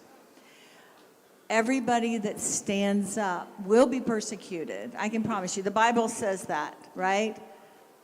But it's so worth it, because when you do it, when I do it, and it affects you like that, and then you do it, and it affects somebody else like that, then everybody gets courage to do it. You know what I'm saying? Amen. So you keep going, girl. I applaud you. You're my hero. Fear thou not, for I am with thee. Fear thou not, for I am with thee. Be not dismayed, for I am your God. And that's where I have no fear. I have no fear. I'm going home after this fraud conference. I'm going home. And there's an element of me going, what's going to happen to me? You know, am I going to be safe? But I don't fear anybody. And so that comes from the Lord. But you gave me strength. Thank you, honey. Thank you. Remember, everyone, courage is contagious, and spread it everywhere. Yeah. We're not done with Hawaii, and we'll be sensitive to what's said there and done there. And you do have a support group locally, great guys, Marines. I was going to say, yeah. Doug Pasnick, who gave you that lei, retired Marine Colonel, Yep. F-18 backseater, great Yep. guy. The Marines are with you. Tina's with you, but more importantly, God's with you. And the whole country is coming on this Hawaii thing. Hawaii, if you can get Hawaii halfway back on track, you can get the whole country on track, because they are so far off the And if rails. we could say one thing, and we'll get a couple more questions so you guys can all eat too. State of Hawaii, and they know this. What if I told you the state of Hawaii inaugurated their governor before they certified the election, and the court said, no big deal. It's insane. I could go on and on about Hawaii, but we're coming. Okay, next question. It's not so much a question. Oh my gosh, you girls are gonna kill me. Speak in the mic like you just told your, get off that couch with the ice cream cone. Okay? Speak so we can understand what's going on, okay? If your husband is leaving and he hasn't done his yard work yet, you can't leave till the yard work's done, okay? So talk like we could, it's with some passion. Hello. Lori drugged me up here. I wasn't going to do this. I had my card talking about the video that I put together it's a tool for people that don't believe in election fraud. I sent it to my cousin, who's a Democrat, and she texted me back, I had no idea there was that much election fraud. What can we do? That was a Democrat. And so I completed it just before the election, the 2024 election. Tina Peters is in it. That was before she went to prison. Mark Cook is in it. He was my second editor. My first editor was my 10-year-old granddaughter. I brought my 14-year-old grandson here. He's been taking notes, and he's going to do a report. So I just want to get this card to you so you can see that, and it'll tell you how to search it on YouTube. If you remember 3 words, you can all watch it. So it's hopeful. Oh, it's got a car in it. Patriot. Couple cars, Journey. classics. I liked her. Well, now I'm on track. I want to see the movie. Okay, well, my husband and I toured the country in that Model A. Oh, really? Is that Yeah. one of the shades, or is that an original for It's real? original, not Oh. an original shade. No. Okay, My okay. husband painted it. Very, very cool. Okay, we will, yeah. Hopeful, It has a car in it. patriot, That's journey. very cute. Hopeful, all right. patriot, journey. Maybe we can put it out there in the unauthorized site or some at some point, or in the Hub with Mark's stuff. It's so. been on the hub twice. Has it? Okay, good. Well, Mark's in it. I understand that now. So, okay, next question. We got to keep moving here. Thank you. Well, let me ask you honest. You guys got to eat. Ed's going to start at about 6 p.m. So 2 more questions, 3 more questions, what? Okay, go ahead. Okay, my question, we didn't talk much about the new financial system. I'm in the state of Texas. I am a 23-year Navy veteran. I was combat search and rescue. I rescued Marines and SEAL teams. We did all their insertions, but that's not the question or what I'm trying to ask. And I also worked at USA Financial Services, so I retired twice.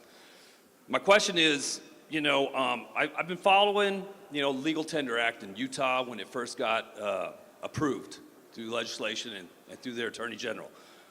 I was following that, and then I watched Texas with Governor Rick Perry, who repatriated the gold and silver that was in New York. I think it was under Chase, who actually owned it. And it took a lawsuit to repatriate our own gold and silver. At that time, as it progressed, it went into where we got the final approval for the Legal Tender Act. It was sometime last year, towards the end. I think it was in September. And now, with that Legal Tender Act, they're creating a lateral financial system using gold and silver as legal tender, but using blockchain for you to go ahead and exchange, I guess you could say, U.S., like American Eagles and silver and gold, and be able to transact. Is that Let me jump ahead. I got it. Here's the deal. To the extent that the cryptos are a receipt or a title deed ownership to silver or gold, or eventually a basket of metals, including the rare earths, to the extent that the cryptos are a transactional receipt, fantastic, okay? But, or for in-the-ground materials to be mined, etc., something tied to something physical as opposed to vaporous. Look, digital fiat is actually more dangerous than paper fiat, okay? So we are going back to constitutional money, which is gold and silver coin, which has been minted, okay? It can be bars, and we're going back to that. And we'll pay our receipts, pay our debts as a country. We build a new submarine, it'll come out of Treasury. We're not going to play the Federal Reserve System, but there will be a transition. You can't stop the ship. You have to keep forward momentum. The business of America is business, and we need to keep the machine going, but there will be a trade-off, a handoff. So, next question. I want to keep moving because we got a bunch of people. Oh, and here. Only here. to say- Hold on. Okay. One person. I know we're utilizing blockchain, but not to sell crypto. Blockchain being the settlement mechanism for gold and silver. Well, I want to say one thing about elections too, because a lot of people have been talking about blockchain for that. And I want everyone to understand this. Some of you may have seen or know of Ed Solomon. This is a very big thing. First of all, people like to say that crypto is just bulletproof, and it's fine, you can't hack it, it's bullshit. You bake something into the beginning of that blockchain, absolutely you own it, and you won't know. And this applies to a very foundational concept that everyone needs to understand that gets glossed over far too much with regards to elections, as well as a broad array of technologies that run our lives whether or not we know it. Let's talk about just the election piece of it. How many of you can do math like Ed Solomon? What I mean by that is how many of you can do multiple, absolute, beyond the layman, PhD level math in your head? Raise your hand. How many? Maybe one of you? No? That's it? Wow, that's crazy. If you go to blockchain, how many of you can explain how a blockchain works? Good. I see one hand. How many of you understand if you vote with a machine or a blockchain, one of these opaque technologies, that you know how your nation is decided, how the future of your nation is weighed against your will as a voter? How many of you know that? Exactly, and you can't. So there may be a point in history where some of these technologies can influence our lives and be useful and beneficial to humanity. But until we bring us back to a foundation where it's the opposite of opaque, where it's clear to see, as easy as counting a rock like they used to do in the ancient times, throw a rock in a pile, until that is where we return to, we have no business trying to move forward with something that every single one of you, whether you graduated from high school or not, can understand, because we do not care about expediency when it comes to the future of our elections. We care about truth. That is what Tina stood for, and I heard the last woman who spoke, what she said, it inspired her. That is what everyone needs to take away from this. This is not about Tina Peters. Tina Peters, I'll tell you what Tina Peters is about. We are all blessed beyond measure that the woman that God placed here in that position to make those images, to make sure that that was done, that she had it in her heart, that she had the strength to go through all of that, lose her husband, lose her son, endure all the slander and all the attacks, all the backstabbing, spend all this time in prison, and still she has the strength to stand here and say we need to move forward in the right direction. The fact that one of you is inspired, that's not to say Tina did her job.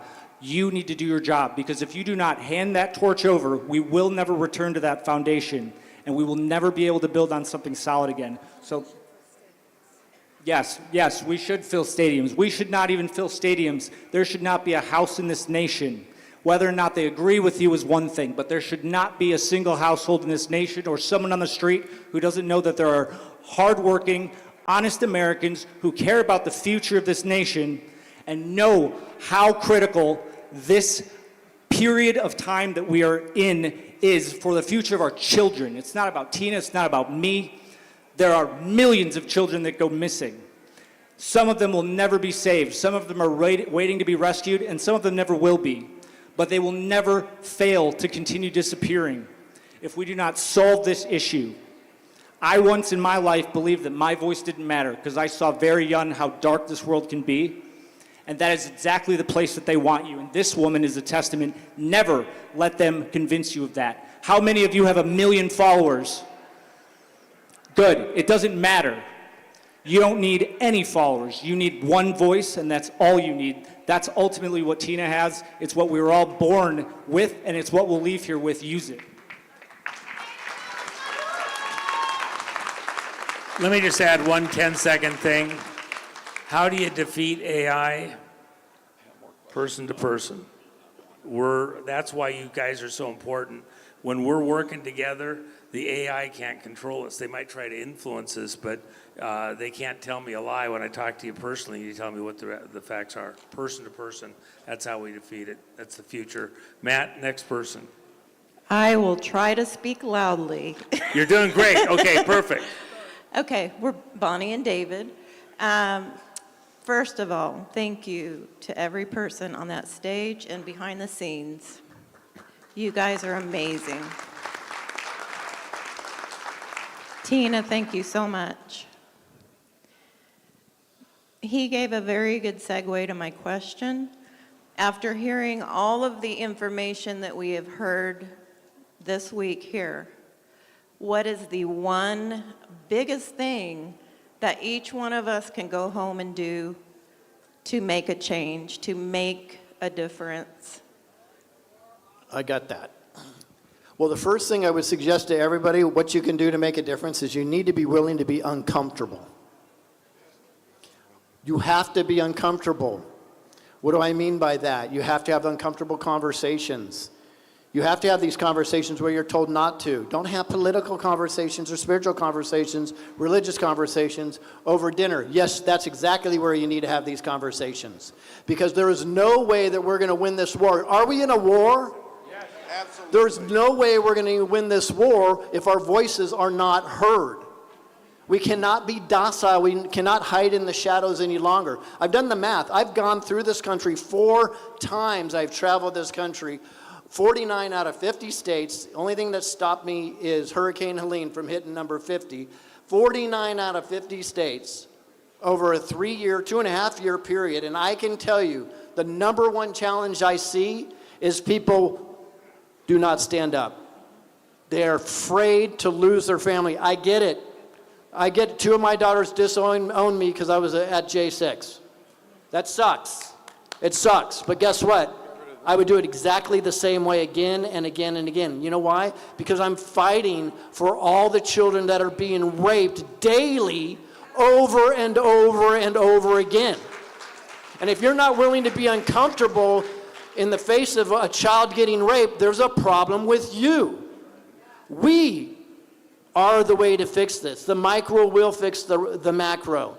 And we have to be willing. Now, the 2A is created for a reason. I'm not telling you to go out and use your guns, but I can tell you the opposition needs to know that you are willing to do so to take back your country. If they figure you are unwilling to fight for what you believe in, you already lost. Fair elections are the citizens' last nonviolent check on corruption. Okay? That's why I fight. I don't fight because I want to get violent. I fight for fair elections because I don't want anyone to get violent. We must have fair elections to avoid that. And that's, hey, our fear is their power. As soon as you let go of the fear, their power disappears. I'm going to add to that. My summary for that is, if you're afraid to speak out, if you're afraid to be on a list, if you're afraid to donate to an organization, to serve the interest of your countrymen and things you believe in, they don't need to strip you of your First Amendment. They already took it away. You gave it away. You gave it away, exactly. All right, next question. Let's keep moving here. Do not fear and do not be the church's version of meek. Be the meek warhorse you were created to be. Thank you so much. Matt, how long do we have before we have to? I would allow you all. I would say another question or two. Another question or two, so you can eat. Okay, all right. I just want to make sure that we're being fair to the people in line. Go ahead. Let's Yeah, go. I was probably draining the batteries, so I do apologize for that. Thank you, Juan. I appreciate the invitation. I worked for the last 15 years to stay hidden in Los Angeles, working my ass off for the Patriot cause. But I never back down from a challenge. I'm here. I'm a patriot. Any question that I did have already got answered. Thank you, Mr. President. Thank you, panel. Thank you, patriots. God bless. Thank you. And I like that hat. Thank you. I thought it was a white hat Yeah, event. and I love the hat. So I was like, okay, I guess we wear white hats. Somebody said something about a white hat operation. I don't know. Correct me if I'm wrong, but you know, I'm glad they didn't say shorts. I would have been well, wearing no, I was going to shorts say too. we got to work on the shoes, but I love the hat. When you're, thank you. When you're amongst prestigious thinkers and minds, you better be willing to look the part. That's why I wore a T-shirt. Oh, and Tina, I did pray for you. You were in my prayers. I reached out and gave you as many spiritual hugs as I could. because I've been there. I know what it is to feel alone. Okay? I love you. Thank you. All right, mine's really quick. Juan, I want to ask you a clarification question. I've heard you say many times through many different shows, you make the distinction about silver being constitutional silver, meaning minted. Does that mean that the silver we're buying is of lesser value? No, it affects the value of silver in a generic sense because it's an industrial metal and it has utility. But for money in a classic sense, for all good, for all bills, public and private, as a tender, the government recognizes it is coined silver from the Treasury. But that affects the rest of the other values of silver, including collectible and things like that. So go ahead. Next question. I was going to say, Juan, as your chief of staff, I'm going to say one more question. Then you guys go pee, go eat.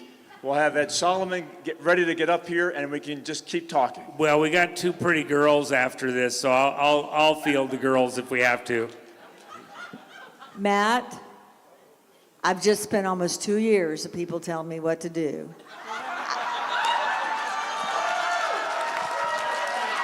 Tina, we're trying to make sure you are not taxed and do what you want to do. I'm not going to pee. I'm not going to eat. And I'll do whatever the hell I want to do. Amen. But I love you. I want to be courteous of your time. Good. Now I understand why Peter says, I think I'm married to that woman too. Yeah, praise God that we all get to do what we want to do as we're called, right? Thank you. Thank you. Thank you all. So here's my question. We are a captive audience, a captive nation, yes. We're broken people. I came to this conference with, what can I do? What can I do? I have resources, a little bit. I have time, I have money, a little bit. What can I do in this fight that we're in? Okay, so I have this thought, quick segue. We all come and go and we see fraud in our comings and goings. Example, healthcare fraud we see on the streets. We see these stores with these signs that are all the same size and cheap print, and there's nobody in the office. We know this scenario. What can I do? What's my best avenue to report this, to bring this forward? Do I have time and resources to pro se this situation? That's my question. Okay. You know what, I think sometimes people are looking for a guru, somebody to rally their mind to operate in a certain way. But I don't know if that's actually sound, safe, or even biblical. You've been given life. You have physical presence. Your health. Now, some people do amazing things even with only half their health. What you really should be doing, I think, everybody here should be asking for divine guidance. You all have different skill sets. Look at Chris Burgard, cowboy, Hollywood, doing all that stuff, and yet he found a way to take the skill sets that he has with horses, animals, knowledge in those very difficult to get to places along the border, and that did important work. He took his movie skills and rallied people together to do movies, documentaries. I'm looking here in front row with Hugo Fugan. Wrote software, one of the greatest, the best flight software program that most pilots today that are still flying, have been flying for a very long time, saved really probably thousands of lives practicing. I mean, I don't overstate that at all. And yet he took those skills and helped to decipher and wrote the book, which I got to help a little bit with the editing on, wrote the book about the Loretta Fuddy crash. He took his skill sets that, you know, if you asked me, if he'd just asked me, what should I do? I'd have told him 10,000 things potentially. It wouldn't have anything to do with his skill sets. But he did so under divine guidance. He's under a hand of God type of thing. I think you'd agree, wouldn't you, Hugo? So everybody here has unique skill sets. And by the way, your skill sets may be just to save a neighbor child, just to help a young person get their first launch into life to get a place in the world. Is that minor? Justice Thomas, you know, a friend, he tells the story how his mom worked day and night as a cleaning up office buildings so that she had the money so he could go to law school. Can you imagine if he didn't have the money to go to law school, if his mom wasn't scrubbing floors, what the Supreme Court decisions would be, including you wouldn't have gotten Roe versus Wade turned over.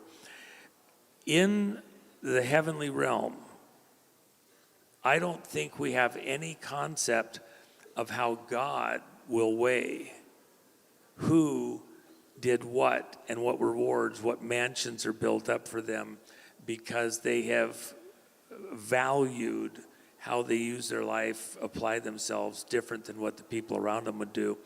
If you're under divine direction, he has a plan, and what he wants you to do right now may have nothing to do with where you end up. It does in his economy. 10, 15, 20 years, you start somewhere. If you're faithful with a little, he will give you more. You know, I think every person on this stage would agree with me.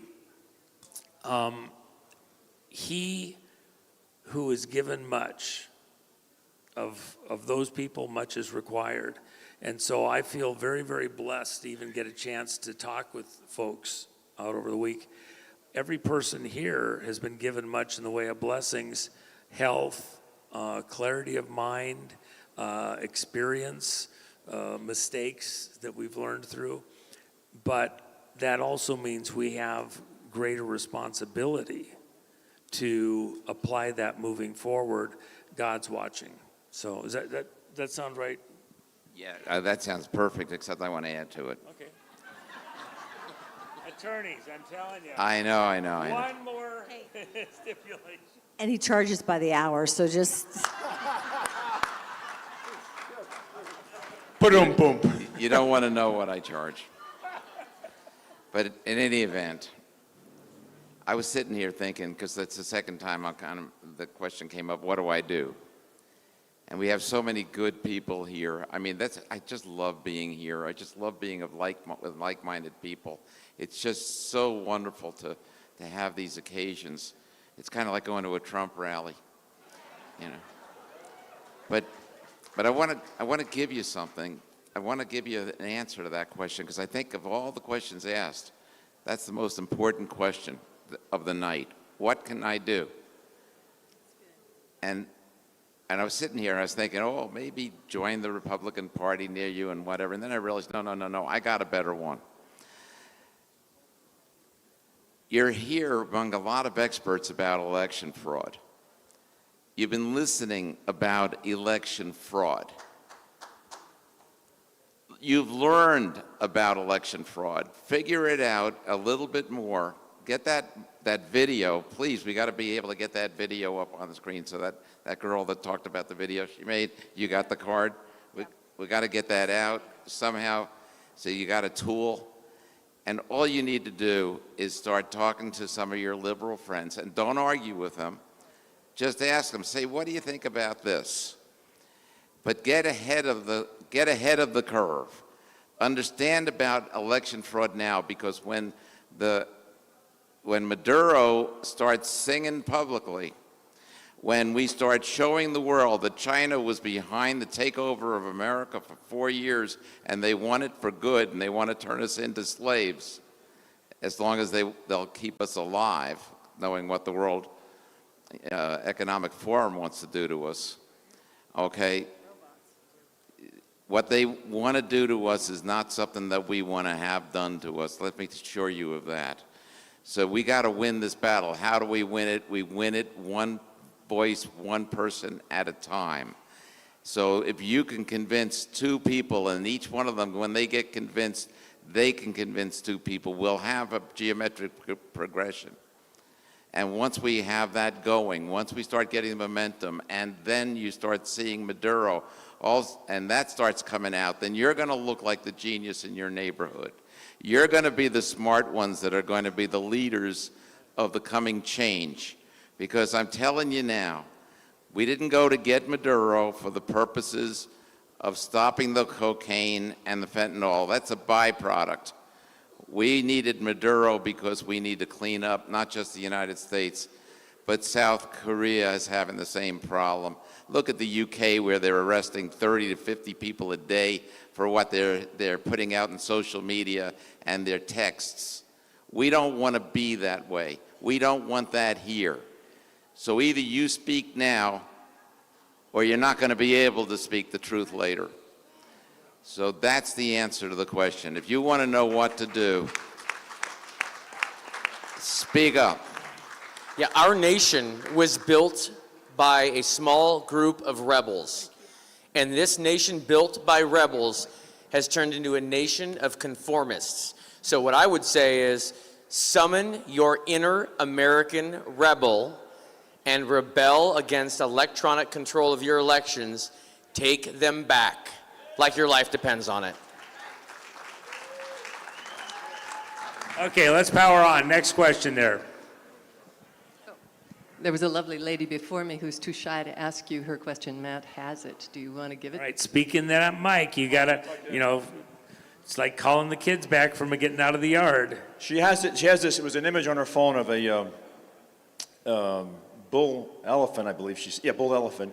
I have many questions, but I prayed for Mr. President Trump and the 5/23/23 full moon, and she got Mr. Trump on this bull elephant. So she was asking Juan, that prayer, and then what you saw with this bull elephant image, your thoughts on, I guess, a divine influence on her, that coincidence with praying for Mr. Trump. Well, I mean, there's so many amazing coincidences that we've all seen. I remember being at a rally and somebody had what looked absolutely like President Trump's face in the clouds over the rally just before he pulled in. We've had, so many coincidences on the numbers and like that. There is a hand of God thing. As far as I'm concerned, it goes all the way back to the Pilgrims and the covenant that they made with God in heaven for this land and this people. So we're under some kind of a divine hand of God in this moment. So. Oh, okay.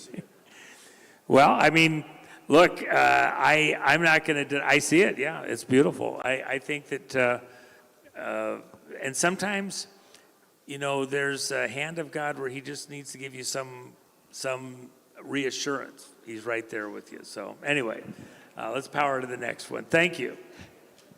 You all walk on water. We cannot thank you enough. I fled with my family from Silicon Valley, where I'd lived for almost 40 years, to Michigan, where my husband was thinking... Talk about going out of the fire into the frying pan. I mean, holy cow. Why didn't you tell me that sooner? I did. Nobody was listening. You were probably listening to rock stations or something. I don't know. No, husband's family was there. Long story short, I find it's a socialist hellhole. And I sue the school board 6 months after I get there to get the masks off the children. For that... Oh, that'll make you popular with the neighbors. Expensive attorney, not as expensive as Peter, $25,000 retainer, takes him about 25 hours. They drop the mask mandate the day we file. We delayed a little bit to let Ann Arbor climb aboard because they were also desperate. Other towns were also desperate. You can lead. So then, the attorneys I used to use in the Michigan area wanted very little to do with me, so my next lawsuit was pro se. It was against both our city council, our city council and our school board, because they are clearly a gang, a white, very white gang, and they have taken over this little town near Ann Arbor. I get stuck in what Juan has so well called magistrate hell, but my goal was to paint a picture for my fellow citizens of the corruption in our little town. And that it did do. It woke up some people. So my biggest hero aside from Juan is Peter, because finding an honest lawyer who will help you is a good trick. But I will say $185 to file a pro se lawsuit in the district where I live. And the question that I want to ask, because I want to go bedevil our school board, when the bonds blow, are the trustees on the school board liable? Oh, absolutely, yeah. In fact, that's the word probably David Kenny is the one that's the authority on that, and he could really, maybe help you through on some of that. We have some stuff up in Denver that's been done that would be similar probably, but let me just say this. We're going to do something very involved on Pro Se. The stuff that you've done, Trennis, Tracy out here, Greg Stenstrom, the book. I want to do a conference around Pro Se, and it won't be 6 months from now. It's going to be more like we'll do some stuff in that September 10th stuff. I think a day on that, but I think a whole conference on that within some short time afterwards. So I hope you'll decide to come out here and join us for that. And I think it's very important. It's because Pro Se, even after the president does what he does with the national security emergency, and we get in there and deal with some of the criminality and clear out some of these offices, it's still going to take some legal work in the courts as they get turned back on to overturn in the legal arena much of the criminality that's gone on, much of the malfeasance that's gone on. And so it's hard with the attorneys. And if you understand the pro se, we can do 1,000 suits with average people with pro ses. And then I would say this also, that so many of the attorneys, I know lots of fantastic attorneys, but it's the courts and the threats against their license, their ability to practice, that they have to be so careful, they have to choke back. But that doesn't mean in the world that's coming that will continue, and we may very well need some of those attorneys and will be very valuable to help us to make our presentations in a correct way moving forward. So are you in agreement on that, or am I missing it? I have no idea. Okay, he has no idea. So they got to you then, right? So the bar guys got to you, the judges got to you? The one thing I can promise you is nobody's getting to me, okay? All right? No, I just don't know the answer as to whether the trustees are liable. There's a lot of laws in a lot of different places that protect people like that. So I don't know the answer. Certainly, if they act outside of the scope of their responsibilities, that could be it. But I really don't know the answer.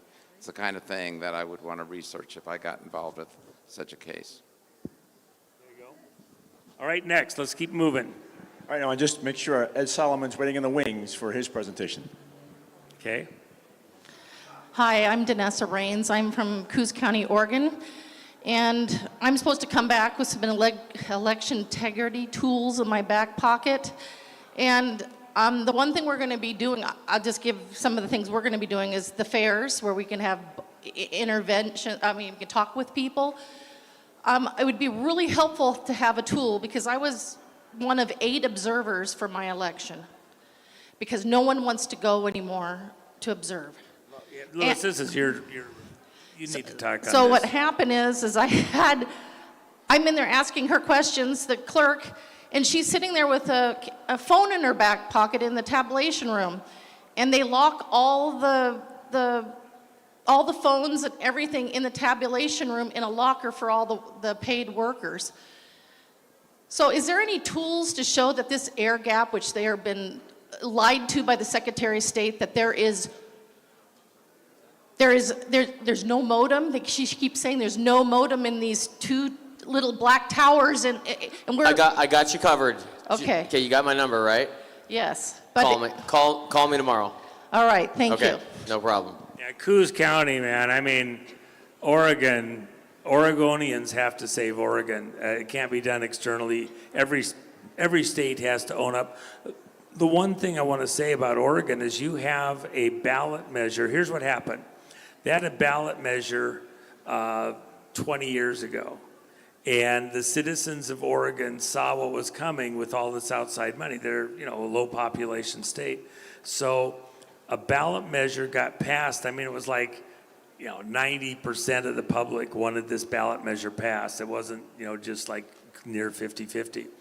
Then the machine came back and challenged this ballot measure. And the ballot measure said that no more than 10% of donations to a candidate could come from outside the location that office was for. So if you had a city council, it had to be from within the perimeter of the city where people can vote for that office. That donations more than 10% were forbidden, so that it was only citizens in that exact voting district for that office that were primarily giving money for that. The problem is, for example, in Oregon, they saw, like with Nike and other big companies, in these small rural counties in eastern Oregon, they'd throw all this money to a candidate, and the local citizens couldn't possibly come up with that much money. And then we look further with the work that Sean is doing, and like that, a lot of the money's coming out of Arizona, Tennessee. Tennessee has a huge tie to Oregon. And so people in Arizona are deciding who's getting into office in Oregon, and what's the rest of that story? Ultimately, the senators are the big one. These small population states, Hawaii, Alaska, Oregon, they throw a bunch of money in there, liberal money, Soros money, Chinese money, and then they get a senator, a couple of senators. And now you're throwing the balance out in the U.S. Senate, let alone the state Senate, with senators that are, going to go the liberal side, if you will. So what Oregon tried to do is they passed a ballot measure that couldn't let Arizona money come in for a Senate position or even a governorship, something in Oregon. The courts fought it all the way along. They numerous times won in court over 20 years. Law firms put huge money into this. But they haven't, the Justice Department, the U.S. Justice Department hasn't shown up. The courts aren't enforcing the law. So all this money is coming in from outside of Oregon to decide who the governor is going to be, who the senators are going to be, and it affects the balance in the U.S. Senate. It's not Oregonians making this decision. It's a combination of the vote fraud and then financial frauds in how these campaigns are funded. And Oregon has a ballot measure. It's valid. It should be enforced. It's not being enforced. People of Oregon have dropped the ball on other Oregonians that came in before, went through all the stress, all the strain, all the effort to get this amazing ballot measure as law through a vote that the legislature cannot overturn. It's the will of the people through a vote. A ballot measure is the strongest vote you can do, but the courts aren't even doing anything to enforce it. Oregonians, you're doing a shame. It's shameful what's being done to the prior Oregonians to went to all this effort and aren't being respected. I think that Oregonians have to save Oregon. I went on too long. Okay, all right. But Oregon's a big deal. So go ahead. Next one. Sorry. Hi. And then I wanted to talk about the aliens in a second, but okay. Now I know what it feels like for Jaco and Nino. Yeah, when I go on. Go ahead. I'm Priscilla Dressen. I'm a holistic veterinarian in Fort Collins, Colorado. And I want Tina to know how much she's influenced a lot of people in my life by her story. I have a history in Grand Junction. I own a home in Grand Junction. My son went to college. Sister-in-law has generational families. So I've known of you for a long time through that. And when things kind of came down, we were on vacation in the mountains, and I told my kids, sorry, I'm going to listen to the Mike Lindell thing. The whole weekend I had the phone. And when your stuff came out, you just filled my heart. I just have been so, you've been in my prayers so much. And so just to fast forward all this time, and then you got moved to Fort Collins, you literally were 2 miles away from my house. And I kept wishing there was something I could do. What could I do to help? And I had a client in my little tiny holistic clinic in my home. She was telling me about this group that was going to do a March for Tina, and I'm like, I've been praying, can I help? And that night I got on the Zoom call, got to get involved in that, help with that. I got to stand on the church steps when we called into you and you talked to us for a long time. My daughter and I made 100 signs. I've still got signs in my garage stacked up all over the place. But the coolest part, and this is the part I want to tell you, is one of the pictures we made that was on your sign is on a corkboard in my clinic, and it's been there ever since. And every time a client comes in that we get any conversation I can steer that way, I tell them your story. And it's been a good foot in the door for people one after another, because they're coming in to do natural medicine, and they're learning. And I'll tell you, the medical industry is the flipping point right now, I think, for liberals, because they're starting to get, they don't want the vaccines, they don't want the drugs. So I get them in there and then I show them your picture. And I just have to say that just a couple days ago, I had a couple gals in my parking lot going off on Trump, going off on this, going off on that, and they went, and what about that Tina Peters? And I went, she's the real deal. And I gave them your whole story, and their jaws dropped, and they stood there and they went, I guess I'm going to have to learn to look into election fraud. I said, Colorado's one of the worst states, and we're living in it, and we need to do something. So the sign is still, your picture is still on my wall. It's going to stay there. And as I sit here thinking, what can I do? Because I want to do more. We all do. But I'm so thankful that you've given me a foot in the door just by that. So all this time, you just want to pay it forward. And one other thing. I call my youngest dogs hooligans because all my dogs are giant and I have too many animals. But while you were in the jail, I trained my dogs by walking around the jail and praying for you. And I drove by almost every day, so if I couldn't stop to walk, I would drive my car around and do the loop before I went over the highway to go home. So we love you, and I'm so grateful. Thank you so much. Thank you. This is what I'm talking about, folks. This person here is going to inspire someone else. It's going to inspire someone else. And that's what you need to do, is you just tell the story, inspire someone, show them a video, show them the Bolsonaro video, tell them about what's happening in South Korea, but tell them that it actually is happening here, that a woman, a Gold Star mom, didn't have any prior, was thrown in prison. And people like that tell the story, and it just goes from there. Okay, remember, I want you to mimic me in a lot of ways, but there's some things that are not my greatest, bestest feature, like carrying on too long. Questions, so we don't Real be rude quickly, to everybody. The staff here made you guys all a plate because by state law, they have to dispose of the food in 30 minutes. It can't stand out for more than 2 hours, but everyone up there has been made a plate. Thank you if you so haven't much, eaten too. back here, eat, please. All right, go ahead. All right. Bob Morency from Aurora, Colorado. We drove in. I'm not quite hearing you there. Go ahead, say it one more time. Bob Morency, Aurora, Colorado. We drove in. And a couple things real quick. Thank you, Tina. We really appreciate everything you did. But my main question is, in regards to Bill Gates, we all know how much he's involved with all the vaccine stuff. That's the main thing. But he's also involved in so many other things, the GMO mosquitoes, synthetic foods. Now I'm reading synthetic breast milk. What is anything being done to rein this guy in? I mean, we all know this stuff's not kosher. Repeat that last part again. Well, it was kind of like one whole question. Talk about Bill Gates, all the vaccines, where we know he's involved with that, but he's also involved with Bill Gates, he's taking his money, his foundation, he's putting into all of these scientific things. I think right now he's going into mosquitoes and ticks and all of that stuff there.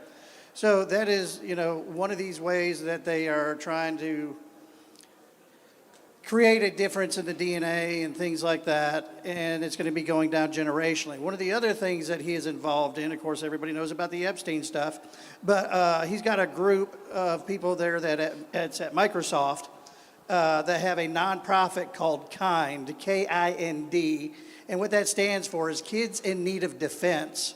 Part of that group is I can't think of his name, the guy who was with LinkedIn, the guy who owns LinkedIn.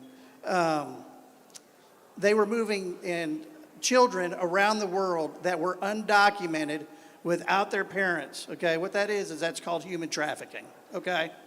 So he's involved in a lot of very vile things and a lot of very bad things. Read Garrett Hoffman, yeah, that's the rat. He's involved with it as well. That makes it even more disturbing that a while back we had seen him invited to the White House talking with Trump. Well, just remember, keep your friends close, but you keep your enemies closer, okay? You have to remember this is an operation that's been taking place. President Trump is no idiot, and he plays chess, period. So he's going to keep the people that he needs to around him to be able to gather the intel, to be able to make the smart decisions that these people are not expecting. And you also had Bill Gates as being shunned by a lot of people right now because of his relationship with the Epstein stuff. So a lot of doors are being closed on him, thank God. But the simple fact is that's where we need the Nuremberg trials, we need the military to come in and hold these people accountable. The courage of Lincoln. But don't worry, Todd Blanche is on it, everything's fine. And all the people we know, like John Gross, Jared Wise, Mac Warner, et cetera, all the great patriots that have been fighting for this nation for generations, all those people are liars, and Todd Blanche is the truth teller, and your nation is secure in his hands, right? That's what you're supposed to believe. That's all you need to know. All right, next question. Let's keep it to questions. Go ahead. So I was in line earlier and I had to go pee, and then I was in line again and I had to go eat dinner, ate a full dinner. So I really appreciate this panel for sticking around and letting me ask a question. I'm a snowbird in Lake Havasu City, great California friends that are a very conservative town. Love it. But I live primarily in Missoula, Montana, where both my neighbors painted their houses black in honor of Black Lives Matter. And it's a very liberal town, so just ask it, everybody, don't forget about a red state called Montana and think that you have to forget about it because it's infiltrated very big. One of the things that are happening is the Nature Conservancy, I understand, was created out of the Council on Foreign Relations and the United Nations quasi-international government, has been buying up properties and lands all in the crown of the continent, they call it, outside in western Montana. And our family ranch section is surrounded by the Nature Conservancy. Do you think that can still exist in the future? What is the question? Well, the Nature Conservancy, I understand, is a holding place for transferring private land to government agencies. Matt, can you clarify the question, please? You restate. The Nature Conservancy, ask for your opinion. Nature Conservancy is a mechanism to transfer private lands out of private ownership to collective ownership. Yeah, let me let Sean, and we've talked about this, but go ahead. So he's talking about like the SRTs and stuff like that. So we've seen where they were trying to do that, was it on about a year and a half ago, 2 years ago, and we sent some stuff up. I think some some state attorney generals actually put some legislation in place, and a lot of that had to do with the CCP in China that was trying to come in, take over a lot of the private lands or the parks and things of that nature, and basically not allowing the citizens to be able to use it. So, of course, China needs to be stopped from buying any lands here. Basically, if you're not a U.S. citizen, as far as I'm concerned, you shouldn't be able to buy property within the United States. You know, that just goes back to the whole Dutton, progress is, well, it bashes itself against. We don't want the progress with these other countries coming in. The world economy, that can be good, but not when you're taking over people's land. That's not acceptable. Peter, you made a great point. Senator One, we got podcasters on, they're going to have to leave, and not too long, they're going to miss the presentation, so we kind of wrap this up. All right, so Peter made a great point, though. You know, China has all these anchor baby citizens. They just move the land to them, so that's not necessarily a full solution. It's something we're going to have to figure out. So go ahead, next question. One last one, if you could. Last question. This is Question, not a legal question. Okay. Can you hear me? Yes. ma'am. You know Ted Budd ran against me in 2022. I cover 100 counties in the state of North Carolina. I also worked for the Wake County Board of Elections and witnessed there was no chain of custody. There was no security. Talk right in the mic. Would you like to have me testify against Wake County Board of Elections? And do you want me to file pro se? I already talked to Gregory. He said yes, but this is your chance to put your opinion in. Well, do I want you to testify in the vote fraud stuff in South Carolina? I didn't know if I understood. North Carolina and file pro se litigation. Yeah, I have cars in South Carolina, so I say that a lot of times. I don't have any in North Carolina. Go ahead. Okay. That was it. Testify and file pro se litigation. I think pro se is going to be the answer. Look, I don't know if you're going to get there elsewise. If you got a good attorney, great. It's just hard to find one that'll go out on a limb. If you can find one though, Laura Shard probably tell you her experience in North Carolina, and then you'd have to decide. Laura's in South Carolina. Yeah. Anyone else that has questions, catch Lewis Herms here at the side of the stage. Yeah. All right. I wish we could take more. We've got to take a break. Well, we got to go right to Edward so he can do his presentations, and the podcasters can cover some of that because they're going to have to leave here pretty soon. Okay. Thank you, folks, for all your patience and letting us do it. And let's get into it. Thank you, everybody, for coming up and answering the questions for folks, too. And then as Edward finishes, before you guys go for tonight, we'll play Mel's video as we conclude. So as Edward finishes, please stay and we'll watch Mel's video.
Still standing in the light.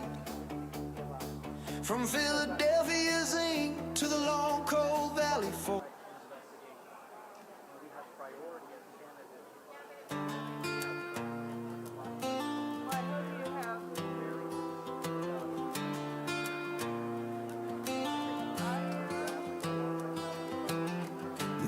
outside your velvet gates. Stamp no entry sealed by fate. We don't kneel to polished crowns. We rise where your walls tumble down. From backroad chants to battle cries, we're the spark your silence tried to hide. Wires crossed but the signal's alive. Our network grows while your towers die. Fear chosen, not bought or sold, unshaken by the lies you told. We stand for freedoms you forgot. You clipped the wings, we still take off. We are the unauthorized one, stealing fire till the fight is done. Rejected by your polished throne, we are the voice you left unknown, unauthorized, unapologized. We thunder, we rise. You build your orders out of smoke. We forge our purpose where words spoke. A constitution in our veins. We break your locks to break your chains. Your establishment's bitter creed, a crown for those who never bleed. But roots run deep in common ground. When your walls shake, our hope resounds. No gilded strings drag our resolve. Your crowded halls can't make us fall. Badge of honor, war paint on. Your temples fade while we march on. We are the unauthorized one, chosen by the many, not just one. You shut the doors, we crash the sun. We are the will that can't be undone. Unauthorized, uncompromised. We roar, we rise. Not for power, not for pay, for the people every day. Not your puppet, not your pawn. We were chosen, we stand strong. Badge of honor, flaming loud. Voices rising, fierce and proud. If the door's locked, break the sound. We are the heartbeat underground.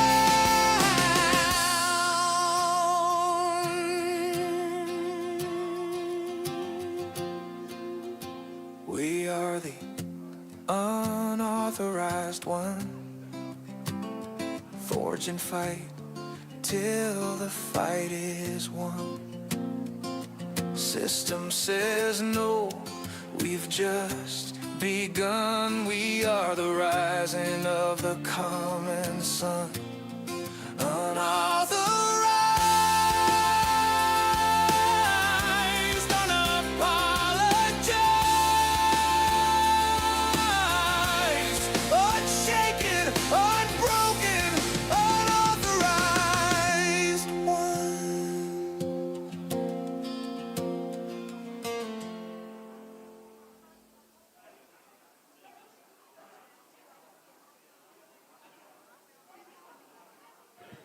All right, folks, again, please keep the conversation low.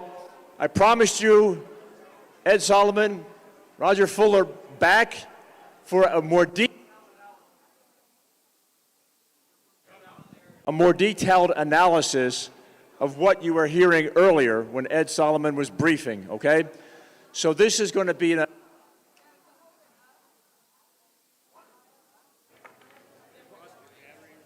It's dead.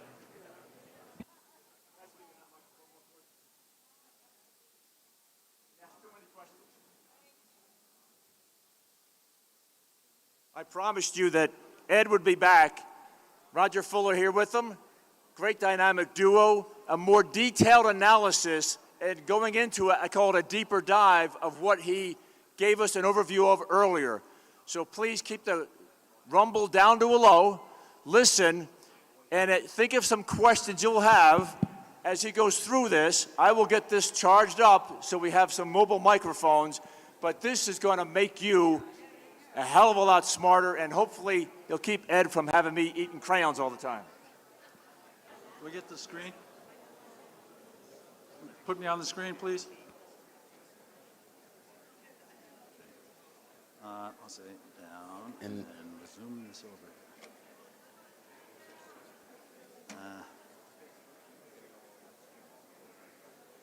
Hey, it's kind of tricky.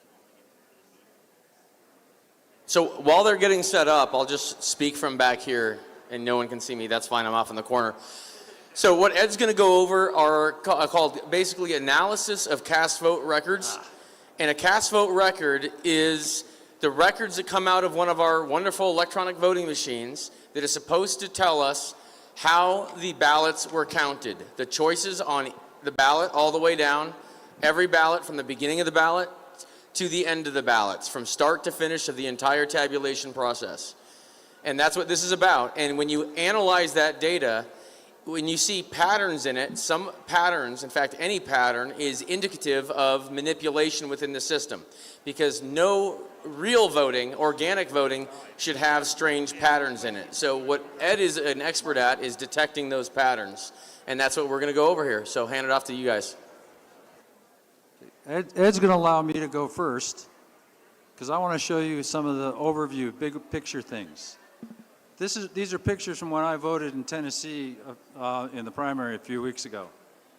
This is a Hart InterCivic machine. You put a piece of paper in the bottom, you make your selections on a screen, it says check them, it's okay, and it prints out this thing at the bottom. You see there's a QR code up in the corner. When you get the whole thing out, it gives you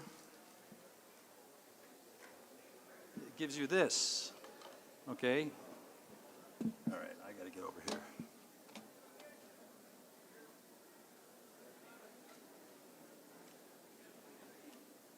That one's from Arkansas. Roger, closer to the, here, move the mic so it's right by your mouth.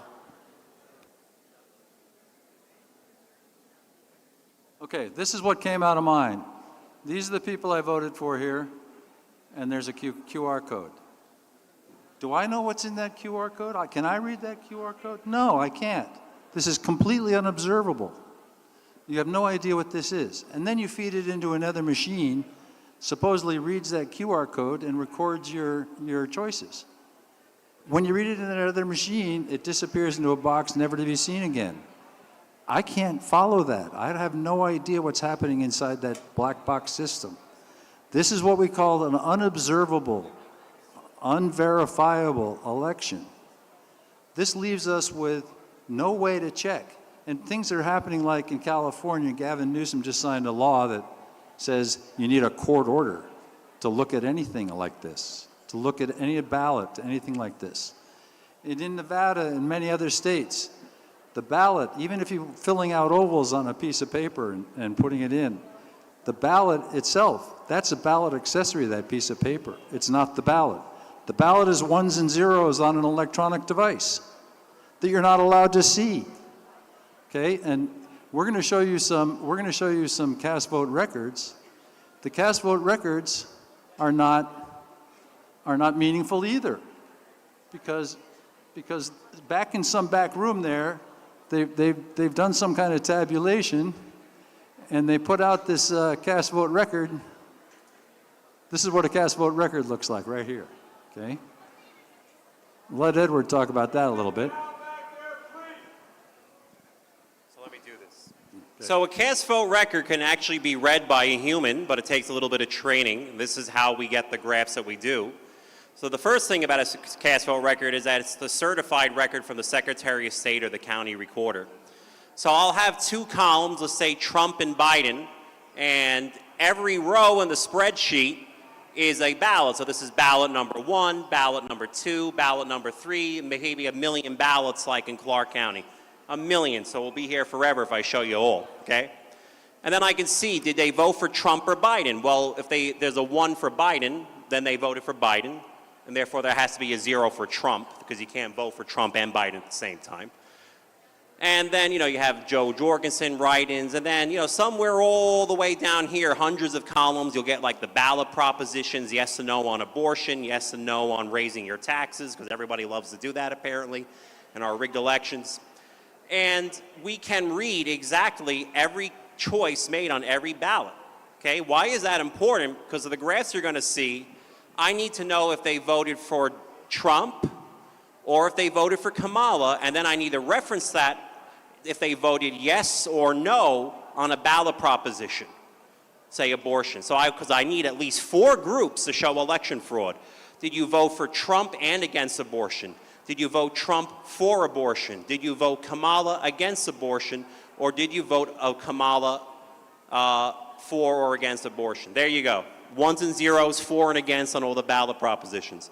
So this is the cast vote record. It's not rocket surgery, but at the end of the day, it does take a little bit to work with, but so I just want to let you know when I say the cast vote record, this is what I'm talking about. It's not an alien document. You don't need a PhD to read it. And once you can read it, it's very easy to show election fraud right from their own data. Okay, Roger, you want to say anything? What I was trying to show you was I got out my phone and I had it read that QR code. There's another form that comes from ES&S machines that we got from Arkansas in 2022. Okay, that comes out like this. This is just a strip of paper. Here's the choices, and there were 15 races on this election, and here you've got, I don't know what that is, and I don't know what that is, I don't know what that is, but there's 15 barcodes, basically one for each of these. If you read this barcode, it's like 10657256, right? And the other one's a different number, there's different number. I have no idea if there's any connection whatsoever between that and my votes. I have to take it on complete faith that these machines are actually recording what I voted. This is absolutely impossible to have any idea whether the people who wind up getting certified by the Secretary of State, is it have any relationship to the votes that we cast? I don't think so. Now, Edward says the cast vote record is the certification of the election. I kind of disagree. That cast vote record that we showed you has 1s and 0s. You can actually go down to the bottom of that spreadsheet and put in totals and have it total it for you. The other forms of the cast vote record that we get from ES&S machines, it has 1 column per the contest, and it has Donald J. Trump or it has Kamala Harris in text in there. You can't add those up. How can they add those up? I think what happens is all these ballots go into a box, they go into a back room somewhere, and a few days later, when they decide they're done, the voting machine company sends the county clerk a sheet of paper on an email and says, here's the numbers you're going to certify. I don't think the cast vote record is. We don't believe that. We know that to be true. In Andy Thompson's case, when we first started in December 2024, they sent us a cast vote record that was actually completely unusable with wraparound errors such that you got infinity votes for some people. Or you got negative votes, depending on which column you ran. So that was the document that they sent to us, which under the state law is supposed to be the sole source of tabulations prior to the certification of an election. Do you think anybody did a basic checksum like they would do at the bank to see if the paper they certified returned the counts when even me and Roger couldn't read it? Hell no. They just rubber stamped that. And you know what?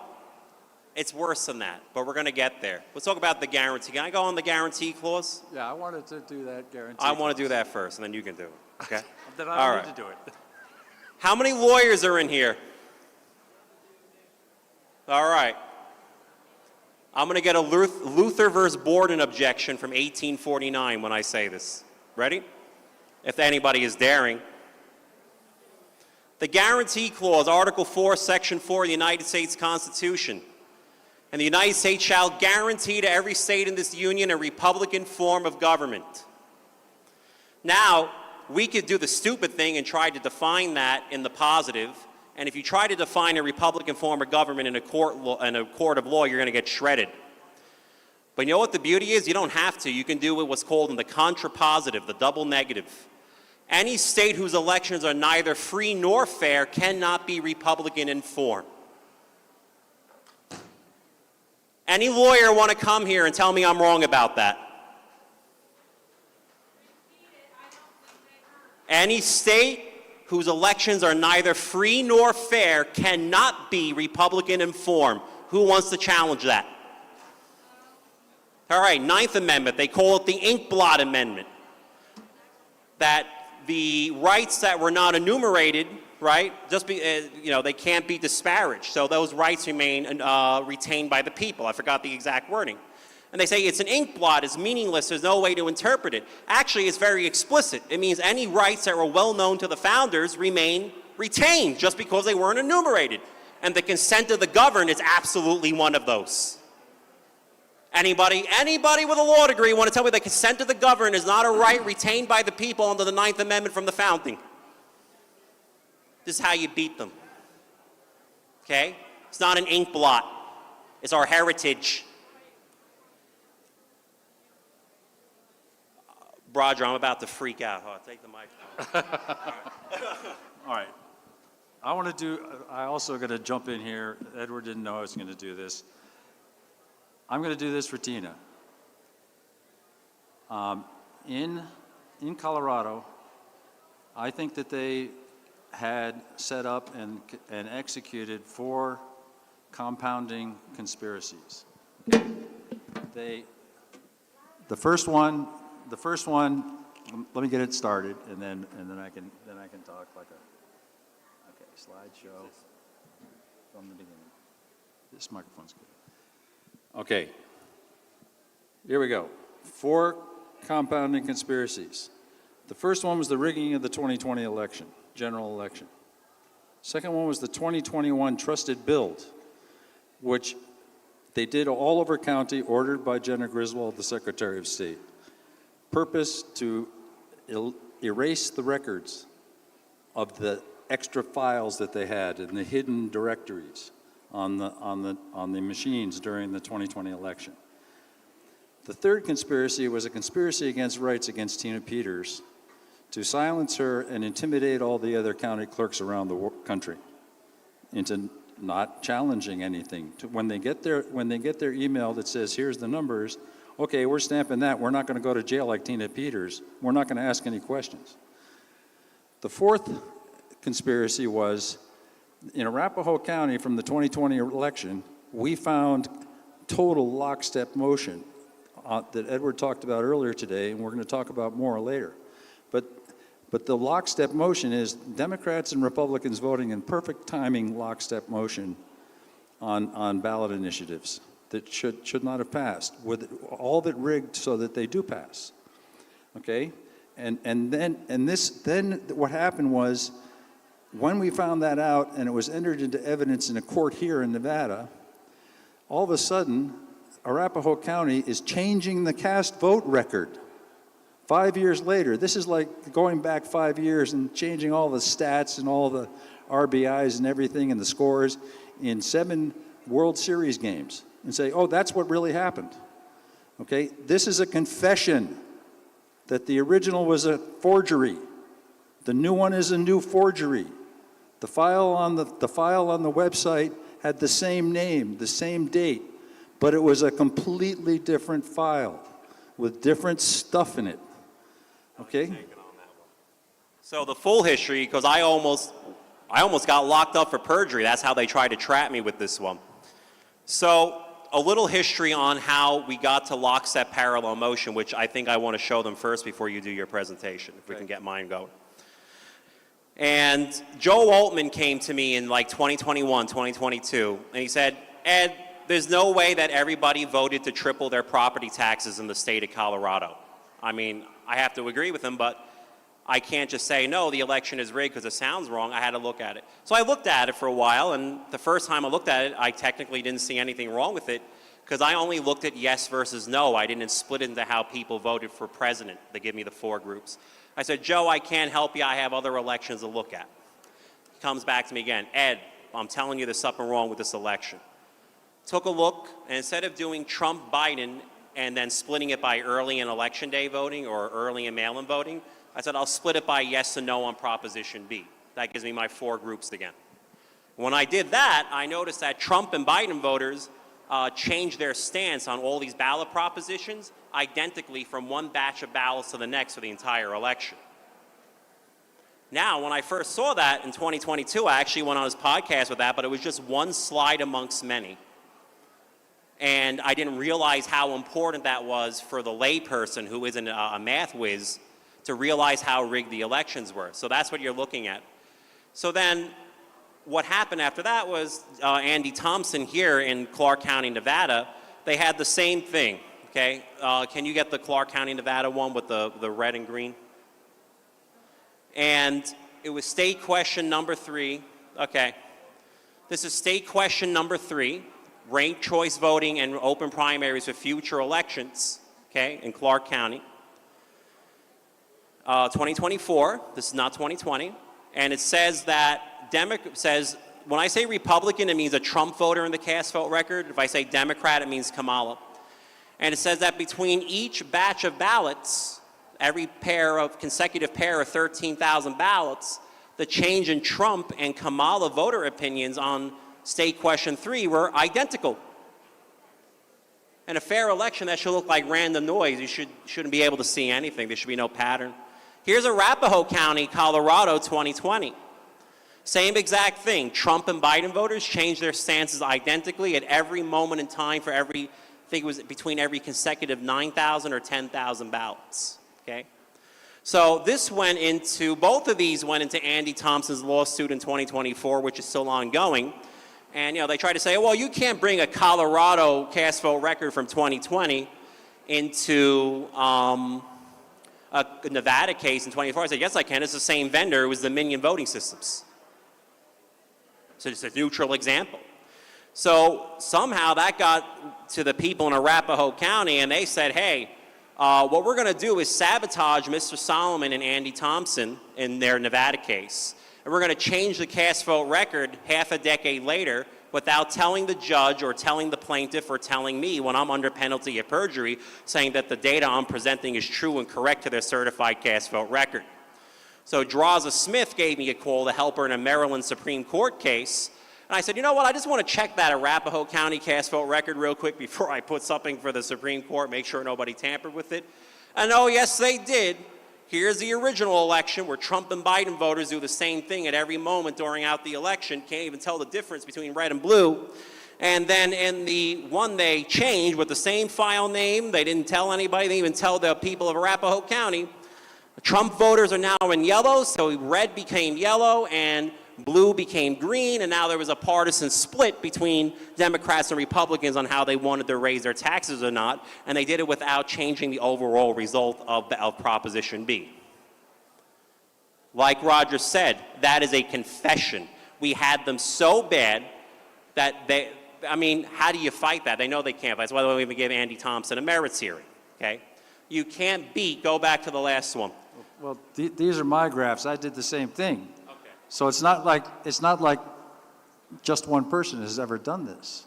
I did it a completely different way than Edward did. And on the left, you see the befores where everything is right on top of itself. The yellow is the combined, okay? And the yellow and the red and the blue are all so far on top of itself, you can't tell them apart. And then after they replace it, this is what you get. They're spread out, and they're not in lockstep anymore. They're changing at different times.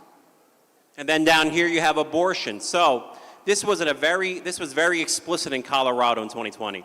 It was specifically to ban third trimester abortions. Look, Trump and Biden voters felt exactly the same on abortion at every moment in time. Can anybody believe that? But hey, after they changed the cast vote record, they somehow fixed it. That's how bad we got them. Okay? 15 million votes were changed. Right, so, okay, that's a bit complicated. Let's go to something else. All right, so let's do El Paso. So, in a fair election, when you have a sufficiently large sample size, we don't expect there to be a difference between batch 1 and batch 2. So if I take 20,000 Trump voters in El Paso County, and then I take another 20,000 ballots voted for Trump, also in El Paso, I don't expect the Trump voters to feel very differently on abortion from batch 1 to batch 2, do you? If they were 70% opposed in the first 20,000, they better say 70% opposed in the next 20,000. Well, this is fun.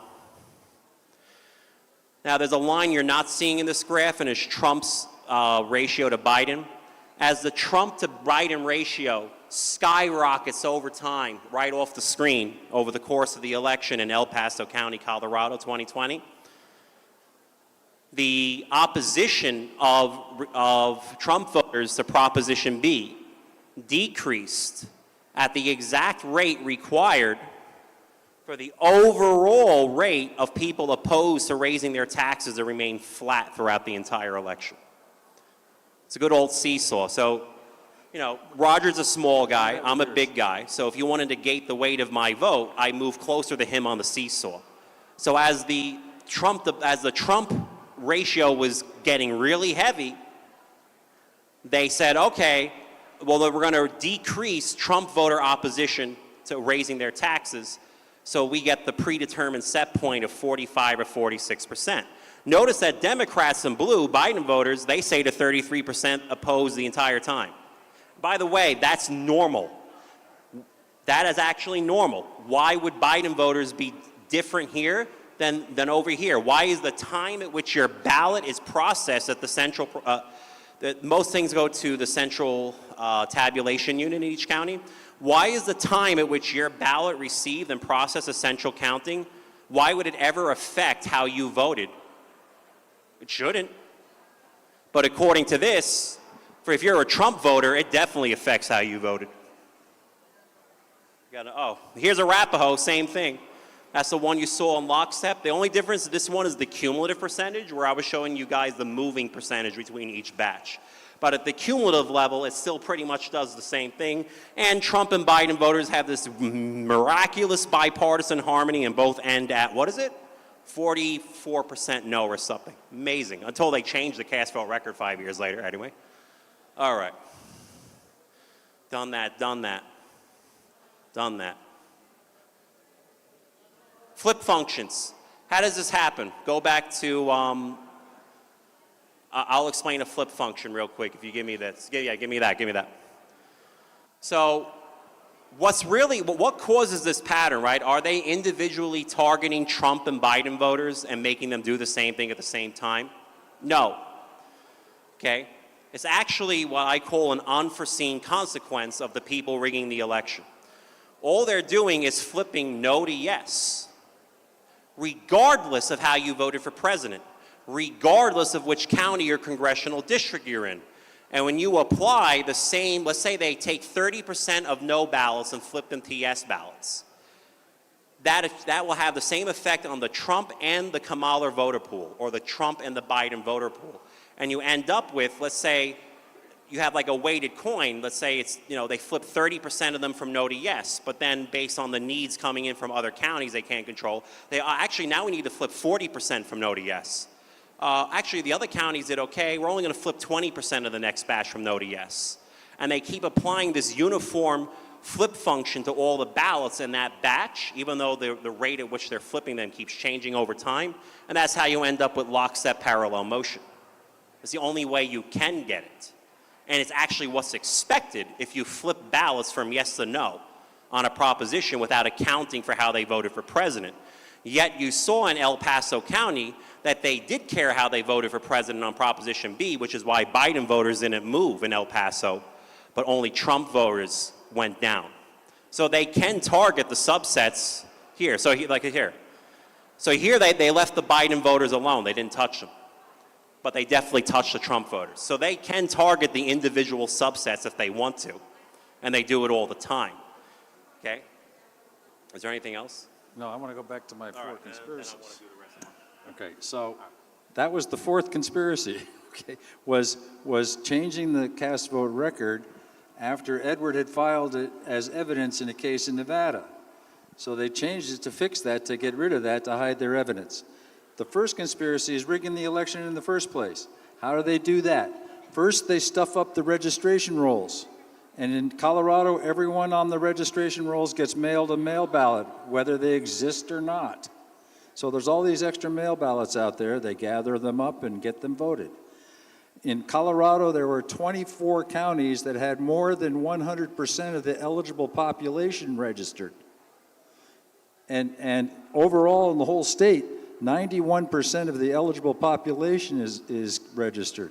Back in the day when we had to go and register at the registrar's office, 65% of people got registered and only half of them voted. Only 35% of people typically voted. Now we're seeing numbers like 55, 65, 75%, 80% of the eligible populations are voting, okay? And in mail ballot states, every registration generates a ballot for them to eat, okay? So the second step in this is to compute the outcomes. So like I showed you with the ballots going in, we have no idea what those ballots say on them. They could do anything they want with them, and then they just send the county clerk, here's what you're going to certify, and they certify it. Whatever outcome they want is computed. Okay, and then they print out the cast vote record that they let us look at. Of course, that's what they certified. They created it. It's a forgery. Okay, so then we get down to this chart shows how these tie in. The R squareds are very high here. These are all run on a formula. There's a formula. They comply with that formula to within R squareds of 9.99. That's like 1 in, 10 million? Okay? Let me put it this way. R squareds on this. Oh, you're only R squared? I thought you were about sigma. No, this is the quaternionic. Okay. Yeah, that's a bit more, okay. So R squared values measure how well something predicts the other. So as you saw with those graphs with the yes and no on abortion, knowing how Trump voters changed their stance from one batch to another perfectly predicted Kamala voters. That's called a very high correlation, and in that case it'd be like 999 or something. A low correlation means, you get a mild correlation, and in a fair election there should be zero correlation based on shuffling the ballots. That's how I explain R squared. So this is taking we propose a formula, and the formula doesn't have enough information in it to produce the outcome. So it's like having a fish tank, and I can only see the surface, one surface of the fish tank. That's the same size. I can't see how long those fish tanks are. So if I connect the two fish tanks together, they're going to come to an equilibrium level. If one of those fish tanks is much longer than the other, the level is going to be much higher than it would be if they were the same length. So we don't know the length. This equation, you don't know the length. You cannot predict from that equation. I know exactly what to say. I got it. So this is what he's trying to say. Let's say I know that Trump got 60% of the election day vote and he got 50% of the mail-in vote. And I would say, well, what percentage of the vote did Trump get overall? Well, people go, it must have been 55%, right? Because that's between 50 and 60. Oh, what if there was no mail-in votes? Well, then you pretty much got 60%. So you need to know a third variable. You have to know the proportion of mail-in to election day votes before I can tell you Trump's total percentage of the vote. Which means that if I only know two variables, Trump's early percentage and Trump's mail-in percentage, I have no way of telling you Trump's overall percentage unless I know that proportion of mail-in to election day votes. And that's where the fish tank paradox comes from. I can take a tank that's filled to 75% Trump and another one filled to 30% Trump, then I connect the two tanks, but we don't know where the water is going to level out unless I know the proportion of the volumes of those tanks. So when you see equations like show them one of those real quick, okay? Well, not that, I meant one of the equations. Anyway, the point is there's equations for somebody, I need a piece of paper. And we're going to see this in my presentation towards the end, which I think we should probably get to pretty soon. Lockstep parallel motion is actually, like I said, it's an unattended effect of how they rig the elections that they didn't account for. The way the elections are truly rigged in my documents for Andy Thompson's case, where I lay it out, is you have these surface equations for bent or curved manifolds in 3D space, and all of the precincts fall on these perfect mathematical surfaces, okay? And when they bend or they torque or they flip the surface upside down in order to change the rig, it causes all of the ballots to do the same thing in every subcategory, which gives you that impossible lockstep parallel motion. So the real math of the rig is in 3, and if you can consider time, because that happens over time, it's technically in 4, okay? I'm not saying that to be cool or to be coy. It's actually space-time manifolds. There you go, there's one. So what you're looking here is a flat plane. When you look at the piece of paper straight on, it looks like a straight line, right?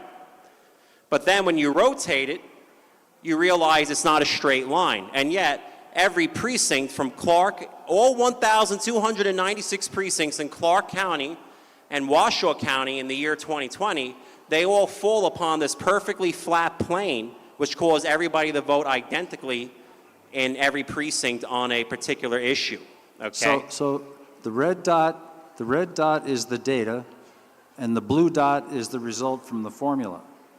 And they're right on top of each other. The formula is predicting the outcome. So let me explain the effects of this flat plane, because I don't want to get into the math on it. And what we notice is that if you took Trump's early vote and Biden's mail-in vote, two different candidates, Trump and Biden, in two different modes of voting, early and mail-in. If you took Trump's early vote and Biden's mail-in vote and divided it by the total early and mail-in vote in that precinct, you always got 63.4% in all 1,296 precincts on 2 counties on opposite sides of the state of Nevada. Yeah, sure, you had a little take, 1 or 2% once in a while, but that was it. What was the effect of that? Well, if that strange ratio, if 63% of all ballots are either Trump early or Biden mail-in, that means that if you tell me the total ballots cast for the precinct and Trump's early vote, you can just take the total cast, multiply it by 0.63 and subtract Trump's early vote, and out will pop Biden's mail-in vote, even though I didn't know Biden's early vote or Trump's mail-in vote. That's what that means. So they use Trump's early vote to say what they're going to make Biden's mail-in vote. The thing is, it's a two-way street. So that's how physics works, okay? Time is reversible in physics. It also means I could tell you Biden's mail-in vote at the end of the election and magically tell you what Trump's early vote was before it. It's a two-way street. Tell me either, okay? In other words, it violates causality. I call it spooky action at a distance, okay? In fact, you get this effect where Democrats only prefer to vote by mail in Republican precincts. I say, okay, Democrats want to vote by mail? Well, why is there no difference in preference for mail-in and early voting for Trump and Biden voters in Democrat precincts? It's only when I go to Republican precincts that Democrats suddenly prefer to vote by mail. That's according to their own data, their own certified cast vote records. They don't tell you that in the mainstream media. Now that's 63.4%. What else does it mean when it's on that flat sheet of paper? Okay? If 63.4% of the ballots are always Trump early or Biden mail-in, it means that Trump cannot, what's the correct interpretation? It means that Biden cannot get less than 63% of the mail-in vote until Trump gets more than 63% of the early vote. It's a mathematically forcing reflection principle in the laws. Well, what's the opposite of 63? Well, it's 37. So that means that Trump can never get more than 37% of the mail-in vote until he gets at least 63% of the early vote. And that causes Trump to do worse and worse in the mail-in vote the better he does in the early vote at the same geographic precinct. This is the insane effects of putting all 1,296 precincts in 2 counties on opposite sides of the state of Nevada, Clark and Washoe, on the same mathematical surface. You get spooky action at a distance, which is a term in quantum physics for entanglement across the universe. It's impossible. This is why they just keep delaying Andy Thompson in his court case, because they know the moment they actually have to go to trial on this, they lose. It's all impossible. I could talk forever. Roger, what's the next thing we got? This again is that same plane in Clark County. Notice how the blue dots are covering the red dots. The blue dots are produced from the formula you see. The alpha, the points are alpha. The blue dots. Let me tell you what that is. So alpha is Trump's total share of the vote. G, it's that weird ratio we just talked about. It's if you took Trump early votes and Biden mail-in votes, it's what percentage of them were voted for Trump. H is the opposite, is if you took Trump mail-in votes and Biden early votes, what percentage of them were voted for Trump?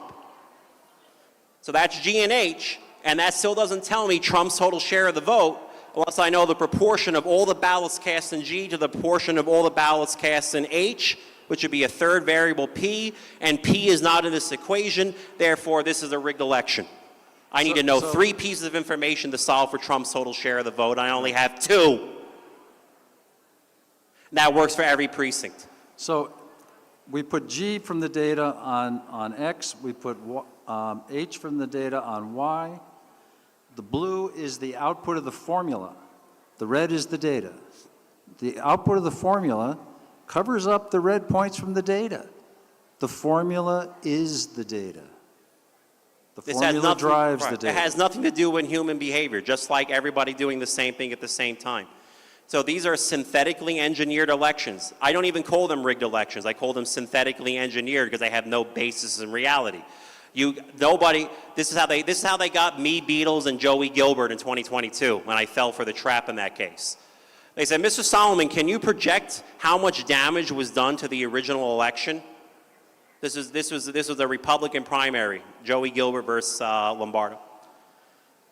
And I learned from that point on, never to do that again, because technically if I had a jury of PhDs, yes, I could. The problem is you're not ever going to get a jury of PhDs. So what they try to do is, when you have a completely synthetic election, there is no immediate way in which I can tell you this is how the election should have been had they not rigged it. It's like saying, somebody writes the number 15 on this side, and then they write the number 5 votes on this side, a 10-vote difference, and then you only show me one side and you expect me to know what's on the other. Like that, they're asking me to do witchcraft in the courtroom. I can't do that. I can sort of, but I'm not going to get into that, okay?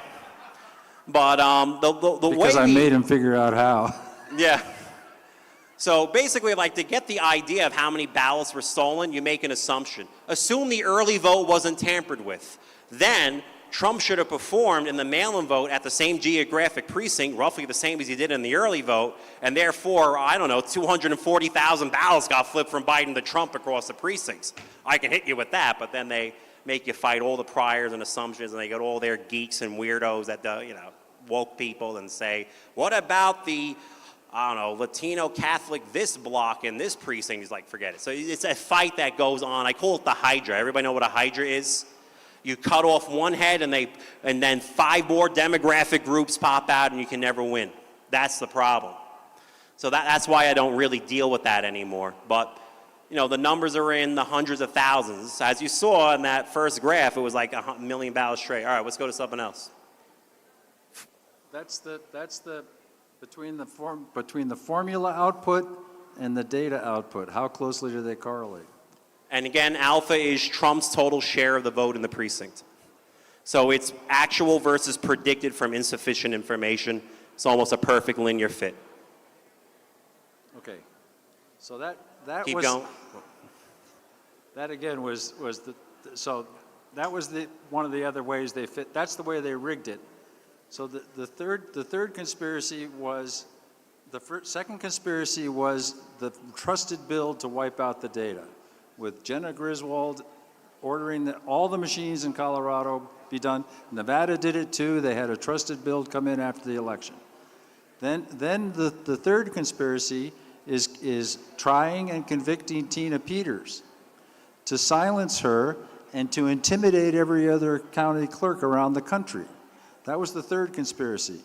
And the fourth conspiracy was, after Edward had put the data into evidence in Nevada, changing the cast vote record, tampering with data, They tampered with evidence across state lines that was already in a courtroom.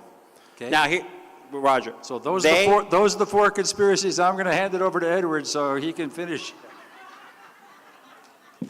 I just wanted to go for Tina. Now, I just want to know that Judge Barrett nailed all of these fraudsters to the wall when he sentenced Tina Peters.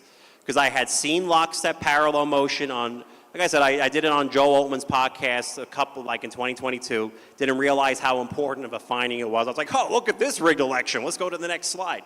Didn't realize how important it was. I mean, that's how listen, if I didn't laugh about it, I have like PTSD. I wouldn't be able to talk, okay?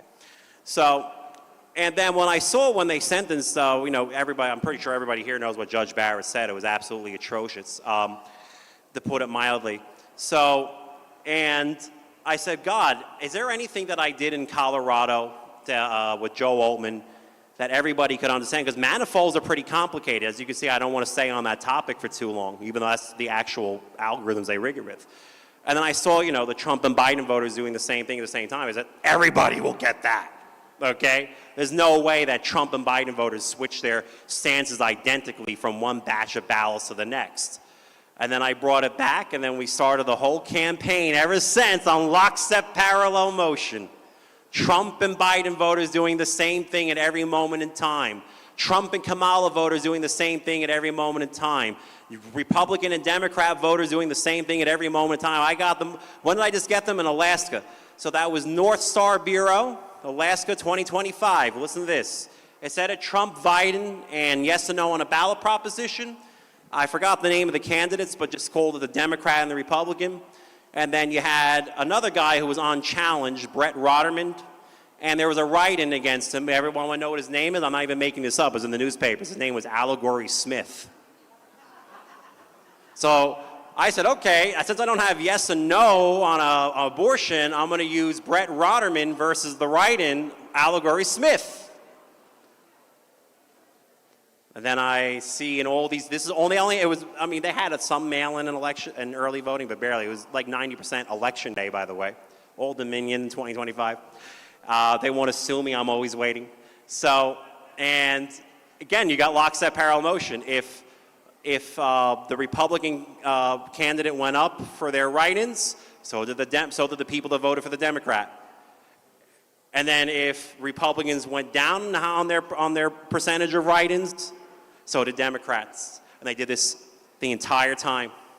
Then I got them in Georgia. Then I got them in Michigan. Then I got them in Pennsylvania. Then I got them in Maricopa. We have Maricopa. Go bring that up. I want everybody to see how rigged Maricopa is. Go get that to the end of the document that I gave you. Maricopa.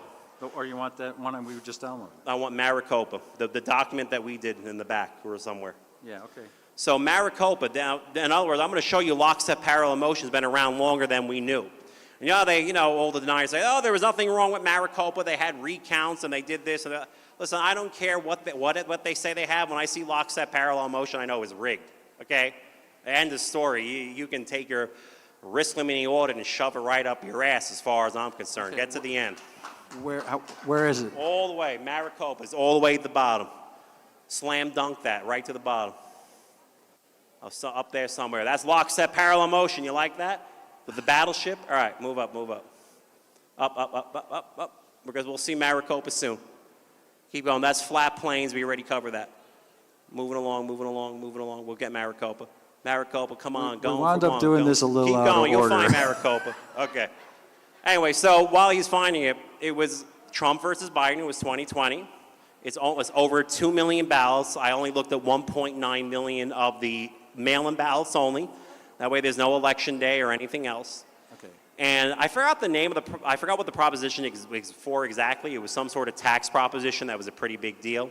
Is it down lower than that? What? Where is it? Up or down? Just find the Maricopa graph. All right. Anyway, as you guys can imagine, it's going to look just like the other graphs. And you see, so 3% of the ballots cast in that case was about 30,000. So I'm doing every consecutive pair of 30,000 ballots to the next. And again, I'm just splitting them by Trump and Biden voters. And take this over real quick while I find that. All right, you got it. You got to keep the arrow over there. What? Oh, that's so hard. It's on the alternate screen. Okay. Oh, there's Mesa. Hold on. You got to stop on this one. Whoa, give me that back. All right. I found it. Here's Mesa County, 2020. Okay. So instead of all the precincts here, I'm showing you all of the ballot styles. So there's like 7 or 8 precincts per ballot style. And again, you see Trump's share of the vote skyrocketing in all the ballot styles and all synchronized going the same trajectory. Okay. Actually, no. This one's the precincts. And that one's the 7 ballot styles, okay? And you get this 30-degree eigenvector, which after we shuffle the ballots should just be flat lines in a straight election, okay? Let's keep going. I can have so much fun with these. Let's keep going. Actually, go up. I want to see Arapahoe. Go. Back up. They got to see Arapahoe. Wait. This is all 400 precincts in Arapahoe all going in the same direction. Woo! Can you imagine that all the Biden voters decided to send in their mail-in ballots before all the Trump voters in every single precinct in Arapahoe? That's amazing. That's what their certified cast vote record says. Let's keep going. We got to find Maricopa's actually at the top. I just remembered. This is the one you wanted to show them with Trump going up. They saw that. That's old news. Let's keep going. You don't want to see that. Those math equations will knock you out. There we go. Stop right there. Maricopa. Okay? There we go.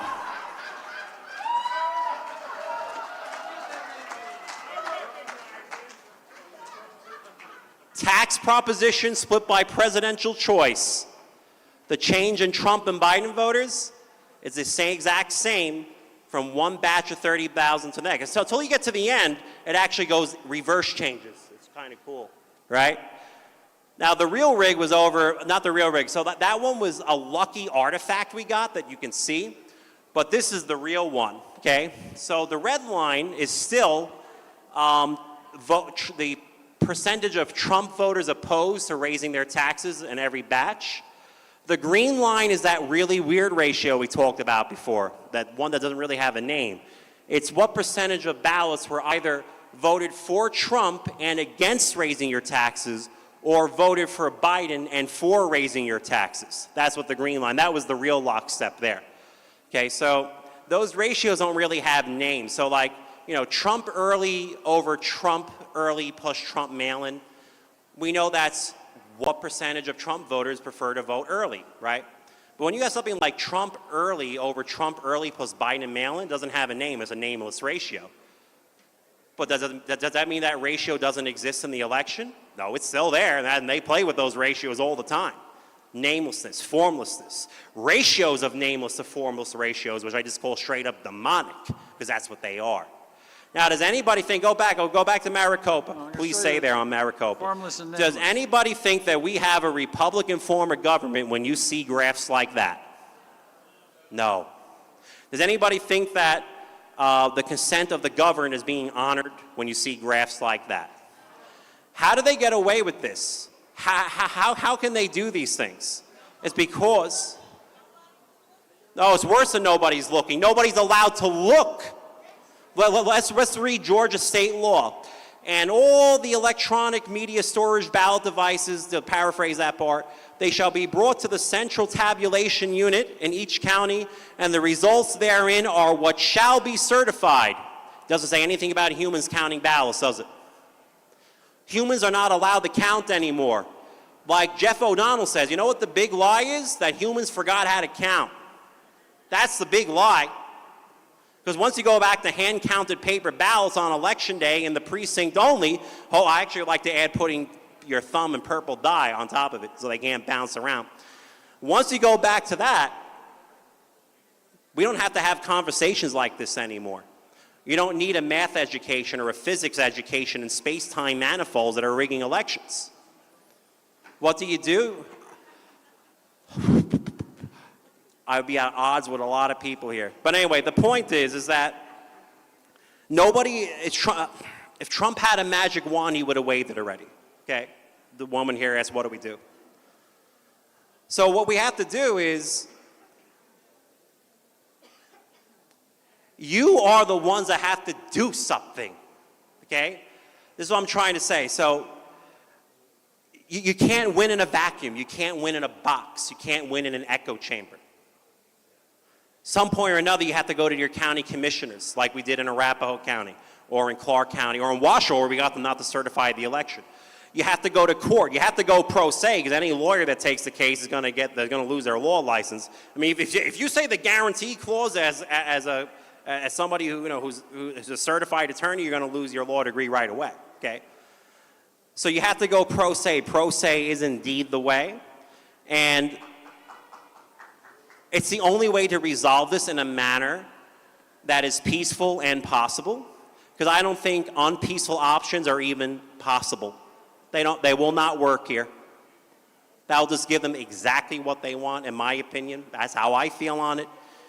So it's going to be a tough road. There's going to be a lot of legalese going on and a lot of computer programming. It's computer programmers versus computer programmers, sadly, in most of these cases. But that is the way forward. You have to get out. You have to go to the county. You have to go to the meetings. You have to go to the school meetings. I mean, look at the school boards. That thing I told you with Brett Ronnerman and the write-ins and whatever in Alaska, they were rigging all the school board races there, putting drag queen story hour all over the place. Okay? Nobody votes for that shit. I don't care who you are, what walk of life you come from.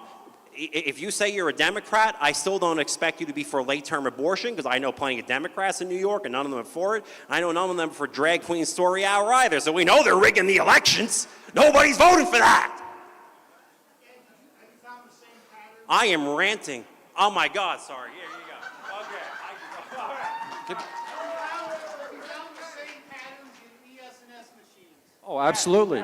We're showing Maryland, Arkansas, all over the place. Okay, when I talk about it, I have with Mitch Vexler this morning doing the bond fraud. Working with him, I did this lockstep motion on Bexar County, Bexar County, and what I find is that 750,000 votes, 720 precincts, that doing one with the bond issues as the yes/no, with the presidential candidates, we got 50 sigma, which means it's such a large number that it's bigger than we can hold in the floating point in the computer. It's more than 10 to the 135th power. There's 10 to the 80 protons in the entire universe. We're like squaring that number for the probability that pattern of votes could happen. The thing I want to say right now is all of these lockstep things, all of these timing belts, we're going to do some timing belt, talk about the timing belts, the arrival of timing of, say, straight ticket ballots in the election. They are so improbable.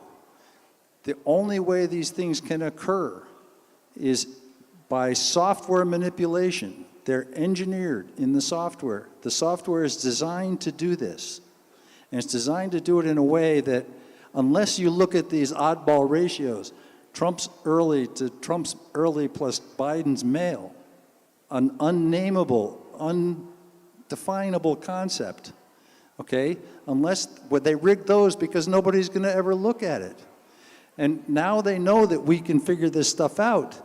They're not even letting us look at them in the first place. Maricopa County, they wouldn't not give us the cast vote record. We can't tell what happened there. We know stuff was funny because Trump voters, there were 10%, Kari Lake got 10% fewer votes than Donald Trump. How many people in Maricopa County would go and vote for Donald Trump and vote for Ruben Gallego? How many? 5? Okay? And Ruben Gallego got 6% more than Kamala Harris. Okay, how many, you know, this was insane, and I knew even before they finished their extended 10 days of counting, I knew I want that cast vote record because I'm going to blow them up with it. But they have not given it to us. We can't get it. And even if they did give it to us, they give it to us in a JSON format that maybe I'm one of 10 people in the world that can translate into something we can work with. So the real point is human beings are not doing this. It is software on the machines that's designed to do this. Okay? It's done with intent. It's fraud with intent. So again, it goes right back to what Mitch Vexler was talking about this morning. We take this evidence to a sheriff. We take this evidence to an attorney general. Nothing. Nothing. They refuse to investigate. They are committing treason by refusing to investigate. It's the same as the Brunson case.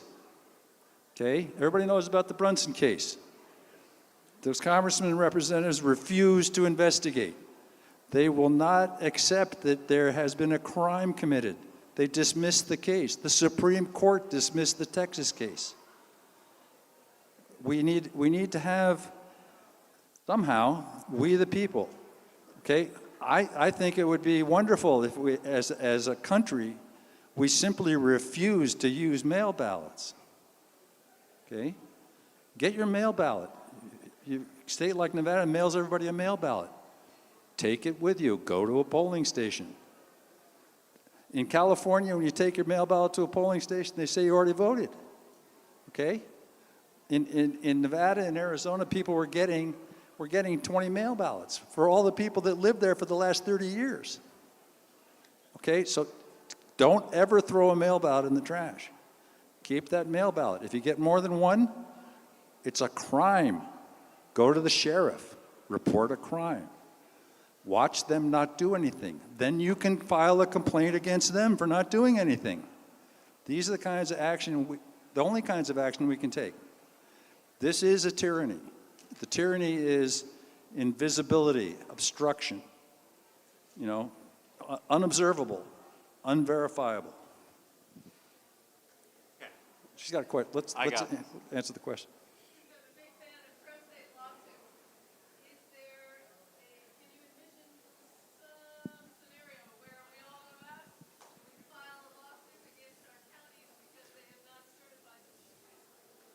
Yeah, but people have to go out and do it. Not enough people are doing it. You have to flood the dockets. You don't do it as a group. You do it all individually.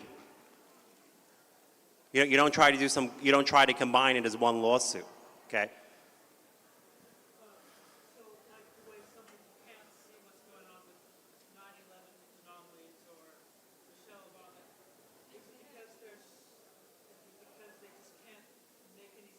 All right, so the general idea, what he's saying is, something about 9/11 or something about Michelle Obama, whatever. I don't care about, I have like a one-track mind. I'm going to answer your question in like a double negative, which you're not going to like, but I'm going to answer it that way, okay? I'm not saying I don't care about any other problem in this country, but none of those problems can be fixed until we secure our elections, okay? Okay.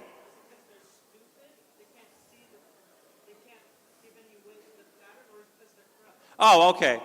So what he's asking is, how are they stupid enough to leave a pattern like that? Is that what you're asking? Yeah, so going with the question is, how are they dumb enough to do this? Is that, like I said, they didn't mean to do it. They're actually playing a game in higher dimensional spaces, 3 and 4 dimensions. Oh, well, they're not ignoring Andy Thompson. They haven't kicked him out of court yet since 2024. Right? Is Andy Thompson here? Andy, come on up real quick. So they're actually rigging it with like multi-dimensional, hyper-complex numbers. And what we see here are like if you have a three-dimensional object, it casts a two-dimensional shadow. Okay? These are eight-dimensional objects maybe. And they're casting, in 3 dimensions here, they're casting a three-dimensional shadow.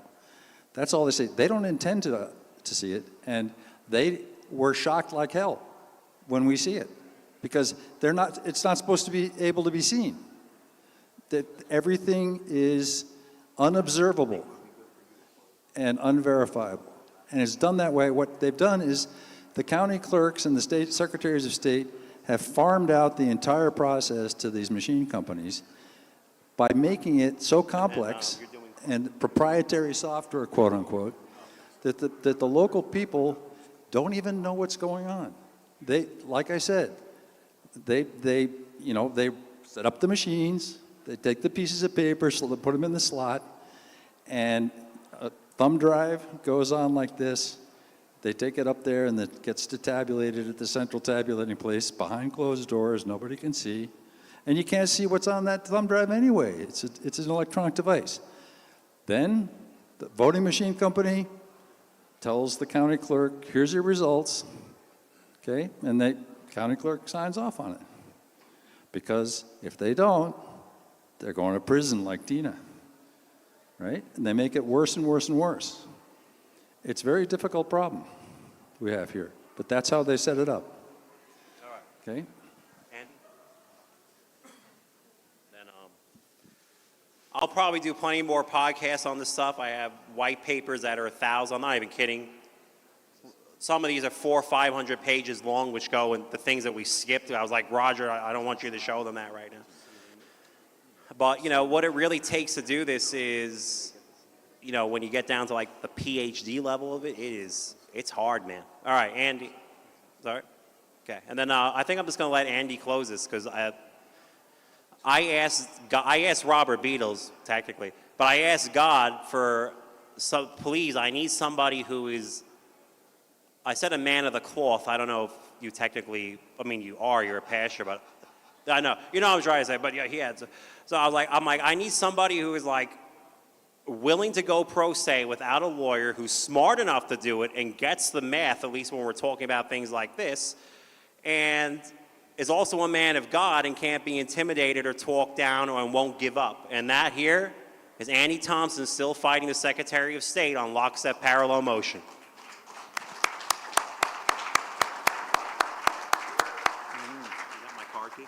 So I want to encourage everybody to get into the fight. But in order to get into the fight, you've got to be observing your elections, you've got to be participating, and you've got to be aware of your role. We don't just have a constitutional right to vote, we have a constitutional right to oversee. And we need men and women who are willing to get in there and assert their constitutional rights and ultimately sue. I want to give a lot of credit to Greg Stenstrom, who's been helping me out with some excellent expertise, guidance, and direction on how to approach these courts and these lawsuits from a pro se perspective. Big round of applause for Greg Stenstrom. Now, 2024, I contested the Nevada election. So we found 27,000 ballots that went missing. We found 40,000 out of 41,500 ballots that had no vote for a presidential candidate. And then we found the hundreds of thousands of manipulated ballots in the cast vote record where Roger Fuller and Edward Solomon had done the work and the analysis on that. So from that case, the judge decided that there is no way for a voter to contest an election. Only candidates can do it, and the Attorney General and the judge only read half the law in order to come to that judgment. I am now awaiting a judgment from the Nevada Supreme Court here, which could come at any moment, to affirm the lower court's decision that dismissed the case saying I don't have standing, or to remand the case back to the trial court where we can then get to trial and get to our discovery and get to our trial.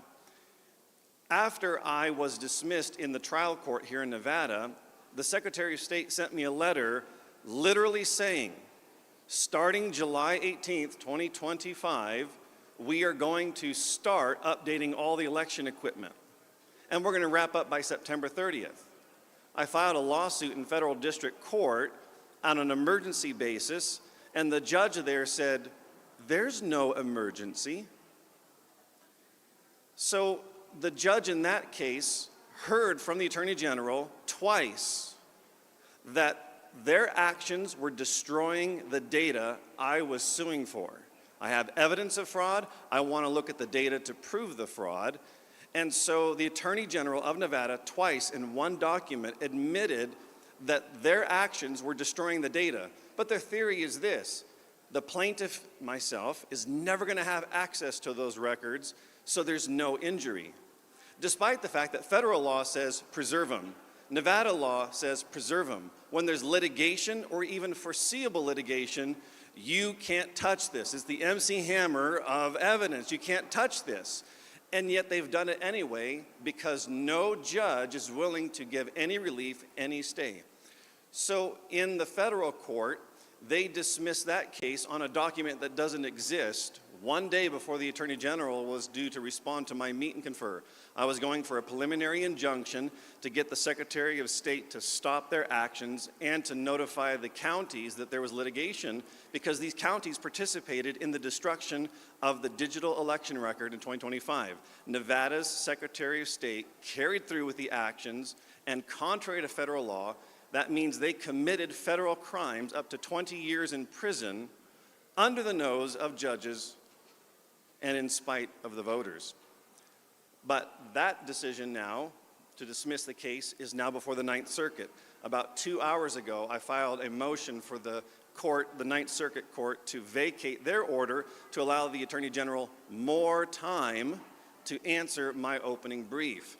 And so I have motioned the court to vacate and to amend the order and to get them to confess that they're doing all these kinds of things.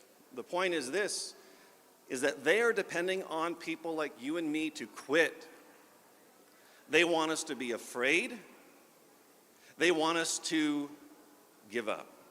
But we can't do it. We have to fight. Through this whole conference here, I hope we've been encouraged. I hope we have seen things that have taught us and instructed us and give us wisdom and understanding. And we got to go and pray before God Almighty and say, God, help me. You have not given me this knowledge and this understanding to just sit at home and watch The Price is Right. There's a fight, there's a battle, and there's a work. So I would encourage all of you to consider why God brought you to this conference here these past few days and what God wants you to do with the information you've been given and the time that you have been given.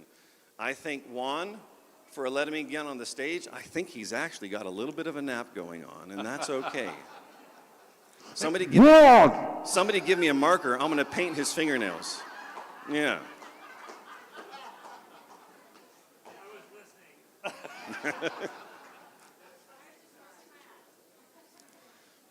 But I'll tell you what, I want to encourage you to keep fighting and look for ways to keep fighting.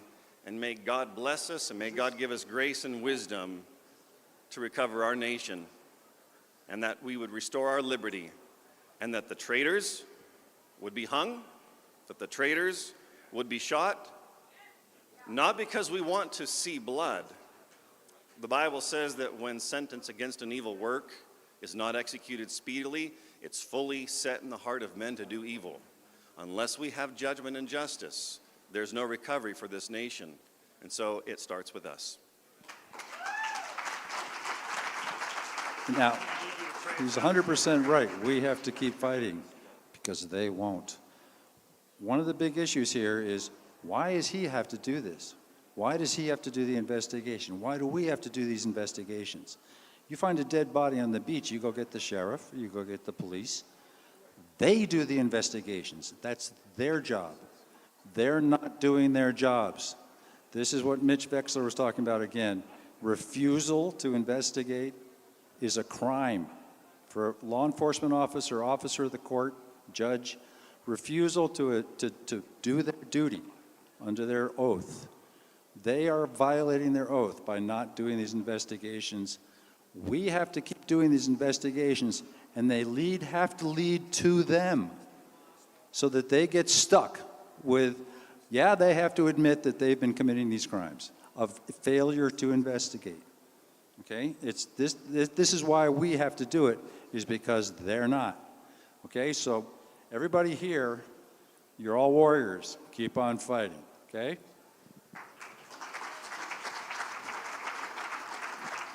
All right, folks.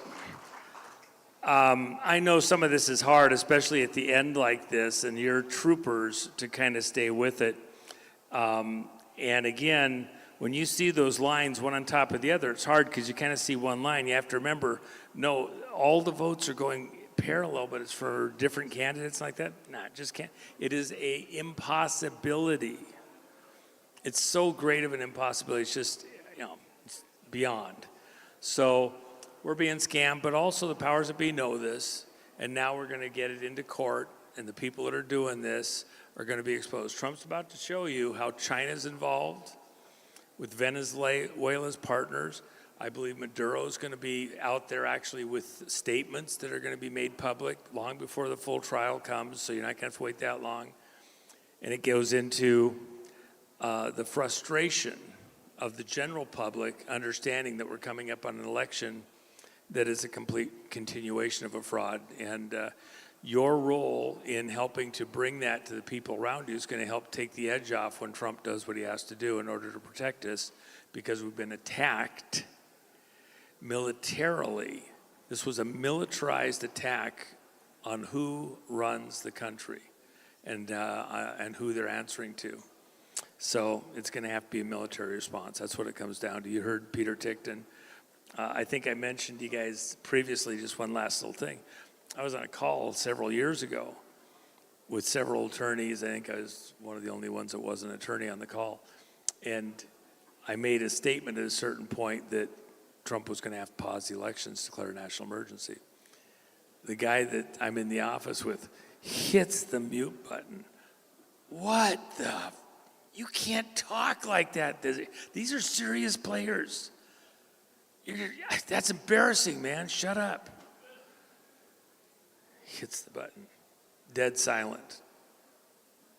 10 seconds. 20 seconds. 30 seconds. They're all the power players there. My guy's giving me the evil eye, like, about 40 seconds into it, Tickton says, Juan, I know a lot of the guys here are going to be surprised when I say this, but I actually agree with you. He repeated it again right here. Look, he was trying to be kind, where there's a possibility, there could. Years ago, even months ago, but as we go through the primaries, we cannot go forward with fraudulent primary winners. How can we solve that coming up in the general election? There's got to be some kind of pause here. So exactly how that happens, it's in God's hands, the president's hand, the people that invited the president to run. We have a lot at stake, and we're at a perilous moment. So with that said, I want all of you to go home with a happy warrior attitude. We are not near defeat. It is a desperate moment. You guys have Nino's Cremo, come on. A little hand wringing, I get it, don't get shaped hands over it. And then you have the networking that we had here. Anybody here get to meet somebody you didn't know that you had a fun conversation with? All right. Pretty universal. Best part, I've said this numerous times, you've probably heard me say it, best part of a Trump rally is hanging out, waiting for him to finally show up, usually late, and you had a great time with other like-minded people, okay?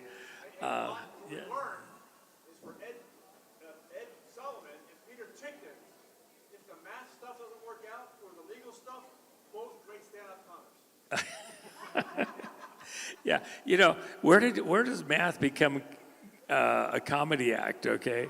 And then the lawyers get all serious with all the numbers. It was very fun. I got to say, one of the joys that I had in this whole event was just getting to spend time with Peter Tickton and so many of the other speakers, but he's so busy. To get him where he had to pause a little bit, we just hung out for a little bit. That was very fun. So, and you got to be there with some of that too. So it'd be hard, wouldn't it, to pick a favorite of all the people you had here. You know, they're just so many beautiful, important people. But I want Pastor Andy to come up, pray us out of here. Is Father Mahana in here somewhere still? You around? Hey, Father Mahana! Father Mahana! Father Mahana! Come up here. Where you at? Is he here? Is he gone? He's gone. Gonzo. Well, hey, Juan, it's Mark Yes. from over here. Roger and Ed, you did a great job. Thank you very much. Let's see a round of applause for those two. Yeah, that's a good point.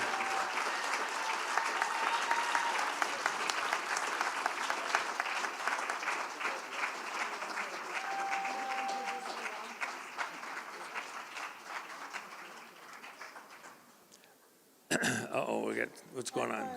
Am I kiddo today or something else? Well, kiddo, I mean, you're a kiddo.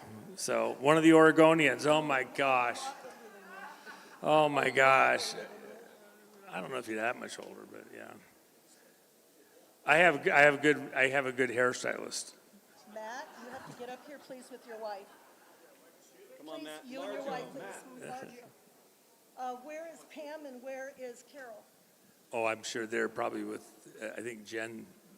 I want to first thank Danessa Rains, who's one of the heads of our Republican Party in Coos County, Oregon, who's been working with you on the Cororatos. Janice Geisinger, one of the heads of the election integrity up in Portland. Gresham? Okay. We may do something. We can't hear. Oh. We've been hearing for, I've been here 11 years. Phone, microphone. Okay. 107, and I was part of the Bundy situation, supporting the Bundys. And I left Robert Lavoy Finnegan 2 days before he was assassinated, okay? We had the 1-year anniversary memorial service for him a year later with Janet Finnegan and the rest of the Bundys at the fairgrounds in John Day, Oregon, to celebrate his life. That night I was supposed to interview the sheriff of that county, but he went by the hotel and the restaurant where I was with his lights blazing, and about 9:30 at night, this man walks in with his son, walks straight to my husband's and my table and says, may I sit down? Well, yeah, I suppose so, yeah. He asked if he could sit down, and it was Juan O'Savin. He has been mentoring me. You know, we can learn from the younger ones, okay? He's been mentoring my husband and I, both of us retired military, for the last 11 years. And there's been times I've had my ass handed to me, and I had it coming. Oregon's a hard case. And then he would call me up and say, kiddo, there's something I would like you to do. My husband and I would immediately jump, say 3 bags full, and go wherever he asked us to go. In the middle of the night, driving out of state on a mission that he had given to us. Now, I learned over time that he liked cookies with the M&Ms, okay? So an hour and a half before... Called a cowboy cookie. Cowboy cookie. Okay, so an hour before Danessa came up from Myrtle Point for us to drive to Eugene to fly here, my husband and my son, Justin, we were making him the cowboy cookies with the M&Ms. And we transported them here unbroken and gave them to Carol to give to his wife, Jennifer, and him, okay? We also have something else for you. Would you help me with this? Now I'll be in trouble. You can't eat those. He needs to share these with you.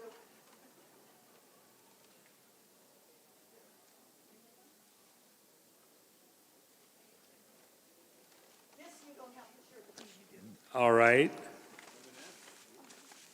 We want to thank you for being the police officer of the M&Ms. All right. See, we got to push the mirror button, I guess. Yeah. Oh. No calories? There's some button you push and then the lights go on and all that, but I don't know where the button is, so that's pretty cool. Thank you. All right. So let's give these people a benediction, send them home with a prayer. I want you all to go fully ready to engage. The moment you leave this building, we are in the fight, okay? So even on the way home, a prayerful trip home, and then into the fight. And the one thing, it's no fun to be around people that are just glum and, you know, it's the end. You shouldn't be that way. You're the victors. You're vigilantes, but you're the vigilantes not in a negative way because you're paying attention. You will not let this happen on your watch.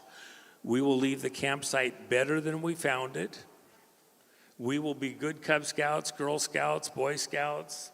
We will do what we were sent here to do by God's help, God's grace, God's hand. And if you're doing what God made you to do, you're a tool in His hand. Whether anybody else understands it or sees it, if you're doing what God made you for whatever purpose He had for you as a tool in His hand, what a beautiful thing, okay? And every one of you are going to be a tool in God's hands to complete the mission in your lifetime, including the covenant that the pilgrims made before they would even get off of the boat to come onto the land. They covenanted with God about the work they would do and taking a salvation message out into the world and building a world starting in that little community dedicated to God's purposes, okay? You are the guys. I could not be more, you know, in a godly way proud of any group than I am of you guys. You're the ones, we put out a call, you show up, you were diligent, you listened to all this stuff, you gave, you know, inclined ear to all of these speakers, some of it hard to understand or listen to, but all important work. I thank all of you for being here. God bless you, protect you, make perfect provision for you, give you clarity of mind and a happy heart before the throne of God to be a tool in His hand, in His service to His people according to His will. I thank every one of you for coming, and I hope you'll come again. We're going to do this September 10th. You can save a little money if you sign up before the end of the month. And one last thing, you know, everything that we're doing, if you hear people talking about doing it on a shoestring, I got like the little, you know, that plastic thing on the tip of the shoe string. We've done so much incredible stuff, unauthorized, the coalition, on just threads. But if you're so inclined, if you send something over to unauthorized.one, we'll put it to good use, and we will ask that God bless you for doing so, because it will, in order to be a blessing, you have to first be blessed. You can't be a blessing without first being blessed. So if you'll bless us with that, we will diligently seek to do exactly what you want, your way, Father God, so that it helps all of these people and put it to good use, which we've led with our own time and money and like that before we even ever asked anybody. After this, by the way, we're going to let Mel Carmon has a video that you're going to be able to watch here with something that he's put together, and we'll let you watch that as you leave or stick around if you want to. It's a beautiful video, great job, and it premieres his documentary, A Question to the President, and it's very worthwhile, but I want to let you be leaving while that's showing. It'll also be on the live stream, I'm sure, for people to watch it later. And he's going to be having that come out. We'll maybe even show the whole video at the September event. So we will, Dennis Rice agreed to let me show Dark Horse again at the September 10th event, 10th through 13th. And I hope to have, and we asked for the Koreans to send in an even more powerful delegation where we'll actually get to spend more time with them. I have another Brazilian delegation coming in. These tie into everything else that's going on right now with two presidents in jail. And they intended to do that with Trump. We got Teen out. So with all of that in mind, I'm so thankful for you. Pastor Andy, can you pray us out, please? Let's stand as we close our time in prayer and look to our Lord. Our Father in heaven, we are so thankful for your grace and goodness upon us. You have provided for us to be equipped. You have provided for us to be encouraged and strengthened. And we ask, O Lord God, that you would help us to fervently put to use the knowledge and the skill and the talent that you have given to each and every one of us. For we are your creation. And you have a plan. And you have a purpose. And I pray, O Lord, that all in here this day would be able to depart from this place encouraged and uplifted and ready to fight this good fight of faith, ready to fight for their nation, ready to stand up and be counted, ready to make their bodies a living sacrifice, ready to gain the victory. Oh Lord, we pray that you would open a door that no man can shut, to give us victory, to put us into this fight, that we would fulfill the work that you have called us to. We thank you for all the abundance of the good things that have been provided. We thank you for all who labored and sacrificed to bring us together and to provide for us these good things. Oh Lord, you have blessed us. Help us now to go forth and be a blessing. This we do ask. In Jesus' name, amen. With that, I got to tell you, Matt, I only fell asleep once, but it was right at the tail end. And then the other thing I got to say is the screen didn't fall over. We didn't have protesters knocking down the doors. By the way, we had beautiful help from the Ahern Security and from the police department. And we went heavy just in case so there wouldn't be a problem, and we didn't have a problem. Everything came out so smoothly. I can't be more satisfied, more thankful for all that happened. If I could say thank you, Shane McFarland, who runs this joint for Mr. Don Ahern, loved the event, how we all comported ourselves, and he can't wait to have us back here 10 through 13 September. And if you ever think of it, I don't know where they got it. If you send a note to the Ahern, just thanking them for being available to us as a community, that'd be a beautiful thing. I really want Mr. Ahern to know that he doesn't have to do this. He's got so many other companies that are way bigger. This is like a tiny thing. He does it as a kind of a labor of love to have the people here that do what they're doing. So, we're gifted to have this spot. Father Mahana, where were you when I needed you? Oh my gosh, he finally shows up. Okay, folks, hey Juan, real go quickly, home safely. Is there, have a good is there time. a Paul who, Trennis Evans, he probably bought a book from Trennis and he signed it for you. If there's a Paul, we have your book. Earth to Paul, Earth to Paul. Come in, Paul. Thank you, Juan. Yeah. Thanks, folks. Good night. I got a microphone for you, so stay with me. All right.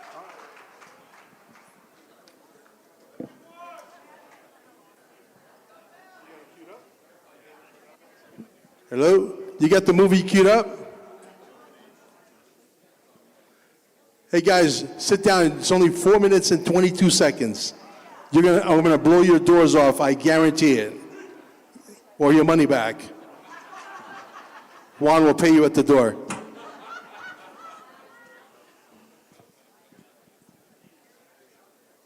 It's Mark that'll do it. There's Mark got it queued up. I don't know. Is he there?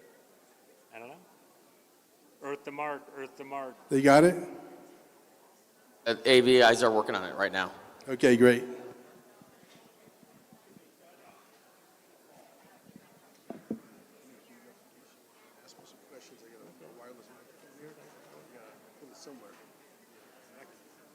Stop! Don't you dare scroll! Because I'm going to tell you right now, we're going to prove beyond a shadow of a doubt that we've been bamboozled in ways that you can't even imagine. From the creator who dared to question everything in Dear Mr. President comes a revelation so explosive, it will shatter your perception of reality.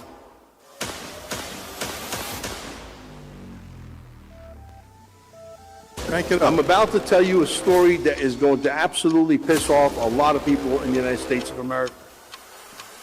Want to know how the trick is done? Du bist ein Strawman. It's a straw man operation. You are the straw man. This is the biggest scam ever, and your government, it thinks that you are stupid. Your local hospital thinks that you are stupid. The system is broken. It's working exactly how it was designed, just not in your favor. Garish?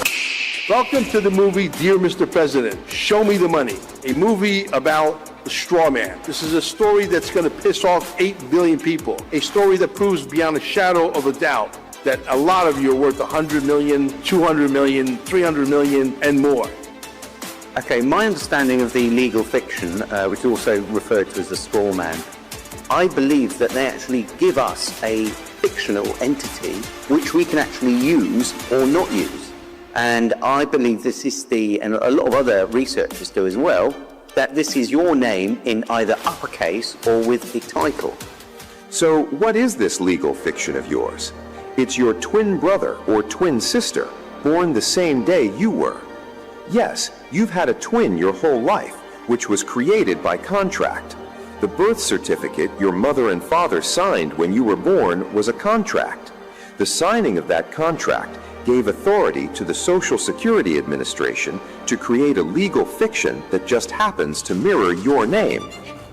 Listen, if you were worth $100 million or $20 million, wouldn't you want to know? I know, I sure as hell would. We kept it dumbed down on the 3rd and 4th grade level of education, not because we think that you people are stupid out there, but because we believe that it needs to be dumbed down so that everybody can understand it. They've dumbed me down too, okay? I'm part of this whole entire thing. We found the most elementary videos out there to tell the whole story, and we glued together that is going to absolutely leave you flabbergasted. The only thing I can tell you from this point forward is that you go get a marriage license, it's a bond. You get divorced, it's a bond. You get a driver's license, it's a bond. You get a fishing license, it's a bond. You get a hunting license, it's a bond. You get a ticket, that ticket gets traded. Ticket like a speeding ticket. Any kind of traffic violation at all. That's why the cops out there, most of them are as dumb as a box of bricks. They know nothing about nothing, and they allow this shenanigan to play out because the guy upstairs is not going to explain to them what they're really doing. The guys upstairs know how the game is played. They're making a lot of money. These cops knew out on the street what is going on, what was being perpetrated onto the American people, not to mention the fact that we got bigger fish to fry than stop little old ladies that are doing 12 miles an hour over the speed limit, who's part of the social insecurity system, the social slave system, who's still got to go to work and is pressed for time and is doing 12 miles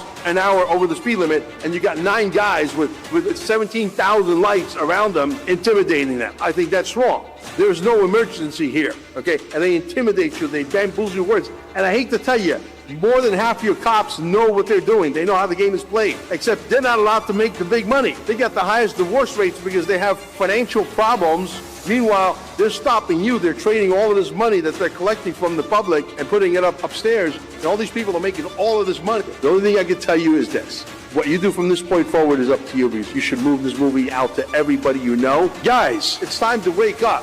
Watch the movie for whatever it's worth. Get it out there to everybody, because you know what? We have to wake up everybody. You know why? Because we're in a war. In a war, there's going to be casualties. Look, I understand what kind of risk I'm putting myself through. I get it. But the reality is someone's got to do it. And I'm not afraid of anything or anybody except for my God. Thank you, and enjoy the show. Stop! Don't you dare scroll! Because I'm going to tell you right now, we're going to prove... Shut it off. Thank you. Thank you, guys. Guys, the movie is at dearmrpresident.net. You need to spread that out there. I made it very simple so that everybody can understand it. We did that purposely because I was one of those guys that I didn't understand what the hell they're talking about. They create a twin of you, you got the whole caps number. But then when I figured it out, I said, I'm going to put a little bit of Carmenism into this and make it really stupid, not because you guys are stupid, I'm equally as stupid as everybody else. I said, if Mel Carmine understands the movie, then it's ready for world consumption. That's exactly what we did, okay? There are cases, how many of you guys know who David Straight is? The late David Straight, there you go. He has seen accounts upwards of $30 billion, $35 billion, $36 billion. Do you think that if you had $36 billion, we would be losing this war or barely winning? That's what they're afraid of. They actually slowed down the entire whatchamacallit, the revaluation of wealth, because they know all you guys out there, how many guys out there have XRP? How many? There you go. A bunch of you. Because you know that's going to be the final Bitcoin. Why are they manipulating the silver? Why are they manipulating the gold? Because they don't want you to have money in your pockets, because you're going to fight the New World Order, and who's going to win when you got $800 million in your pockets? They don't want you guys to have the money. I want you guys to have the money. As a matter of fact, if there's anybody out there, I'll make a sequel to this, and we'll make it in a courtroom. Anybody who's a common law lawyer and knows about this stuff, I would like to go to court and fight these bastards on this shit. You know why? Because I like to fight. Ask my wife. She'll tell you. I like to bump heads, and I know the truth. The truth is staring at you right in the face. We actually paid a bill. It's in the movie. 8 people, they went to a special website. They used the back of the Social Security number, and they paid bills. All 8 of them did it simultaneously. All 8 of them got a receipt saying, thank you for your payment. Your payment was successful. 4 days later, they want their money back. Is it their money or is it our money? I bet you it's our money. How many of you guys know about the straw man? Raise your hand. How many of you guys believe it's true? Raise your hand. How many of you guys think they've been robbing us since the day we were born? This police officer, look, I'm sure there's got to be some police officers out there that are good. I just haven't bumped into any of them, okay? Some of them know exactly how the game is played. They know that your $700 ticket with compound interest on top of compound interest is going to be worth upwards of $3 million, $4 million over the years. Fishing license, hunting license, divorce license. How many people are here married? How many people here divorced? How many people here are stupid enough to get remarried? These are all licenses. Fishing license, hunting license. Everything you do is a license. Your parents are renting you to the system. They're signing you away. That's why they can come with child service protective services and scoop you away and take you away, never to be seen again. Because your parents got bamboozled day one because they don't know the law. And I think the only way we beat this, listen, George Soros has got access to the printing press.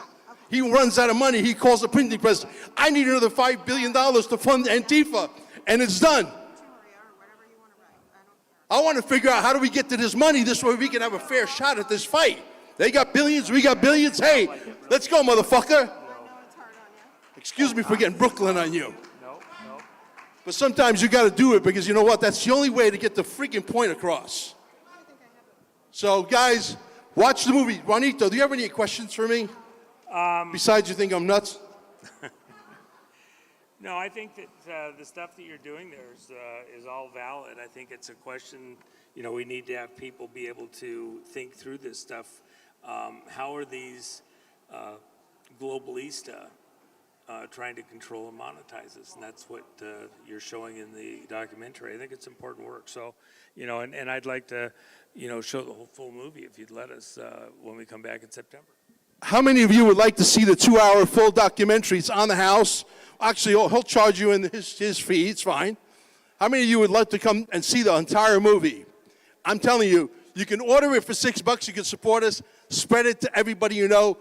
If 10 people tell 10 people, and those 10 do the same, and that equation happens 9 times, you reach 1 billion people. 10 people telling 10 people. This is the only way you're going to win this. You got to sort of throw like network marketing into it.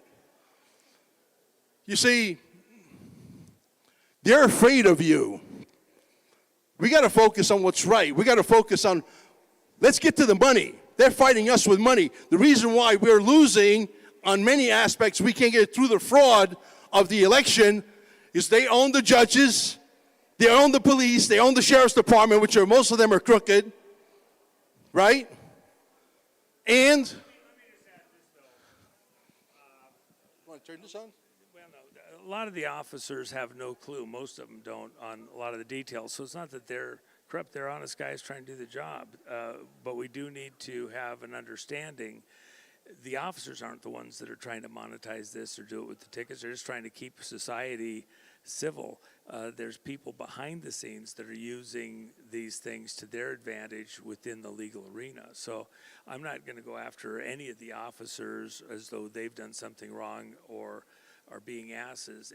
It's just that the machine is utilizing that service. I do not want to live in a society where we don't have a policing authority. And by the way, God in his heaven has policing authorities in the way of angels that cast the devil out of heaven. So that is part of the divine order. Listen, I agree with him. We do need some policing. But when the police are out there, and if you look at some of the questionnaires that are on the actual, application to become an officer, you start to understand how the machine really works. See, if you go in the sausage factory and you know how the sausage is made, then you understand. But the reality is a lot of these guys are not the brightest guys in the world. How many out there think a lot of cops, even though they're good, meaning, well people, that they're part of the problem? Okay? Not all of them. Some of them are nice. Some will let you go with a warning. But the guys who know that how this game is played and the amount of money that your ticket is worth 10 years, 20 years from the compounding effect, shame on you. And we're going to put a stop to it. I need this movie. I need to sell 1 million of these movies. You know why? Not because I need to make $1 million so I could buy a Lamborghini to pick up 17-year-old chicks. I need to actually start. We're starting our own YouTube, by the way. It's called Tube 1776. And we're going to get our freedom of speech. See, if the problem is that they have the machine